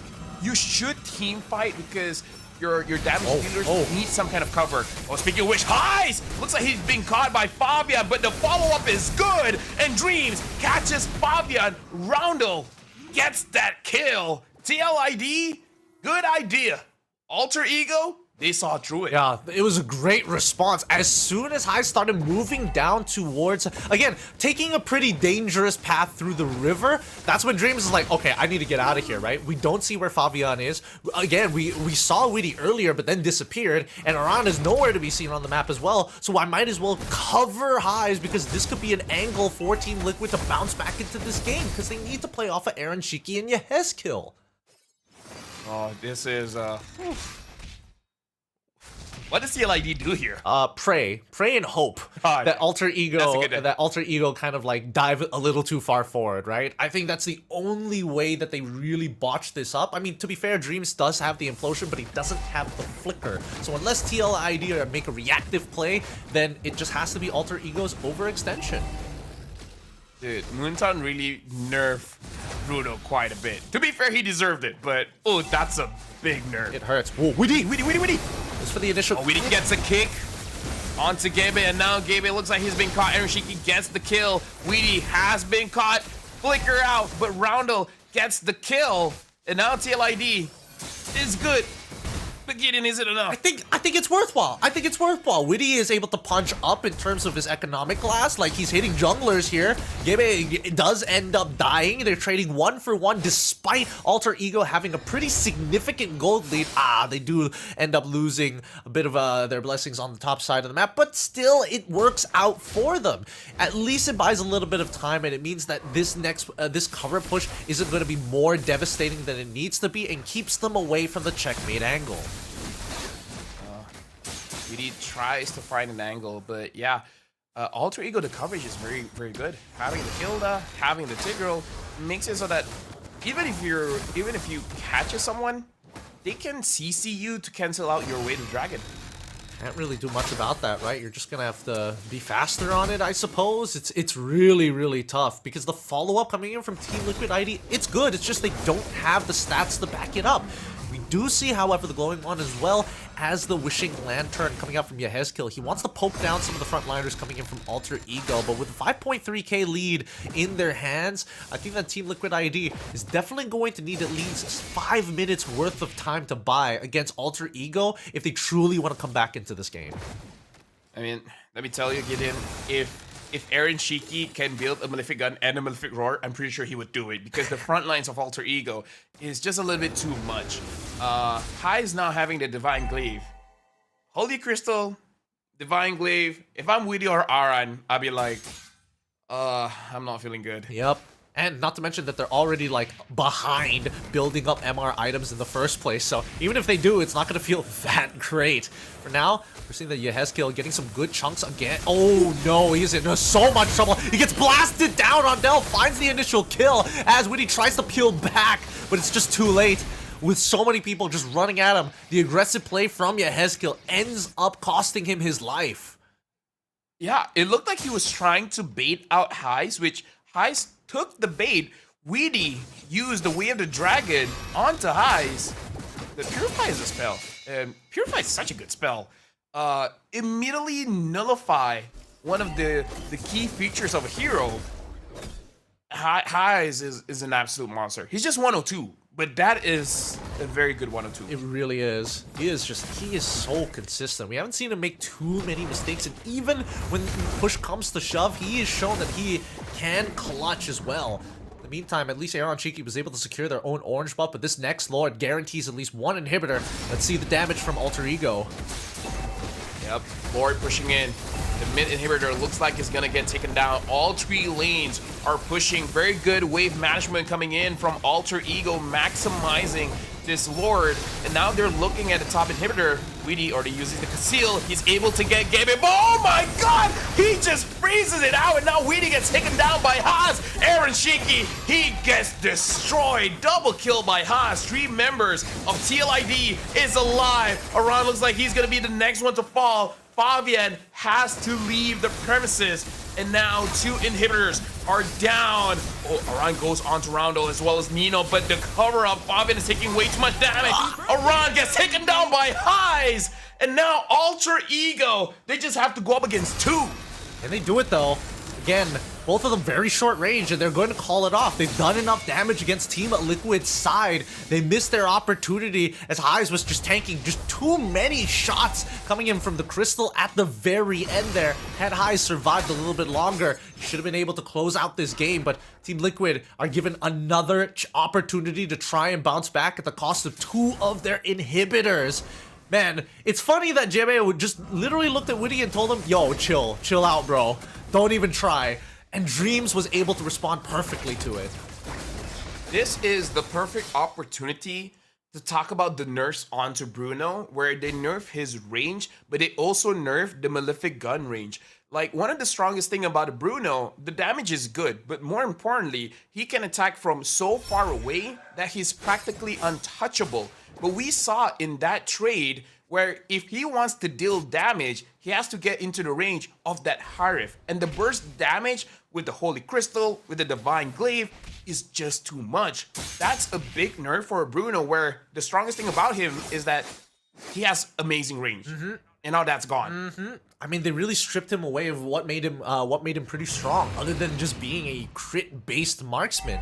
And at this point, Alter Ego, they position themselves on the opposite side, trying to make a hard read onto Team Liquid ID, as now the blitz comes on through for TL. They steal away the Lord, faking out Alter Ego, as Alter Ego are scrambling and finding anything they can to deny the initial push. Nino gets chunked out, and we do see that a flicker comes out from Dreams to scout out the rest. They only find 1, but this was such an important steal. Aaron Shiki more than happy to die, but he's gonna take Rondell with him. Outplays 1, but can't outplay 4, as Alter Ego lose their opportunity to end the game, as Team Liquid has bought themselves another 4 minutes in this game. Again, we talked about this before the game even starts. Alter Ego is more of that team fighting, and Team Liquid ID is playing more macro-centric, and they made the read that, okay, Alter Ego's nowhere right close. We can get this. Oh, but it looks like they're setting up something cheeky here, Kitty. Oh, they want it. Oh, Weedy is gonna get pushed first initially after the conceal. Still can't find the right target, as Highs is able to blow him up instantly. Yehezkiel Fabian, unfortunately, sitting there watching. They can't do much about that. They don't want to be giving their lives, especially 16 minutes into the game. You can see that the death timer's breaking into the 30s and soon to be the 40s. My professional analysis here is that Alter Ego can see the future. Because they completely read that Weedy wants to get onto them. Because Kevin's reaction was very quick to see where the choke came in, and then immediately pushes him back and then deals the damage onto him. Like, of course, it's an exaggeration to say that they saw the future. They just see the silhouette of the Cho, but still, that was an impressive read. They were ready for any kind of situation. They're trying to maintain this optimal distance against Team Liquid ID, right? There are invisible lines of which they are playing around to make sure that if they overextend those boundaries, Alter Ego can find the initial punish, and if Team Liquid ID are outside of it, then they are able to apply pressure in other areas. But even so, I think that Team Liquid, they have bought exactly what we were looking for. 5 minutes worth of time. And now that Aaron Shiki is finally scaled up into this upcoming fight, he's going to have some very relevant damage. And the same can be said about Yehezkiel. I feel like now Aaron Shiki, he needs to make a decision where I kind of feel like soon he will sell his boots. And then he has 2 item options, whether to go for the Rose Gold Meteor or for the Athena Shield, because the damage coming in from Roundel as well as Highs is very, very strong. If you build Athena Shield, you can last much longer in the fight, for sure. But if you have the Rose Gold Meteor, you have some tankiness, but you have a little bit more damage and lifesteal as well. So this is all on him. Both are good options, but which one does he prefer? I think it's gonna be the Rose Gold, right? Knowing Aaron Shiki, the way how greedy he is and the way that he has the mechanics to try and outplay his opponent, I think the more damage the better. It gives him more opportunities to punish Alter Ego. Not to mention the changes to Rose Gold as well allows him to get a little bit more extra defense based on the amount of lifesteal he has. And even so, TLID looking to apply pressure, pushing Alter Ego back, testing the waters to see where their positions could be. And as they do so, Nino on the opposite side. Wait, hold on. Highs is really split off from the rest of the team here.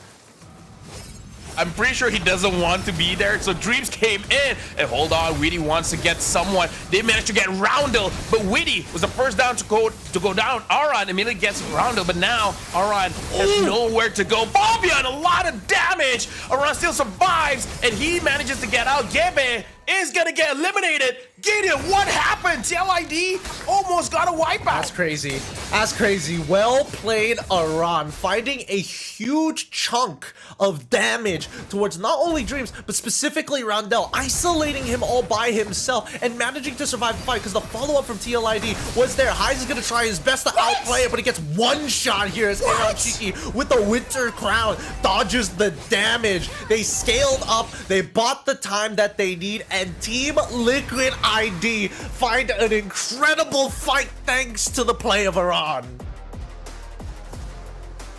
Gideon, you know how there's an after show to explain the show before? I think this needs that. Like, what the heck?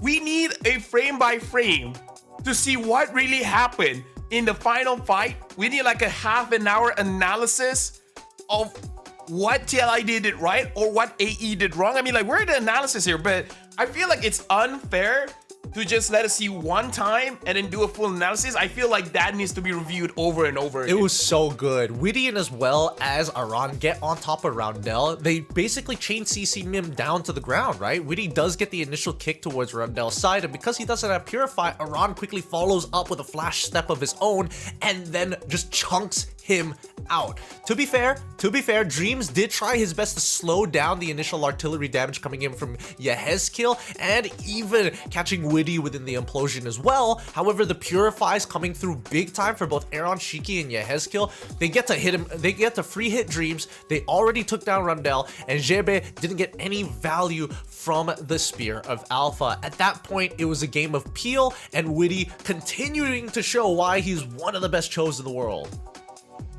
Now, can we talk about the positioning of Highs in that lore fight? Even we were talking about it. It's like, wait, you're far away from your team. Was that the mistake? Because we saw Dreams forego his position to rotate towards Highs so that he has a pathway to go with the Lord. Is that what TLID saw? It's like, wait, you're not supposed to be there. Your team is forced to get out of position just to save you. and then they just made the call. Just like, it's now or never. We gotta go in. I think that TLID just made some really good adjustments on the fly, right? The first initial fake of like, hey, let's blitz down the Lord, they're gonna assume that we're on the opposite side of the map like we always do, right? AE has been figuring out our textbook, so we have to change things up. And then coming into the second scenario of, hey, we could be playing on the opposite side of the map, but we actually really want this Lord. We've blitzed it the first times, and AE had to make a 50-50 decision. Unfortunately, Highs was not coming along for the ride, and once he realized, oh, wait a minute, TLID are already controlling that mid lane, I can't just walk up. If not, he probably is feeling that PTSD of both Witty and as well as Fabian trying to jump him at the exact same spot where he got attacked the last time. This is why it's not fun to fight against one of the best teams in the world. You're not allowed to make a mistake. Like, no one's perfect. Usually when you make a mistake, you just move on. But in this game, against one of the best in the world, one mistake costs you the game. Like, people, like, Highs did an amazing, he had an amazing time as Higher. The entire, I don't know, 14, 13 minutes of the game. Just one mistake, and then that's the end of the game. Like, that's how unfair life is. Admittedly, it's very upsetting. And I think, even for the lead that, JB was holding on to, at the end of it, we got to give our MVP over to Yehezkiel because he needed time and they bought him time, and he continued to show why he is very, very deadly. I mean, there were a couple of mistakes that he made throughout the match, especially with the one time that he did initially die. There were a lot of Sanguine call-on misses, but inevitably it doesn't matter when you've scaled up to infinity and turned this fight around. Yeah, apparently in this fight, Hisoka is better than Killua, but I'm honestly gonna take my time. I'm just gonna watch this replay because that final fight, that in my mind, that's all that matters because Alter Ego controlled 80% of the game. Oh, they did. They also got faked out by TLID, which is, again, one of the big reasons why we saw that TLID got so much time to scale in the first place, right? Because as we see these plays go by, it's just dominating from the side of Alter Ego every single time. Like, Nino is able to get free damage. He's able to do whatever he wants. Yes, they maybe trade like 1-for-1, not the biggest deal in the world. And then the unfortunate mistake coming in from Yehezkiel because Highs is just that confident overall. It just happens time and time again. Yeah, it's crazy because Alter Ego actually outplayed Team Liquid a lot of times, majority of the times, in fact. But Team Liquid is always able to protect their own base. Like, this is such a dangerous situation. 3 members down, and then you're still okay. Honestly, TLID, that was too close for comfort. Way too close. Definitely need to rethink how the early game needs to go. Oh, even this one. Right? I mean, like, it always seems like Alter Ego is one step ahead. This is the time. I feel like Aran having that War Axe caused a lot of damage onto Roundel, really created enough chaos where Alter Ego panicked a little bit. Like legit, I really feel like they weren't expecting that amount of damage, and that caused them to lose their composure. Yeah, I mean, he chunked out like 4 people, and not to mention that when he is in that Sacred Beast transformation, he is displacing targets as well, right? This allowed the free hits starting to walk through for Aaron Shiki and as well as our MVP Yehezkiel. They got free bad impacts a majority of that fight. Yeah, you know what?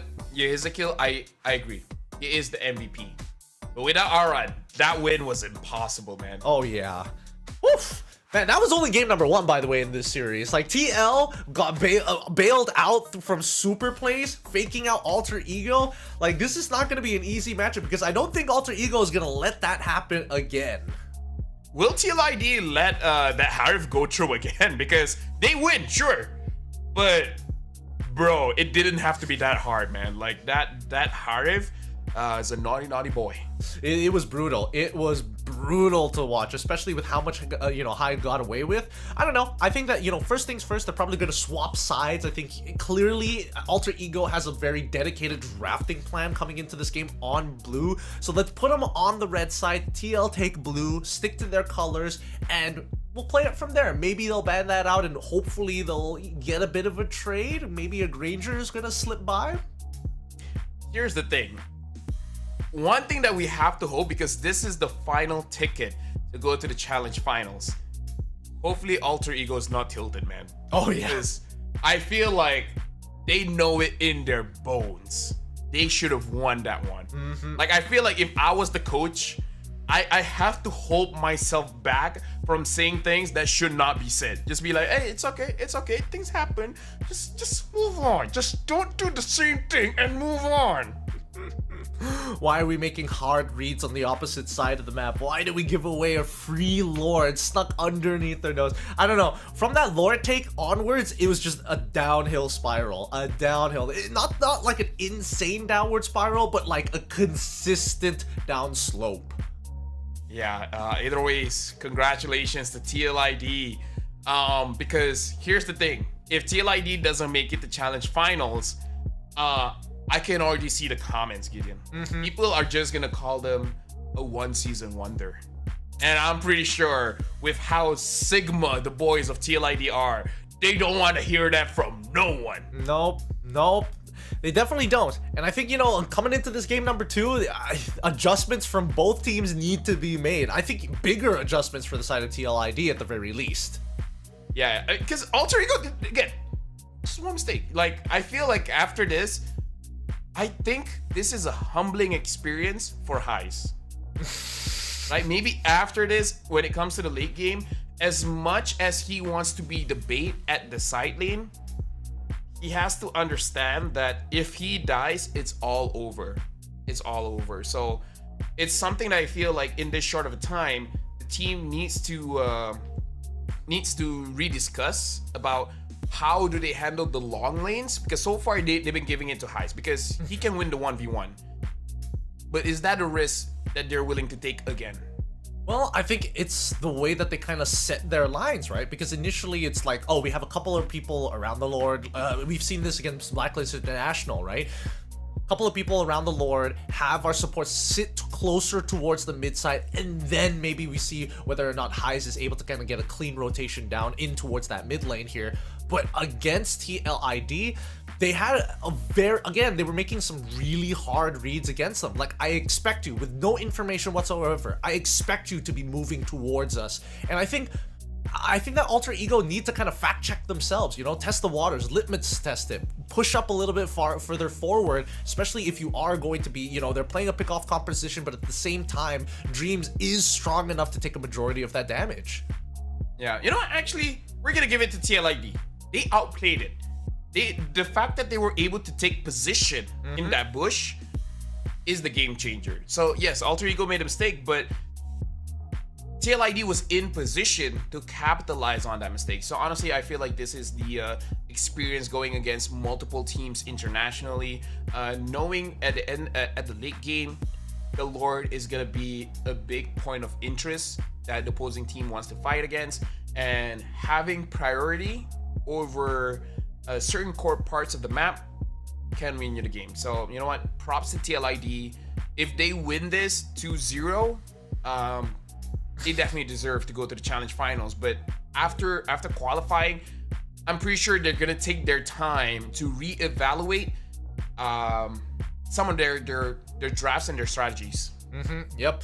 I mean, let's look at the head-to-head here between Yehezkiel and Rondell, because again, I would say that both of these mid laners are extremely similar in how they kind of approach the game, right? They both kind of fill the gaps in, especially if Team Liquid is playing a little bit more fluid, and more importantly, if Alter Ego needs like an absolute rock to fall back behind, these are the two people that come to mind.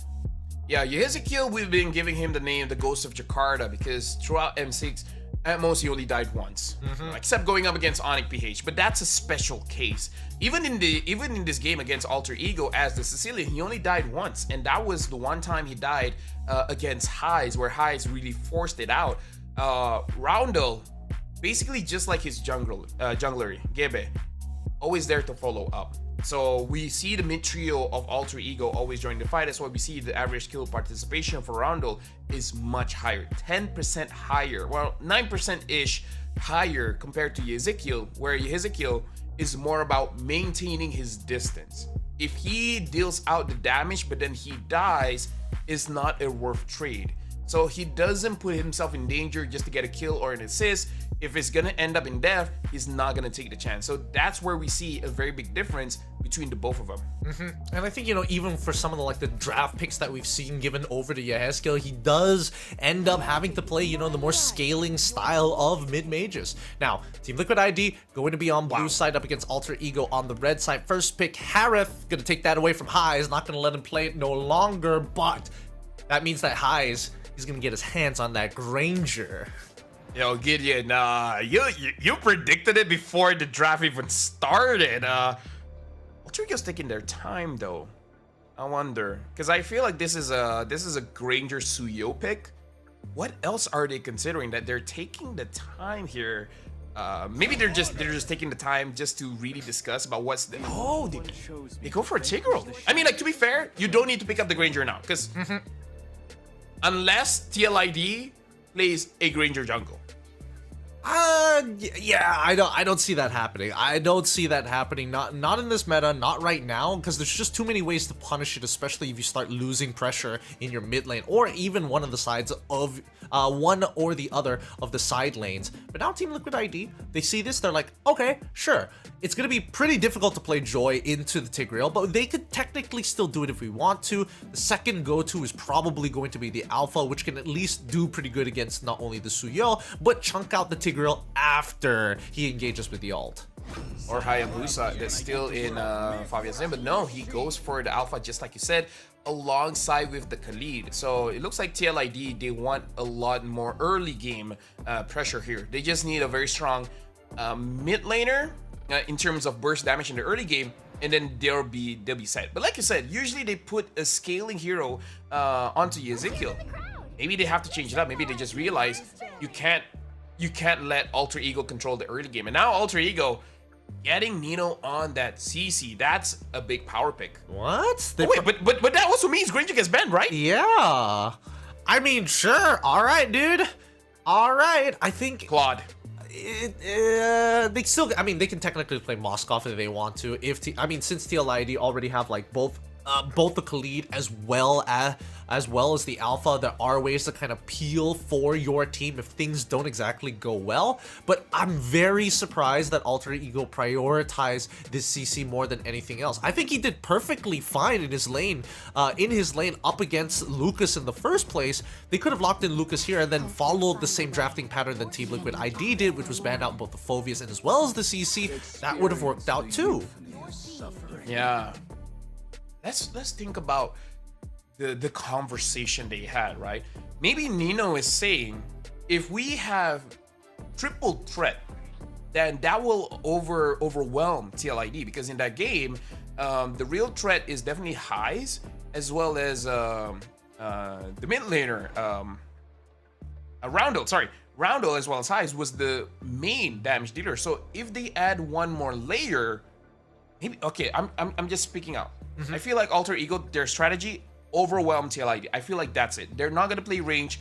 They're actually gonna play dive. Actually, now that I look at this, three members of Alter Ego can flicker forward. Okay. Not flicker, but you know what I mean. Yeah, I get what you mean. I definitely get what you mean. Because again, TLID, in terms of their battle lines, again, Spear of Alpha makes sense. They have the Raging Sandstorm as well, and then they want to make sure that Eronchi can kind of keep up with that Harith through this innate movement abilities, through those Chrono Dash resets, right? But even so, I think that Alter Ego, they can play a more dive style, but it doesn't necessarily have to be the way that they take it, especially when you have a Tigreal, right? Because I do think there needs to be some kind of enabler, right? You have the enabler, now what's the payoff? And I'm curious to see whether Alter Ego might lean into like a Beatrix, for an example, or maybe in their mid laner, something with high burst ability. It could be, I wish it was the Vexana, but it's just banned out. Same goes with Sicilion. But I'm also surprised that, Team Liquid, ahead of the game, get rid of some of the bad matchups for Harith, like Lunox. Honestly, if Alter Ego picks up Valentina here, it does look like they're gonna play for dive. But no, they pick up the Farsa. So far, we've seen incredible Farsa plays by both teams, Alter Ego as well as TLID. So you can make the argument that this is taking away from Yehizekiel, but still, pretty good pickup here, and still hiding their gold laner, which a lot of options. The Moskov is up, the Claude is up. yeah, a lot of options for Alter Ego here, and I kind of feel like it's a good strategy to let Heist have the last pick so that he's comfortable with the lineup that TLID is showing. I don't know. I think it would have been like pretty comfortable with the Granger earlier over the CC like that. He had the lottery ticket, but he's just like, no, I'm giving it to you. You can check out the Chocolate Factory, Mr. Nino. Wow, Novaria. Interesting options for the side of Team Liquid. Yes, it does increase the hitbox overall, but they're also pairing it up with, again, a very hefty front line here from the side of TLID with the Hilda as well. Well, Gideon, you're showing proof that you're a fan of TLID. You talked about how Ezekiel is usually the scaling guy in the team. Well, with the Novaria, scales very well. Early game, cheap damage, just very, very little. But when it comes to the late game, a little bit unfair. Alter Ego, if they want to get onto this, a Claude as well as Moskov is good options. More on the Claude, honestly, but let's see. 5 seconds in, he has to lock it up. And the 1-1. Okay, I wasn't expecting the 1-1, but hey, this is do or die for Alter Ego. I think it's all right. I think that the 1-1 in this type of position is actually kind of okay because Alter Ego isn't lacking damage at this point. They're more scared of Team Liquid ID having that first punch initiative, and if he lands clean on the chin, it's lights out. So having the maneuverability of that 1-1 might give them an opportunity to kind of open up some big plays. And I think that Alter Ego are convinced that TLID are targeting highs. Or maybe Heist is just a little bit upset because 1-1 is a very good lane bully, the type that can go all in and force out a lot of abilities from your opposing laner. Granger is a lane bully as well, but he's more about poking you out, like slowly chunking you down, forcing you to recall and then miss some of your minion waves. But a 1-1, he just goes in. Like, I'm not gonna poke you out, I'm just gonna straight up kill you. But here's the thing, going up against the Hiref, I'm not so sure if he can do that. Haven't seen a lot of matchups 1-1 against the Hiref, so this is gonna be new for me as well. Yeah, I think that still it is very, very much Hiref favorite here, right? Because it doesn't, if Aaron is like, oh, I'm taking a bad trade, I can just dash out of the situation, right? I just need to make sure that the fissure just lands. It just needs to touch highs ever so slightly.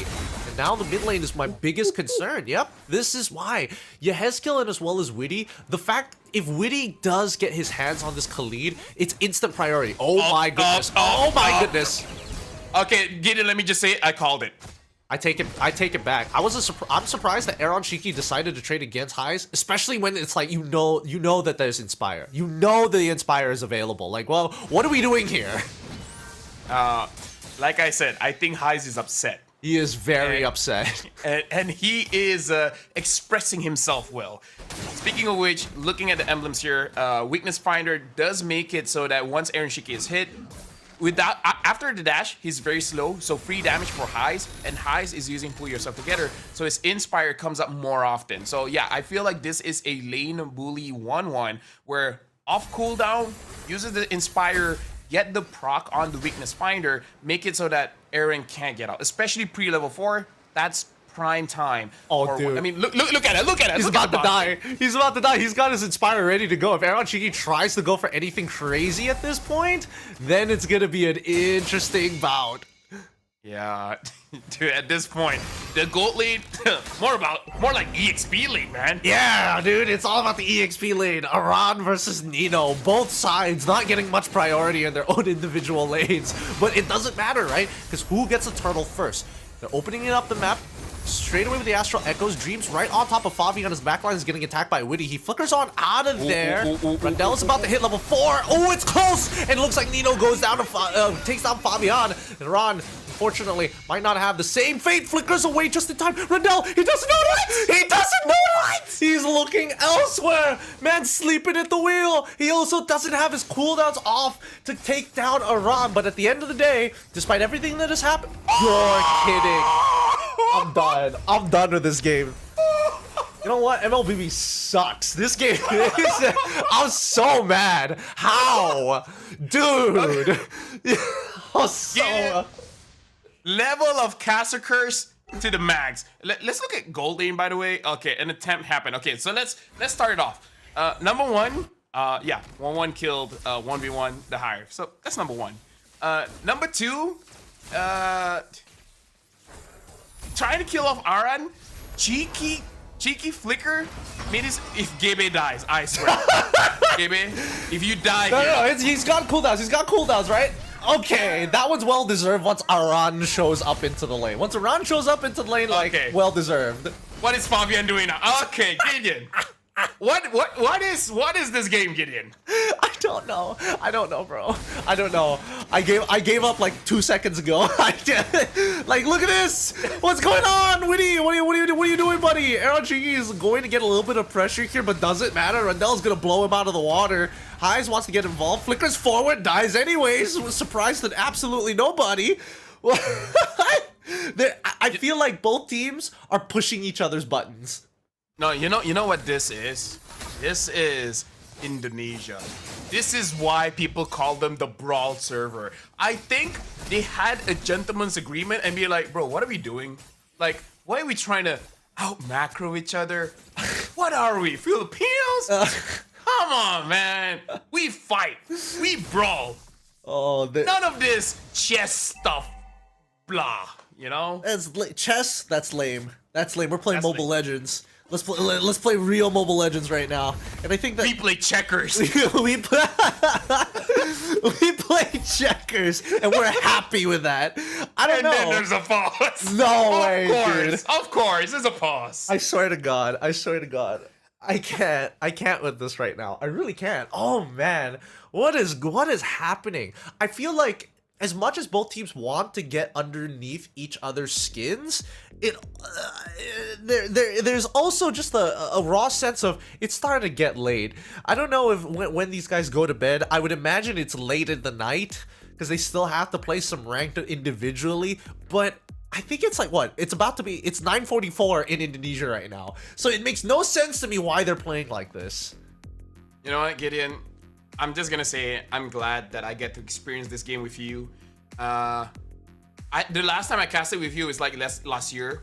Yep. It's been a long time. I'm enjoying myself. I love partnering with you, but that game just showcased attitude more than anything. It's about how you feel about yourself and how do you force it onto your opponents. It's like when a dude is having an argument with the best friend. We don't talk. We just hit each other until we both feel okay. Yep. That's the way to go, right? I think you're right. I think that Alter Ego and TLID, they looked at each other. It's like, are you having fun playing this game? And both went no. No, last game that was like, gross. Oh, we have to play from a deficit. You guys had a lead. Like, none of us are having fun. At least now, individually, Alter Ego as well as Team Liquid ID get to show off a little bit. You know, get a little bit of early game gold, get a little bit of like lane priority, making sure that they can, again, as you mentioned, show off some attitude. Yeah, it's the type of thing where you just type all chat and then you just say 1v1 me, bro. 1v1 me, bro. Come turtle, bro. Come turtle. No one fights back. But yeah, okay. So getting back into the game, I'm being legit though. I feel like this is just them expressing themselves. Where it's just this game might just be mechanics, like straight up mechanics.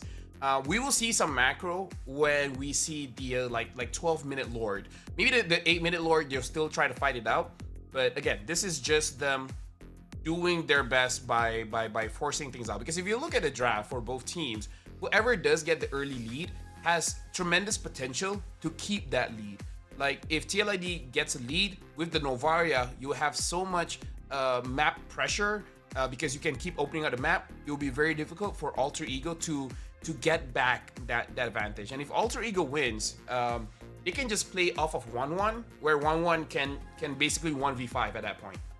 You're not entirely wrong, but I do think that the scaling is a bit of a question, just a bit of a question mark, right? Because a lot of it just comes down to, in a team fight, can we all hit the same target at once? And I think that, that's the big issue that I'm having here with Alter Ego's overall draft, right?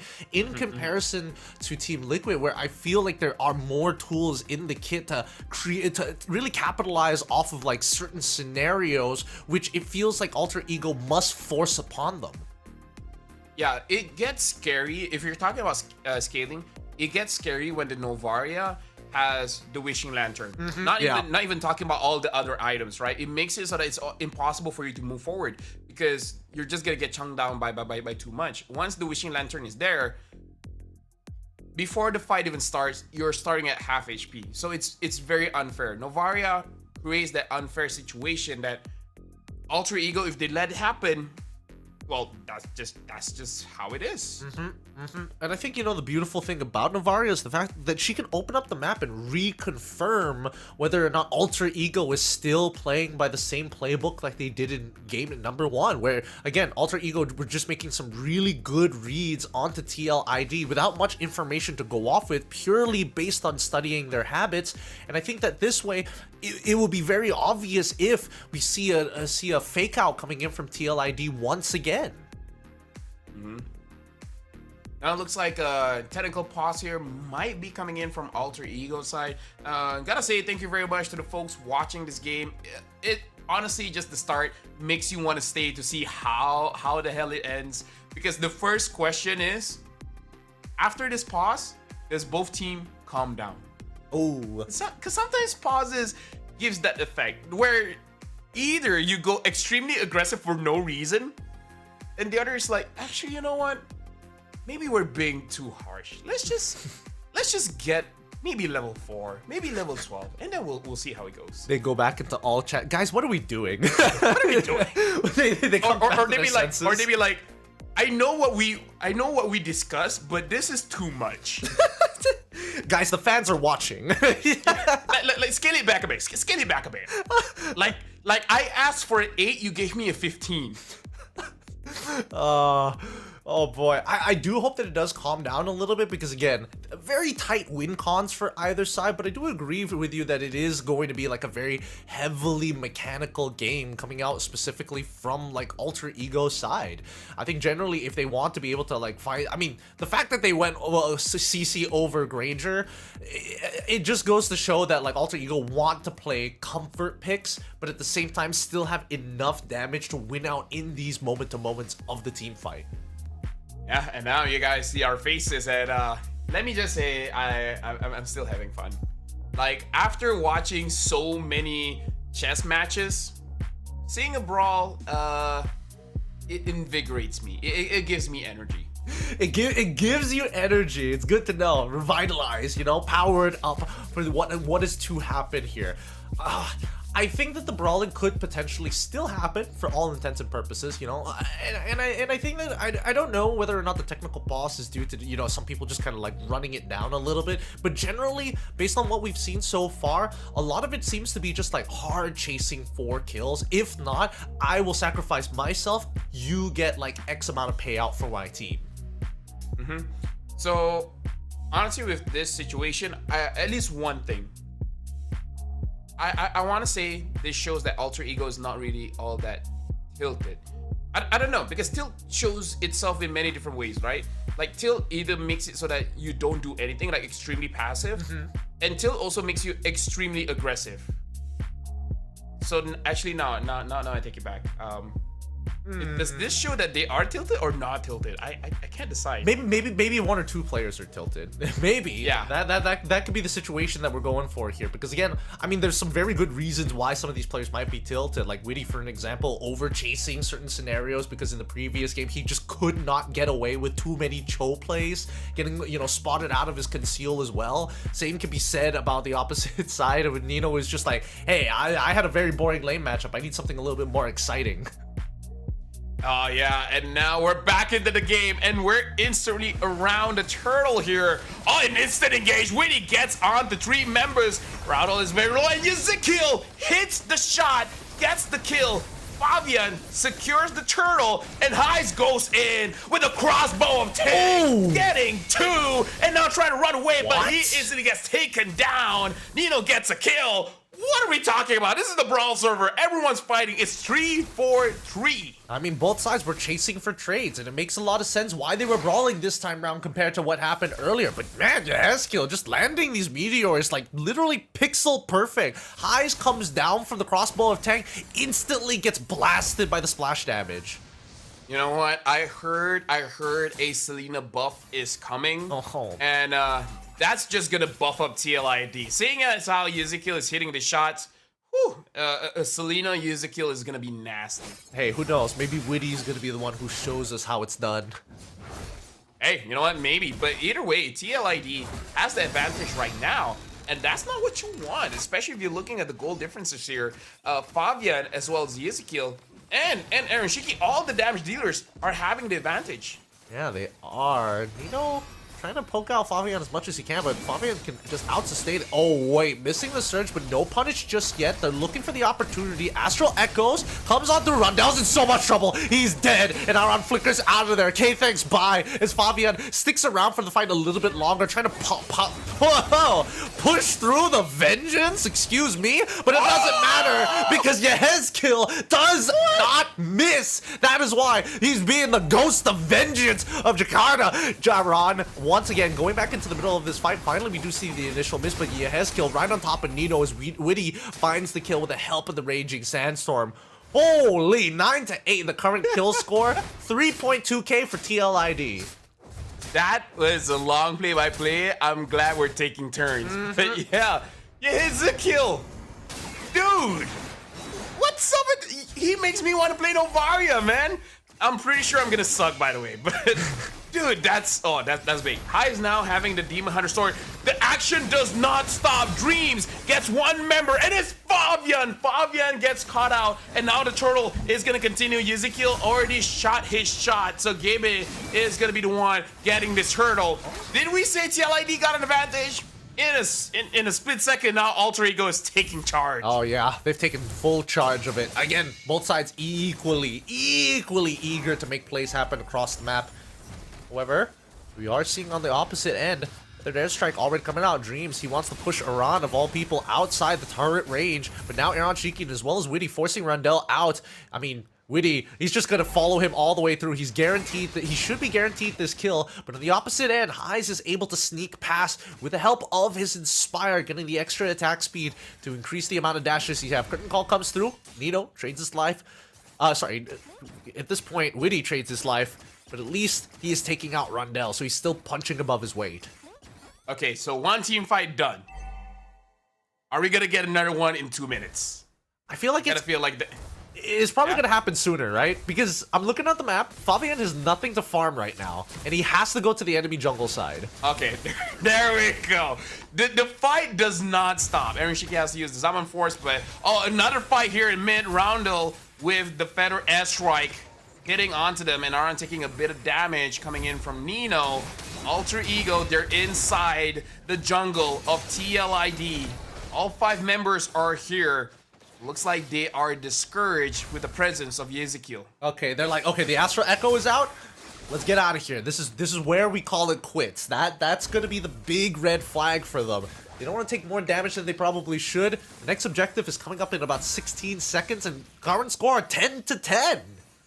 Yeah, and TLID, looking at the top lane, almost getting that. So I feel like a little bit of macro play here while you're going for the Lord. Try to push it in, get some advantage, and then it'll be good. Heis right now 3, 2, and 4.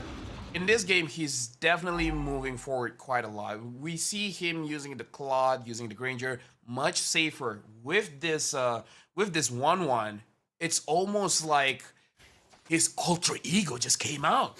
His ultra ego. Yeah. I like it. He's going to be looking to devour people on the map, but if it wasn't for this technical pause, we probably would have gotten a taste of it. You already see the positioning. Like, I think even with this, like, bro. like, potong steam, bro. They're like, handphones down. Aw, man. And I was having fun. It was about to break out. We could see where this fight is about to happen, but it's been a very long day. A lot of games have been played. Even Yehezkiel rubbing his eyes. He knows that he has to stay sharp. He cannot just keep getting lost in the sauce. But if he does break out to a chaotic fight, he's got to maximize his moments. I wonder if Yehezkiel is watching the world move in slow motion. Because what other reasoning can you give me that makes it so that he hits his shot? Like something is about, or he just feels a disturbance in the force. Or I don't know, maybe he just like shrinks his UI so he can see a little bit better when he's so just so that he can see more, you know? I don't know what the settings are, dude. It just feels like he's hitting it consistently. I don't know whether he does this, whether he just goes into like the practice into the what was it called, the practice room, just so that he can play Novaria while everybody else is warming up with Fanny. He's just playing Novaria. Or even crazier, I'm alone, all four of you guys are there, you guys move around, I try to hit you. All four of you are playing Fanny.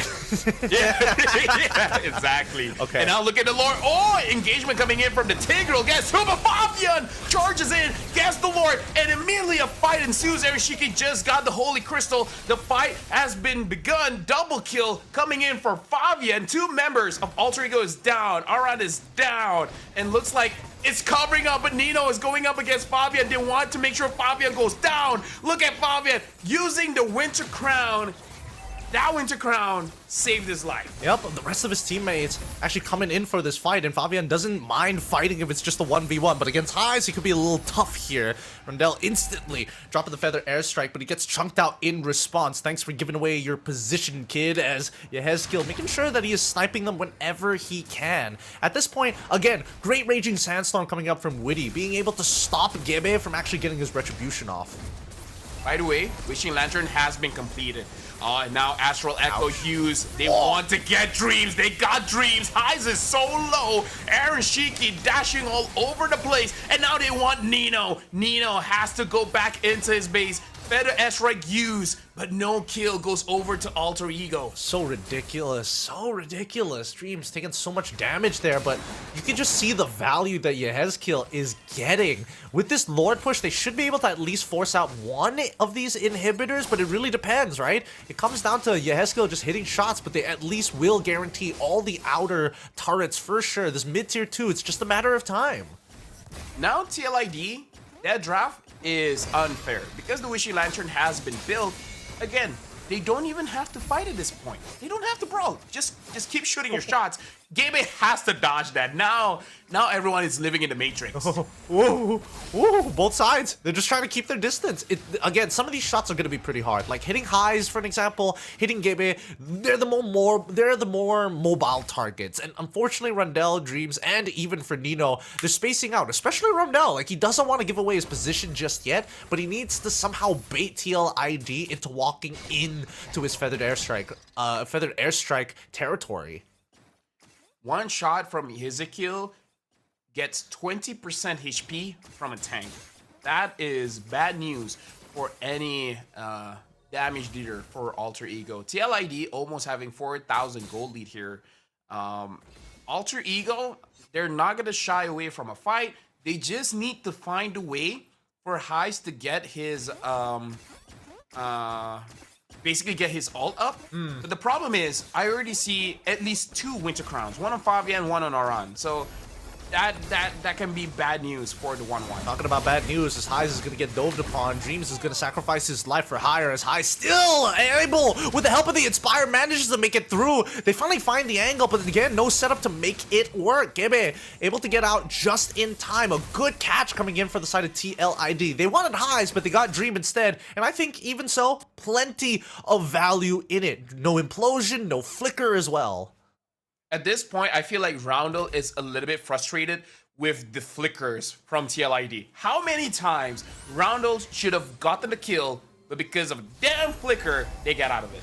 Too many times. Too many times. Maybe he should have considered playing Novaria next time. That's hey, at least then you can more consistently hit your shots. You're not dependent on that ult as often. But that is only if he sees the world in slow motion. Ezekiel now having that divine glaive. Dude, look at his items, bro. Look at his items. It's so. He already has 5. How does he have 9k gold? How does he have 9k gold in this matchup? He's not like, I mean, I want to say that he's not participating too often in these fights, but he's 2-10, so you can just tell that he's been part of majority of these fights and still is holding a 2.4k lead on Rundell.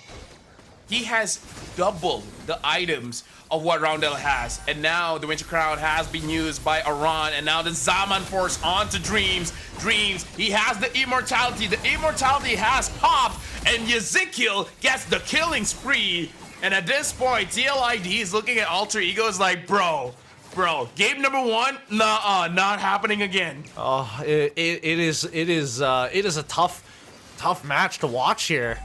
I mean, Team Liquid ID, their sieging is just so good, right? I mean, Game is getting poked out by Fabian because he's trying to hit the Lord. Eventually, these 2 inhibitors will eventually fall. Witty trying his best, but Fabian gonna be the next stop as they crack open 2 inhibitors. They're looking for a third on that top side, but Aaron Shiki is right on top of the Zaman Force. He's going straight for the Crystal, and they bought too much time. They gave him too much space. Team Liquid ID close out this game, and you can see on the face of Aaron Shiki, bro, I wasn't even sweating. What's up with you guys? It's like, why'd you force me to use Harif, man? I didn't want to use that hero, man.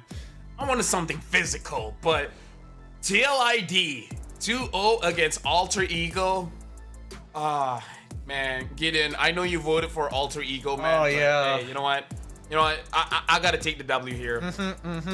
I mean, the Cavalry are doing you proud, man. They really are. I really wish Alter Ego. Again, weird drafting pattern here, but unfortunately, push comes to shove. Definitely not one of their prouder games. It's really, really difficult. Still, I feel like they're hella tilted from game number 1, but that's just an assumption here. You can tell by the faces of the players, it's been a very long and exhausting day after playing so many matches here during the Snapdragon Pro Series. Hey, if I was TLID, next coming MPL, I watch my back. Because I feel like, okay, that game was intense. Gotta be a bit careful coming into the next season. But yeah, Alter Ego, dude, this lineup is nuts. I kind of feel like brush up a bit, just a few qualities outside of the game, and I kind of feel like they'll be a contender, man. Like, Highs, this guy is the real deal. Dreams performing well, Rounder performing well, Nino with that CC. Whew, crazy. Yeah, they can do some crazy stuff here, but TLID is going to be moving on to the next rounds. The LCQ finally coming to its conclusion here, and we've got 2 teams who have qualified. Very happy that Team Liquid ID was able to find some redemption after the group stages. Oh yeah, they've qualified to the challenge finals, and this is what people predicted. Although, is it crazy to say that TLID is the final team to qualify to the challenge finals? Like, put that into perspective. Admittedly, yes it is. Admittedly, I definitely thought that their road wasn't supposed to take this long. I thought they would make it out of the group stage pretty handedly, but man, it just goes to show that the ecosystem here of the MLBB esports space is continuing to increase. The level of these players that we've seen here at the Snapdragon Pro Series have elevated every single season, and I'm happy to see that, right? 15-11, the final score line coming in for TLID, and obviously, with the amount of punishing power that we see from Yehezkiel, definitely deserves it. Wait, I'm thinking now. Will there be a patch note before the challenge finals? Oh, that's actually a really good question. I am not 100% sure. Because I feel like it's been a while since we had a patch note. You're right. You're right. Well, we'll see. Maybe. Oh man, actually, this happens pretty consistently that there is a patch note before the challenge. But then again, the timings of the challenge finals have always been different. We'll see. We'll see how this is going to play out. I'm just speaking out loud. Maybe there's not, but at the same time, while watching this game, I'm like, what if it changes? And then the underdog stop performing, and then everyone else is just not figuring out the meta. It's something about MLBB competition, man. They like to throw a twist. They like to throw a wrench into your plans. Oh yeah, they do. They do. Especially with the inconsistency of when these patches are supposed to drop in the first place, right? I think that's. Okay, you know what? I'm gonna check when was the last patch. The last patch probably would have been the Lucas patch, if I remember correctly. Yep. And the changes and the big changes and the nerfs coming into specifically Bruno. But generally, considering the game, how this game is being played from TLID and as well as AE, happy to say that at least for TLID's side, I am curious that if, you know, the patch does change and moves power away from gold and as well as jungle towards maybe the mid lane and EXP, is that going to be a change that Yehezkiel can handle? I think yes. I think that both Aran and Yehezkiel are doing good work here on TLID, and they should be able to perform. Okay, literally the last patch note was on the 1st of January. So it has been a time. It has been 12 days. It has been 2 weeks.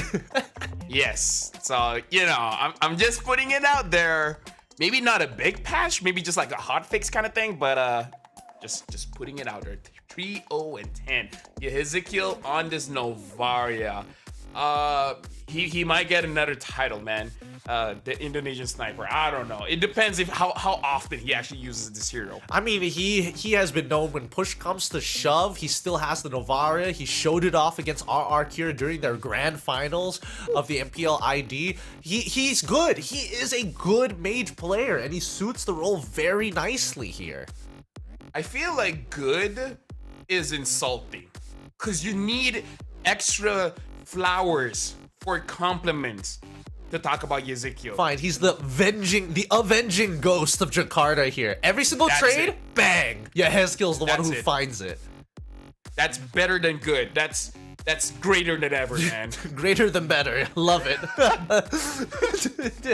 Greater than better. But yeah, if we look at the highlights here, it boggles the mind how often he hits the shot. In fact, honestly, just by stealing the turtle, should have been it. Should have been like, okay, you know what? We're in for a bad time here, boys. Dude, the shots. He's not even. It feels like sometimes he's just not even looking at the person in front of him, like at all. He's just looking past, only towards his targets. Does he care about it? But even so, despite Aaron Shiki actually having like a bit of a wonky early game, sorry, not early game, but laning phase against Highs. So some of these team fights did get a little scary, right? Because you saw after so many resources being blown on the front line, Aaron Shiki had a very clear path to just chunk out the front to back. You know what, Gideon? Legend has it, when Yehezkiel doesn't hit the shot, it's not because the opponents dodged the shot. Is that he was attacking the fly next to the opponents and he wants to take it down. He's telling the other spirits to not take them out. That's his prey. Yep. I mean, like the guy is good. But yeah, this is the final team to go to the challenge finals. In fact, Gideon, after this, we'll be doing a group draw to see which team's going up against each other. And I'm gonna take this opportunity to let you know, Gideon, that before this we had the rule where the same countries or same region doesn't face against each other. No such rule exists this time. Oh yeah, I mean, it's the SPS. We gotta shake things up, right? We gotta make sure that we are getting the best teams possible, and no matter the matchup, you have to challenge them. It's not about regional pride, it's for an individual's team's pride as they move on. Because keep in mind, this is eventually going to build up to the Mobile Masters, and that's where every team from around the world are gonna be looking to play here. Dude, I want to go to Mobile Masters, man. It's in April. It's long. It's gonna be a very long time until we get there. And plus, we need to conclude all the challenge finals happening across the world. Because again, we've got plenty of APAC teams, but we've also got Latam, EMEA, so many others that are happening at the same time. Yeah, I believe 5 from APAC is going, which is 5 from our region. But now, like, while we're talking about this, let's actually look at the video to know what's coming up next. Welcome to the 6th season of the Snapdragon Pro Series Mobile Legends Bang Bang. We've had an exciting season filled with dramatic upsets and exciting matches. And this will definitely be the case with this new season, where it starts off with the Mobile Open, where teams from APAC, LATAM, and EMEA will compete for their spot in the respective regional mobile challenge. winning teams will qualify for the Regional Mobile Challenge, where teams will have to go up against even better teams for their spot in the next and final phase, the Mobile Masters. Only the top 12 teams split across APAC, LATAM, EMEA, and China will qualify for this prestigious event. Which teams will represent their region and claim the title of being the best of Mobile Legends Bang Bang, and who will ultimately be crowned the champion of it all. It's a long but exciting road ahead, so stay tuned and follow us for the latest information and updates. And that's going to be the Mobile Masters in the format. Just in case you guys are unaware of how it's going to be played out here.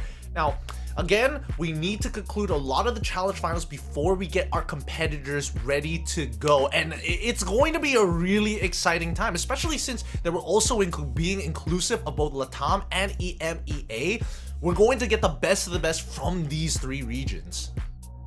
Dude, like, I love international tournaments, man. Like here is like basically just Southeast Asia, but now opening up. And especially knowing the previous World Championship where the top 4 teams all from different countries, right?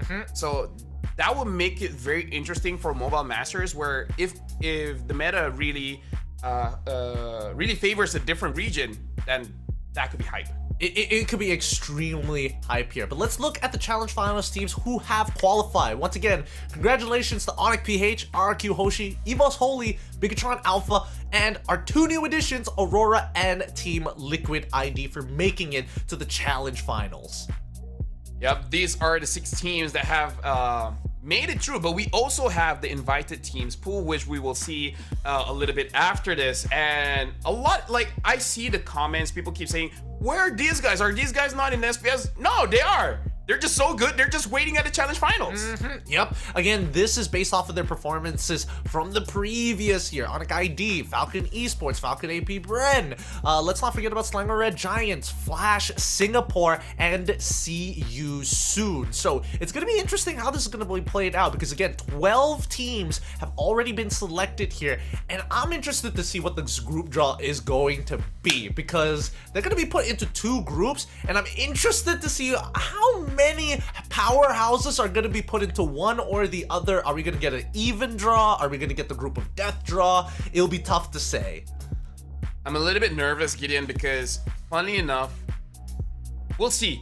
I'm not physically there. Both of us are not physically there to do the draw. If it's still bad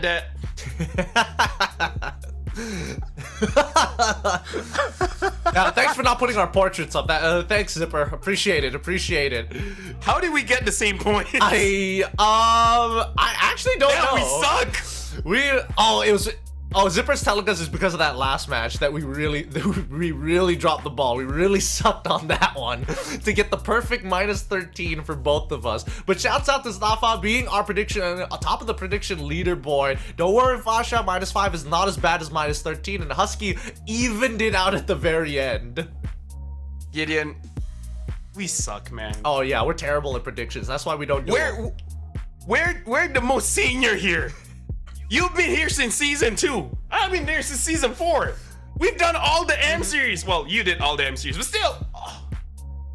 Hey, look, you know, the ecosystem is always going to be growing, and I'm happy to be wrong. I'm more than happy to be wrong, especially, you know, at this point, we're considered to be seniors in the scene as well. It's great to see that, you know, times are consistently changing, and the competitive season is always going to be challenging here. So shout outs to our prediction leaderboard, and I'm sure that you guys at home, if you kept on track, it's honestly pretty difficult to do so yourselves. But hey, it's only for a short period of time. Maybe we'll do a little bit better during the challenge finals. You know what?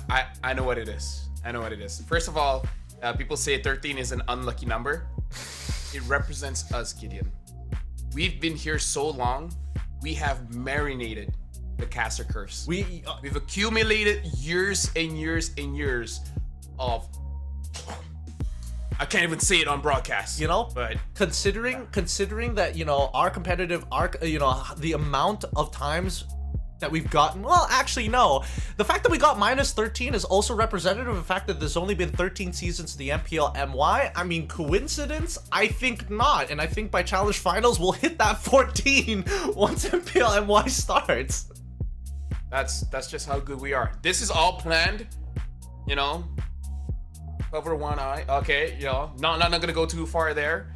I'm before we were rudely interrupted by that prediction thingy, which who cares? You know, who cares? -30. It's not that big deal. Group draw, if it sucks, really need a petition for me not to do group draws. We're not doing the group draws technically. We're at home. We're doing this online. We are just. If it still sucks though. We're just the deliverer of bad news, and I'm okay with that. You know, as long as I'm not the one you sticking my hand in and drawing the ball. We're both -13, Gideon. We're negative children. We're negative children. Yes, you know how it takes 9 months to become a children. We're like -13 months. We're ghosts. we're phantoms. We just. I'm not even here. We don't even exist. Fasha is just, you know, getting to that level. The rest of us are already gone. Okay, you know, I need to get back in my chair. That's uncomfortable. All right. A bit of a cramp. We're just waiting to do the group draw here. So, you know something that people don't know, Gideon? What? I'm legitimate. People might not know that we're Malaysians. What? No, I'm pretty sure. I mean, anybody can like open up Wikipedia, right? People thought we're Indonesian. Oh, dude, that's sick. I don't mind. Ooh, oh no, this is where it's gonna get real bad here. Power rankings. Yes, obviously we're gonna be leaning towards Onyx PH in first place, but I was really hoping that the Liquids would have made. As you can tell, my general bias is always going to be to the Liquid organization, but hey, I wasn't entirely wrong. Aurora made it, RRQ Hoshi, Torak, unfortunately, they were close, but you know, that's why they're all the way in 6th. I don't even remember mine, but I don't want to see it. Zipper, pull it up. Zipper, pull it up. Just in case you forgot which is yours exactly. We got, you thought mine was crazy. I got 4 right.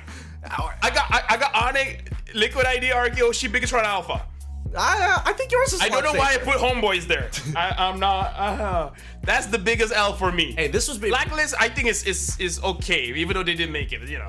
I mean, to be fair, Blacklist got pretty close overall. I think there's understandable stigma around Aurora, but you know, I have faith, especially when it comes down to best of 3s. The Homeboys one, you probably made this prediction before they announced the initial lineup as well. Yeah. So you just assumed it was last year's lineup coming over, right? Not gonna lie, I thought Repo would be there. So yeah, my information is so wrong. So Team KDA leaderboard, RRQ Hoshi being number 1, Evo Soli being number 2, Onyx PH number 3, Aurora number 4, and Ultra Ego number 5. Now, Onyx PH 4.9? Nani? I think it makes sense. Yeah, I think it makes sense because majority of the games end. They died a lot. I mean, their games ended pretty quick on top of them dying a decent amount, and they were trading pretty proactively. At the end of the day, I don't know. We're not seeing like the amount of gold lead developed, like the average GPM from these teams, anyways. But hey, big shout out to the Indonesian server overall because again, they're hitting the highest of highs when it comes down to numbers and even MVP leaderboards. Yeah, he is a kill number 1, Favia number 2, and Doming number 3, which all 3 share 4 MVPs each. Erlon and King Kong sharing 3 MVPs each. So we gotta say, this is more skewed because they played more games. TLID, Aurora, they play more games compared to Evo's Holy as well as Onyx Philippines. Yep. Again, not too big of a surprise there. Again, Onyx Philippines, they end their games really quick. They've been 2-0ing their series. They are a cut above the rest. But let's have a look at the leaderboard here. That's what I'm interested about, the kill leaderboards. Oh wow, 69. Nice. Nicely done, coming up from MP. I mean, he drops the king to add an extra 3-piece to his name, and now he's the kill leaderboard. That's pretty nice. But even Highs taking second place at 61. Not bad.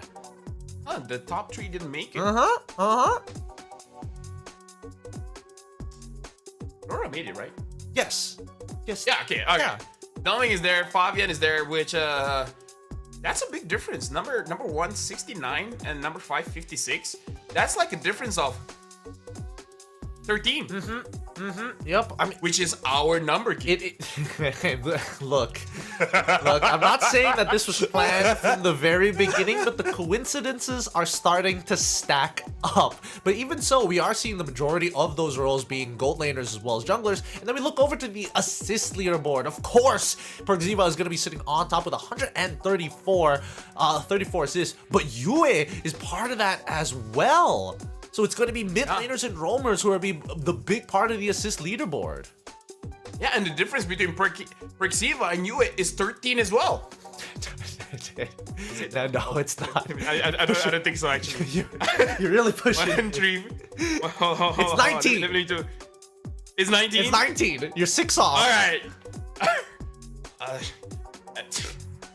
Whatever. Yeah, you knew that, right? Math is easy. It's real easy. But man, with the leaderboards already set, we know exactly what the roles and what the meta is already asking for a majority of our players here at the SPS, and hopefully that could potentially change if there is going to be any upcoming patches later down the line. But man, oh, I can't wait for this live group draw to actually happen, because I would like to see a lot of these faces. I mean, unfortunately, some of them not going to be shown, but coming into whether or not they're going to be put into Group A or Group B will be an interesting matter, because Onyx PH is definitely one of those teams that you would rather avoid in your group. You know what? If there's going to be a patch change, they try to introduce different fighters inside the EXP by changing things out like Badang, Sun, Dyrov, as well as introducing a new change on the Rose Gold Meteor. They need to add something more. Just so that other fighters can come back in. Like, where's the Yuzong? Where's the Lapu Lapu? Heck, Gideon, you might not like this. Do you know that they're buffing Uranus? Why? Is it necessary? I don't think it's necessary. I think Uranus is perfect exactly the way he is right now. No flaws. The perfect hero, some may call it.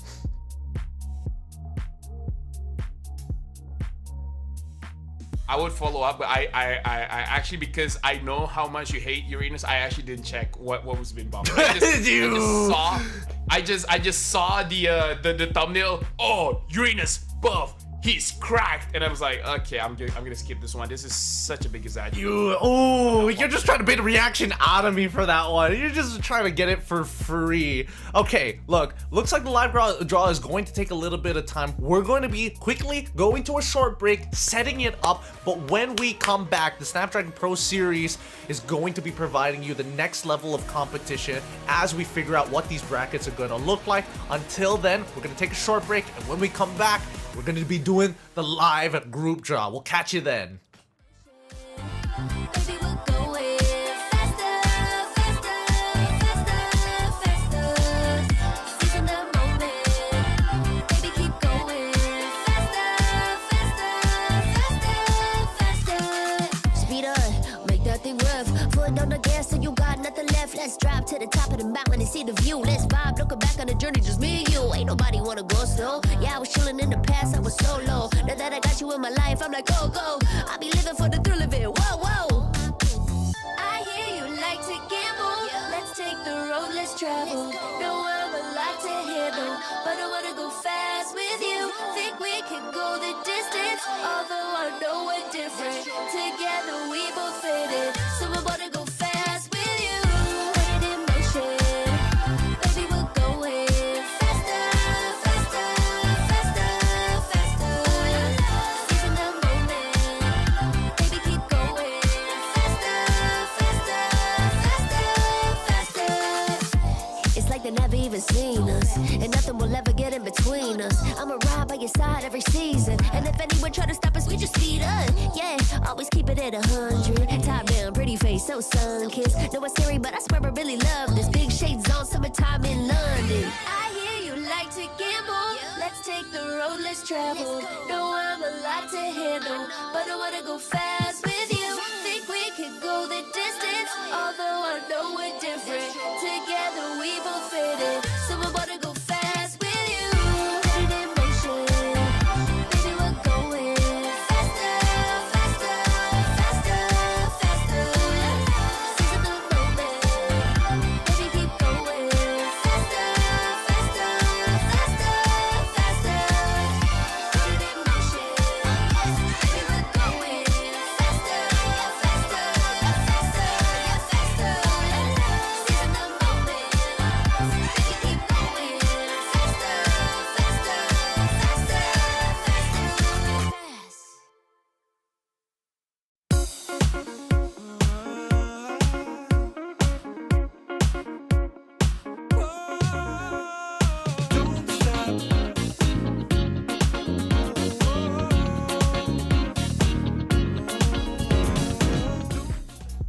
welcome back everybody to the Snapdragon Pro Series. Once again, the challenge finals is very, very soon, but the challenge season is coming to a conclusion, and the only way to conclude it the best way possible is through the live draw. Now guys, the challenge finals is going to be in a really, really exciting time. So hopefully, for those of you who are considering maybe visiting Malaysia for a fun little holiday to check out some competitive MLBB, buy some tickets for it. It's happening in Johor, and it's only for a limited amount. So again, there's only so many people you can fit in one space, and I don't know about you, LaFell. I mean, it's happening in your hometown once again. Are you excited for this? Yeah, of course I'm excited. And for you guys, make sure you guys come here. But now we're looking at a challenge finals draw. Okay. So we have to, a short explanation.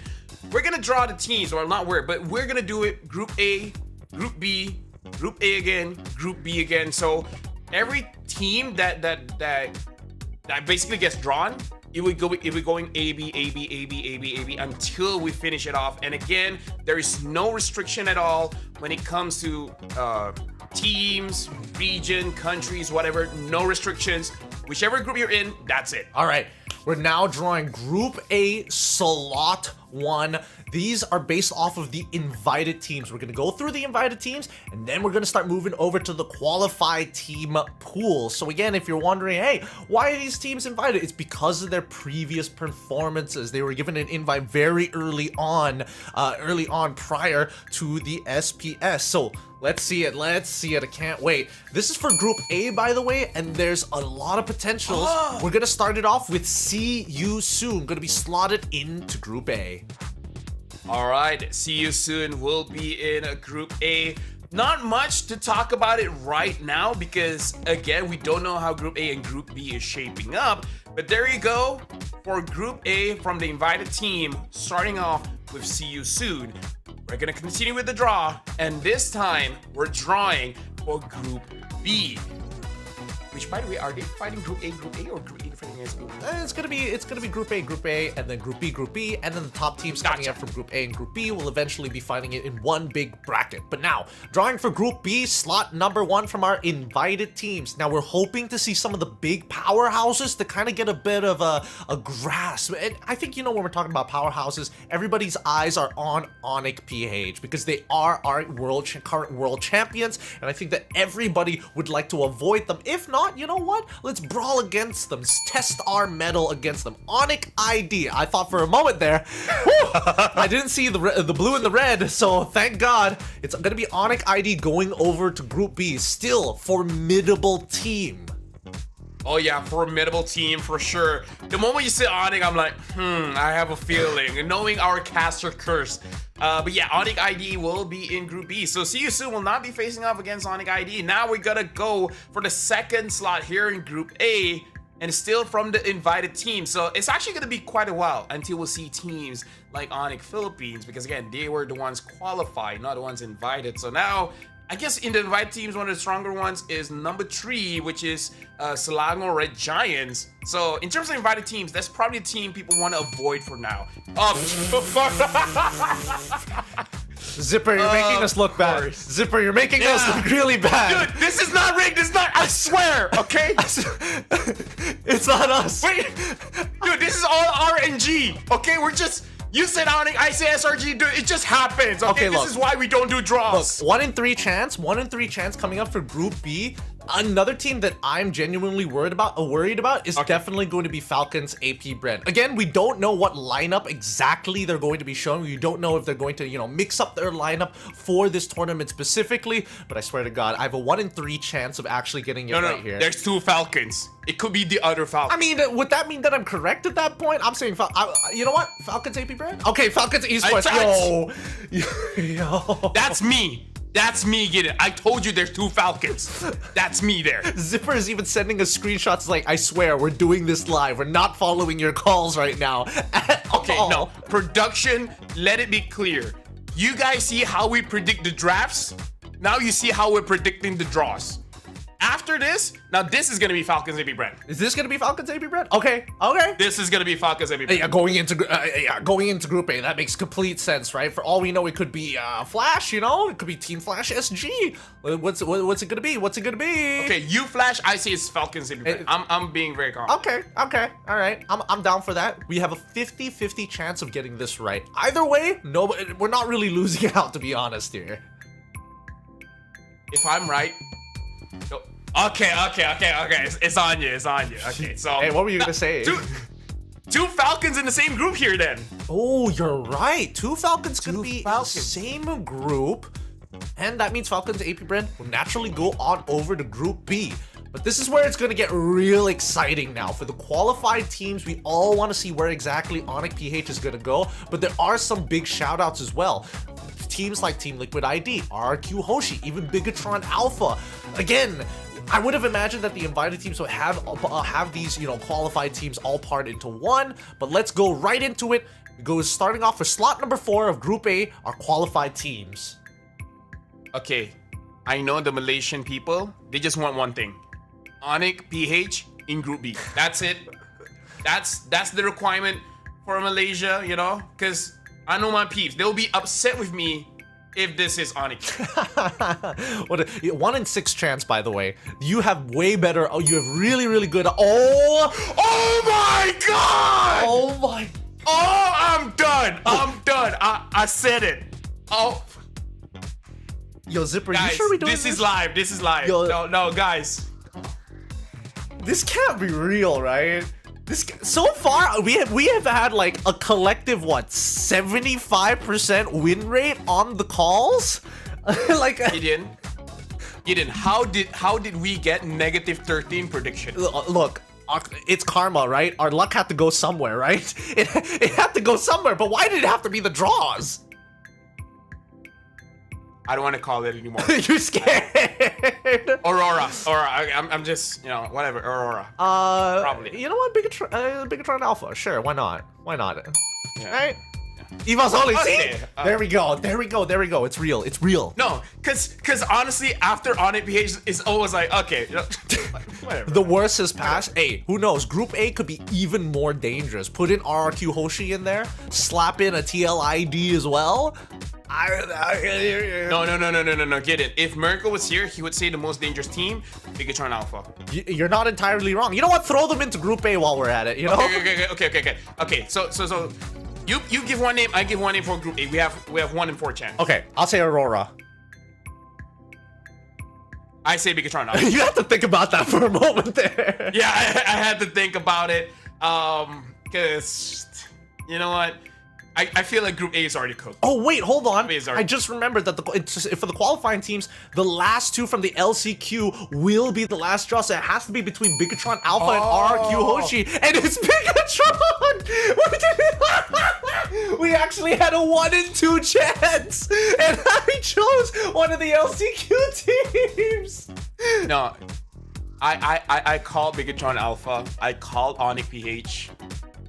I'm telling you, me getting -13 is just so that I can make all of you guys lose. That's it.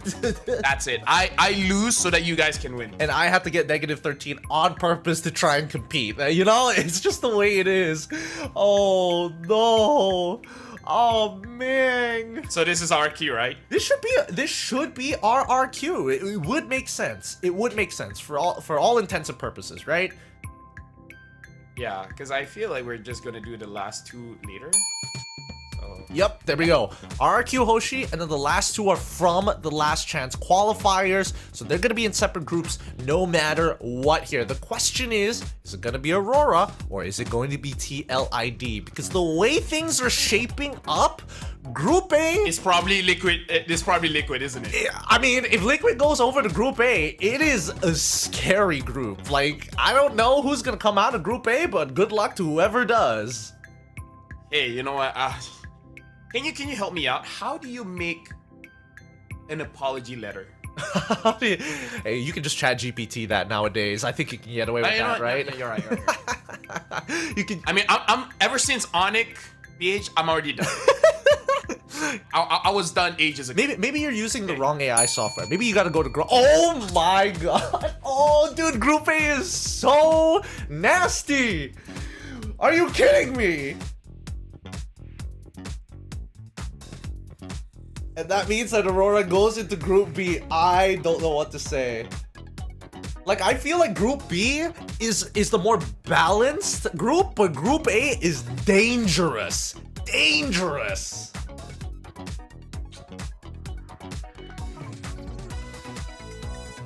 I think my reputation for doing draws has been solidified. I called SRG, I called Onyx, I called Bigatron, I called Liquid, I called Falcon, you called Onyx, you called, I called RQ, but RQ was a given. So look, I was calling all the opposing sides. When I met Onyx, it came out to ID. If I said Falcons, Falcon esports showed up. You know what I mean? Like, I'm not as accurate. Hey, but you called for Flash. You called Flash. You're right. Flash, maybe Flash was the lucky one. Okay, the only one we didn't call was Evil's Holy and Siusu. That's it. That's the only two we didn't call out. That's fair. Oh man, I don't know. I don't know about you, but like these groups, I feel like Group B is gonna be a tight competition between all of the teams. But man, Group A, we're gonna see a huge skew. It's either some teams just can't find their footing, or is it too soon to call it the group of death?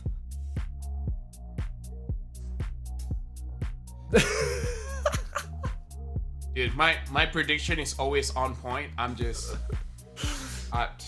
good. Why does everything I touch turns to not gold? All right, reverse Midas. Let's calm down here for a moment. We need to take it all in, right? Group A, Group B. I mean, as much as you predicted it, at the end of the day, some of these teams are gonna get eliminated during the challenge finals. I don't know which teams exactly, but I mean, I'm guessing that you have some quote-unquote predictions, Mr. Anti-Midas, on who is gonna be making it out. Onyx, PH. I already forgot. They'll see you soon. There's SRG. Come on.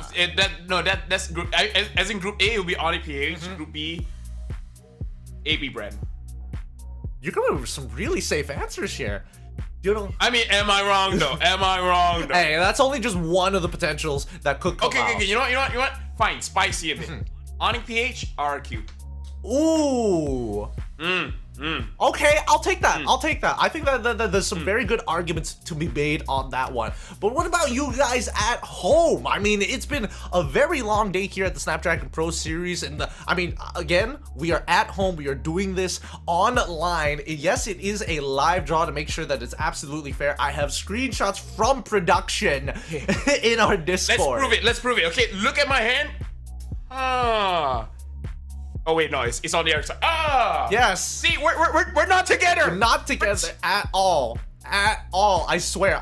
Please buy tickets. Buy the limited tickets. It's available for only $5. You can buy now at esl.gg/SPS MLBB S6 for season 6 ticks. You need to get them now because it's happening in Johor. These teams are going to show up in Johor. So if you happen to be a Johorian or happen to be in Malaysia, head on over to our southern state. If you're from outside of the country, it's a good time to experience our Malaysian culture down under. My name is Getting Q. This is LaFell. Thank you so much for watching the live draws here to conclude the Snapdragon Pro Series Challenge season brought to you by ESL. Huge shout outs to production here. It's always a fun time here with ESL.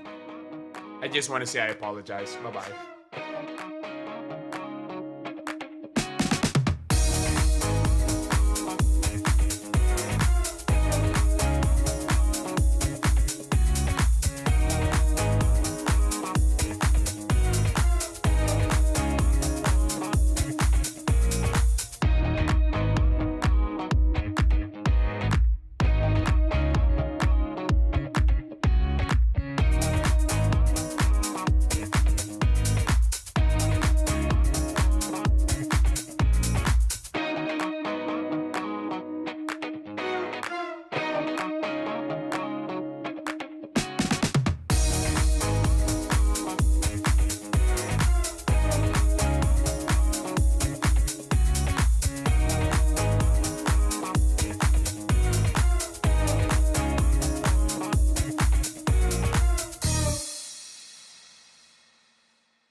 players are ready.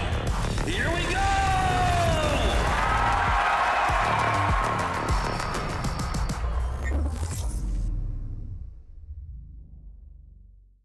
The Snapdragon Pro Series is brought to you by Snapdragon Elite Gaming and DHL. Going up, up, but don't call it good luck, luck. Earning what we got, cause all we do is give it more. Yeah, we going up, up, but don't call it good luck, luck. Earning what we got, cause all we do is give it more. Give it more, give it more, give it more right now, right now. Give it more. Give it more, give it more, give it way more, way more. Give it more. Give it all we got, we give it all we got. Give it more. Oh yeah. Give it more. Give it all you got. Give it more, give it more, give it more right now, right now. Give it more, give it more, give it way more, way more. Give it all we got, we give it all we got. Oh yeah.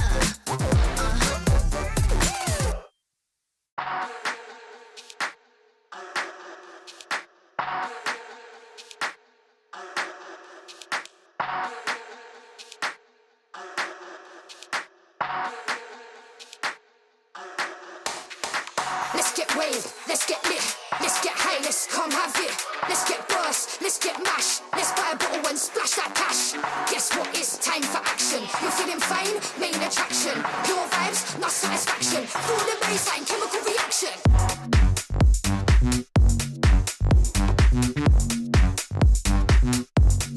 Chemical reaction.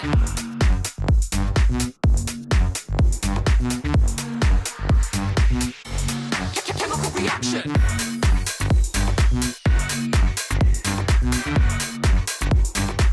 Guess what? It's time for action.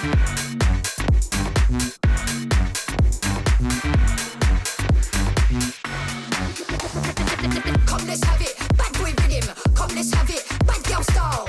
Okay, all eyes on you. Come, let's have it. It's time to get wild. Come, let's have it. Bad boy rhythm. Come, let's have it. Bad girl style. Okay, all eyes on you. Come, let's have it. It's time to get wild.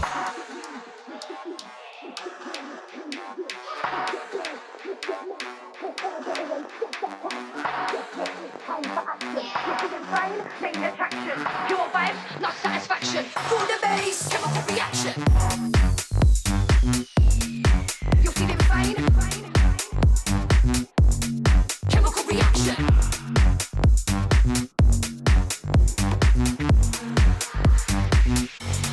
Chemical reaction.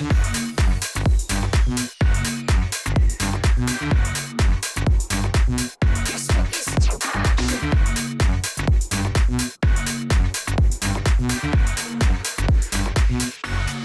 Chemical reaction.